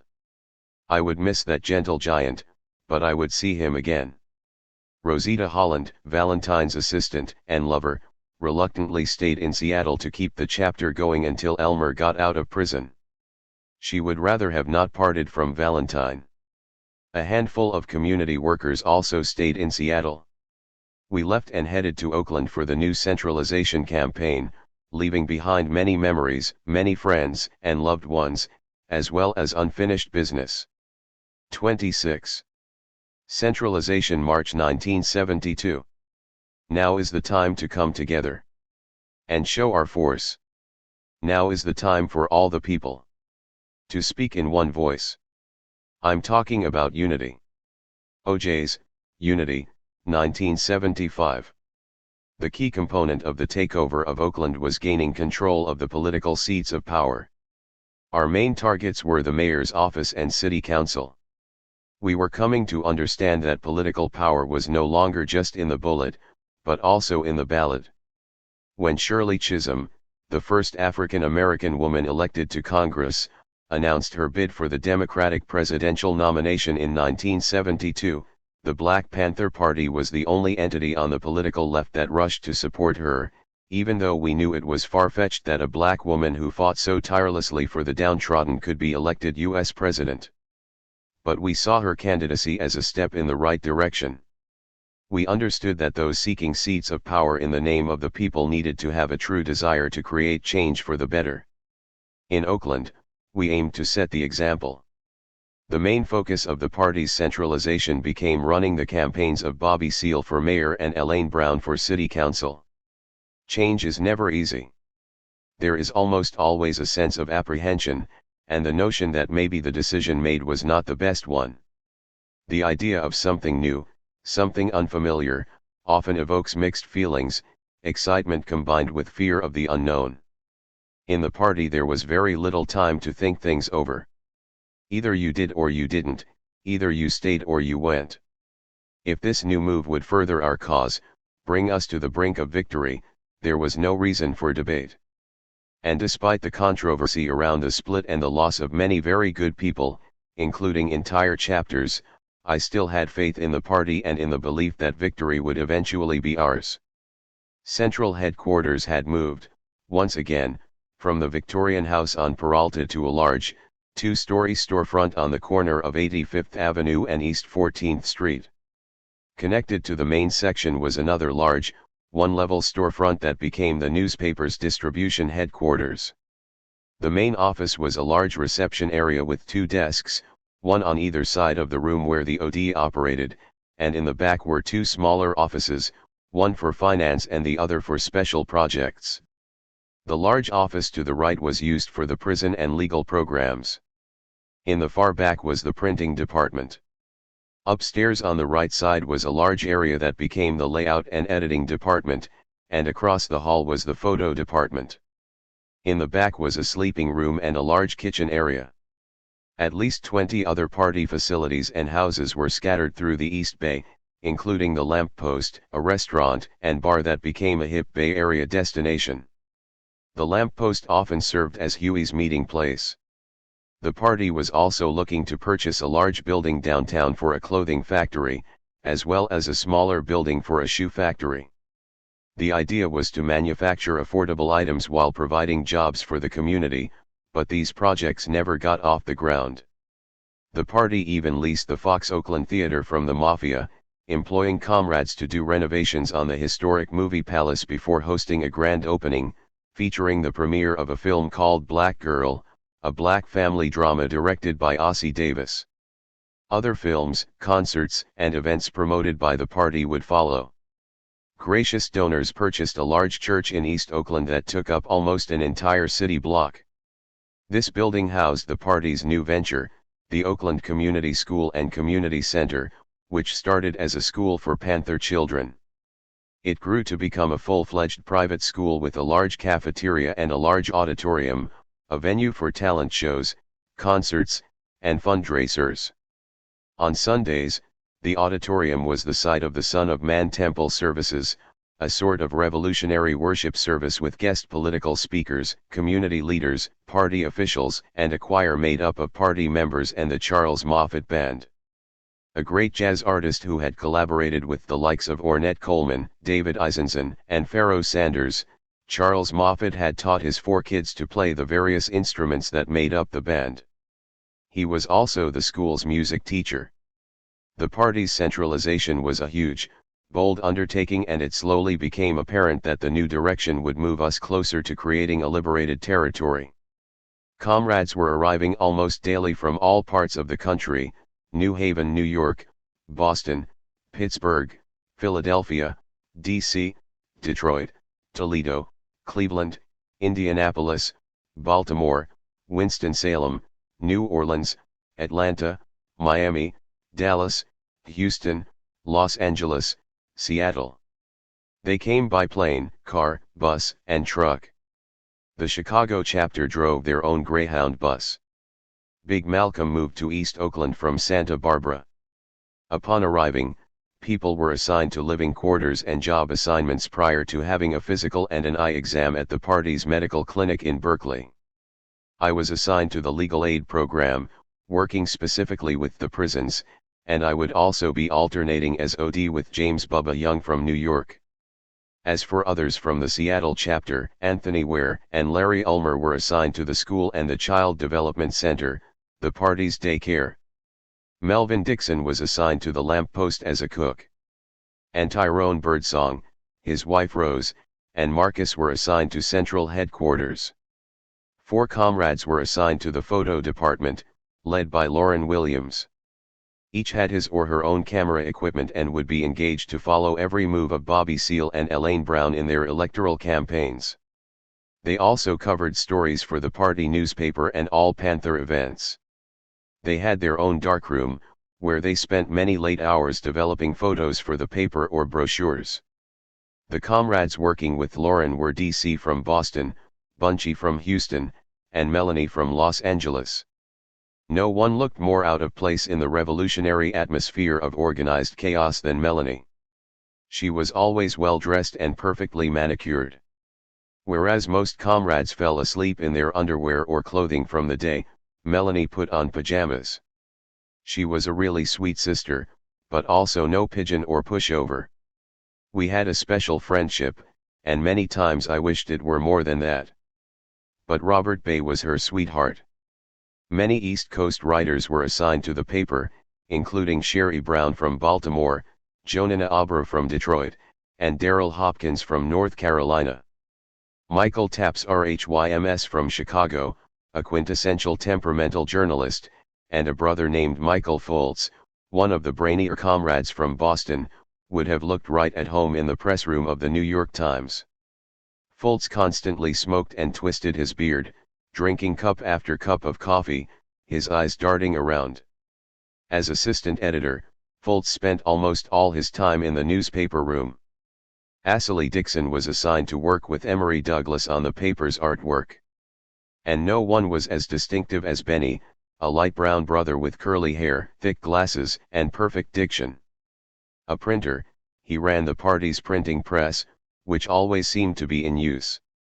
Benny printed all the flyers and brochures, as well as outside printing jobs. I can still hear the clickety-clack of Benny's press in the back of central headquarters. Worldwide distribution and local circulation of the Panther paper was handled by the Distribution and Circulation Department. James Farms and Sherman Wilson from Los Angeles along with Naomi Williams and Cindy Smallwood from Frisco made up the staff of this vital department. I ended up working with a chain of different ODs, but the one who impressed me most was Bubba Young. He dealt with comrades and problems better than anyone. Although a year younger than me, he carried himself like a wise old man, and sometimes looked like one in the body of a 21-year-old. Bubba had skills in other areas that were far more valuable than what he was called upon to do as OD. It wasn't long before he was assigned, along with his friend Omar from New York, to run one of the campaign offices. Comrade assignments also included the free medical clinic in Berkeley, the Lamppost restaurant, the school, the Child Development Center, and the Community Center, among others. The medical clinic, in addition to many other services, provided outreach testing for sickle cell anemia on a regular basis. Monday through Saturday, when not working other assignments, comrades were sent out into the field to sell the Panther paper or collect donations for sickle cell anemia research. Comrades received 25% of the proceeds of their paper sales and collections. Many carried a 3-inch buck knife for protection. And there was the weekly garbage run. Huey disliked the mafia, who controlled the sanitation industry in Oakland, so rather than paying them to pick up our garbage, he initiated a garbage service. Using the big black truck owned by the party, we would start at 5 a.m., picking up garbage at each of the many Panther houses scattered throughout Oakland and Berkeley. We would finish around 9 a.m., shower, and go to our next assignment. When not working as OD, I spent most of my time in the legal aid program, coordinating and revitalizing the busing to prisons program, and corresponding with inmates in the Panther cotters scattered throughout the California prison system. We also prepared gift boxes for the inmates at Christmas, one of the most important and challenging times for prisoners. The party was committed to supporting inmates during the holidays as well as the rest of the year. Tanya and I had been estranged ever since she learned of the birth of my daughter, Nisat. Now, Tanya had revenge on her mind. Not long after our relocation to Oakland, she began a relationship with John Seal. It was torturous for me to see her moving on, but I had brought it on myself. What made the situation even more difficult was that Tanya became assistant coordinator of the legal aid program, and thus my supervisor. With our relationship already strained, this only made matters worse. For 4 years I had been Captain Dixon of the Seattle chapter, one of the party's strongest chapters at least in J. Edgar Hoover's eyes. Now I was a line worker, a rank-and-file member. I agonized over this demotion, but had to put it behind me, put my ego aside, and do what was right for the movement and for the party. Even Gwen Fontaine, who had consoled and comforted me a month earlier, was now living with Huey. She and I would never hold each other again. We could only smile ever so politely. One beautiful aspect of the centralization was meeting and getting to know the comrades from other parts of the country. Each chapter seemed to have its own distinct culture, a specific way of relating, the way they talked, acted, joked, responded. The Philadelphia comrades were outgoing, sometimes comical. The Chicago comrades were often quiet, kind, and almost introverted. Detroit, Connecticut, New York, North Carolina, Boston, Ohio, and Southern California chapters were all distinct. Yet we were bound by our determination and dedication to true justice. The New Orleans comrades, in particular, stood out from the other chapters. They were as close as a family, with good organizers and a very easygoing manner of getting things done. In contrast, the Los Angeles comrades were serious, hard, and occasionally dogmatic. All the different faces and personalities together brought a warm feeling to the sometimes tense atmosphere. Yet, despite all the new comrades and the excitement about the move, the atmosphere was not as compassionate, close, or unified as it had been in April 1968, when I first came to Oakland. There also was a lingering air of fear, not of the pigs and raids as earlier, but a fear from within. In this tense and dynamic environment, many friendships blossomed from the geographical mixes. I became close to many comrades, including Alan Lewis from Philly, later called House Man, and Taps from Chicago, but I became closest to Louis Tex Johnson, who was from Detroit. I remember the day Tex arrived in Oakland, grinning from ear to ear, showing his gold tooth, his big Applejack hat covering almost his entire head. He proclaimed that he felt like he had just landed in Paradise, Oakland. The Boston chapter was the brainiest in the country, with a few comrades recruited from the halls of MIT and Harvard. It was probably also the most efficient and organized of the chapters. The chapter coordinator was Audrey Jones, a short, serious, dynamic sister, who would be appointed to the Central Committee. Another Boston comrade was Robert Big Bob Hurd, a former football player who stood 6'7" and weighed 350 pounds. He was as tough as they come, and was soon assigned as one of the bodyguards for Huey P. Newton. One of the best organizers from the East Coast was the effervescent Doug Miranda, also from Boston, with the perfect afro and movie star looks. He hit Oakland like a lightning flash. He was a potent organizer with the gift of gab. He managed to organize the Laney and Grove Street College campuses in a matter of weeks. On top of that, he had the student sisters from the colleges following him around like the Pied Piper. But Doug Miranda's stay in Oakland was short-lived. Within months he left the party and went back to Boston. Another of the dynamic organizers also came from the East Coast, Big Herm from Philadelphia. He was a heavy-looking brother, but he was the only person I ever met who had more energy than Sam Napier. Big Herm became Bobby Seale's campaign manager as well as the coordinator of the Lamp Post. With his knack for business, he turned the Lamp Post into a money-making machine. Big Herm developed plans for an entire array of potentially lucrative businesses for the party, but many of his suggestions fell on deaf ears. I often chatted with Billy Che Brooks, one of the brothers from Chicago. He had been on stage with Fred Hampton back in December 1968, when Fred and I spoke on the same program. Che had been through jailings, beatings, and the deaths of 6 Chicago comrades. He found himself assigned to the newly formed security squad of the party and sometimes worked as bodyguard to Bobby Seale. While working at Central Headquarters, I developed a friendship with Erica Huggins. She and Chairman Bobby had been released from a Connecticut jail 3 or 4 months earlier. Erica had endured a tremendous amount of suffering since the death of her husband, John Huggins, in Los Angeles. After his death, she had gone back to Connecticut to organize the New Haven chapter, and not long after was arrested and imprisoned on murder conspiracy charges, forcing her to leave her daughter, Mia, with her parents.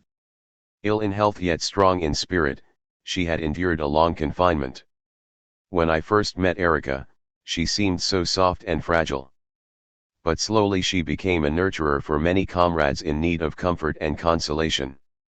She and I started making birthday cards for comrades, together providing a little compassion for overworked, emotionally spent party members. She sauntered around Central with her long, curly hair, looking mystical and writing poetry.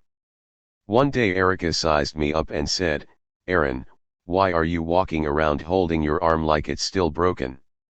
You need to stop." I was surprised by her comment. I thought about it that night and realized she was absolutely right.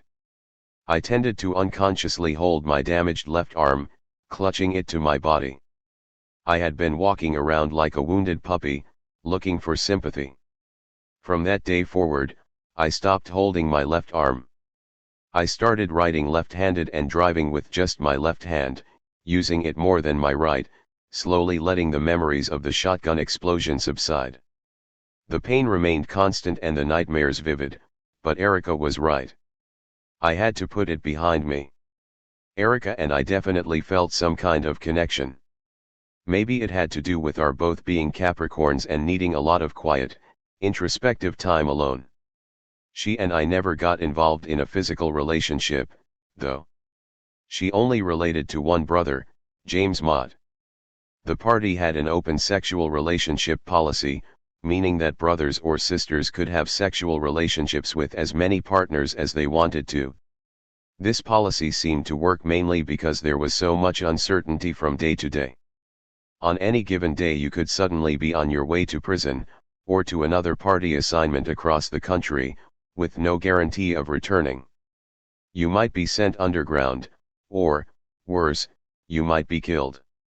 Life for us was so uncertain that we wanted to enjoy love when the opportunity came. Of course, there were some comrades, mainly men, and mainly in leadership positions, who abused this policy.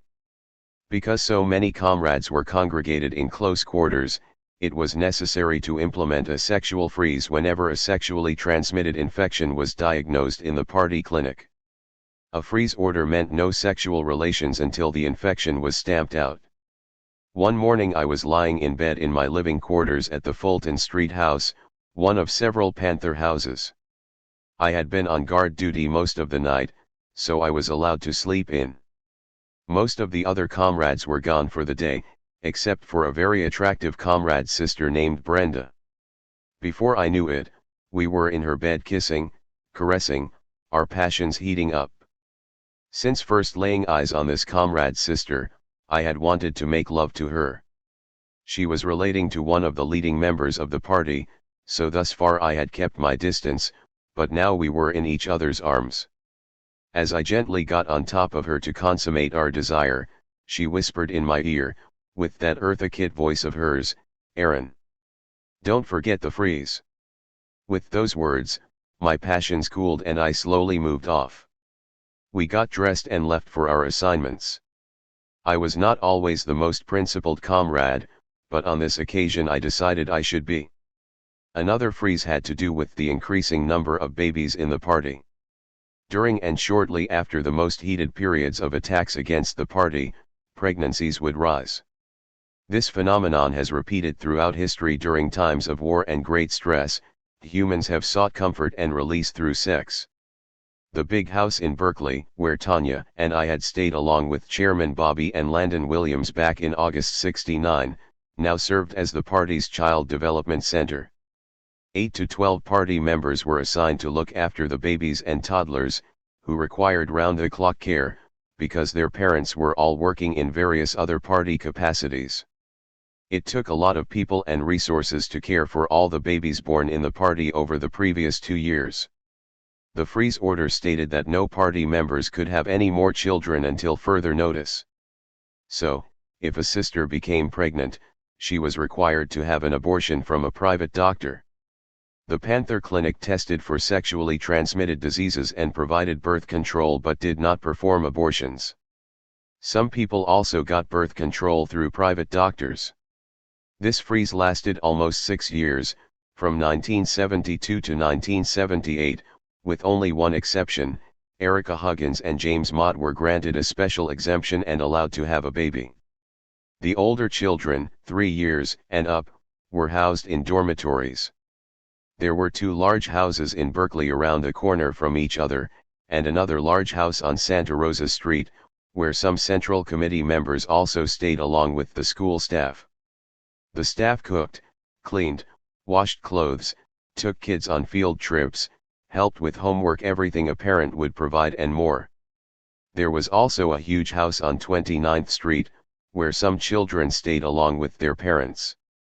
In the morning, vans picked up the kids for school. On weekends, the kids in the dorms went home to their parents. Aaron Patrice, who was now 4, stayed with me on weekends and occasionally during the week. It was an extremely difficult arrangement for both parent and child, but it worked to some degree.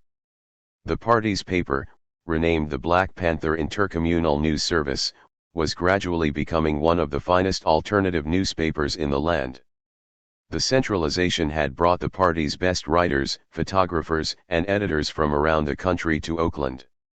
The party even hired the talented journalist David Dubois, stepson of W.E.B. Dubois, as editor-in-chief. Under Huey's orders, the party also hired a top-flight typist to work with the newspaper staff. Roderick also happened to be an out-of-the-closet, flamboyant homosexual. Huey was a proponent of freedom of choice and expression, and he wanted the sometimes macho men of the party to embrace those concepts. It was interesting to see how the male comrades of Central Headquarters responded to Roderick, who stood over 6 feet tall and was well built, with a long, brown perm, earrings, and makeup to boot. Some of the comrades were intimidated by his presence.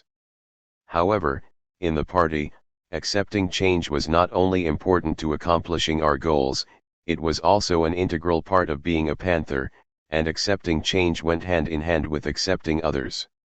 Save for a few rough moments, before long Roderick had become a part of our family. Huey and the Black Panther Party helped pave the way for the emergence of the gay liberation movement.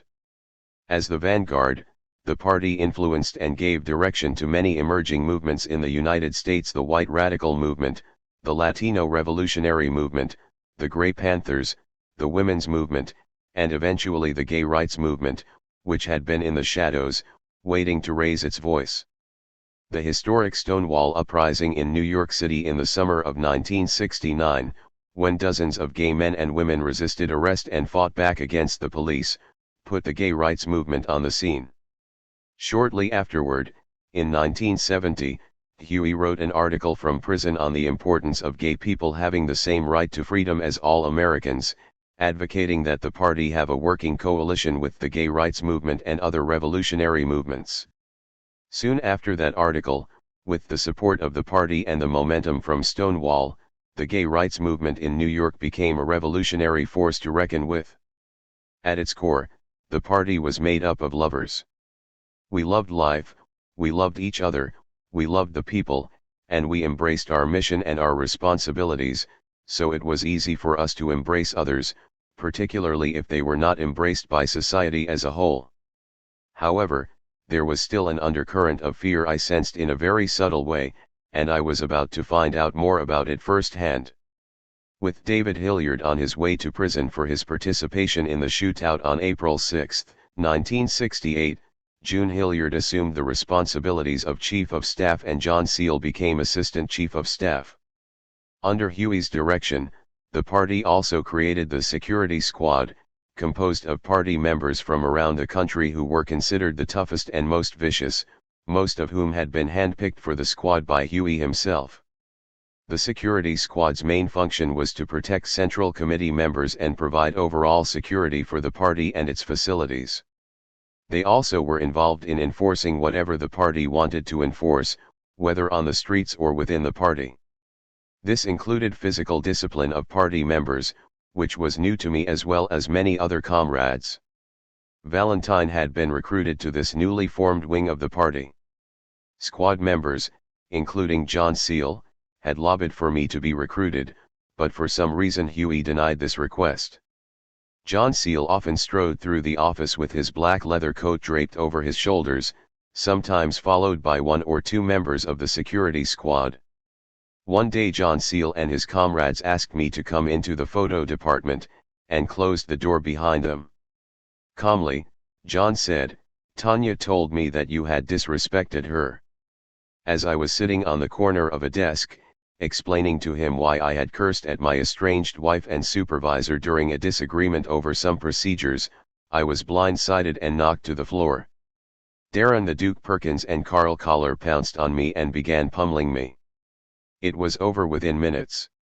For the first time as a party member, I had been physically disciplined. They did not really hurt me physically, not because they couldn't, they were probably ordered not to. But my ego and my pride were bruised. That night I left Central Headquarters angry and uncertain as to whether I would ever return. I took a long ride on the 43 bus line to Berkeley and spent the night with a friend, a Berkeley student from the Bahamas. She comforted me, tended to my mental and emotional wounds, while I tried to understand my feelings of hurt and betrayal. I could not share with her my larger dilemma. That was something I dared not divulge. After a few drinks of rum, I finally went to sleep. The next day I headed back to Central Headquarters. I had been through many trials and tribulations since joining the party. I had witnessed the many successes of our Seattle chapter, and I had felt the pain of losing comrades and the sting of humiliation, arrest, and harassment by the pigs. I did not know the reasons behind my demotion and mistreatment. I only knew that while many former captains were getting high-profile assignments, I remained at Central mainly as the OD during the entire mayoral campaign. However, I was determined not to allow these things to drive me away. It would take more than a bruised ego to send me packing. I was in this fight to the end. 27. The Campaign 1973. We got to stop all men from messing up the land. When won't we understand? This is our last and only chance.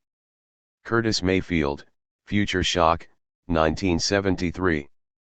A packed crowd of onlookers sat wrapped in the Oakland auditorium, listening to Bobby Seale, dressed in a black suit and black hat, announce his candidacy for mayor of Oakland and the candidacy of Elaine Brown, who stood next to him, for city council. As chairman, Bobby threw his hat into the raucous crowd. The curtain went up behind him, revealing 5,000 bags of groceries stacked on the stage floor. Panthers stationed at the corners of the stage, dressed in powder blue shirts, black slacks, and black berets, began giving out the bags of groceries to the waiting constituents. Another 5,000 bags or more would be distributed at 2 other locations that same week. Santa Rita and I had been put in charge of a squad of Panther monitors, all wearing the powder blue shirts, black slacks, and berets. Given walkie-talkies, we had been charged with maintaining order and distributing the bags of groceries in an orderly fashion. Another security contingent wore leather coats and was obviously armed. With a few exceptions, the food giveaway at the auditorium went smoothly. I spotted one brother loading up the trunk of his Cadillac with groceries, and saw a few people clutching 3 or 4 bags, running down the street. But at the giveaway later in the week in East Oakland, the monitors were almost completely overrun by overzealous crowds. Preparing the bags of groceries was a huge logistical feat. Santa Rita, James Mott, and I had driven 2 freezer trucks down to San Jose to pick up the 10,000 frozen chickens purchased from Foster Farms. The poultry was then unloaded at the Berkeley Unitarian Church, where hundreds of nearly all-white volunteers repackaged each chicken individually, in preparation for placement into waiting paper bags the night before the campaign kickoff. In the days before the event, 10,000 paper bags were laid out on the floor of the Oakland Auditorium. Joan Kelly and Carol Rucker coordinated the operation. Panthers spent hours putting canned goods, a sack of potatoes, a loaf of bread, a dozen eggs, and canned vegetables into each bag. The frozen chickens went in last. It took a tremendous collective effort to pull this off. There were many nights of no sleep, and long hours of work, but this is what we lived for: meeting, planning, organizing, fighting, and serving the people. In the following weeks, the party opened up 6 campaign offices throughout Oakland, staffing each with the party's best organizers from around the country. Monday through Saturday, more than 200 comrades would be sent out into the city streets, to pool halls, street corners, liquor stores, churches, bars, and grocery stores. Wherever people gathered, we were there to register them to vote. The goal was to register every single eligible voter in Oakland.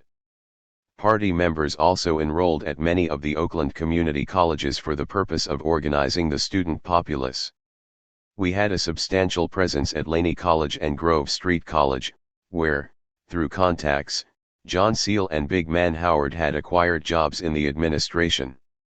We enrolled the most comrades at Grove Street, including many brothers on the security squad who registered for Taekwondo classes. Formerly called Merritt College, Grove Street was the school where Huey and Bobby met and where they first began to organize. I was glad I was allowed the opportunity to enroll in psychology and history classes at Grove Street. It was the only time I got away from central headquarters.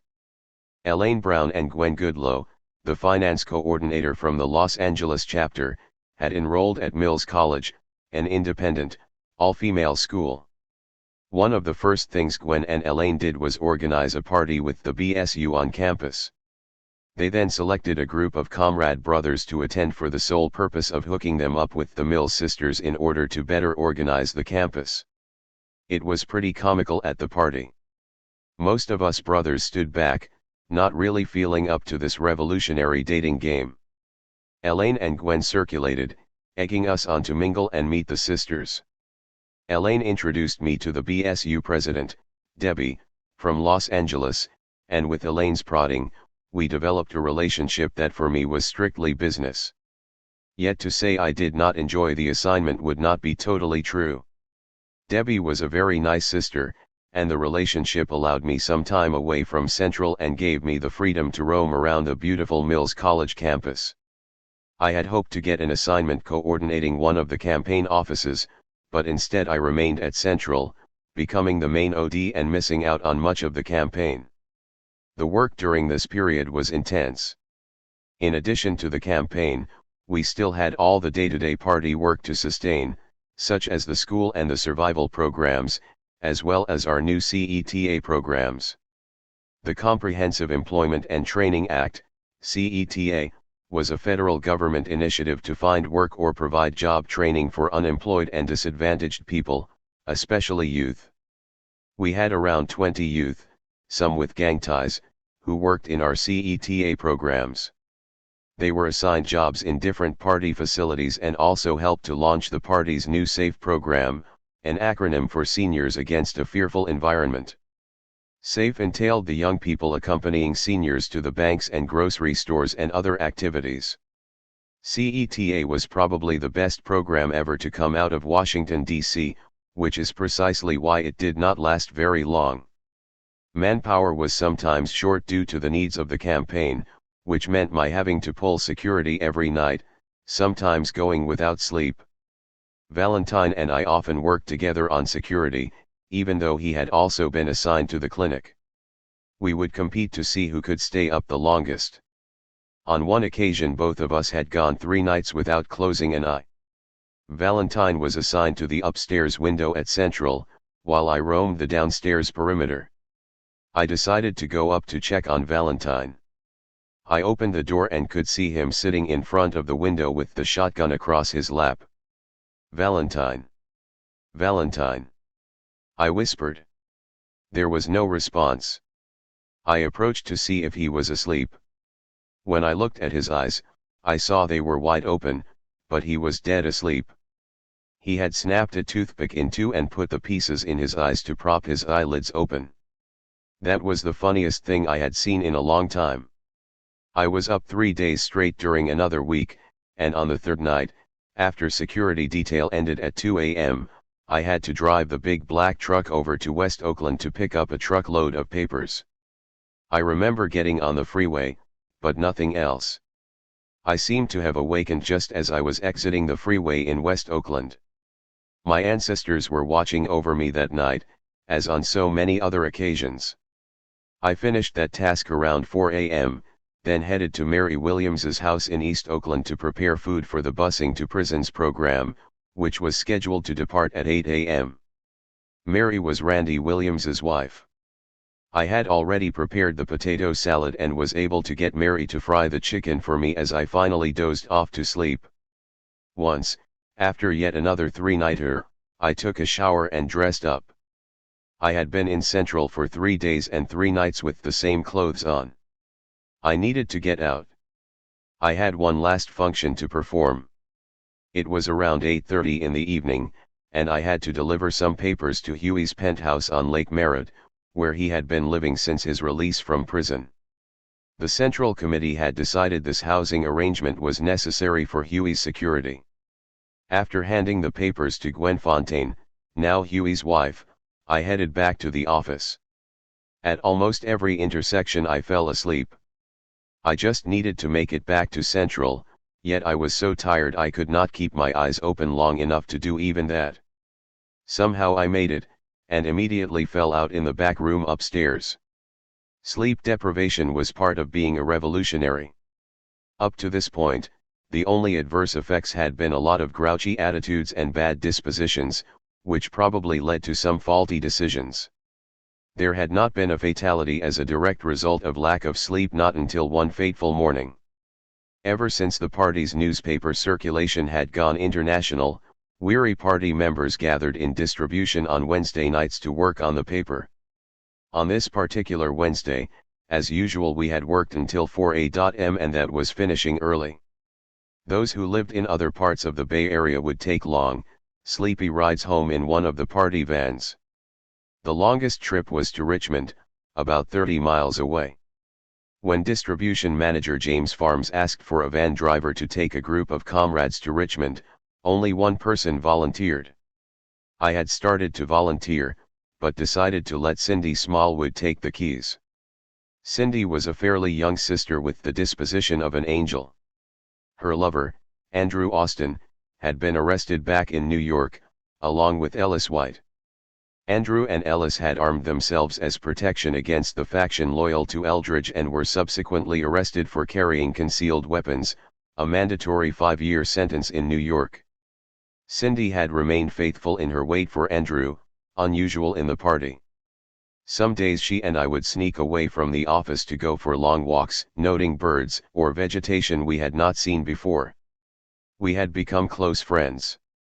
She had a softness and tenderness about her that was as obvious as the morning sun. Stretch Peterson, a brother from Philly, volunteered to ride shotgun with Cindy. After dropping off the comrades in Richmond, they headed back to Central. Fighting to stay awake, Stretch had succumbed to fatigue and dozed off.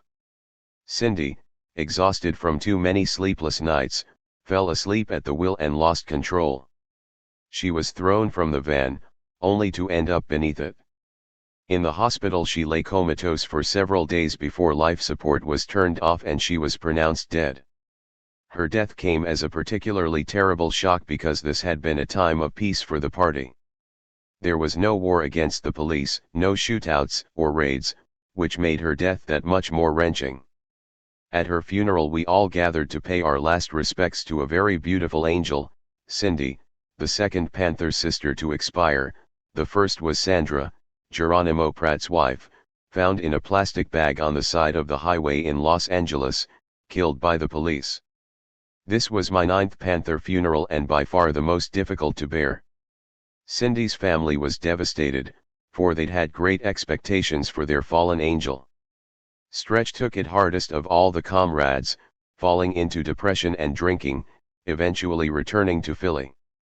After about 6 months, though, he came back to Oakland. During this period of relative peace, we experienced other kinds of losses as well. Early one morning, while on guard duty at Central Headquarters, I saw Harold Poison Holmes ram the party vehicle he was driving into the back of a station wagon driven by a gray-haired white man, right in front of the office. Poison jumped out and began firing his weapon at the station wagon. Then Poison climbed on top of the station wagon, yelling, "Bobby Seale for mayor," with a glassy look in his eyes. We quickly woke up the comrades and got everyone out of the back door of the building, unsure what was transpiring. Within minutes, the cops converged on the scene and arrested Poison. Had he taken refuge in the office, the incident could easily have escalated into a serious confrontation with the police. What happened to Poison was something that had been brewing for some time and was bound to occur among overworked, overstressed party members. Poison had snapped. He had reached a point mentally where his reality had become distorted and merged with irrationality. The white man in the station wagon was mortally wounded by the gunfire, and Poison was sentenced to 5 years in San Quentin. Poison had always been a very high-strung, highly emotional comrade. He was also a very good organizer and could articulate the ideology of the party very effectively. And he demonstrated the fearlessness necessary to be a soldier in the party. In 1970, he had been sent to New Orleans to assist in organizing the chapter there. Shortly after his arrival, he was arrested by the New Orleans Pigs and subsequently beaten and tortured. He was beaten severely, nearly losing a testicle. That incident had a tremendously damaging impact on him. When he was finally freed, he was sent back to Oakland. Then, in 1972, he went to China for 3 months with a delegation of Panthers and supporters, led by Huey and Elaine. After enduring brutality and constant fear in America, to travel to a country totally supportive of our movement and revolution, where there was no worry of arrest or fear of attacks, only to come back to America and face repression was apparently too much for Poison.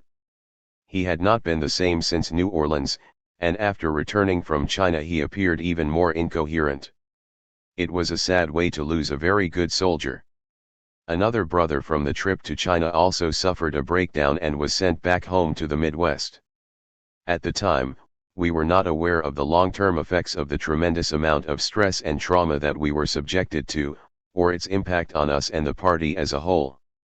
A sister from Philly was dealing with a lot of emotional stress and decided to move out of party facilities. She rented a room on San Pablo Avenue in a rundown part of Oakland. As OD, it was my responsibility to account for all the comrades who worked out of central headquarters. After she had not reported for duty for several days and no one had heard from her, Comrade Bunchy and I went to check on her. We knocked on the door to her room and did not get a response. We knew she had to be inside, so we kicked in the door and found our comrade's sister in a very bad state. She had attempted to overdose on some sleeping pills.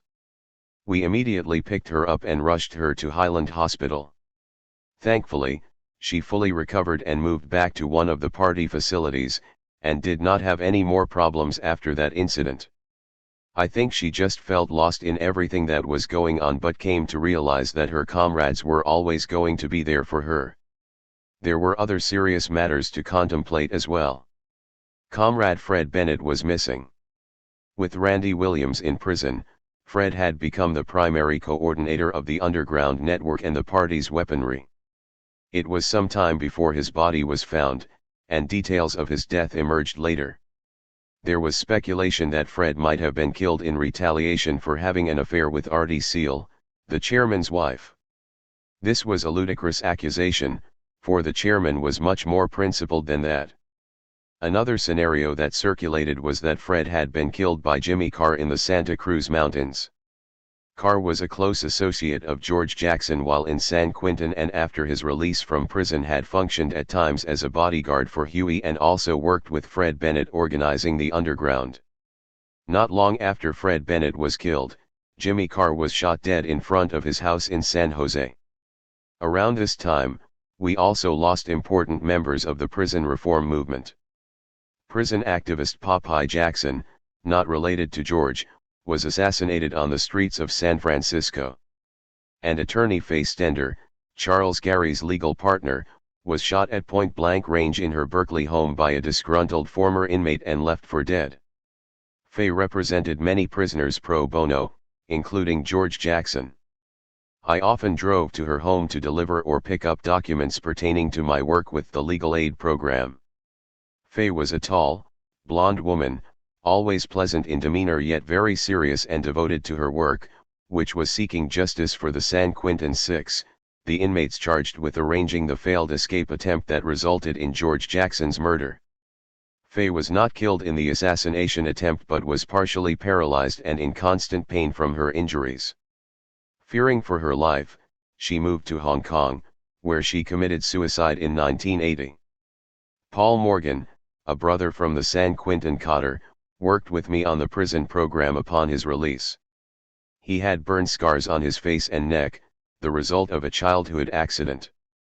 I enjoyed working with Paul, especially listening to stories about his experiences in San Quentin. He was gunned down in Berkeley near his apartment. The underground world of radical prison revolutionaries in Northern California was a dangerous, murky world where distrust and shifting loyalties were the order of the day. I could only sit back and observe all that was going on around me and wait for the next killing to occur. One bit of good news during this unsettling wave of assassinations was that Elmer was finally released from Oregon State Prison. Under the terms of his probation, he was not allowed to leave Seattle for the next few years, so Elmer, our younger brother Michael, and Rosita Holland would undertake the rebuilding of the Seattle chapter. As the mayoral race entered the final stretch, we were excited about our chances of toppling the white incumbent, John Redding. In deciding to run Bobby Seale and Elaine Brown for office, the party's objective was to raise the possibility among the black populace that we could actually determine who occupied the mayor's seat as well as the city council in downtown Oakland. After preliminary polls were favorable to Bobby and Elaine, we began to think victory could be ours. However, a black businessman named Otho Green, backed by the white Oakland establishment, also announced his candidacy for mayor fairly late in the race. This meant he might possibly draw a lot of the black votes away from Bobby Seale. We tried to convince Otho Green to drop out, but he stayed in. The morning of the elections, Panthers and community workers were stationed at key areas throughout the city with large banners, signs, and posters of Bobby and Elaine. The most significant strategic action that day was sending out vans driven by Panthers and community workers to senior centers and the homes of elderly people to escort them to the polls. We were not leaving anything to chance. Through the night and into the morning, we sat watching television coverage of the election, nervously awaiting the results. The headline of the Oakland Tribune read, "John Redding narrowly defeats Bobby Seale." We had lost by a very narrow margin. The party and its members had run a magnificent, well-organized campaign. We had brought the black community to the brink of victory. Black people who had never voted before cast a ballot for the first time. We had proven that the white control of City Hall was coming to an end. We had also shown that the Black Panther Party had a political machine that could not be matched, at least not in California. As for all the comrades at Central, we had come together from around the country and had overcome petty problems and monumental obstacles to run one of the greatest local campaigns in California history. After the campaign was over, we loaded up the Chicago chapter's Greyhound bus and all the vans and cars, including all of the Panther children, and took a 2-day outing to Clear Lake, northwest of Sacramento. Everyone was in great need of some rest and relaxation. It was the first time ever that we had taken a break from our work to do nothing but take it easy. Once we arrived, everyone broke off into little groups to hike or just walk around and relax. Daryl Hopkins, Taps, Houseman Lewis, and I rented a rowboat and grabbed a 6-pack of beer, rolled up some joints, rode to the middle of the lake, and just kicked back, not worrying about paper sales, driving duties, cleanup, or security. We had nothing to do but take in the trees and mountains, and enjoy each other's company without the usual stress of being a member of the Black Panther Party. Of course, there was still security to pull. 28. The Godfather on Lake Merritt. Twinkling twinkling grains, they do all sorts of things while your inner mind is pleased, your conscience is only teased. Curtis Mayfield, No Thing on Me, Cocaine Song, 1972. Aaron, you and Charles Bronson are going to Seattle with the chairman. He has a speaking engagement there. Be ready to go in the morning. Right on, I responded and hung up the phone. I was elated that John Seale had given me this assignment. I could get out of Central and go home, even if only for a few days. The next day, with a .45 on my side, I was standing on the stage in Seattle, flanked by Charles Bronson, looking out at the audience, watching for troublemakers or would-be assassins. As Chairman Bobby spoke, it felt strange to be standing there. I had been away for what seemed like too long from the mild atmosphere of the Pacific Northwest. When I had left for Oakland, I was the defense captain of the Seattle chapter. Now I was a bodyguard for the chairman and would soon be back in Oakland as the OD of Central Headquarters. Later that evening, At the University Hotel, Chairman Bobby, Charles Bronson, and I were joined by Elmer, Michael, and one of Elmer's most important recruits, Comrade Ron Johnson, a former member of the Nation of Islam in Los Angeles. We talked and drank long into the night before Elmer, Ron, and Michael left. My duties did not allow for me to leave the hotel, which meant I would have no opportunity to see my parents. The next day we were at the airport, ready to depart for Oakland, when out of the blue two Seattle police detectives approached us. "Aaron Dixon, we have a warrant for your arrest," said one. "What for?" I asked, my heart beating faster. "For driving with a suspended license," the officer replied. They were polite, which was a change. Luckily, I was not carrying the weapon Elmer had provided me. I spoke briefly with the chairman and left with the officers. Within a couple of days, I was sentenced to 6 months in the city jail for driving with a suspended license. Where they had dug that up, I don't know. But it really didn't matter. My task now was figuring a way out of there. While I was in jail, I began to do what all Panthers must do while incarcerated, politically educate the inmates. After a while, the guards caught on and decided to separate me from the rest of the inmates by putting me in an 8-bunk cell by myself. I didn't let that stop me. I continued talking to the inmates about their rights and why the Black Panther Party had stood up to the police, why our survival programs were so important to the people, and why it was imperative for people to come together to oppose this racist system of oppression. The guards demanded that I stop speaking through the bars, and when I refused they threw me into a padded cell for a couple of days. The padded cell was about the size of a small closet. You could not lie down or stretch out. I had to sleep with my feet propped up on the opposite wall. After several trips to the padded cell, I decided to spend my time writing and reading and talking with my parents when I got the opportunity to speak on the phone. Poppy said he was going to talk to the judge to see if he could get me released. I didn't know if it would be possible, but I knew if it could be done, Poppy would do it. All I could do was bide my time. One day I decided to take all the mattresses off the other bunks and stack them on top of one another near the window where the sun shined in. I would lie on the mattress stack in the sun and read, contemplate, and write. Sure enough, after a little over 3 months, I was free. Poppy had convinced the black judge to release me. After spending a couple days with Mommy, Poppy, Elmer, and Michael, I flew back to Oakland to resume my duties. It felt good to be back in the fold. I had needed a rest, truth be told, but I would rather have been resting under more desirable circumstances. I made it back to Central just in time for a series of changes. Recognizing that we needed some form of recreation, the Central Committee made the decision to give the majority of party members Sundays off. Many of us had been working 7 days a week for 5 to 6 years straight, and the idea of having a day off each week was happily embraced by everyone. On Sundays we would meet at Arroyo Viejo Park to play basketball and football. All the pent-up anger and aggression came out during the football games, resulting in numerous injuries, so it wasn't long before football was dropped from the Sunday plans. I do remember some basketball games. A friendly rivalry developed between the group of Valentine, Steve McCutcheon, and me against Steve Long, Tim Thompson, and Bubba Young. We battled, rebounded, pushed, and shoved, often shooting for hours, as each of us showed off our technical skills. Steve Long and Tim Thompson were very good ball players. It was competitive but fun and great for relieving the stress we carried around. Living at Central or some other overcrowded party facility was getting old.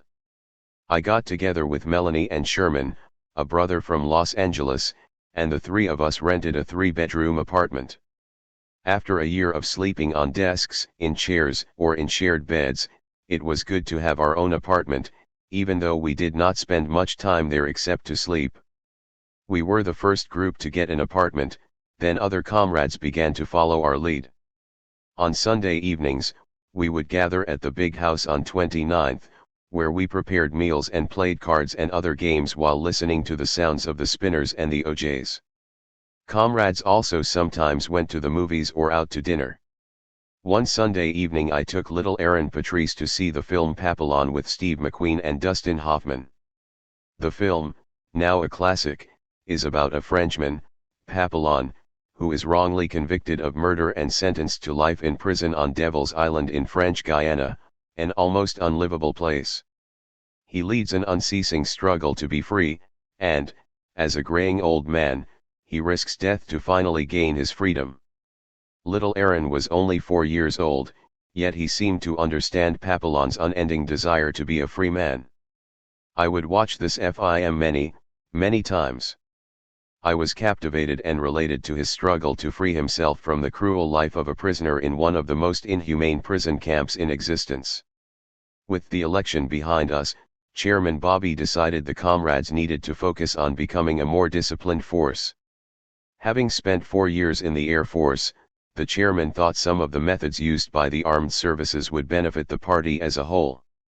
Everyone was summoned to the school auditorium for the orders. The chairman outlined the new expectations. At 3 a.m., the security person on duty at Central Headquarters would receive a call from June Hilliard or John Seal, informing them of the location of the morning exercise session. Security would in turn call all the Panther houses with the designated location where all party members were to report at 6 a.m. for calisthenics, followed by a 2 to 3 mile run. Then we were to return to our living quarters to clean up and shower.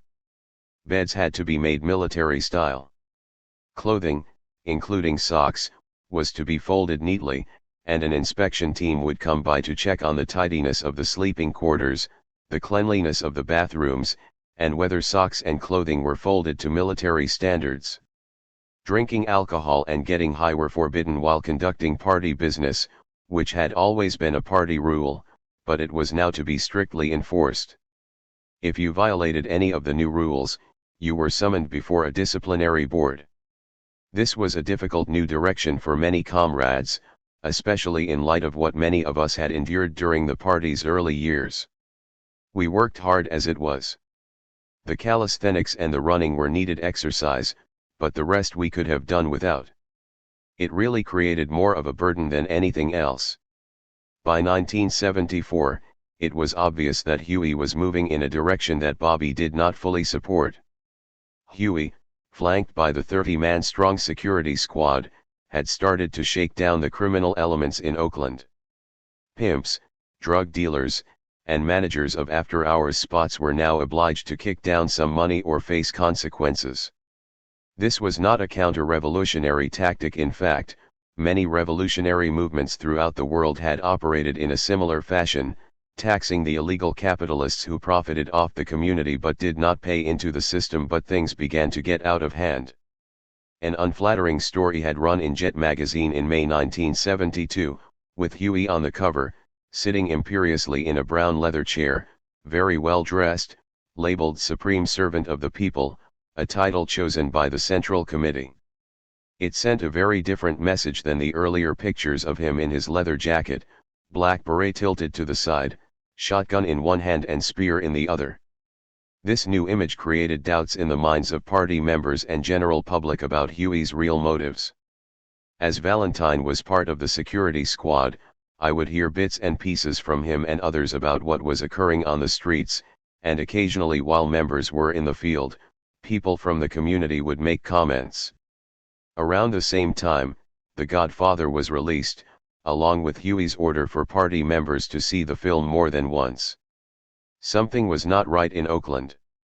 On one hand, the campaign and the programs at the school and the Son of Man Temple had been great developments for strengthening our relationship with the community.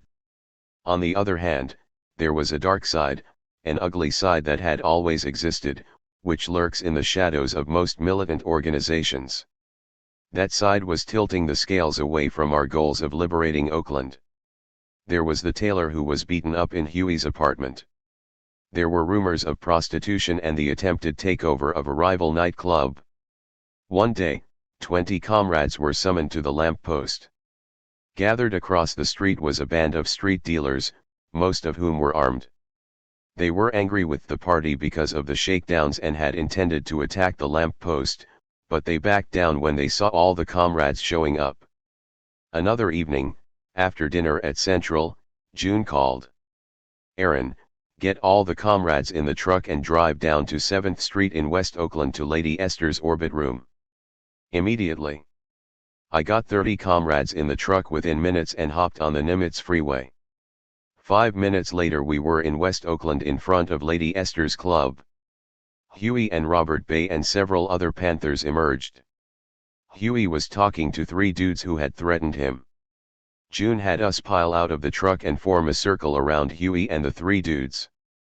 Huey, his coat draped over his shoulders, asked of his confronters, "So what are you going to do now?" He repeated this several times as the dudes stumbled and took off running. Many of us hardly ever saw Huey. He seldom came to Central headquarters, as the Central Committee met at his home. If you had reason to see him, you needed to make a visit to his penthouse on Lakeside Drive or to the lamp post. With the election over, there was a need for a new focus, an avenue to channel the energies of the throngs of uprooted Panthers. But instead of guiding the party in a new direction, as he had done so brilliantly for years, even while in prison, it appeared that Huey's intent now was to dismantle much of the party itself. Since its inception, the organization had attracted some of the best young people in Black America, and, I would argue, some of the brightest, bravest, toughest, and most dedicated citizens in America altogether. Even after the purge, the split, the police raids, mass imprisonments, and countless deaths, many of those comrades were still around. But gradually many would leave the fold, some voluntarily, some on Huey's orders. Some would even flee the party in an attempt to put distance between themselves and the madness going on in Oakland.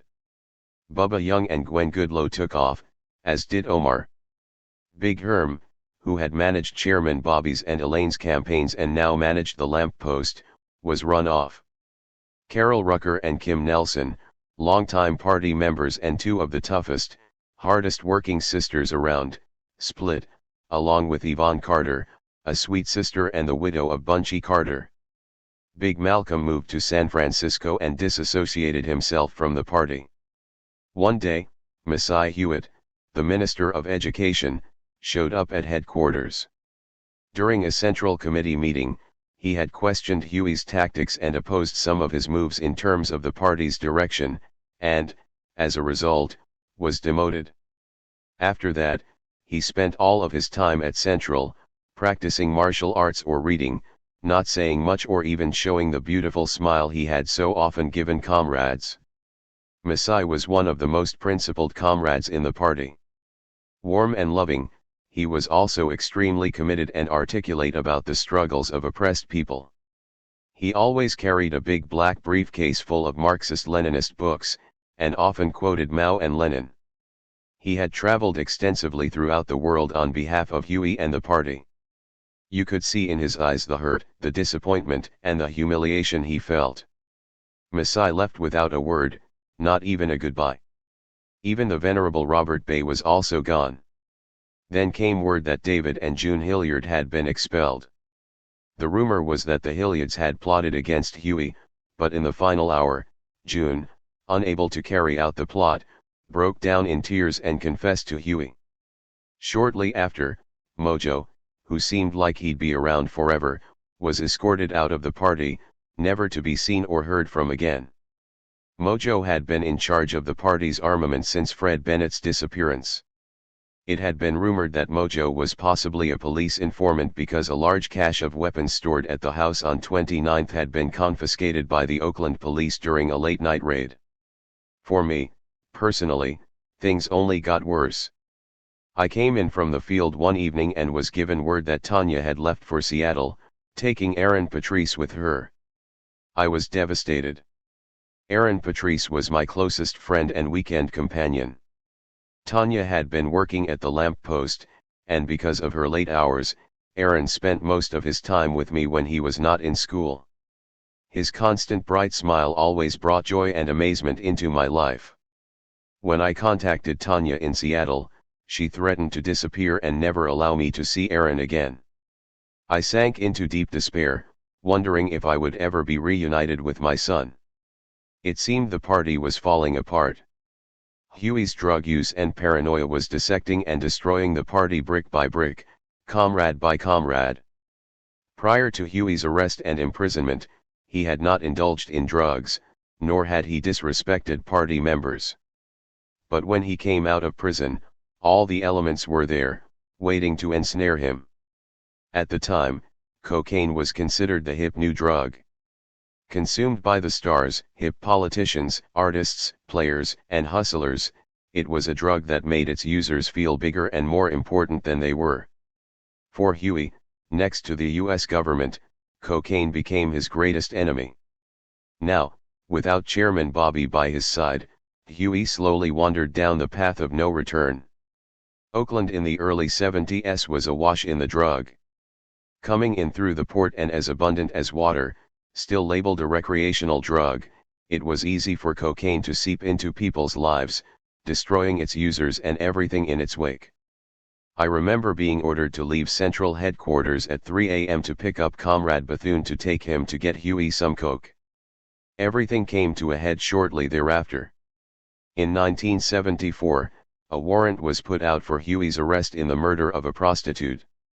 The pimps and hustlers had also put out a $25,000 contract on our leader's head, and with many of the members of the security squad no longer in the party to protect him, Huey and his wife, Gwen Fontaine, disappeared. They eventually resurfaced in Cuba. So many good soldiers had been expelled or run off, dedicated sisters and brothers, people who had been in the trenches from the early days into the peaceful times. Many were people I knew very well, including Valentine. After Valentine refused to kiss Huey's feet at his orders, Huey broke the butt of a shotgun over Valentine's shoulder. Valentine was taken to the hospital. While waiting, he called Big Malcolm and asked him to bring him a weapon. But the party was taking no chances. After being released from the hospital, Valentine was put on a Greyhound bus to Seattle by John Seal and Flores Forbes from the Southern California chapter. The most shocking development was the departure of Chairman Bobby Seale, his second wife Leslie, and his brother John. Huey may have been the party's figurehead and chief theoretician, but Bobby Seale was the heart and soul of the Black Panther Party.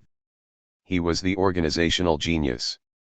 It was hard to imagine the party without him. It was Chairman Bobby who had influenced Elmer and me to found the Seattle chapter. But the party and its purpose were much larger than any individual or any of its leaders. Those of us left in Oakland did not know what to expect. I began to allow myself to wonder, to question why I was still hanging on. 29. Elaine's rise to power. Time is truly wastin', there's no guarantee, smiles in the makin', you gotta fight the powers that be. The Isley Brothers, Fight the Power, 1975. I remember sitting on a cement block outside the Oakland Community School, wondering about the future of the Black Panther Party. Almost all the party leadership in place at the inception of the Seattle chapter in 1968 was now gone, and only a few chapters were left: Seattle, Los Angeles, Chicago, and Dallas. Central headquarters was down to 150 comrades from a peak of nearly 500. Elaine gathered the remaining troops in the school auditorium and announced that she was in charge. We had assembled there on many other occasions for announcements and directives from the chairman and others, now gone. It was a somber gathering, yet there did not seem to be any doubt as to whether we could regroup and rebound. Rise from the ashes is what the Black Panther Party did better than any other organization. It was in our nature always to recover, always to land on our feet. It was the spirit embodied in the party's philosophy, which was to dare to struggle, dare to win. The fight for freedom is one of the strongest desires on this earth, and with such a wind at our backs, we would provide the sails and ride this revolutionary vehicle as far as we could, and in most of our minds the ride would end only in victory or death. Elaine laid down the strategy with confidence, empowering the rest of us. One of her first moves was to fill the vacancies on the Central Committee. Most of the new appointees were women, some of whom were the brightest and most commanding of the remaining party members, sisters like Phyllis Jackson from Tacoma, Norma Armour and Joan Kelly from Los Angeles, and Donna Howell from Boston, as well as Erica Huggins, who was appointed director of the Oakland Community School. Elaine had already begun to rebuild the military unit of the party by designating Comrade Bethune from Detroit as Chief of Staff. Big Bob from Boston and Flores Forbes were to be assistants to the Chief of Staff. I remember my first encounter with Bethune. It was at the Child Development Center, the Panther daycare at the Big House on 10th Street in Berkeley, the same house where Tanya and I had stayed with the chairman and Randy Williams in '69. I remember how dutifully and gently Bethune changed the diapers of the Panther babies, wiped snotty noses, and fed the children. In that environment he had been so full of humility.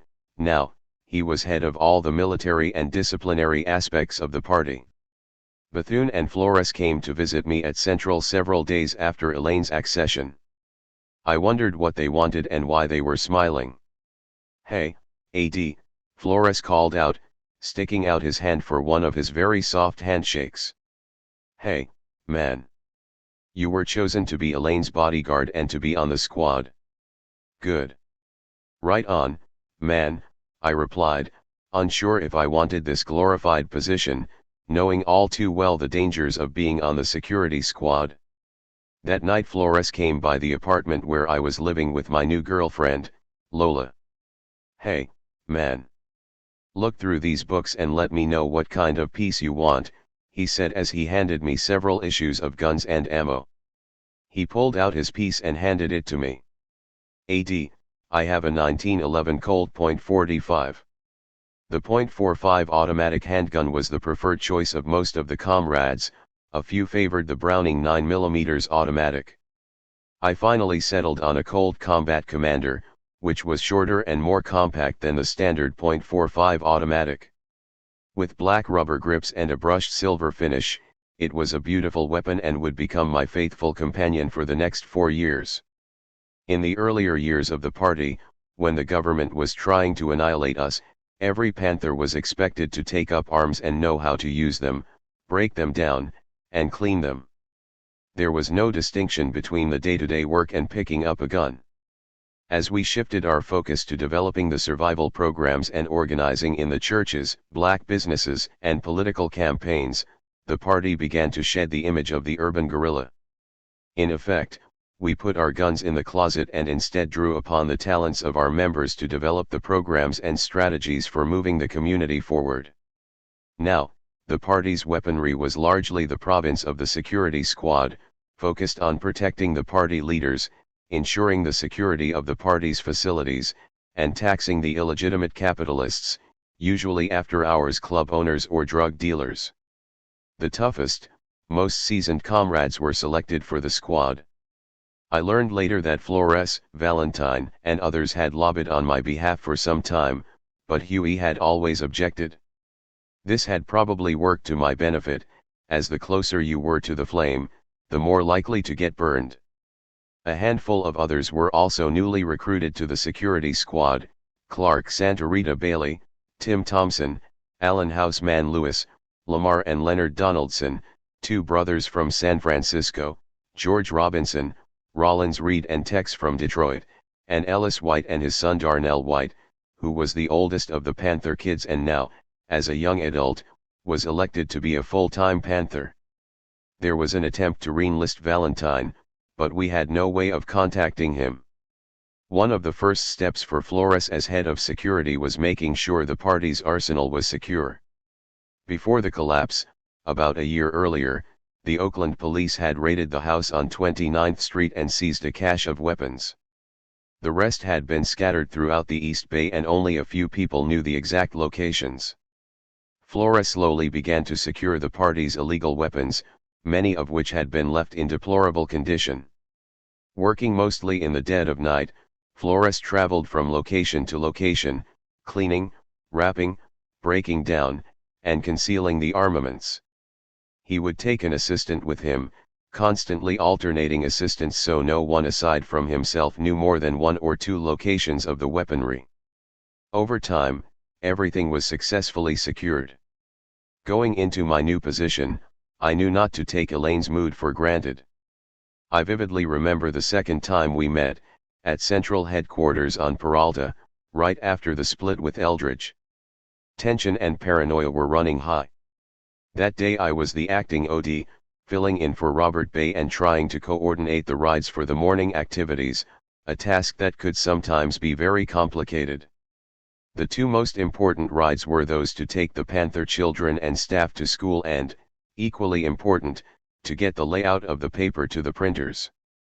Through no one's fault, the ride for the newspaper delivery was late. Elaine, who was the acting Minister of Information and had been working all night on the paper, lit into me with profanity. I had never been cursed out in such a manner. Having stayed up all night as well, I responded with my own barrage of profanity. Even so, the experience troubled me. Maybe I wasn't used to such volatile exchanges between comrades, or maybe it was the fact that the person I was arguing with was Elaine Brown. On a fall evening, I reported to work on my first assignment as Elaine's bodyguard and driver.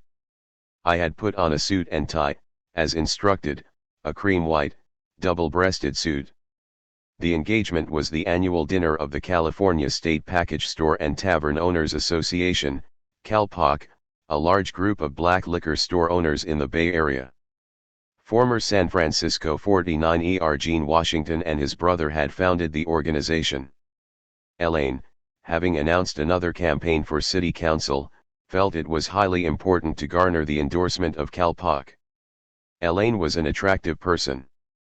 She had a little girl cuteness about her that men liked, yet when she opened her mouth she was an extremely articulate, decisive, and confident woman. She had facts and information to back up every point she made. I sat quietly as she addressed the audience of black men, some of whom had been intimidated by the party in the not-too-distant past. Many of these liquor store owners had supported the black lackey Otho Green, who had entered the mayoral race to draw votes away from Bobby Seale. Winning over these anti-revolutionaries would not be easy.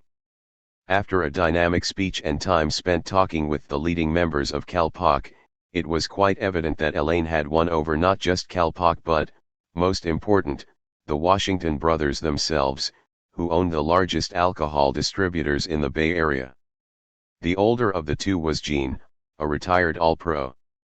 Another All-Pro, former Oakland Raider Gene Upshaw, also endorsed Elaine's campaign. The Washington brothers not only threw their endorsement to Elaine but went on to sponsor many fundraising events for Elaine's campaign.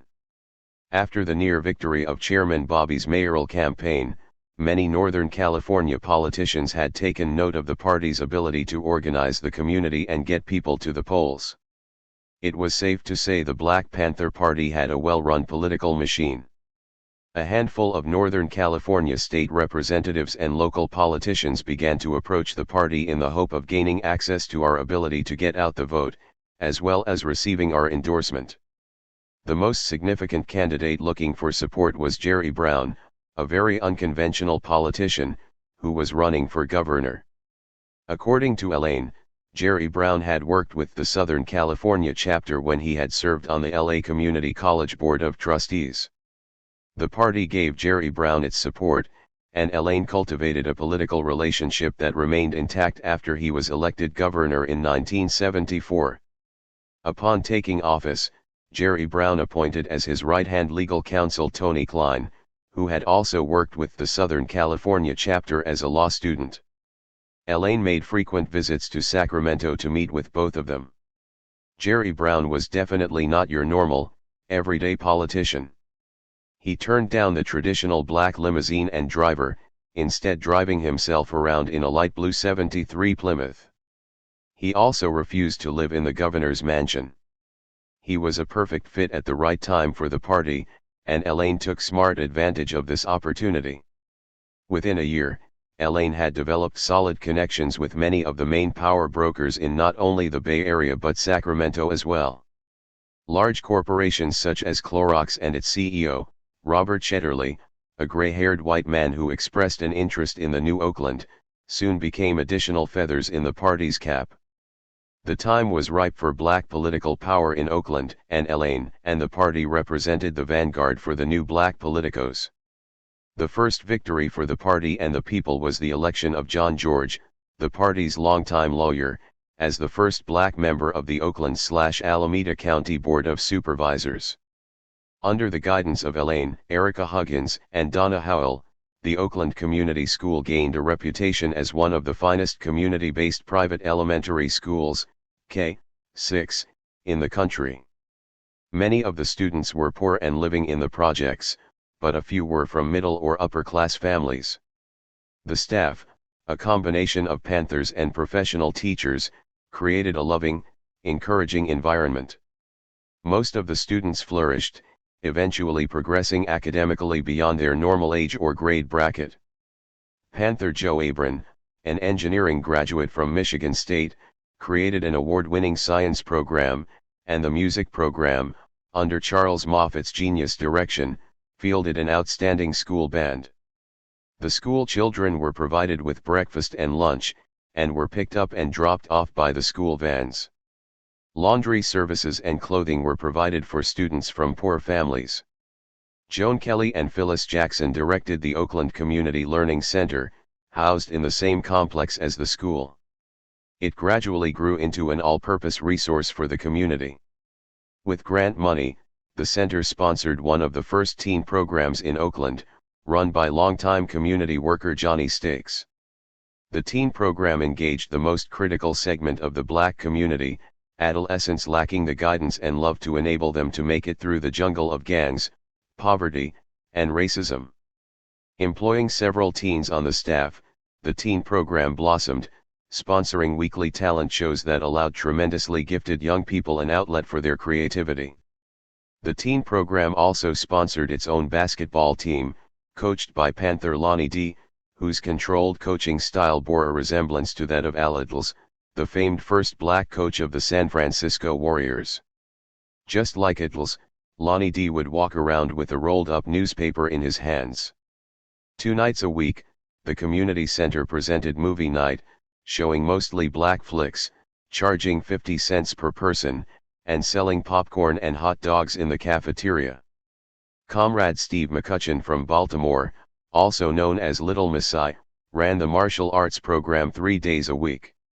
More than 100 young students from the 69th Street Village Housing Project and the surrounding community would line up in the cafeteria in their white uniforms, performing their katas. This was probably one of the community center's most successful and most impressive programs. Not because it was teaching little black kids how to kick and punch, but because it took these kids who were at high risk for gang and drug-related activities and gave them discipline and purpose, as well as a strong sense of belonging. Many notable and upcoming musicians used the auditorium for rehearsals: Lenny Williams, Frankie Beverly, Pete Escovedo, Sonny Rhodes, and John Lee Hooker. The community center also served as a meeting and conference site for many left organizations in the Bay Area, and it was not uncommon for the school to be visited by famous entertainers, such as Richard Pryor, or African dignitaries, including Sam Enyomo of SWAPO, the Namibian independence movement. The party received a large CETA grant that helped put about 20 comrades on the payroll, enabling them to afford to rent apartments or houses. This brought an end to the long-standing practice of communal living. Elaine paid much more attention to the needs of the troops than had the earlier leadership. From the way things were progressing, it looked like we had a very real chance of capturing Oakland. 30. The other side of the coin. There was a time when peace was on the earth, and joy and happiness did reign, and each man knew his worth. In my heart how I yearn for that spirit's return. Pharaoh Sanders, The Creator Has a Master Plan, 1969. Enola Wilson, called Lola, was named by her retired military father after the Enola Gay, the plane that dropped the nuclear bomb on Hiroshima. In spring 1969 Lola had left home, at the age of 14, and joined the Black Panther Party in Denver, Colorado. She survived the police raid on the Denver office before being sent to work in the New York chapter, where she worked under the tutelage of Sam Napier. On the chilly morning of April 15, 1971, She left the Corona, Queens, Panther office, heading into the field to sell papers. She left her son, little Damon, in the care of Sam Napier. When she returned, she found the office on fire, Sam Napier dead, and her son abandoned outside in the snow. When I met Lola, in 1973, she was working in the party's finance department in Oakland. She was pregnant by a comrade from Boston, Pete Alameda, who had left Oakland not long after the departures of Chairman Bobby and Tanya and Aaron Patrice. I befriended Lola. I brought her all the things she needed for her newborn, and every evening I picked up Damon and Lola's youngest sister, Valerie, from school and brought them home. Soon after Lola had little Natalie, we fell in love. She was sweet, kind, and highly intelligent. Our relationship blossomed so much and so quickly that we became the envy of other comrades. In the party, few relationships lasted very long. Having grown up in a two-parent family, part of me yearned for a more traditional family arrangement. I think many comrades at that time wanted a more family-oriented situation, particularly if there were kids involved. Yet we understood that, as such, it would need to fit within the revolutionary framework of our lives and work. Lola and I and the kids functioned as a family unit within the larger Panther family. These were some of the first times since joining the party that I actually sat down to watch TV. We went on picnics and sailed on Lake Merritt. We had many good times together. In the back of my mind, though, I always worried how long these good times would last. When not with Lola and the kids, I was doing party work, and most of that time was spent with Elaine. Working for Elaine was the most difficult job assignment I'd ever had or would ever have. She was an extremely demanding perfectionist and at times very difficult to work with. My day would start at 8 a.m. with picking up Janice Banks, Elaine's administrative assistant, who was from the DC chapter, then stopping at the newsstand on 14th and Broadway to pick up copies of the New York Times, the San Francisco Chronicle, and the Oakland Tribune. Next, we would stop at the home of Norma Armour, the party's finance officer, to pick up Elaine's $25 per diem. Then we would head to Elaine's penthouse on Caldecott Lane in the Oakland Hills, where she had her office. When we got there, Janice would go through the newspapers and cut out any articles that might be relevant to the party for Elaine to read. My attire was always suit and tie. My hair and grooming had to be neat and perfect. Elaine met with many corporate heads to solicit money for the school and the campaign. And there were numerous trips to Sacramento to meet with Governor Jerry Brown, his legal affairs secretary Tony Klein, and Speaker of the House Leo McCarthy, as well as the future Speaker, Willie Brown, known as the best-dressed politician in Sacramento. There was the campaign trail and meetings in private homes and pool halls. Most weeknights I did not get in until 2 a.m. Saturday nights and Sundays I got to spend time with Lola and the kids. While Elaine was making her mark on the political and social landscape of Northern California, another face of the party was at work in the underbelly. The military wing, or the Cotter, as it was now called, was also establishing a new identity for itself. Under the leadership of Bethune, Flores Forbes, and Big Bob, the Cotter attempted to maintain the party's influence over the wild streets of the East Bay. That meant the continued taxing of illegitimate capitalists. I recall one early morning excursion to ambush an individual who was resisting the taxation.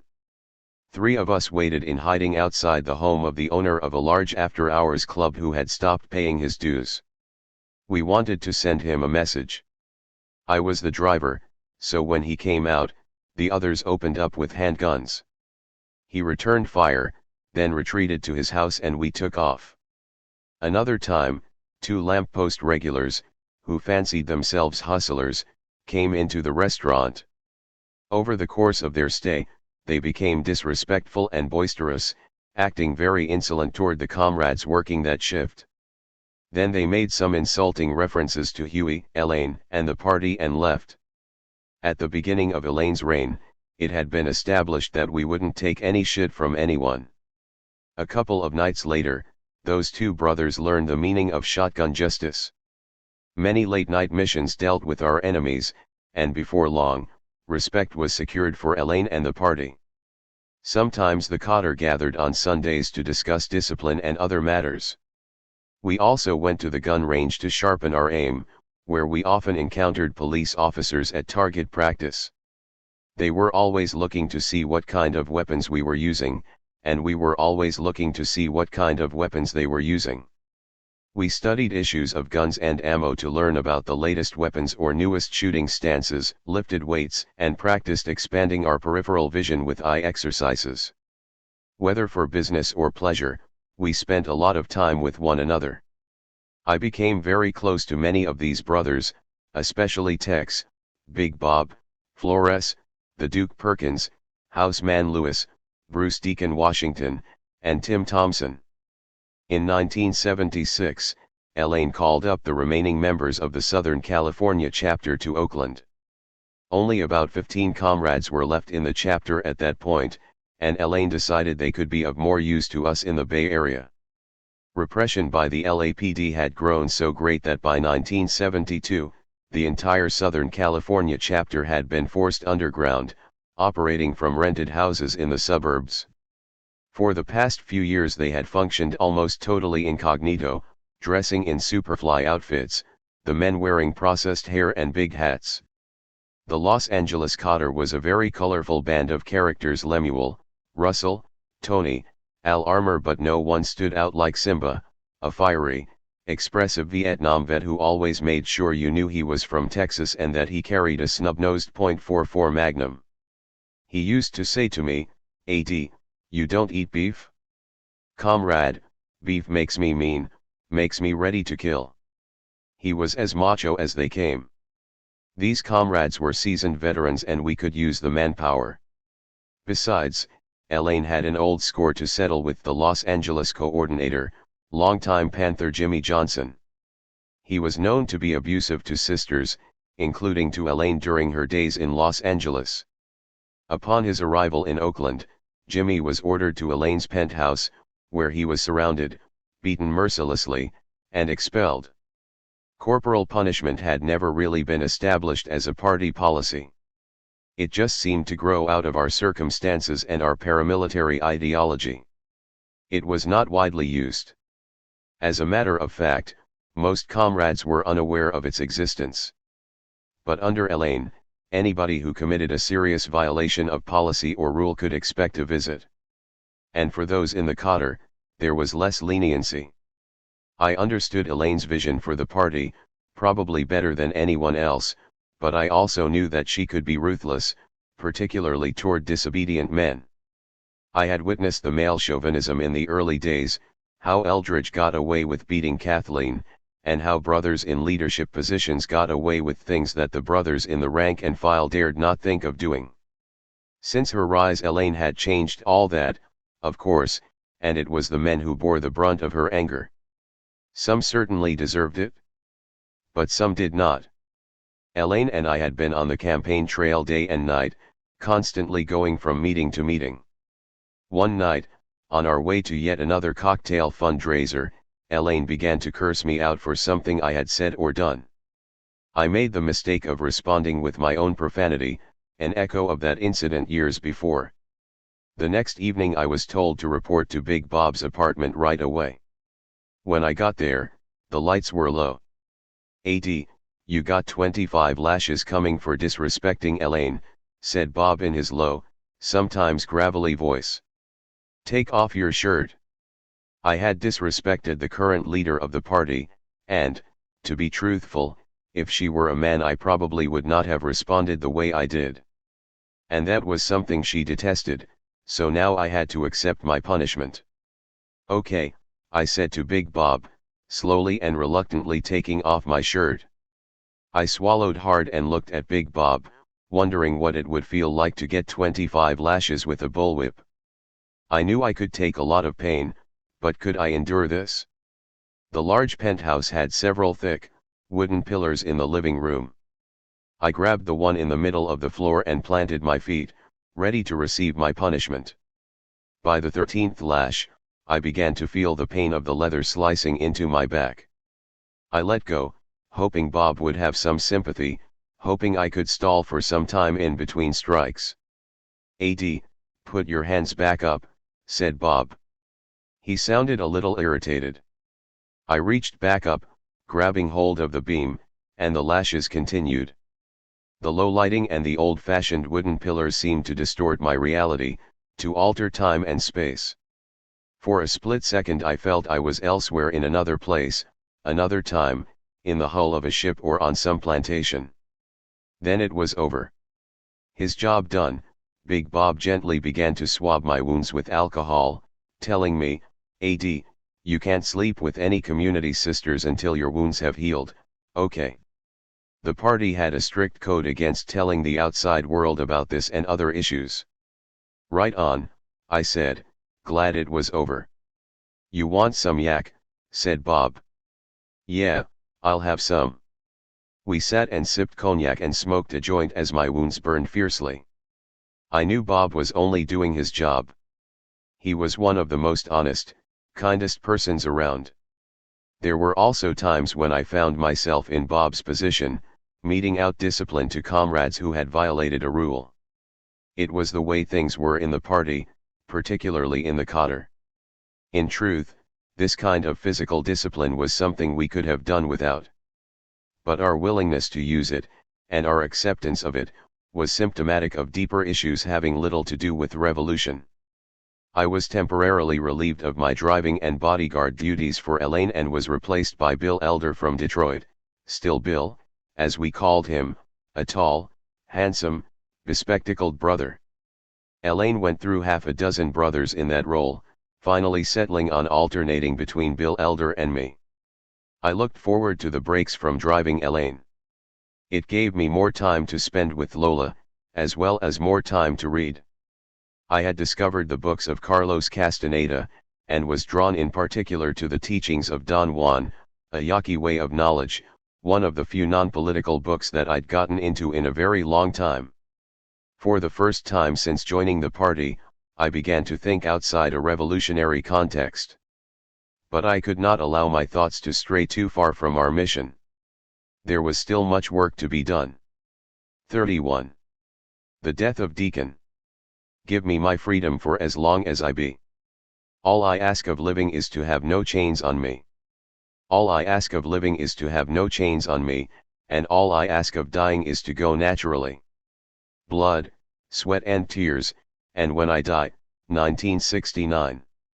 The Oakland Community Learning Center had become a popular hangout for young people in East Oakland, from the martial arts program to the CETA and teen programs to the movie nights. The party always paid close attention to security. At any given time, there were 1 or 2 armed members of the security squad at the center. As in any ghetto in America, tempers could get hot and situations could get out of hand quickly if not handled securely. There were a few problems, a few incidents of gunplay, but we were always able to manage things. That is, until one fateful Friday night. The teen program had become such a success that we began to hold teen dances at the center. The city of Oakland had outlawed teen dances at schools and city facilities due to outbreaks of violence. Through our work with the neighborhood youth, we felt we would be able to handle any problems that might arise. The first 2 dances came off without a hitch. We checked every teen coming in for weapons and alcohol, and had armed security throughout the cafeteria to ensure the dances went without incident. The first 2 went so smoothly that, for the third scheduled dance, Bethune gave the orders to drop the search. He also ordered security to disarm. That night, I was in charge of the security detachment. Tex, Deacon, Allen, and George Robinson were on duty with me. It was odd being on security and not being armed. But after all, these were kids. Everything was going fine until the Brown brothers came in. They were 2 lanky, cocky, derby-wearing brothers well known among the East Oakland youth. They belonged to a gang called the Derbies. As an alternative to a pat-down, some of the comrade sisters had been assigned to dance with certain males to find out if they were packing. One of the sisters, Arlene, discovered that the Brown brothers were carrying weapons. She approached me and whispered in my ear, "Aaron, those two brothers have guns." "Which ones?" I asked. "The Brown brothers, the ones with the derbies." "Okay," I said. Alan and Tex were nearby, so I motioned to them and explained the situation. We slowly walked over to the two brothers, who apparently had been drinking before coming into the dance and were obviously intoxicated and talking loudly. I approached and asked them to turn in their weapons until the dance was over. When confronted, they became hostile and boisterous. Apparently, the alcohol was affecting their judgment so much that they pulled out their guns. As we moved forward to disarm them, they began shooting. The sounds of the gunfire caused a panic, alarming the other young people. The situation turned chaotic as we scrambled for cover, some of us trying to usher the kids to safety. George slipped into the maintenance room where our weapons were locked up. In the meantime, two young people had been hit by gunfire. The Brown brothers backed their way out to the parking lot, where the younger of the two took off running toward the exit, leaving his brother behind. Comrade Deacon was able to sneak up behind the older brother, grabbing him and disarming him. Meanwhile, during all the chaos, the younger brother returned, ran up behind Deacon, and shot him in the back. I, along with several other people from the community, ran the shooter down, daring him to shoot us as we approached. We pounced on him and began letting out our rage. We beat him until we could beat no more. When I got back to the school, Deacon was already on his way to Highland Hospital. The guns the Brown boys were carrying were only .22 caliber. We sighed with relief, thinking surely it would take more than a .22 caliber bullet to kill a comrade with a heart as large as Deacon's. Santa Rita heard what happened and came to the hospital to stay with me as we waited for Deacon. When the doctor came out after several hours and told us Deacon was dead, we thought maybe he was joking, or maybe he was talking about another black casualty. But it was true.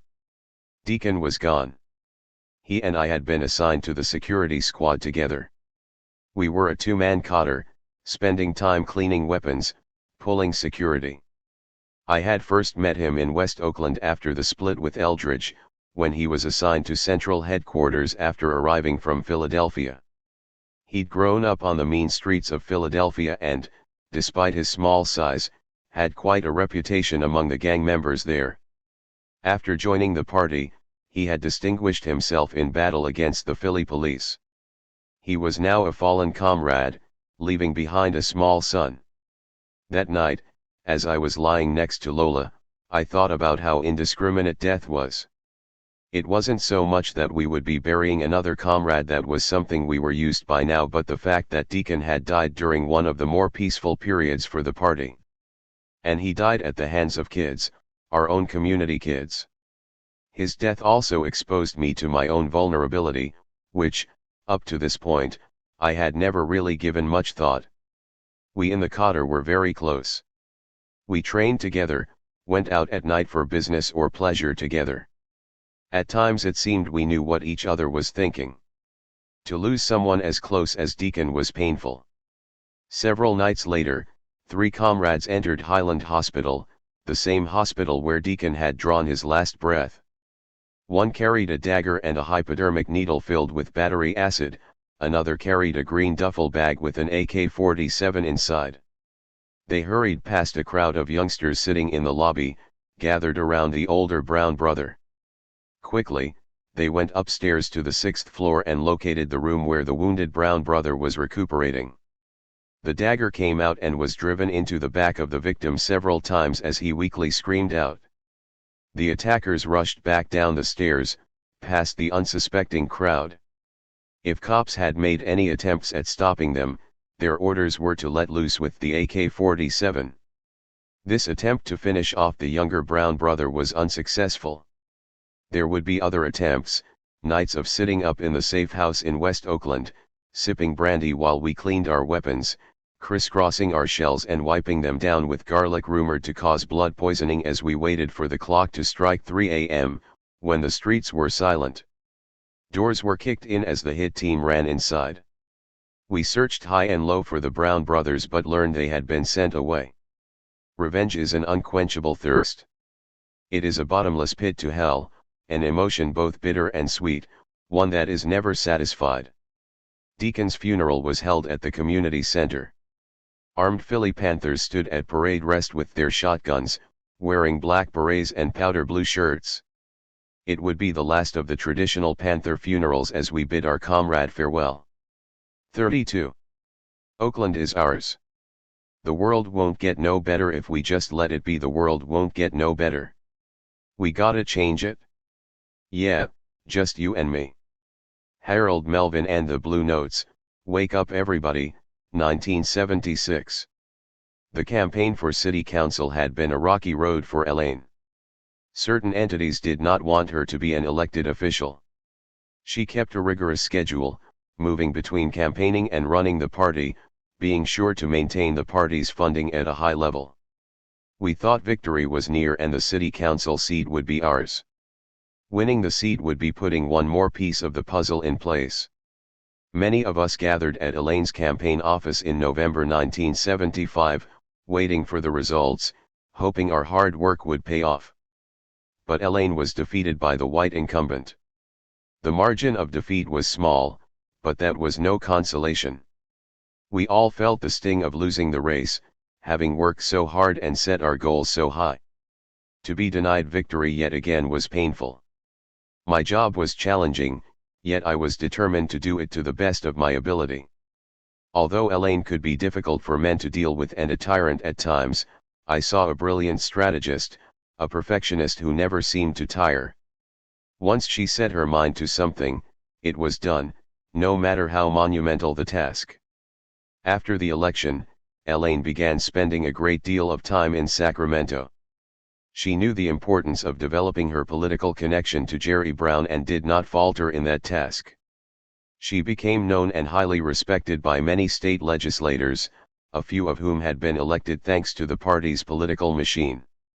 Her influence and power in Sacramento grew so great that she was invited to the annual Passover Seder held by an all-male group of Jewish legislators. Elaine, Willie Brown, and myself were the only blacks in attendance. Not only was Elaine the only woman present, she was also the only woman who had ever been invited to this annual holiday celebration. I sat back in the shadows and watched as these powerful men fawned over Elaine.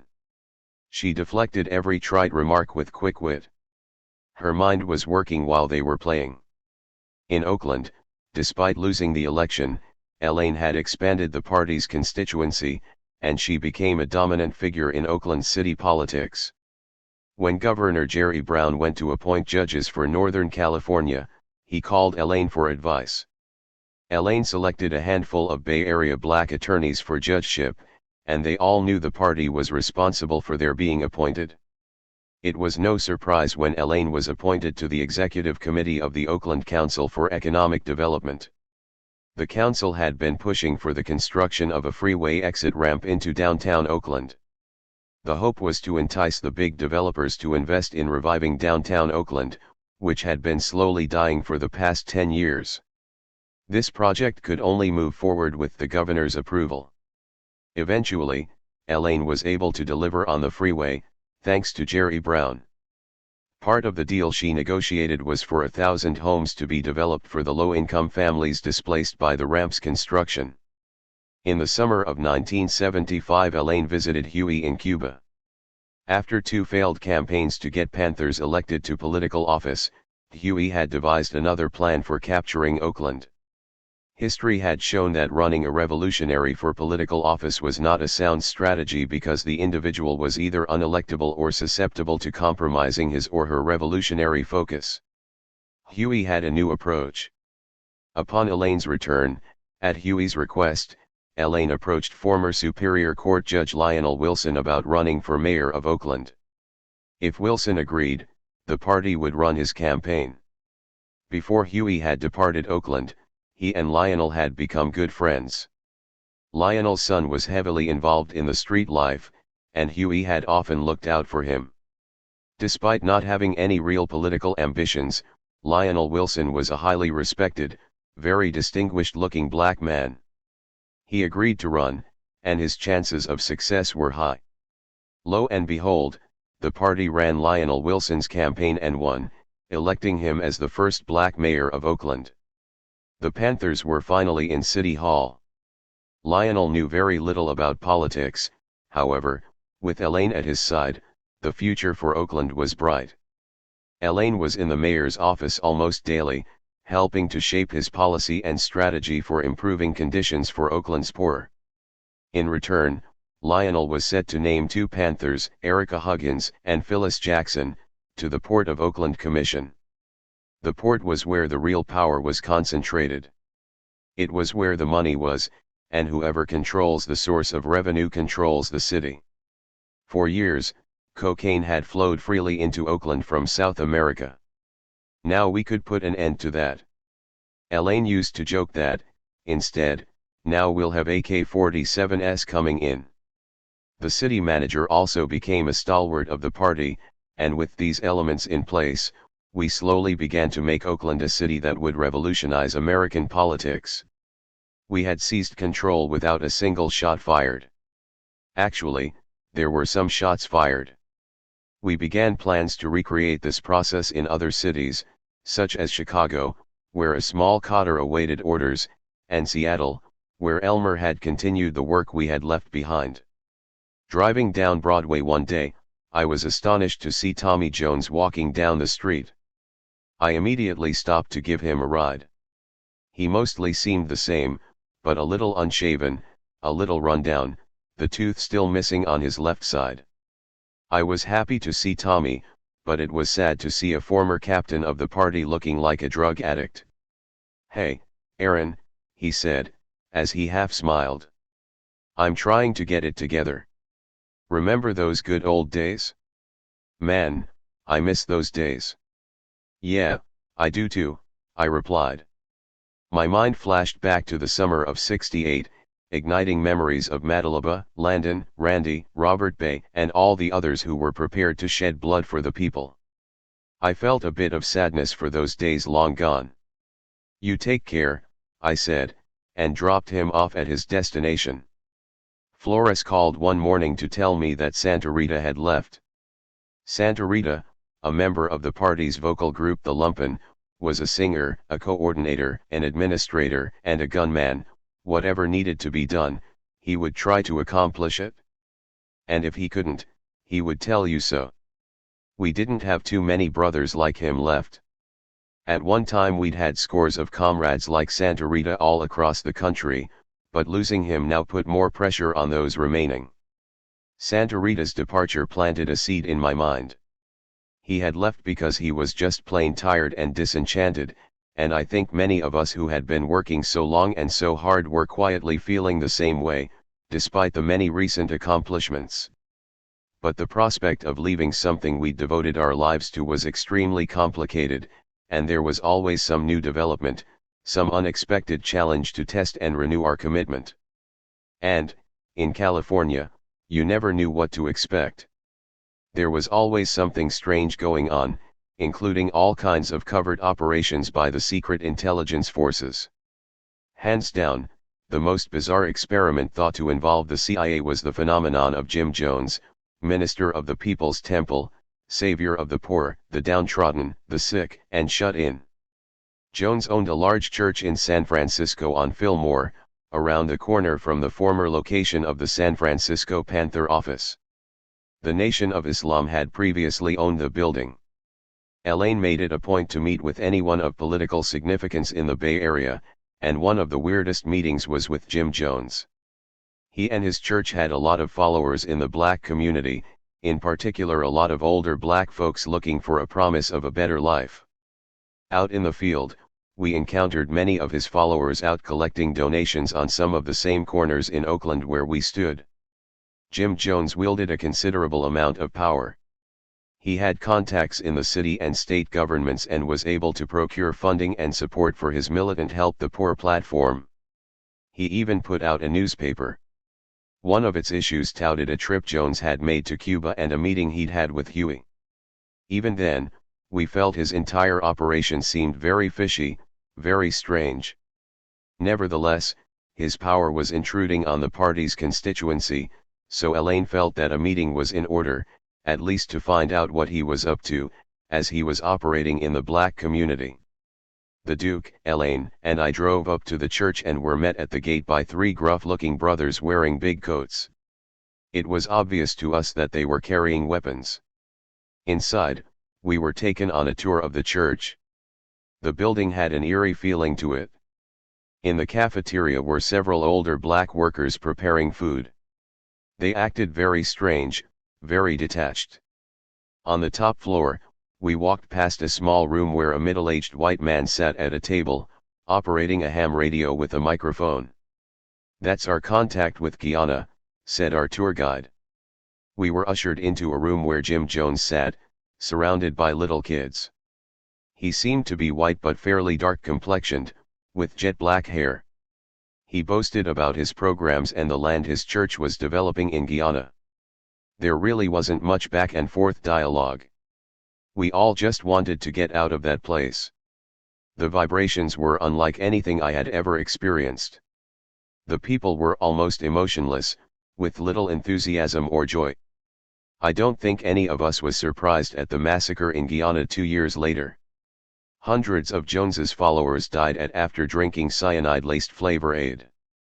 Comrade Russell Washington from Los Angeles lost 5 family members to this mass murder/suicide. At the time, unfortunately, we did not have the time or resources to explore the ramifications of Jim Jones's inroads into the black community. We had our own contradictions to sort out.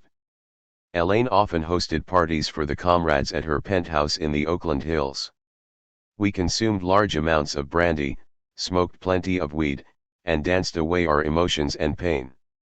There was a sense that our time together was coming to an end. We all felt that the party represented the last hope for our movement, and Elaine had taken us to new heights. Yet I was beginning to wonder about my own future, my son Aaron, and my daughter Nissa, who was somewhere in America. I had seen her only once. I felt trapped. At the same time, I also felt that here with these comrades was where I would always be, where I had to be, otherwise I would be no more.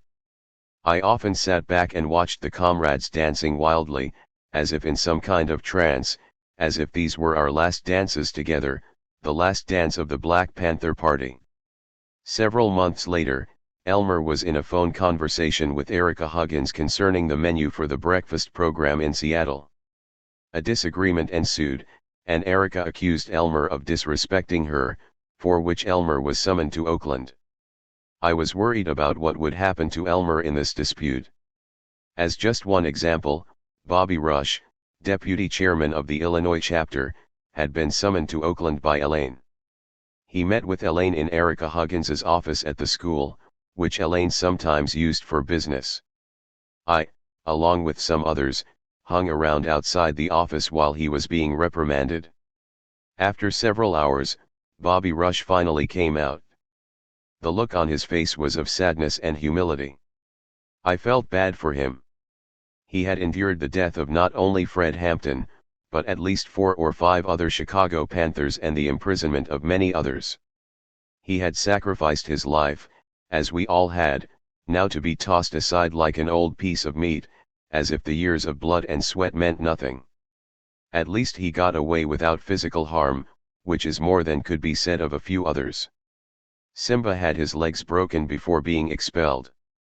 Being summoned to Oakland was like walking a tightrope over an ocean with sharks circling. One slip and you could be making a trip to the hospital. Luckily, Elmer was able to talk his way out of any physical action being taken against him. However, he was ordered to stay in Oakland. He requested to go back to Seattle in order to take care of some family business with his new wife, Dee Dee. A week later he called from Seattle to say that he wanted to talk things over with Huey and was not planning on returning to Oakland. Elaine was not pleased by Elmer's request, but she was hoping to persuade him to come back. The Seattle chapter was the longest functioning chapter still in operation, and it played a major role in the plans to reinvigorate the party on a national level. With Huey in Cuba, it was not possible to accommodate Elmer's request for a meeting, so Elaine arranged to make a trip to Seattle. Bethune, Elaine, and I caught a plane up north. Flores took a train to bring our weapons. We met Elmer at the Seattle chapter's community center, now located on 19th and Spruce. Tension was very high. Elaine wanted Elmer to come back to Oakland, but Elmer refused and kept requesting to speak with Huey. I attempted to persuade Elmer that it was not only in the party's interest but also in his own interest to acquiesce. I knew all too well that the people I was with could be extremely dangerous. While we talked, we kept hearing noises, even though the office was empty. Bethune wanted to investigate, but Elmer steered him away from the other rooms. The conversation heated up, turning antagonistic. Elaine was not used to Panthers defying the hierarchy, but Elmer refused to back down. We could tell this would not be resolved in our favor, so Elaine, Bethune, Flores, and I decided it was best to retreat from a potentially volatile situation. With our hands on our weapons, we backed out. As Elmer confirmed for me years later, he had situated heavily armed Seattle Panthers, including our younger brother Michael, throughout the building. With tensions peaking and voices rising, a single move could have resulted in a bloodbath. On the ride back to the hotel, I was silent. This event was devastating for me. Elmer and I had been like Mays and McCovey, like Johnny Unitas and Lenny Moore. We had always been as close as brothers could be, overcoming all obstacles between us. Secretly, I was proud of the way he had stood up to Elaine and Bethune, but I worried that this was not over. Back in Oakland, I was relieved of my duties with Elaine and presented with the choice between staying in the party or leaving. I was allowed a week off to decide. I was not ready to leave the party. We had come so far. We were just a few steps away from securing total political control of Oakland. More immediately, I also wanted to stay around to keep my ears pricked up and my eyes open in case I detected a move to take Elmer out. As dedicated as I was to the movement and to the philosophy of the Black Panther Party, I was not about to stand by and watch my brother be eliminated. It had been discussed, and I knew that if they wanted to, they could do it. For reasons never divulged, it was decided against. There were bigger problems ahead. 33. Huey's return. I come up hard, baby, but that's okay, 'cause trouble man don't get in the way. Marvin Gaye, Trouble Man, 1972.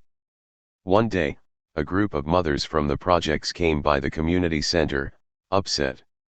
Felix Mitchell, head of a new drug gang called the Mob, had taken control of the 69th Street Village, where many kids who attended the school resided. The mothers wanted us to do something about the drug infiltration, a growing problem that soon threatened to engulf East and West Oakland. Felix Mitchell, only 23, was smart and cagey, the perfect patsy for the mafia to peddle their heroin. Huey hated the mafia and had all but driven them and their heroin trade out of Oakland. Since Huey's exile, many of his enemies in the street life had begun to reassert themselves. Now, in Felix Mitchell, the mafia had a front man whom they supplied with an endless flow of heroin and weapons, and there were plenty of gunmen around willing to join up. Our first move was to send the Duke and Simba, both of whom had served in Vietnam, into the projects on a reconnaissance mission.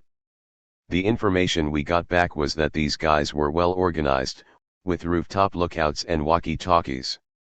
They were paying the little kids to act as lookouts and using some of the housing units to sell drugs. By all accounts, it seemed we were up against a formidable foe. After several community meetings, it was decided that we would operate on two fronts. One front would focus on organizing the community, planning marches, demonstrations, and community meetings, and the second front would be military, involving the Cotters. The machine guns were unearthed and assembled. We began casing the enemy's spots and they did the same to us, both sides anticipating and planning for a bloody war. To let them know we meant business, we shot up some of their safe houses. I thought I might not survive this dirty little war, that some of us would die. Death seemed close by, so close I could sense its cold breath waiting around the corner. Fortunately, we had to put this operation on hold. Huey was coming home. In late spring 1977, our leader, Huey P. Newton, returned from exile in Cuba, prepared to stand trial for the charges leveled against him for the murder of a prostitute. Under Elaine's leadership, we had been able to realign the party's position in the community. The party's reputation was back to its original image as the champion of the people. We now had political control over the Oakland judiciary and City Hall, and a heavy influence on state politics in Sacramento. Further, Elaine had been elected by the Northern California Democratic Party to be a delegate to the Democratic National Convention. She also had forged an alliance with Reverend J. Alfred Smith, Oakland's most influential religious leader. They had collaborated on a broad agenda to address important issues in East Oakland, such as improving education, influencing the judicial system, and gaining electoral power. The martial arts program, under the direction of Steve McCutcheon, had been featured on the cover of Black Belt magazine, and many of the kids from the community who participated in the Taekwondo lessons had gone on to become instructors. These were the best days of that era, a time when we had a full complement of power and influence. Just 3 years earlier the party had looked to be on its last legs. Tremendous progress had been made under Elaine's leadership. Despite our much improved position, I, as did probably many others, felt uneasy about Huey's return. I remember watching Huey, flanked by Elaine, Big Bob, and Bethune, during the press conference held upon his return. I felt deep inside that maybe his return would backfire on us all. But I knew to keep that to myself. Elaine found a nice home for Huey and his family on a cul-de-sac in the Oakland Hills. Joe Abron, the party's technology expert, installed video monitors around the perimeter of the property. Finally, Huey and Gwen and the kids, Ronnie and Jessica, could relax after the pretty rough conditions they had experienced in Cuba. Huey enrolled in a PhD program at UC Santa Cruz, where he was driven 2 or 3 times a week by Big Bob to attend classes. He also visited the Oakland Community School on occasion, talking about having an apartment built on top of the school building. In his home, he installed a universal gym so he could stay in good physical shape. So far, it seemed Huey was making an attempt not to fall into his old habits, yet I still had an underlying feeling of uneasiness. Lola had started working at the lamp post, which meant on weekends she got home late. This left me to watch little Damon and Natalie and Lola's youngest sister, Valerie. After the kids went to bed, I spent many Saturday nights watching Saturday Night Live. It was a revolutionary show for its time, filmed live with unknown performers, using sketch comedy to comment on the dysfunction of American politics and society. Even though Lola and I were still together, I had been seeing other sisters in the party as well as out, and it wasn't long before Lola started seeing other comrade brothers. This did bother me, especially when she started seeing Bethune, but there wasn't a darn thing I could do about it. Our relationship slowly began to go downhill. It wasn't long before Huey's drug habit resurfaced, and his forays into the street life resumed. One night, while Lola slept peacefully, I was lying across the bed, watching the old gangster flick On Top of the World with Edward G. Robinson, and thinking how similar that portrayal of gangster life was to my own and that of the others on the security squad. I thought about how we were ordered to rob dope dealers and do many other things under the cover of night. I thought about my assignment at Latoury's after-hour speakeasy, where I sat with my back against the wall, .45 at the ready, eyes on the lookout for trouble, occasionally snorting a few lines of coke to keep up with the atmosphere. Latoury was later found shot to death, stuffed in the trunk of his gray Eldorado, courtesy of our mutual enemies. In the early days our enemies had been white pigs in blue, brown, or black uniforms. Now our enemies looked like us, dressed like us, and talked like us. Suddenly the phone rang. I wondered who would be calling me at midnight. "Hey, AD, grab your shoes and come up to the name of the game." It was Flores. Shoes was Panther code for weapon. "Okay. Right on," I replied, then hung up. I knew that when Flores called, it usually was serious. I got up and grabbed my pants, shoes, and gun. For the past 10 years, I had always placed these items within easy reach, on the floor right next to the bed. When I got to the club, name of the game on Broadway, the Duke and Tim Thompson were stationed at the front of the club. Tex swaggered over to my car, his gold tooth showing as he smiled. "Hey, AD. The servant is in there meeting with the mob and the family." I got out. Tex and I exchanged small talk, wondering why Huey would be meeting with these hoodlums. The family was a rival drug gang to Felix Mitchell's mob. Their most recent feud had left a handful of bloody bodies on the Oakland streets. They were known for jumping out of cars with machine guns. Their rivalry was so intense that the past couple of months had been reminiscent of the old Chicago gangster wars of the 30s during Prohibition. Finally Huey emerged from the club, flanked by Big Bob, Flores, and Bethune. The rest of us followed them to their car and waited till they drove off. The next day I learned that Huey had given the two drug gangs an ultimatum: either they paid the party $50,000 a week, or we'd go to war. We had already begun preparing for this little war, but that had been intended to eliminate those vermin, not profit off them. Under Huey's influence, things were becoming unpredictable again. A week later, I drove Elaine to the school to pick up her daughter, little Erica. Elaine's time with little Erica was limited, as it was for all of us with children, and Elaine tried to compensate by giving her daughter treats and taking her special places. I wasn't surprised when Elaine calmly asked for the keys to the Mercedes. But something in her manner was unusual. I could not put my finger on it. When she told me she would be dropping me off and taking the car, I asked if she was sure, because she rarely went anywhere alone, Bill Elder, Bethune, or I would always be by her side. Elaine had an expression of peace and resignation I had never seen before. Hesitantly, I handed her the keys, looking forward to an unexpected, relaxing evening at home. Several hours later, I was sitting at home watching the World Series. Reggie Jackson, Mr. October, had just hit his third home run, propelling the New York Yankees to victory. During his time with the Oakland A's, Reggie had lived in the same complex as Elaine. He always spoke with us whenever the opportunity presented itself. He was the epitome of the rebel athlete, defiant, bold. The phone rang as Reggie was rounding the bases, fist high in the air. "Aaron, have you seen or talked to Elaine?" It was Erica Huggins. I felt guilty, because I was supposed to know where Elaine was at all times. "No. She said she was going to take little Erica to get some ice cream," I answered, sheepishly. I hoped my answer sufficed. Erica sounded very concerned, which worried me. The next day, Tex and I went to the San Francisco airport to retrieve the red Mercedes that Bill Elder and I had driven Elaine around in for the past 4 years. She was gone. Huey had felt threatened by Elaine's consolidation of power and her influence in Northern California politics. When she refused to give him access to the millions of dollars under her control through the Oakland Council for Economic Development, he threatened her unless she turned over control of the funds.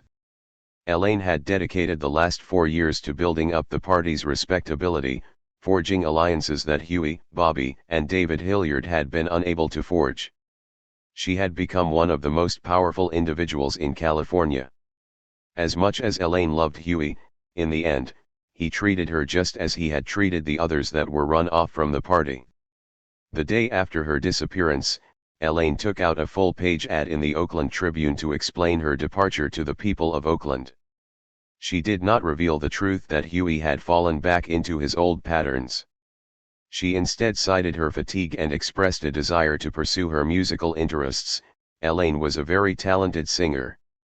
The fact that she felt compelled to take out this ad demonstrated her importance to the people and the city of Oakland.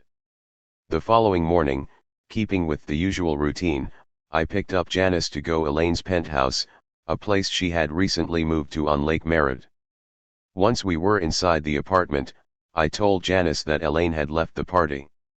It was a weird moment, because we didn't know whether to cry or laugh. As a matter of fact, we both yelled out in jubilation. Our reaction surprised us, but considering how difficult Elaine was to work for, maybe our joy should have been expected.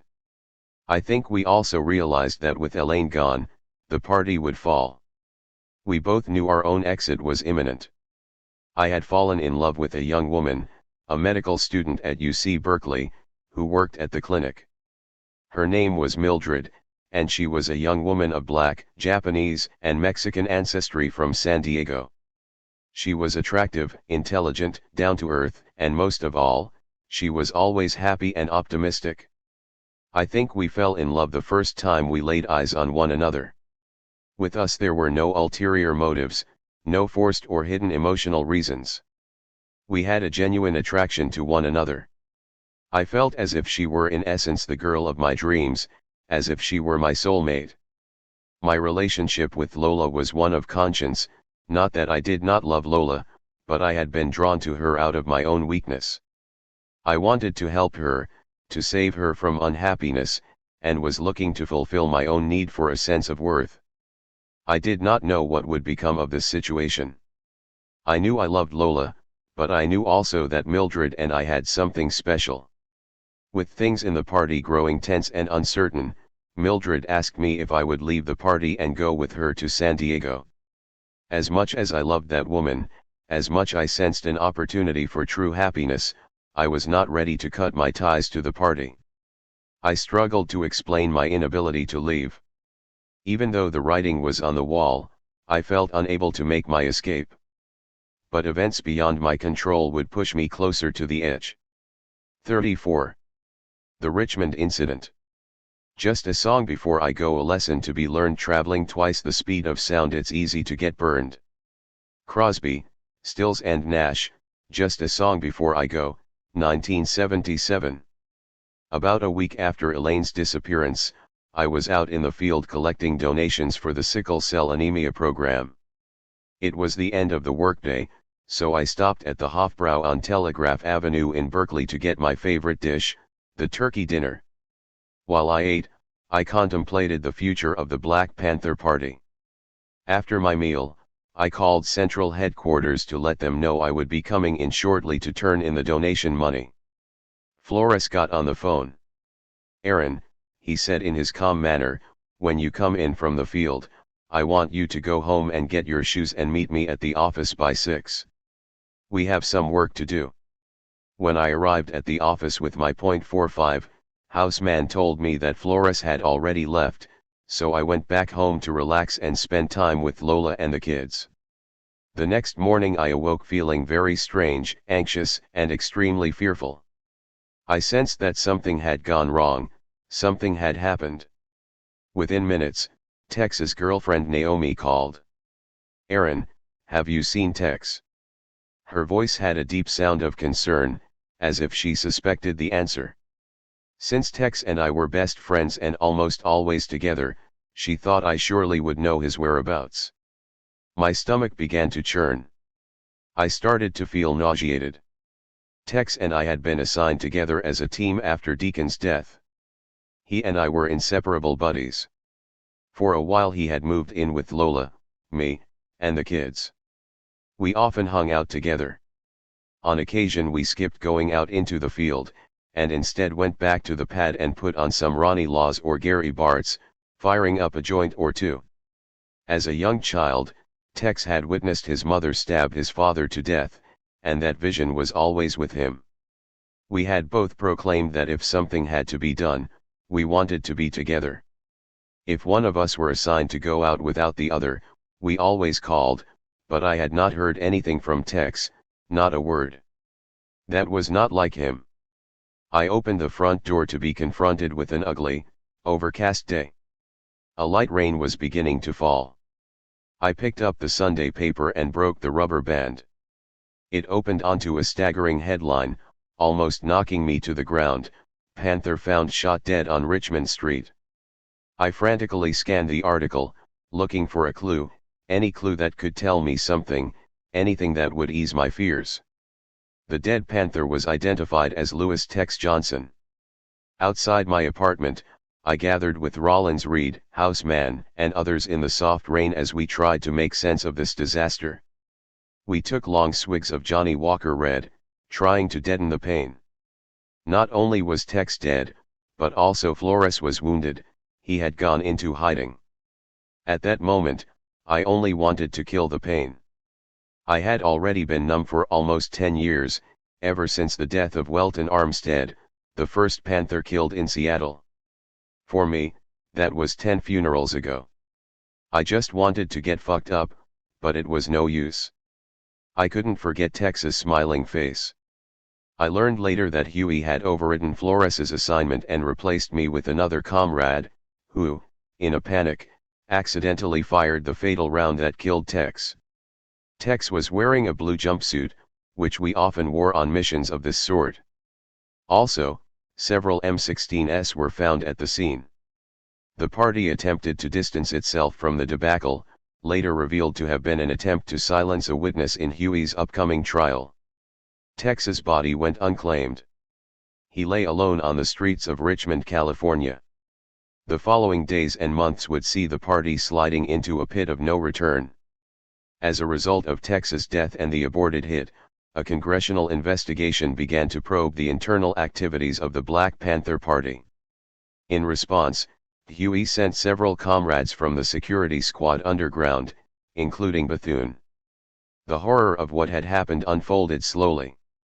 The night of the attempted hit, Nelson Malloy, a comrade from Winston-Salem who worked in the medical clinic, had been asked to take the wounded Flores to the emergency room. At the hospital, the nurse called the police.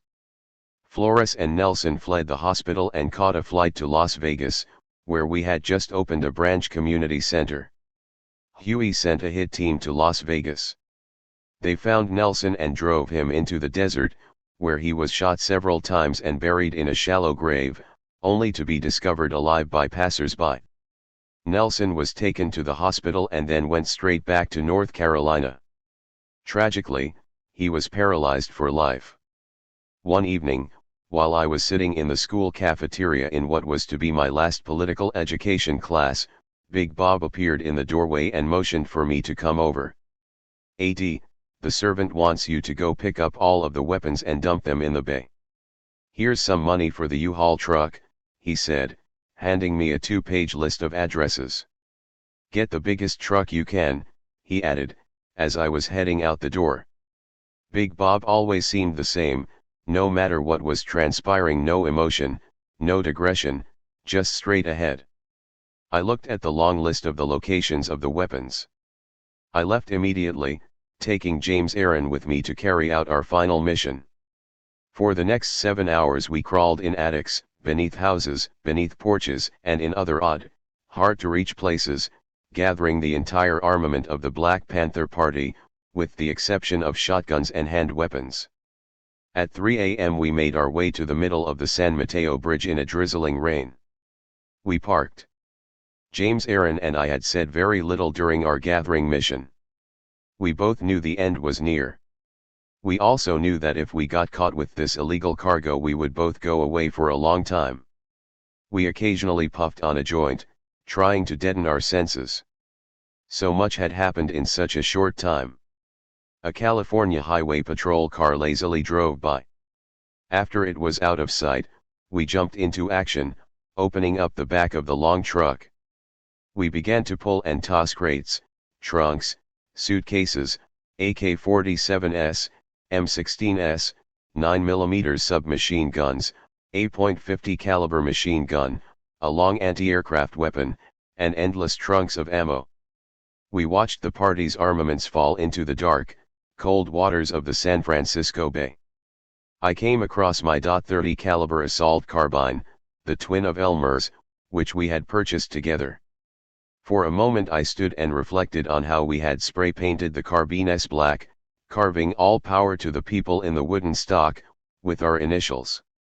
I looked at the AD one last time before I reluctantly tossed it in with the rest of the weaponry that had helped us to be the most feared and powerful political organization in American history.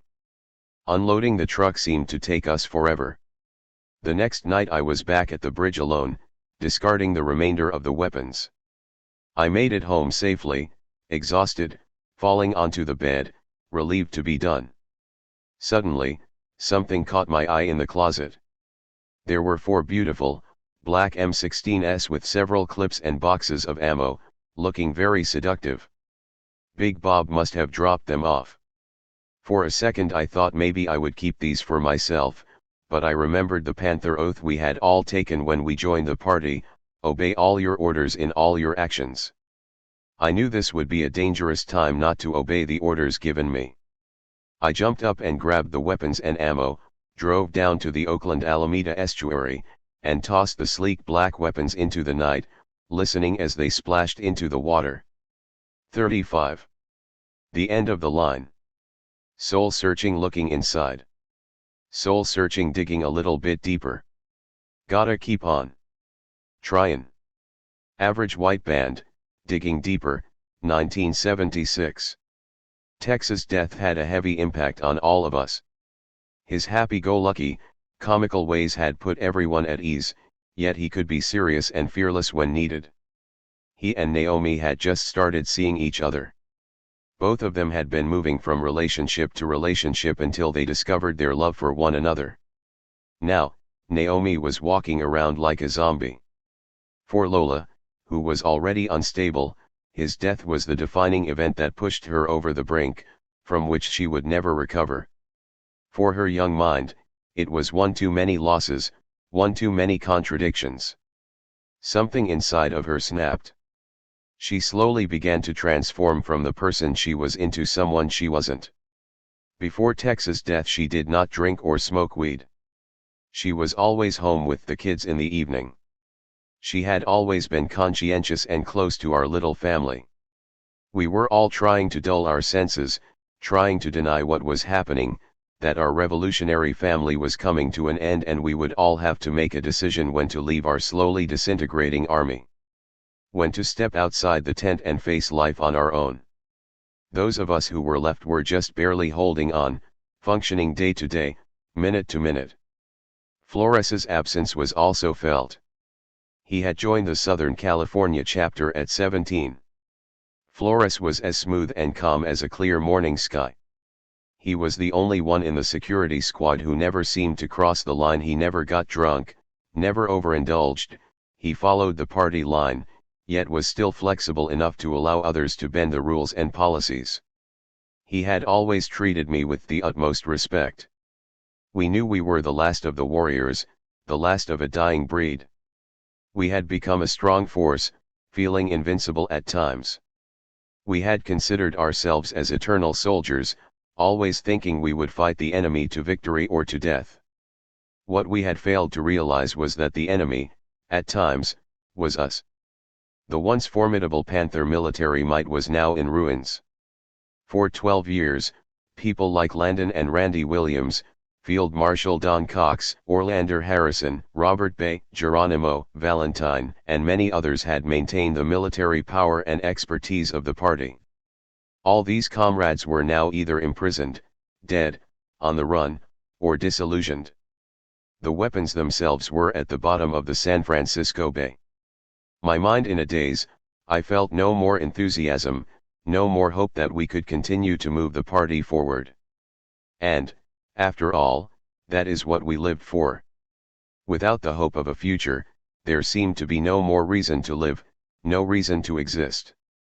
We had come so close to achieving something unprecedented in American history, the nonviolent capture of an American city by progressive revolutionary forces. In late March '78, I was sometimes the driver for Huey, occasionally driving him down to UC Santa Cruz, where he was still pursuing a PhD in philosophy. During those drives our eyes would meet in the rearview mirror. He was distant, rarely speaking. I knew him more deeply than he suspected, especially the good in him and the complexity of his character. He once asked me, "Aaron, how do you keep that inner tube from growing around your stomach? Mine is getting big." I stopped eating red meat, I answered, wondering if he would engage in conversation. He didn't. I wondered what was on his mind. What was he thinking about? I thought back to the time I first laid eyes on that baby face. he was behind steel blue bars in the Alameda County Jail in April 1968. Those were better days for him. Now it seemed nothing he did made any sense. I wondered what had happened to him between our first meeting and his release from prison in 1974. In prison he had been brilliant in his leadership of the party, inspiring us to move forward against all odds. Many of us had thought that upon his release, Huey would set about correcting the mistakes others had made in handling the party while he was incarcerated, that he would set everything right. But something had happened to him. Huey used to joke, a funny thing happened on the way to the forum. In the case of Huey P. Newton, whatever happened was deadly serious. Most of us will never know the truth. There would be speculation that the government used some form of mind control or psychological experimentation on Huey while he was locked up in the California penal system. Maybe he never meant for the Black Panther Party to grow into a national and international organization. Maybe the party would have developed differently if the government attacks on us had not been so fierce that they led to the elimination of key leaders like Fred Hampton and Bunchy Carter, and the exile of important figures like Don Cox and Pete O'Neill. Maybe things would have been different if Bobby Seale had not been locked up in Connecticut upon Huey's release. According to many memos between J. Edgar Hoover and Richard Nixon, the government's goal was to eliminate the Black Panther Party by 1969. It was due to the ferocity and determination of the party and its members that we survived as long as we did. It was a cloudy day when a knock came at my door, and there stood Randy Williams, broad-shouldered, muscle-bound from 9.5 years in Soledad prison. He had done his time as if it had been a stroll in the park, and at the conclusion of his sentence, he came straight back to the party, as if the revolution were still occurring. Poison had recently done the same. "Hey, Aaron. Huey told me to come by to pick up the keys to the car and your .45. I was not surprised or particularly concerned, for I knew this would push me closer to leaving. I handed him the keys. I picked up my Colt Combat Commander, the weapon that had been my constant companion the past 4 years. It was like giving up a part of me, something familiar and close. Reluctantly, I handed the gun to Randy. "Oh, yeah," Randy added. "You are to report to the school for maintenance." We barely looked at each other as he left. The door had been opened, but it took one more incident to push me over the threshold. One evening soon after, I was part of a truckload of comrades dropped off in San Francisco's Broadway district, a popular destination for tourists and moneyed hipsters. We were passing out flyers for an event in support of Huey's upcoming trial. I went into a popular spot called Enrico's and began handing out flyers to the customers. I approached a table where a white couple and a black gentleman were sitting. The black gentleman took one look at the flyer and jumped up and began a tirade. "Huey Newton is nothing but a two-bit gangster," he angrily yelled. "He's a murderer and a two-bit thug." I looked more closely at the man as I prepared to respond, and recognized the face of someone I had once admired. It was Bill Cosby. I had spent my late nights as a young teenager watching Bill Cosby and Robert Culp as tennis-playing spies on the TV show I Spy, a groundbreaking series for its time. There were very few if any black actors in leading television roles, so it was a complete joy to watch this cool and funny black cat on TV. I was surprised at how short Cosby was in person.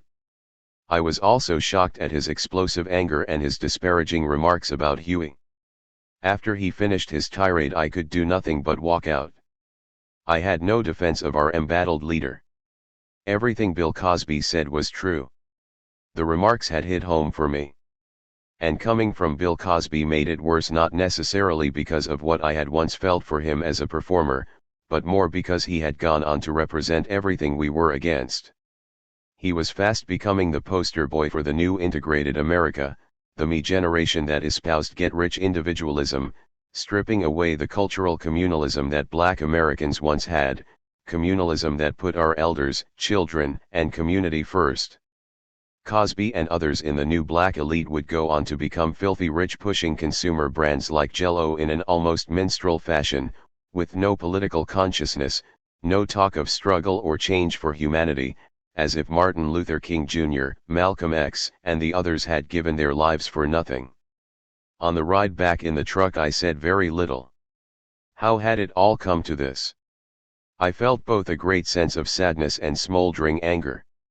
Sadness that the once powerful Black Panther Party was on its knees, its dedicated members scattered throughout the world, dead, imprisoned, or exiled. Anger that, without the party, there would be no more response to the Bill Cosbys of the world. They would be held up as the models for Black America, ensuring the end of what we had cherished, our families, elders, and communities. The next day I was driving across the Bay Bridge, coming from a party demonstration in support of Synanon, a drug recovery program, which was under fire from the state and from former participants. Huey had ordered us to go to this demonstration. During the marching, I had no desire to be there. I no longer had any energy to represent falsehoods. As I made my way across the long, gray bridge, I realized it was almost 10 years to the day that I had passed this way with Tommy Jones and Robert Bay, the two comrades who had ushered me into the party. We had stood together on that hot, muggy night on 7th Street in West Oakland, along with Orlander, Randy, and Landon, our black leather coats hiding our weapons as we defied the Oakland police. I thought about the many times I had ridden across the bridge with comrades, headed to the Frisco office or to the distribution center, to meetings, to the airport to pick up or drop off a weary Panther. Too many faces of too many beautiful men and women willing to stand strong against monumental odds, the constant arrests and attacks, the 35 dead comrades. We had won over the people with our programs, our beliefs in our leaders and ourselves. It's all over, I said to myself, looking out over the bay. I had held on until the end, and for me the end was now. I arrived at the office and was confronted by Lonnie D., the acting OD. "Here's 50 papers," he said. "I am not going out to the field," I responded. "I'm taking a leave of absence." I think that was the first time I had ever refused a direct order. "You need to call Big Bob," Lonnie D. replied.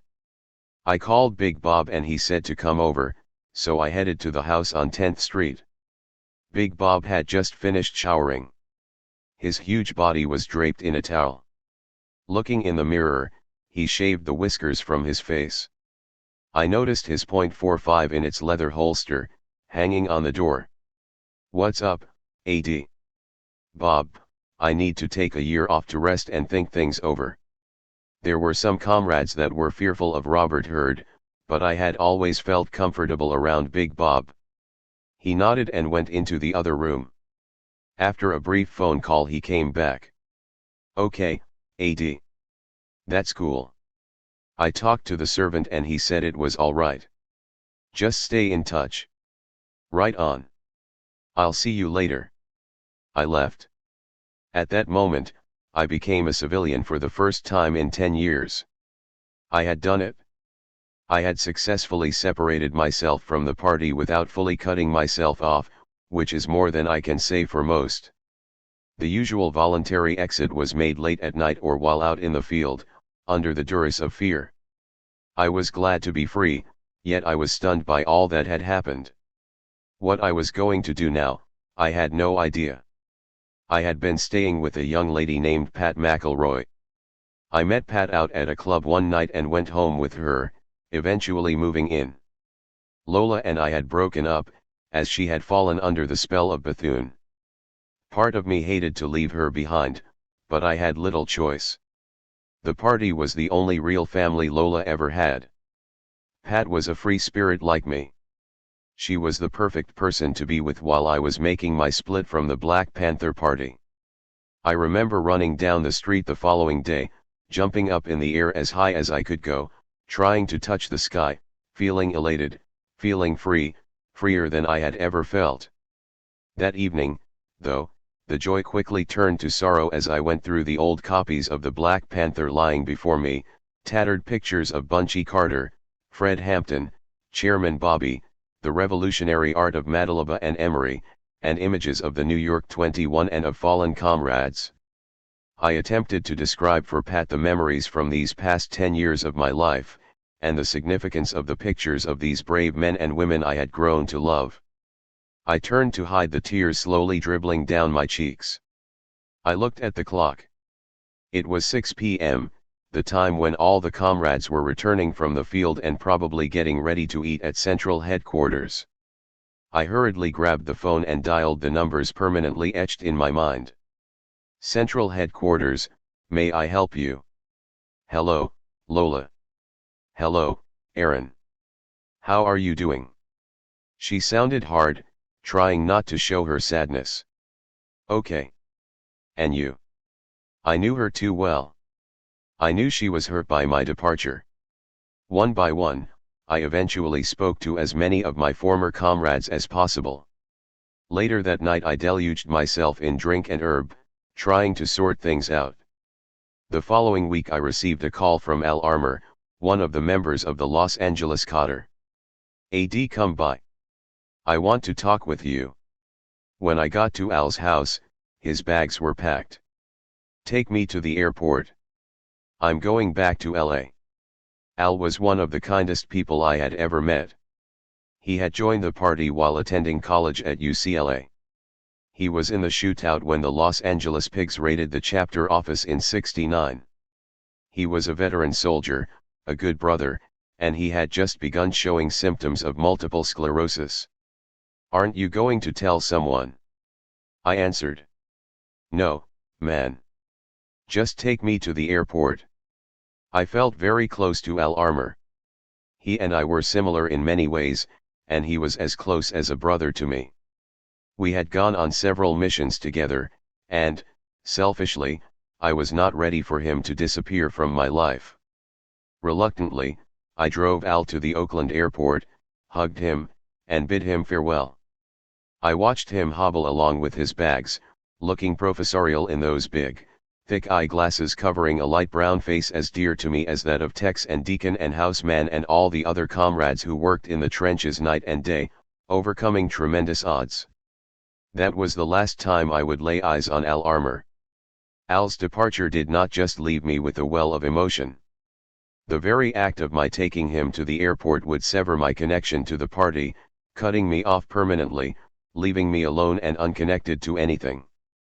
Big Bob and Lola had been driving in the opposite direction and had spotted Al and me heading toward the airport. When Huey found out, he was furious. He had Big Bob call me with a threatening message. "AD, Huey said you are helping people to leave the party. Therefore, you have 24 hours to get your motherfucking ass out of Oakland." The words reverberated in my mind. Fear was the first emotion to surface, slowly replaced by anger. Huey's paranoia had reached its peak.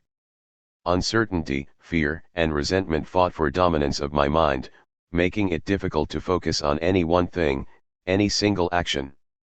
I hopped in Pat's '72 Datsun and drove deep up into the Berkeley Hills to an isolated spot overlooking a deep valley flooded with green trees. The cloudy day was slowly turning to darkness. There I sat for several hours. I had given 10 years of my life to the party, the people, and the movement. 10 long years in the trenches, many sleepless nights, sacrificing everything, even my family, for the sole purpose of attaining the goals of the Black Panther Party. The party had been my life. It had become my family, replacing my biological family, relegating my parents to second place. Poppy had been my hero and my leader. Huey eventually took on those roles, in many ways becoming a father figure. It's never easy to cut yourself off from your family, no matter how much they have mistreated you, no matter how many times they have let you down. You hang on, hoping that someday, somehow, things will change. And it is even more painful, more devastating when they kick you out the door, slamming it behind you. I did not really fear Huey, nor did I hate him.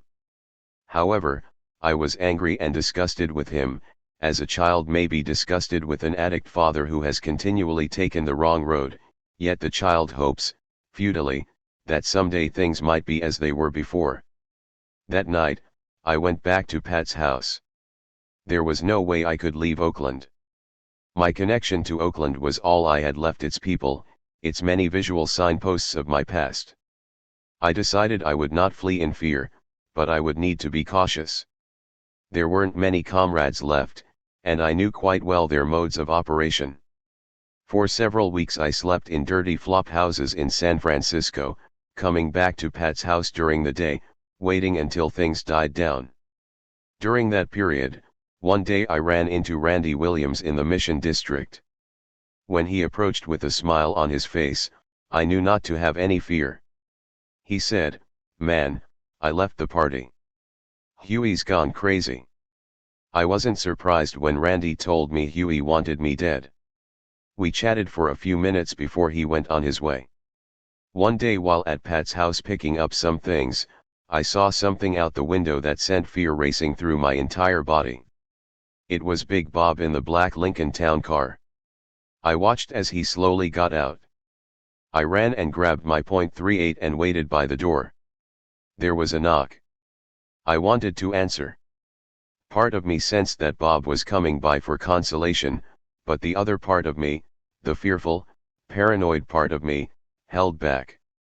Bob eventually drove off, leaving me to wonder not just about the purpose of his visit, but also why I did not open the door. A week later I learned that Big Bob had broken down in tears, telling Huey he could no longer take it. He had hung on as long as he could, holding on to the family to which we had all pledged our undying love. When I heard this I was guilt-ridden for not having opened that door. It would be many, many moons before I saw the gentle giant again. I remember when Big Bob lent me his copy of the Book of Five Rings, a guide to the way of the samurai. It was a book Huey had ordered us to study. Big Bob was the quintessential samurai, hard, soft, warm, cold, merciful, merciless. He was a huge presence, not just in physical size, but in terms of his humanity as well. In many respects our lives in the party often mirrored those of the samurai. We lived to fight and to die upholding a certain honor and a certain code, while all along living our lives as the freest of men and women. We fought for our warlord for the unification of our people, until the end. Now there was nothing more to fight for. The end seemed to come so fast. We had passed through so many phases, so many ups and downs, always emerging victorious. The early days of self-defense, when Huey led armed, defiant young men and women against the racist police forces, set an example that spread through America and created an identity of resistance and rebellion that put Huey and the party in the international spotlight. In Seattle, people like Lou Jack, Bobby White, Bobby Harding, Mike Tagawa, Chester, Steve, and others armed themselves, as did thousands of others across America at the time, serving notice to the pig power structure that this was a new day. The retaliation from the police was swift, relentless, deadly. Our Minister of Defense was wounded defending himself and was sentenced to prison, a pattern that would repeat with many others across America. We implemented services and programs for the poor, the needy, the downtrodden, capturing the hearts and minds of millions throughout the world. In response, the U.S. government waged an unprecedented war, covert as well as open, against the Black Panther Party and its members in particular, and against the left as a whole. We buried many of our comrades. We left even more locked away for life in dungeons and prisons throughout the empire. Yes, we made grave mistakes that eventually contributed to our demise. But we were always able to rebound, rebuild, recoup our losses, and recruit new soldiers into the ranks. It was the incremental dismantling of the party by its own founder that sealed the end to the physical organization of the Black Panther Party, leaving us with only bittersweet memories. For those returning to their families and communities, there would be no cheering crowds, no open arms, no therapy, no counseling. Marcia Taylor, formerly Marcia Turner, committed suicide, I was told. The brilliant young woman who at age 16 was national coordinator of the breakfast program had married Van Taylor, a captain of the San Francisco chapter, and they had left the party together around 1972. I heard that Calvin Bennett, a tall, dark brother from the Oakland chapter, who had worked security at the lamp post, had also taken his own life. Poison died homeless on the streets of Berkeley.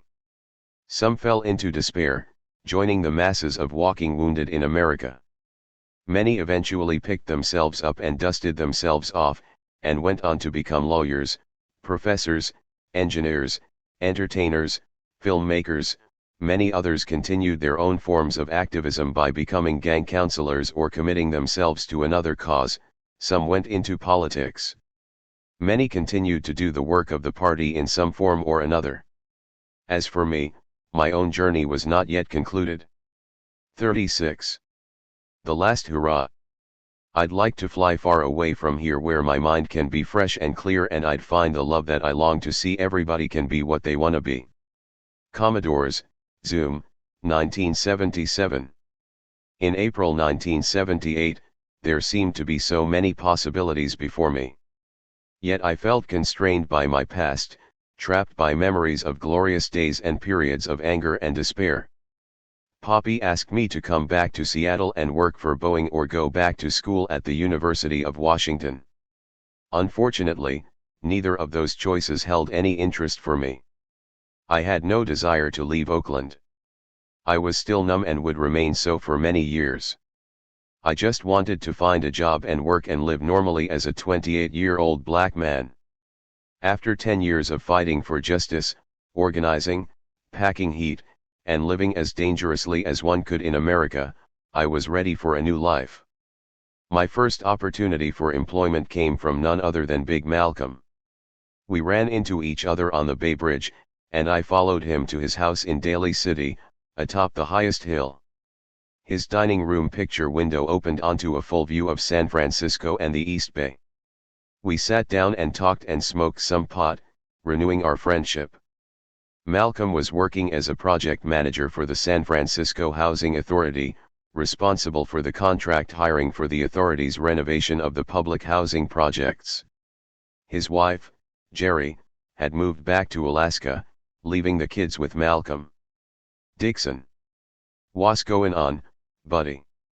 You finally got the fuck away from that crazy shit over there in Oakland." Malcolm was the same Malcolm I'd first met back in 1968, a man who never minced words. "Huey's a crazy motherfucker." "Yeah, it was time for me to leave," I replied. "Shit was going too crazy for me." I paused for a moment, thinking, this is a very sensitive time and subject for me. "Say, Malcolm, can you help me with a job?" I asked. "Yeah, buddy," he responded. "You're right on time. The Housing Authority is hiring for youth counselors at the Valencia Gardens in the Mission District." I was excited. That type of work seemed right up my alley, organizing and working with the future revolutionaries. I put in my application, got an interview, and was given a starting date. Finally, I thought, I could make some decent money and enjoy life. But it was not to be. Before I could even start, the funding for the youth counseling jobs was cut due to an initiative on the ballot to roll back property taxes. Property tax funds paid for many social programs as well as teachers' salaries. My new job was lost, as were thousands of others. This kind of property tax initiative would become a new weapon of the right for cutting social spending. These initiatives would sweep across the country at a time when many of the cuts would result in the loss of frontline programs that might have helped stave off the crack epidemic just beyond the horizon. Naturally, I was disheartened that the job didn't pan out, but I was used to such things. All was not lost. I ran into a childhood sweetheart, Carol Bushnell, who had chased after the very shy child I was in elementary school. The last time we had seen each other was back in 1971, while I was speaking at Portland State. We had a brief encounter and then lost contact. I learned from Carol that she had gotten pregnant and had a miscarriage, which surprised and shook me. Now, she was married with 2 children. Her husband helped me get a job as a tour bus driver for Lori's Tours of San Francisco. I drove a large minibus, picking up tourists at the various San Francisco hotels and depositing them at the San Francisco airport. They paid for the service and often gave me a tip. I picked up new passengers at the airport and dropped them off at designated hotels. This was the perfect job for me after all the driving I had done in the party. I did not have to report all the customers, or the tips, which put some extra cash in my empty pockets. These were happy days for me, driving for lorries, as brief as they were. The San Francisco summer sun was bright, the tourists were pleasant, and I was working, finally. I was feeling free. One day after work, I went into the garage to chat with Dino, a brother from Texas with a twang to his speech. He was working for the company as a mechanic. Man, I sure wish I could drive. I was driving but my license got suspended, Dino sighed. Being the type always willing to share how I beat the system, I responded, I have a suspended license too, but they didn't check. Is that right? He asked, giving me the side eye, tilting his head. The following day when I went into work, I was fired. My big mouth had cost me my dream job. I went into the garage to confront Dino. He caught me before I could start in. Baby boy, he said, I am sorry about them firing you. I quit this motherfucker anyways. He took off his overalls and we walked out of the building together. With his bug eyes and thick eyelashes, Dino told me, baby boy, don't worry. He said, I am going to teach you how to hustle. Meet me down at the club under the Embarcadero at 9 p.m. sharp. I was disappointed about losing a job I enjoyed so much. And I wasn't sure what to make of a character like Dino. For the past 10 years of my life, most of my time had been in the company of revolutionaries, organizers, and militants. This was a new world to me, and I guess a new era as well. That night, I met Dino at the club in Frisco's Embarcadero district. When I walked in, I almost didn't recognize him. There he was in all his splendor, as if he had switched characters. It was like turning a page in a book. He was dressed in a brown pinstriped suit, a pink tie, and a brown brim, holding a pool cue. Baby boy. Do you play pool? Yeah, I play a little, I replied, even though I hadn't played in many years. Let me finish this game, he said. He quickly disposed of the cat he was playing and started counting his winnings. Dino could obviously play some pool. Man, there is a lot of money to be made in these streets. I am gonna show you how to make some money, he said. And that is how I, somewhat reluctantly, entered the fast life. It was a colorful world, sometimes a very fun and adventurous world, and often a dangerous place to be caught up. The Vietnam War had stepped up the drug trade, heroin in particular, which meant more money on the streets, and more money flowing in the nightlife. The after-hours scene was a separate universe of pimps and their prostitutes, dope dealers, gamblers, white-collar criminals, and boosters, often sharing company with respected professionals and public figures. The fast life, as it is known in the ghetto, referred to the illegal subset of this world, and was a vibrant element of many cities. Oakland and Frisco were no different. It was our black market, a hidden economy that permitted black people to survive and even thrive during very difficult economic and violent times. A community functioning within the larger community, the fast life had its own rules, laws, and morals. And violating one of these laws could be detrimental. It was an adult world, no kids allowed, a dynamic that would soon change. Pat had already been part of this world. Her father was a long-time, old-school hustler, as was her mother, who also played the numbers and horses daily. Pat's mother entertained boosters and prostitutes at her house and frequently babysat their kids, along with taking care of a few foster kids. Yet most of Pat's 7 brothers and sisters worked legitimate jobs, except for Marvin, the youngest son. Marvin was a well-groomed and very sophisticated pimp. Though he could not read or write, he owned a fleet of fine cars, including Bentleys and Mercedes. An anomaly among pimps, he didn't allow his girls to walk the streets or use drugs or alcohol. He sent his girls to Las Vegas to work at the Mustang Ranch, and they would wire their money to Pat, who was Marvin's business support and confidant. Pat transported the women from the Bay Area to Nevada. She helped Marvin with aspects of the business he did not have the skills for. Pat was beautiful and very intelligent, both sophisticated and down to earth. She had a knack for making money and acquiring nice things, mostly on the legal side. But from time to time, she dabbled on the other side. Such as the hot jewelry she'd buy and sell. Or the boosters who'd come by with trunk loads of stolen clothes that she'd buy for herself at a steep discount. And transporting her brother's cars or the women to Las Vegas. Like many black people at the time, she had one foot in each world. One thing Pat and I had in common was a taste for adventure. We both liked to take risks. When she wasn't working as a bookkeeper and I wasn't hanging out with Dino, she and I were out enjoying life. Or, rather, she was showing me how to enjoy life, as I did not have much experience in that area.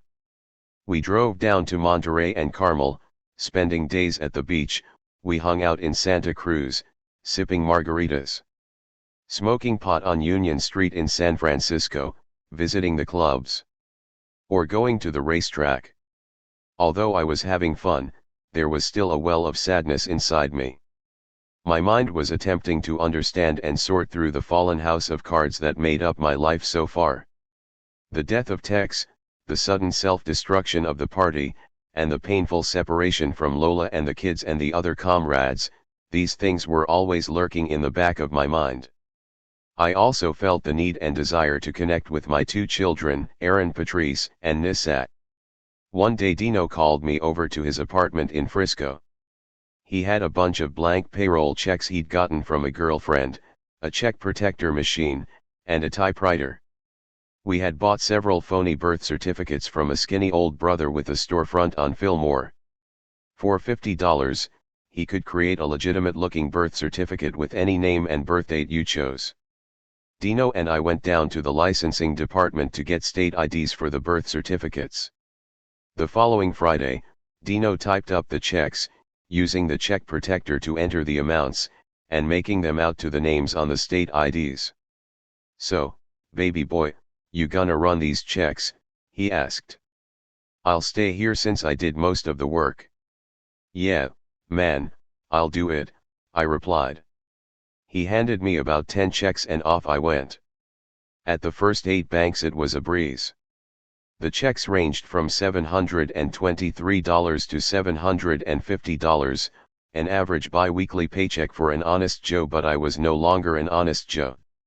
At the last bank I entered, on Pacific Street, the teller turned to the bank manager, who happened to be a tall, slender, light brown complexioned sister.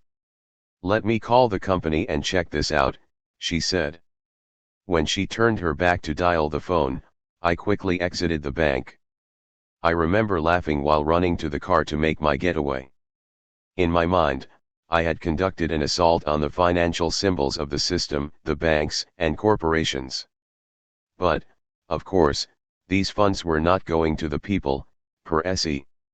Dino and I split the take and enjoyed ourselves for a few days. Late one Saturday night, Dino and I went over to Frisco to check out the late-night scene. We ended up at an after-hours club in Hunters Point, where I met an older sister who had spent some time in Seattle. Her name was Lydia, and we knew some people in common, hustlers of some kind. "So, Aaron, what are you into? What do you do?" she asked. I answered confidently, "I am in the paper game." She asked, "Can you cash a $37,000 check?" "Yeah, I can cash it," I replied, as the concept of $37,000 ran through my mind. "Give me your number and I'll give you a call," she said, and then split. One morning I was lying in bed with Pat when the phone rang. It was Lydia. "Meet me on the corner of Union and 24th Street in front of the bank at 11:30, she said. "Okay, I'll see you there." I put on my best suit and tie, combed my afro, and left.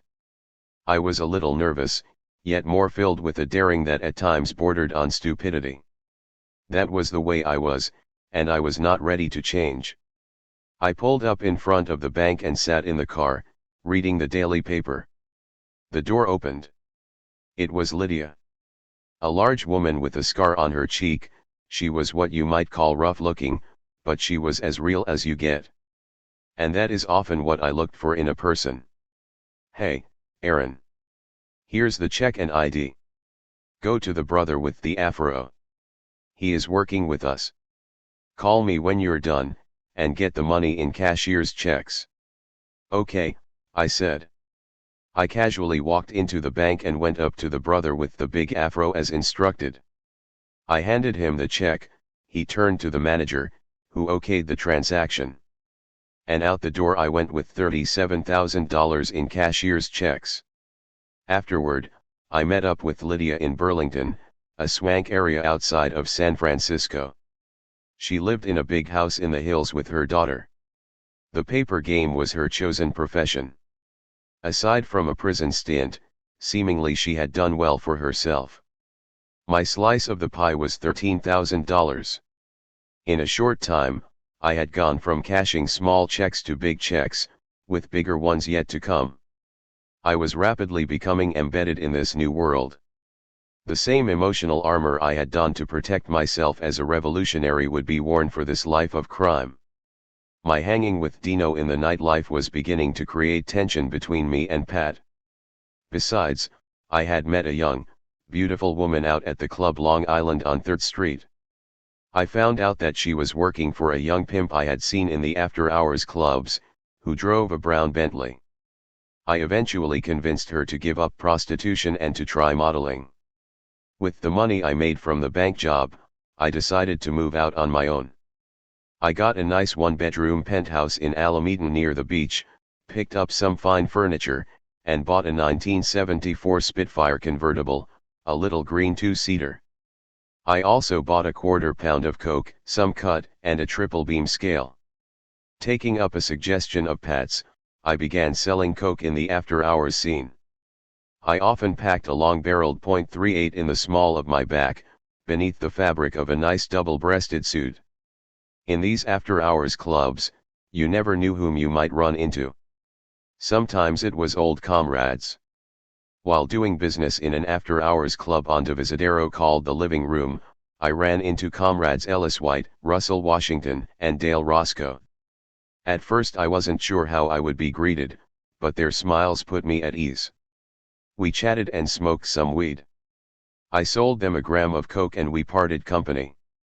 At another after-hours club where I was the coke provider, I ran into Captain Dexter Woods and John Brown, both formerly of the San Francisco branch. They had sided with Eldridge during the split. I hadn't seen either of them since that day at National Headquarters on Peralta Street back in 1972, when comrades were secretly choosing sides. John Brown was still wearing the brown brim that was his signature piece. Dexter was still sporting his smooth-looking afro. We greeted each other coolly yet respectfully. I was pleasantly surprised that they came to my defense when an irate customer complained about the coke I had sold him, becoming belligerent. It so happened that night I had not bothered to pack any heat, leaving myself defenseless. John and Dexter interceded, and the matter was quashed. I was grateful to them for having my back. I had always respected them, regardless of the choice they had made in '72. And I know they respected me as well. One day, out of the blue, I got a call from Lola. She needed a place to stay for a couple days, and spent them curled in a ball at the end of my king-size brass bed. This was not the same Lola I had known, who had a most beautiful smile and was as sweet as a bowl of sugar.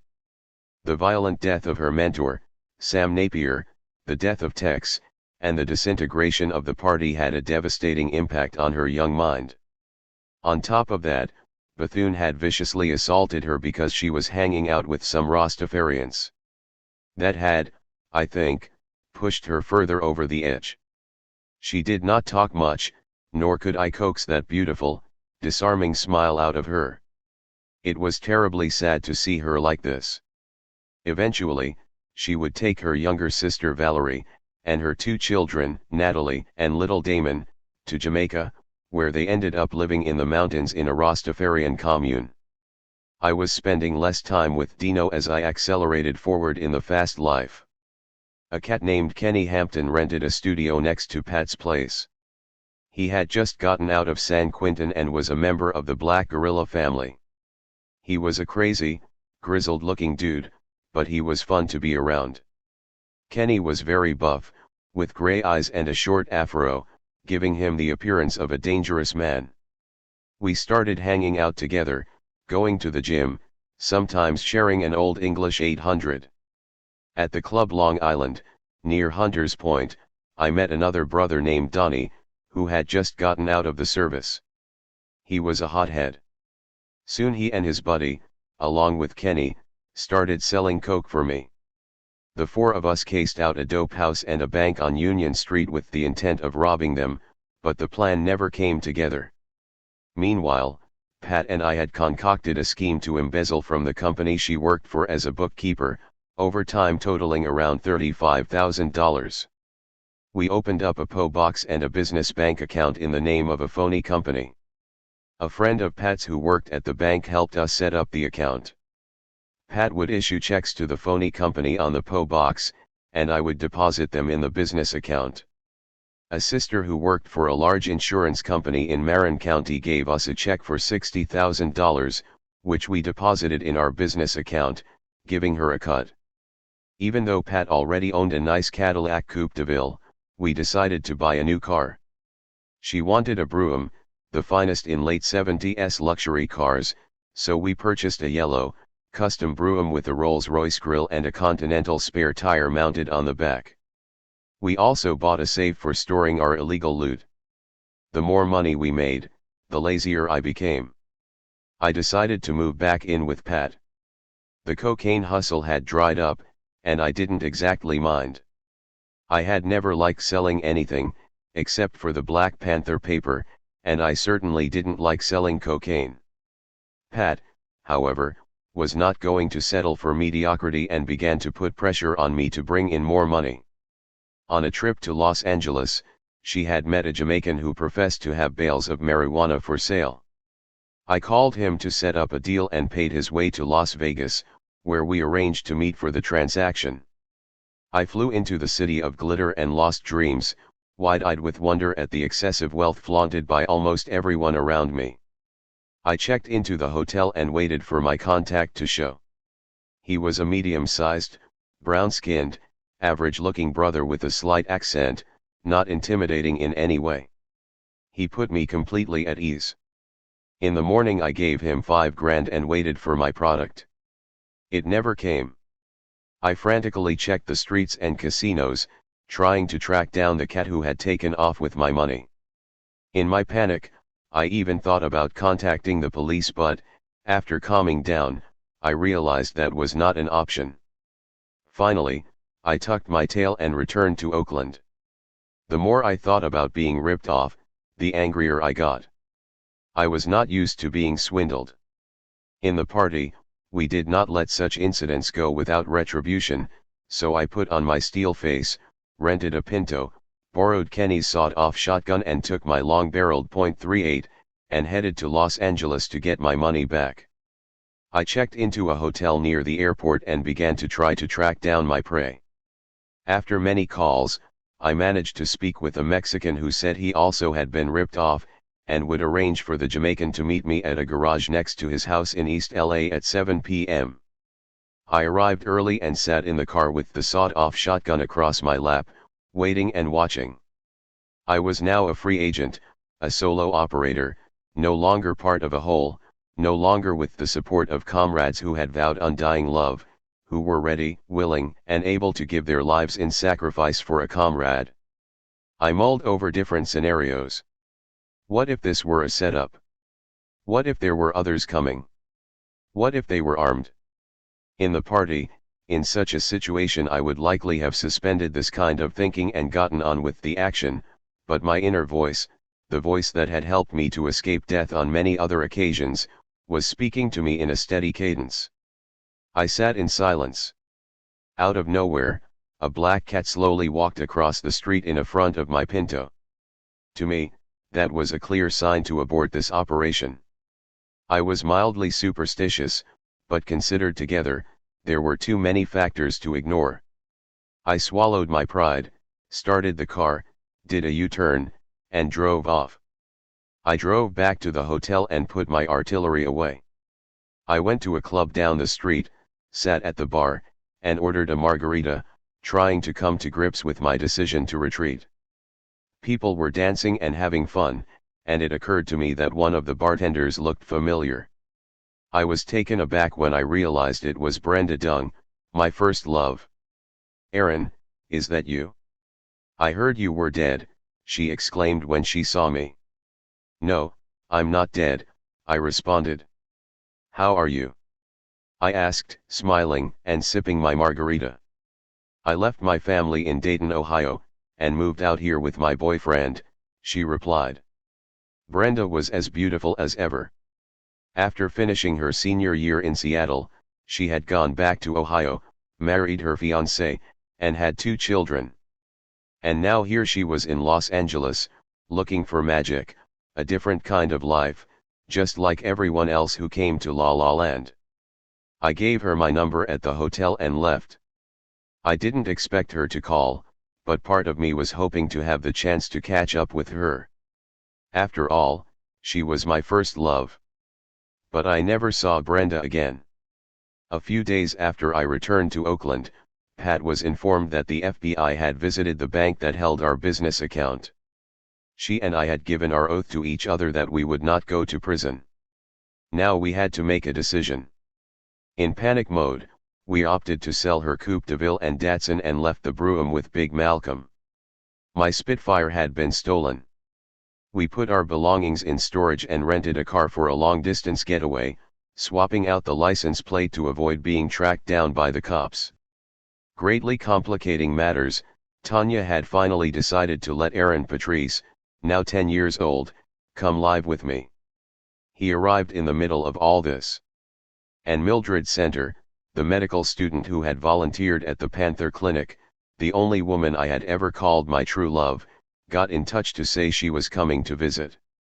She would be arriving at the San Francisco airport the same day Pat and I planned to go on the run. The timing could not have been worse. To have my son and to be with Mildred were 2 precious things I had dreamed of, even though I had done little on my end to make them happen. It was an excruciatingly difficult time for me, and no picnic for Pat either. My actions over the previous year and a half had been as reckless as anything I had ever done. We had both gotten caught up, and now we needed to figure a way out. Regrettably, rational decision-making was absent. I called Mildred with some feeble reason as to why I could not keep our special rendezvous, and I told Aaron we were taking a trip to Texas. Pat's 4-year-old son, Patrick, also came with us. That night, as we drove away, headed toward Reno, I glimpsed the fading lights of Oakland. As the hills and glow of Oakland disappeared, I felt a burden lift. I was leaving my Black Panther memories behind. Oddly enough, I felt some degree of freedom. Being on the run can do that to you. Reno, Cheyenne, Wyoming, Denver, Colorado, and Albuquerque, New Mexico, all gave way to our party of runaway bandits and 2 kids. With Aaron Patrice and Patrick in tow, we attempted to enjoy the road trip as much as we could under the circumstances, staying in 5-star hotels, swimming in the hotel pools. On the road, I started a regimen of push-ups and sit-ups, inspired by a Sports Illustrated article about a college football phenomenon, Herschel Walker. I also started taking pantothenic acid, a B vitamin I had read was good for reducing stress. Our ultimate destination was Jamaica, where we could not be extradited for crimes committed in the United States, but we were first headed for Texas. Houston was experiencing the biggest economic boom in its history, fueled by the growth in the oil industry. People were relocating there from all over the country as well as overseas. Every day, contractors were cutting down acres of trees to make room for new housing developments. We jumped in with the flow, renting a 2-bedroom apartment in Northwest Houston. Pat got a job in her undercover name, Amina Brown. I was using the name Calvin Worthington. Sadly and reluctantly, I realized that Aaron Patrice had to be sent back to Seattle. I could not ask him to live a life with his father on the run from the law. I started writing a short story about two runaway slaves heading west, a sort of parallel to what Pat and I were going through. I had not picked up a pen to write in a creative fashion for almost 10 years. The story seemed to beckon me, as if a hidden voice from the past were calling out to my creative side. However, the story was cut short, as was our stay in Houston. We got word from Pat's mother that the FBI knew our location. Panicking, we put our furniture in storage in Houston, and took off for Beaumont, Texas, in the southeast corner of the state, to spend a few days with Pat's cousin, Evelyn. A petite, sweet Texan, 7 months pregnant, Evelyn opened her home to us while we figured out our next move. The next day she took us on a tour of Beaumont. We tried to relax and get a feel for the town. As Evelyn drove us through the Beaumont housing projects in the rental car, the Beaumont police began to follow us. Until now, we had gotten nary a glance from the authorities. We did not look like Texans, and why we ended up driving through the projects I can't recall. But it was enough to raise the suspicions of a small-time Southern cop. When the red lights started flashing and the short burst from the siren began screaming, we knew we were in trouble. My mind started to spin. Evelyn stopped the car, got out, and waved back to the police car. Pat and I got out with little Patrick, acting nonchalant, as if this were just a routine stop. Neighborhood residents were walking around, not paying us or the cops much attention, as Evelyn engaged in conversation with the officer. We knew that if the cops ran the license plate number they would discover the rental car and license plate did not match, and would eventually figure out that we were fugitives. Pat, I, and little Patrick began walking toward one of the buildings, talking to the residents, acting as normal as possible. Once we got to the building we ran inside, going down a long hallway to another door, exiting the building, continuing across the street and over an embankment until we came to a main road. We caught a cab back to Evelyn's house, grabbed our belongings, and caught a cab to the train station. An hour later we were on a train to Chicago. We had barely escaped. Evelyn was our sacrificial lamb. We felt bad for putting her in this situation, but knew that if she were to be arrested, they would not hold her for too long. On the train we got a private compartment. Pat and I did not say much on our journey through the deep south up to Chicago. I wondered what little Patrick was thinking and feeling throughout this ordeal. The stress on Pat and me had been ebbing and flowing, and was definitely at high tide during this time. In Chicago I would have the opportunity to see relatives I had not seen in many years, although this was not exactly the occasion I would have chosen. But we had mastered the art of making the best of it. We arrived in Chicago with our suitcases and caught a cab to my grandmother Deed's house. Despite its being an unannounced visit, she was happy to see us. My grandmother was as gracious as ever. She lived alone in the large house on 71st and Calumet, the house full of memories of Granddada. He had passed away in 1968 while I was in New York, preparing to go the UN with Eldridge and the others. There were so many childhood memories of Chicago in that house, memories of love and tradition, of childhood exploits and family unity. I thought about my father and his happy-go-lucky ways, always looking forward to the next adventure. My mother and her nurturing kindness. My brothers and my sister, and my cousins, Mark and Keith. How we used to run up and down these streets, dashing through the alleys in search of excitement, and forging alliances with the neighborhood kids. Those were sweet memories I had forgotten. For now, we tried to make of most of this trip. My cousin Mark took us around to the tourist sites as well as local favorites. I visited with aunts and uncles and other relatives, not giving a hint as to the troubles that had brought me to the Windy City. I was no longer the quiet, shy, considerate little boy I had been so long ago. I was now a man trying to find my footing on shifting ground. After several days, Pat connected with relatives in Louisiana and decided to go there for a while, taking young Patrick with her, with plans for us to meet up back in Houston. I spent time hanging with Mark, going on wild goose chases and odd adventures. Running low on cash, I began my $100 a day hustle, a con I had learned along the way. I would purchase a $100 traveler's check, report it stolen, and in the meantime cash it with my phony ID. Then I'd get reimbursed for the stolen traveler's check. This kept a little cash in my pocket. Ma, my grandmother on my mother's side, took me to visit my grandfather Bop Bop, who had been stricken with Lou Gehrig's disease and was in a convalescent hospital on the outskirts of Chicago. I remember slowly walking into his room. I was not prepared for what I would see. There, in a low-lying bed, lay Roy Sledge, my grandfather, born in the same month as I was, and whom my grandmother and mother said I so strongly resembled. He could not speak or move a muscle. The degenerative disease had robbed him completely of his physical capabilities. When his gaze set upon his favorite grandson, the only thing he could do was release the tears from his brown eyes. I sat there, holding his hands, gently rubbing his forehead. Bop Bop had always dressed in a dapper suit and hat. He was a perfect gentleman and a man of few words, a man of respect and honor. He had taught us so many fundamental life skills: how to properly shine our shoes, how to be neat and clean and pick up after ourselves, how to be courteous. I loved this man as I loved Granddada. I knew that Bop Bop would soon be joining him and the rest of our ancestors. I kissed Bop Bop on the forehead before I left, knowing I would not see him again in this lifetime. It was a very sad moment, yet I could shed no tears. It would be a long time before a tear would fall again from my eyes.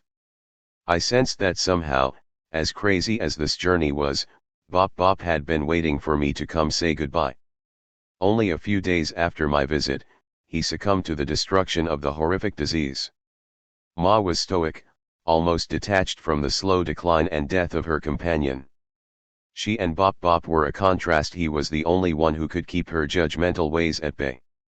He always did little special things for her.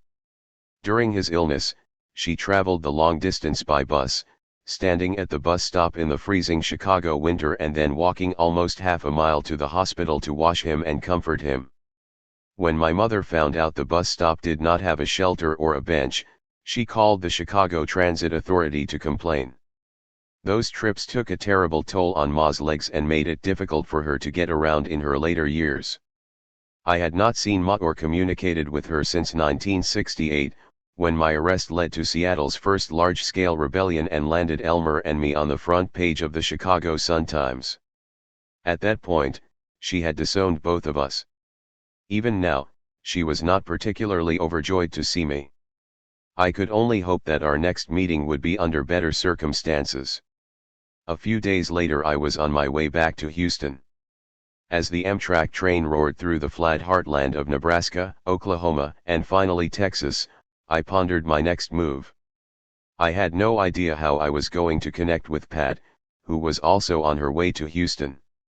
I had no money left nor any place to lay my weary head once I arrived.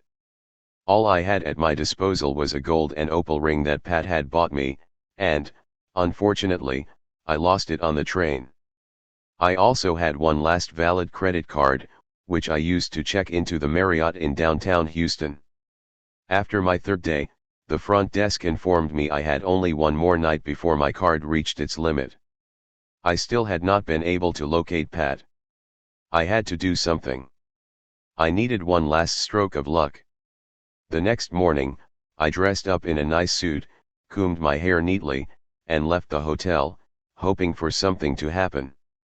As I walked down the street, I saw a cute little sister with an afro, bright eyes, and a curvy body. She smiled at me and I smiled back. I met her for lunch and she volunteered to pay. Her name was Sheila. I explained my situation, minus some details, and after her workday was over, she picked me up at the hotel and took me to stay at her place. After several enjoyable days with Sheila, I finally connected with Pat, but continued to see Sheila on the side.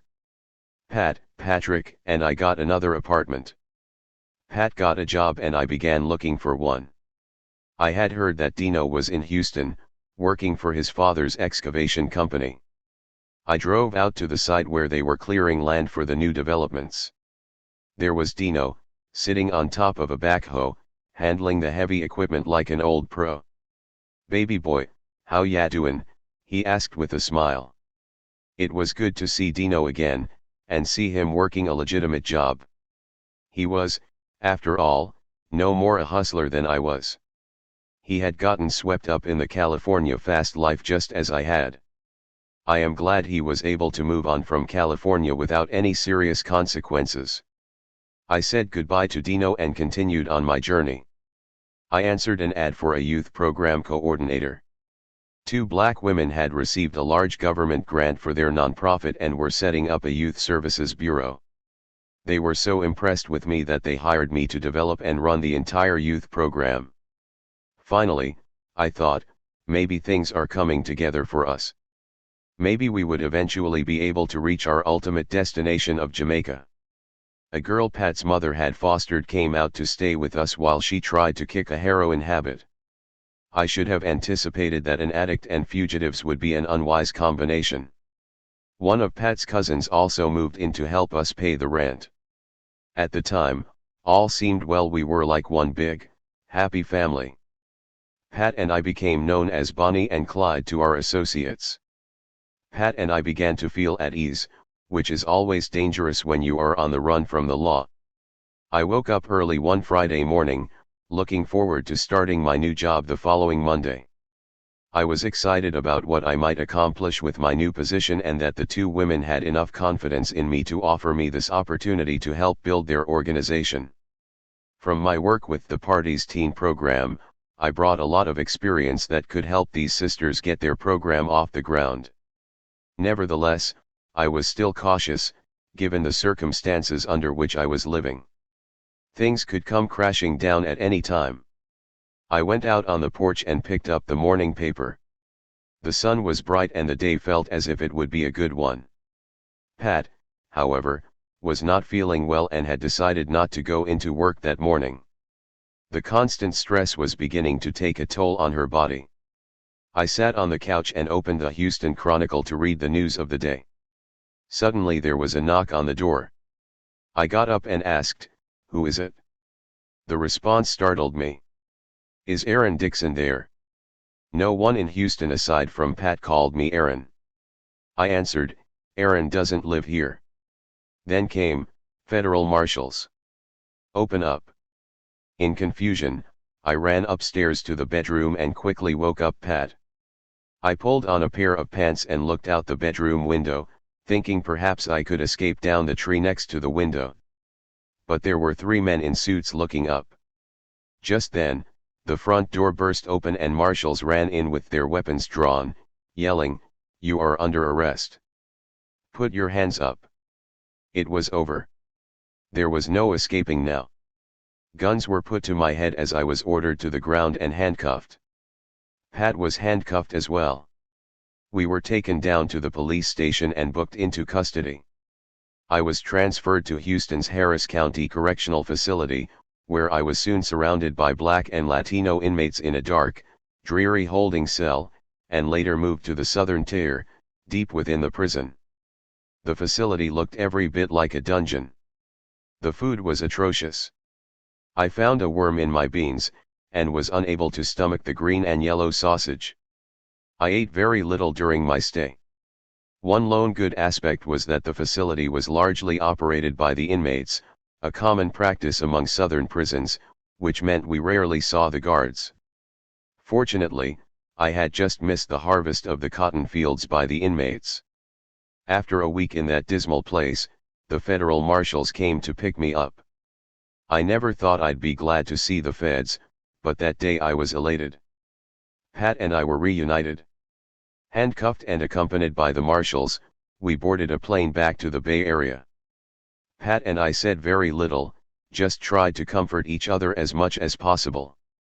When the stewardess brought us dinner, we scarfed it down so quickly she brought over another plate. Finally, this journey was over. Our year-and-a-half crime spree had come to an end. Now we had to pay our debt to society and put our lives back together. One thing was certain. We were not criminals, that is to say, we did not have criminal minds. But we got caught up in the thrill of materialism and the disregard for the law, like so many others in the new America. I had always been an adventurous, rebellious type, and in my 10 years as a revolutionary, I had become addicted to the adrenaline rush of danger, of barely escaping death. It had become a key part of my identity. I had been on the other side of the law for so long that it was difficult for me to re-enter what seemed to me a boring way of life, without danger or excitement. It would be something I would struggle with for some time. I would eventually have to come to grips with my past, my anger, and my detachment. The end of the Black Panther Party had left a bitter taste in my mouth, as it had for many others. It would take at least a decade for the negative feelings to subside and the righteousness of what the party and its members stood for to resurface. Pat and I were sentenced to a year in prison and 5 years probation. She went to the Pleasanton Federal Correctional Institution and I ended up in Lompoc Federal Prison, along with John Dean, the former Nixon advisor involved in the Watergate scandal. When the dust had settled, Pat and I realized we had gone on the lam for nothing, although, over time, I began to wonder if perhaps it was not for nothing. Maybe this strange journey had hidden meaning and purpose for me. Maybe it served to remind me that we must always remember and honor our ancestors, the people and places we came from. Maybe that is part of what happened to Huey. He stopped remembering. He forgot the sacrifices of our ancestors and all the others who paved the way for the emergence of the Black Panther Party. He had forgotten, as many of us did, that we set out to create a more humane world, for not just black people but for white, brown, yellow, and red people, for the dispossessed and oppressed wherever they reside. We were ready to give our lives, and even to take lives if necessary, to secure a brighter future for all of humanity. We came up short. Yet the Black Panther Party's legacy is eternal. It will live on, always, in the hearts and minds of those who stand for the truth, of those who stand for justice and are willing to do whatever is needed to create the world we all deserve to live in, a world free of poverty, hunger, greed, fear, and hate, a world full of love and abundance. I have no regrets about my 10 years as a soldier in the Black Panther Party. In the end, it is the memories that make life worth living, particularly the good memories. My memories of Huey P. Newton are of a young, rebellious, brave, captivating, eloquent genius who ignited a flame that will never die. My memories of the Black Panther Party are of men and women rising in unison to carry that flame, taking up a position of defiance, of sacrifice, and of undying love, infused with passion and determination to write a new, bold future for Black America. That eternal beacon will shine on, lighting the way for future generations and illuminating the past, helping us remember a time when the possibilities for humanity were endless. My People Are Rising is dedicated to the memory of my father and all the fallen comrades of the Black Panther Party. For a slave of natural death who dies can't balance out to 2 dead flies. Al Prentice Bunchy Carter, Black Mother. Some names have been changed to protect the privacy of those individuals.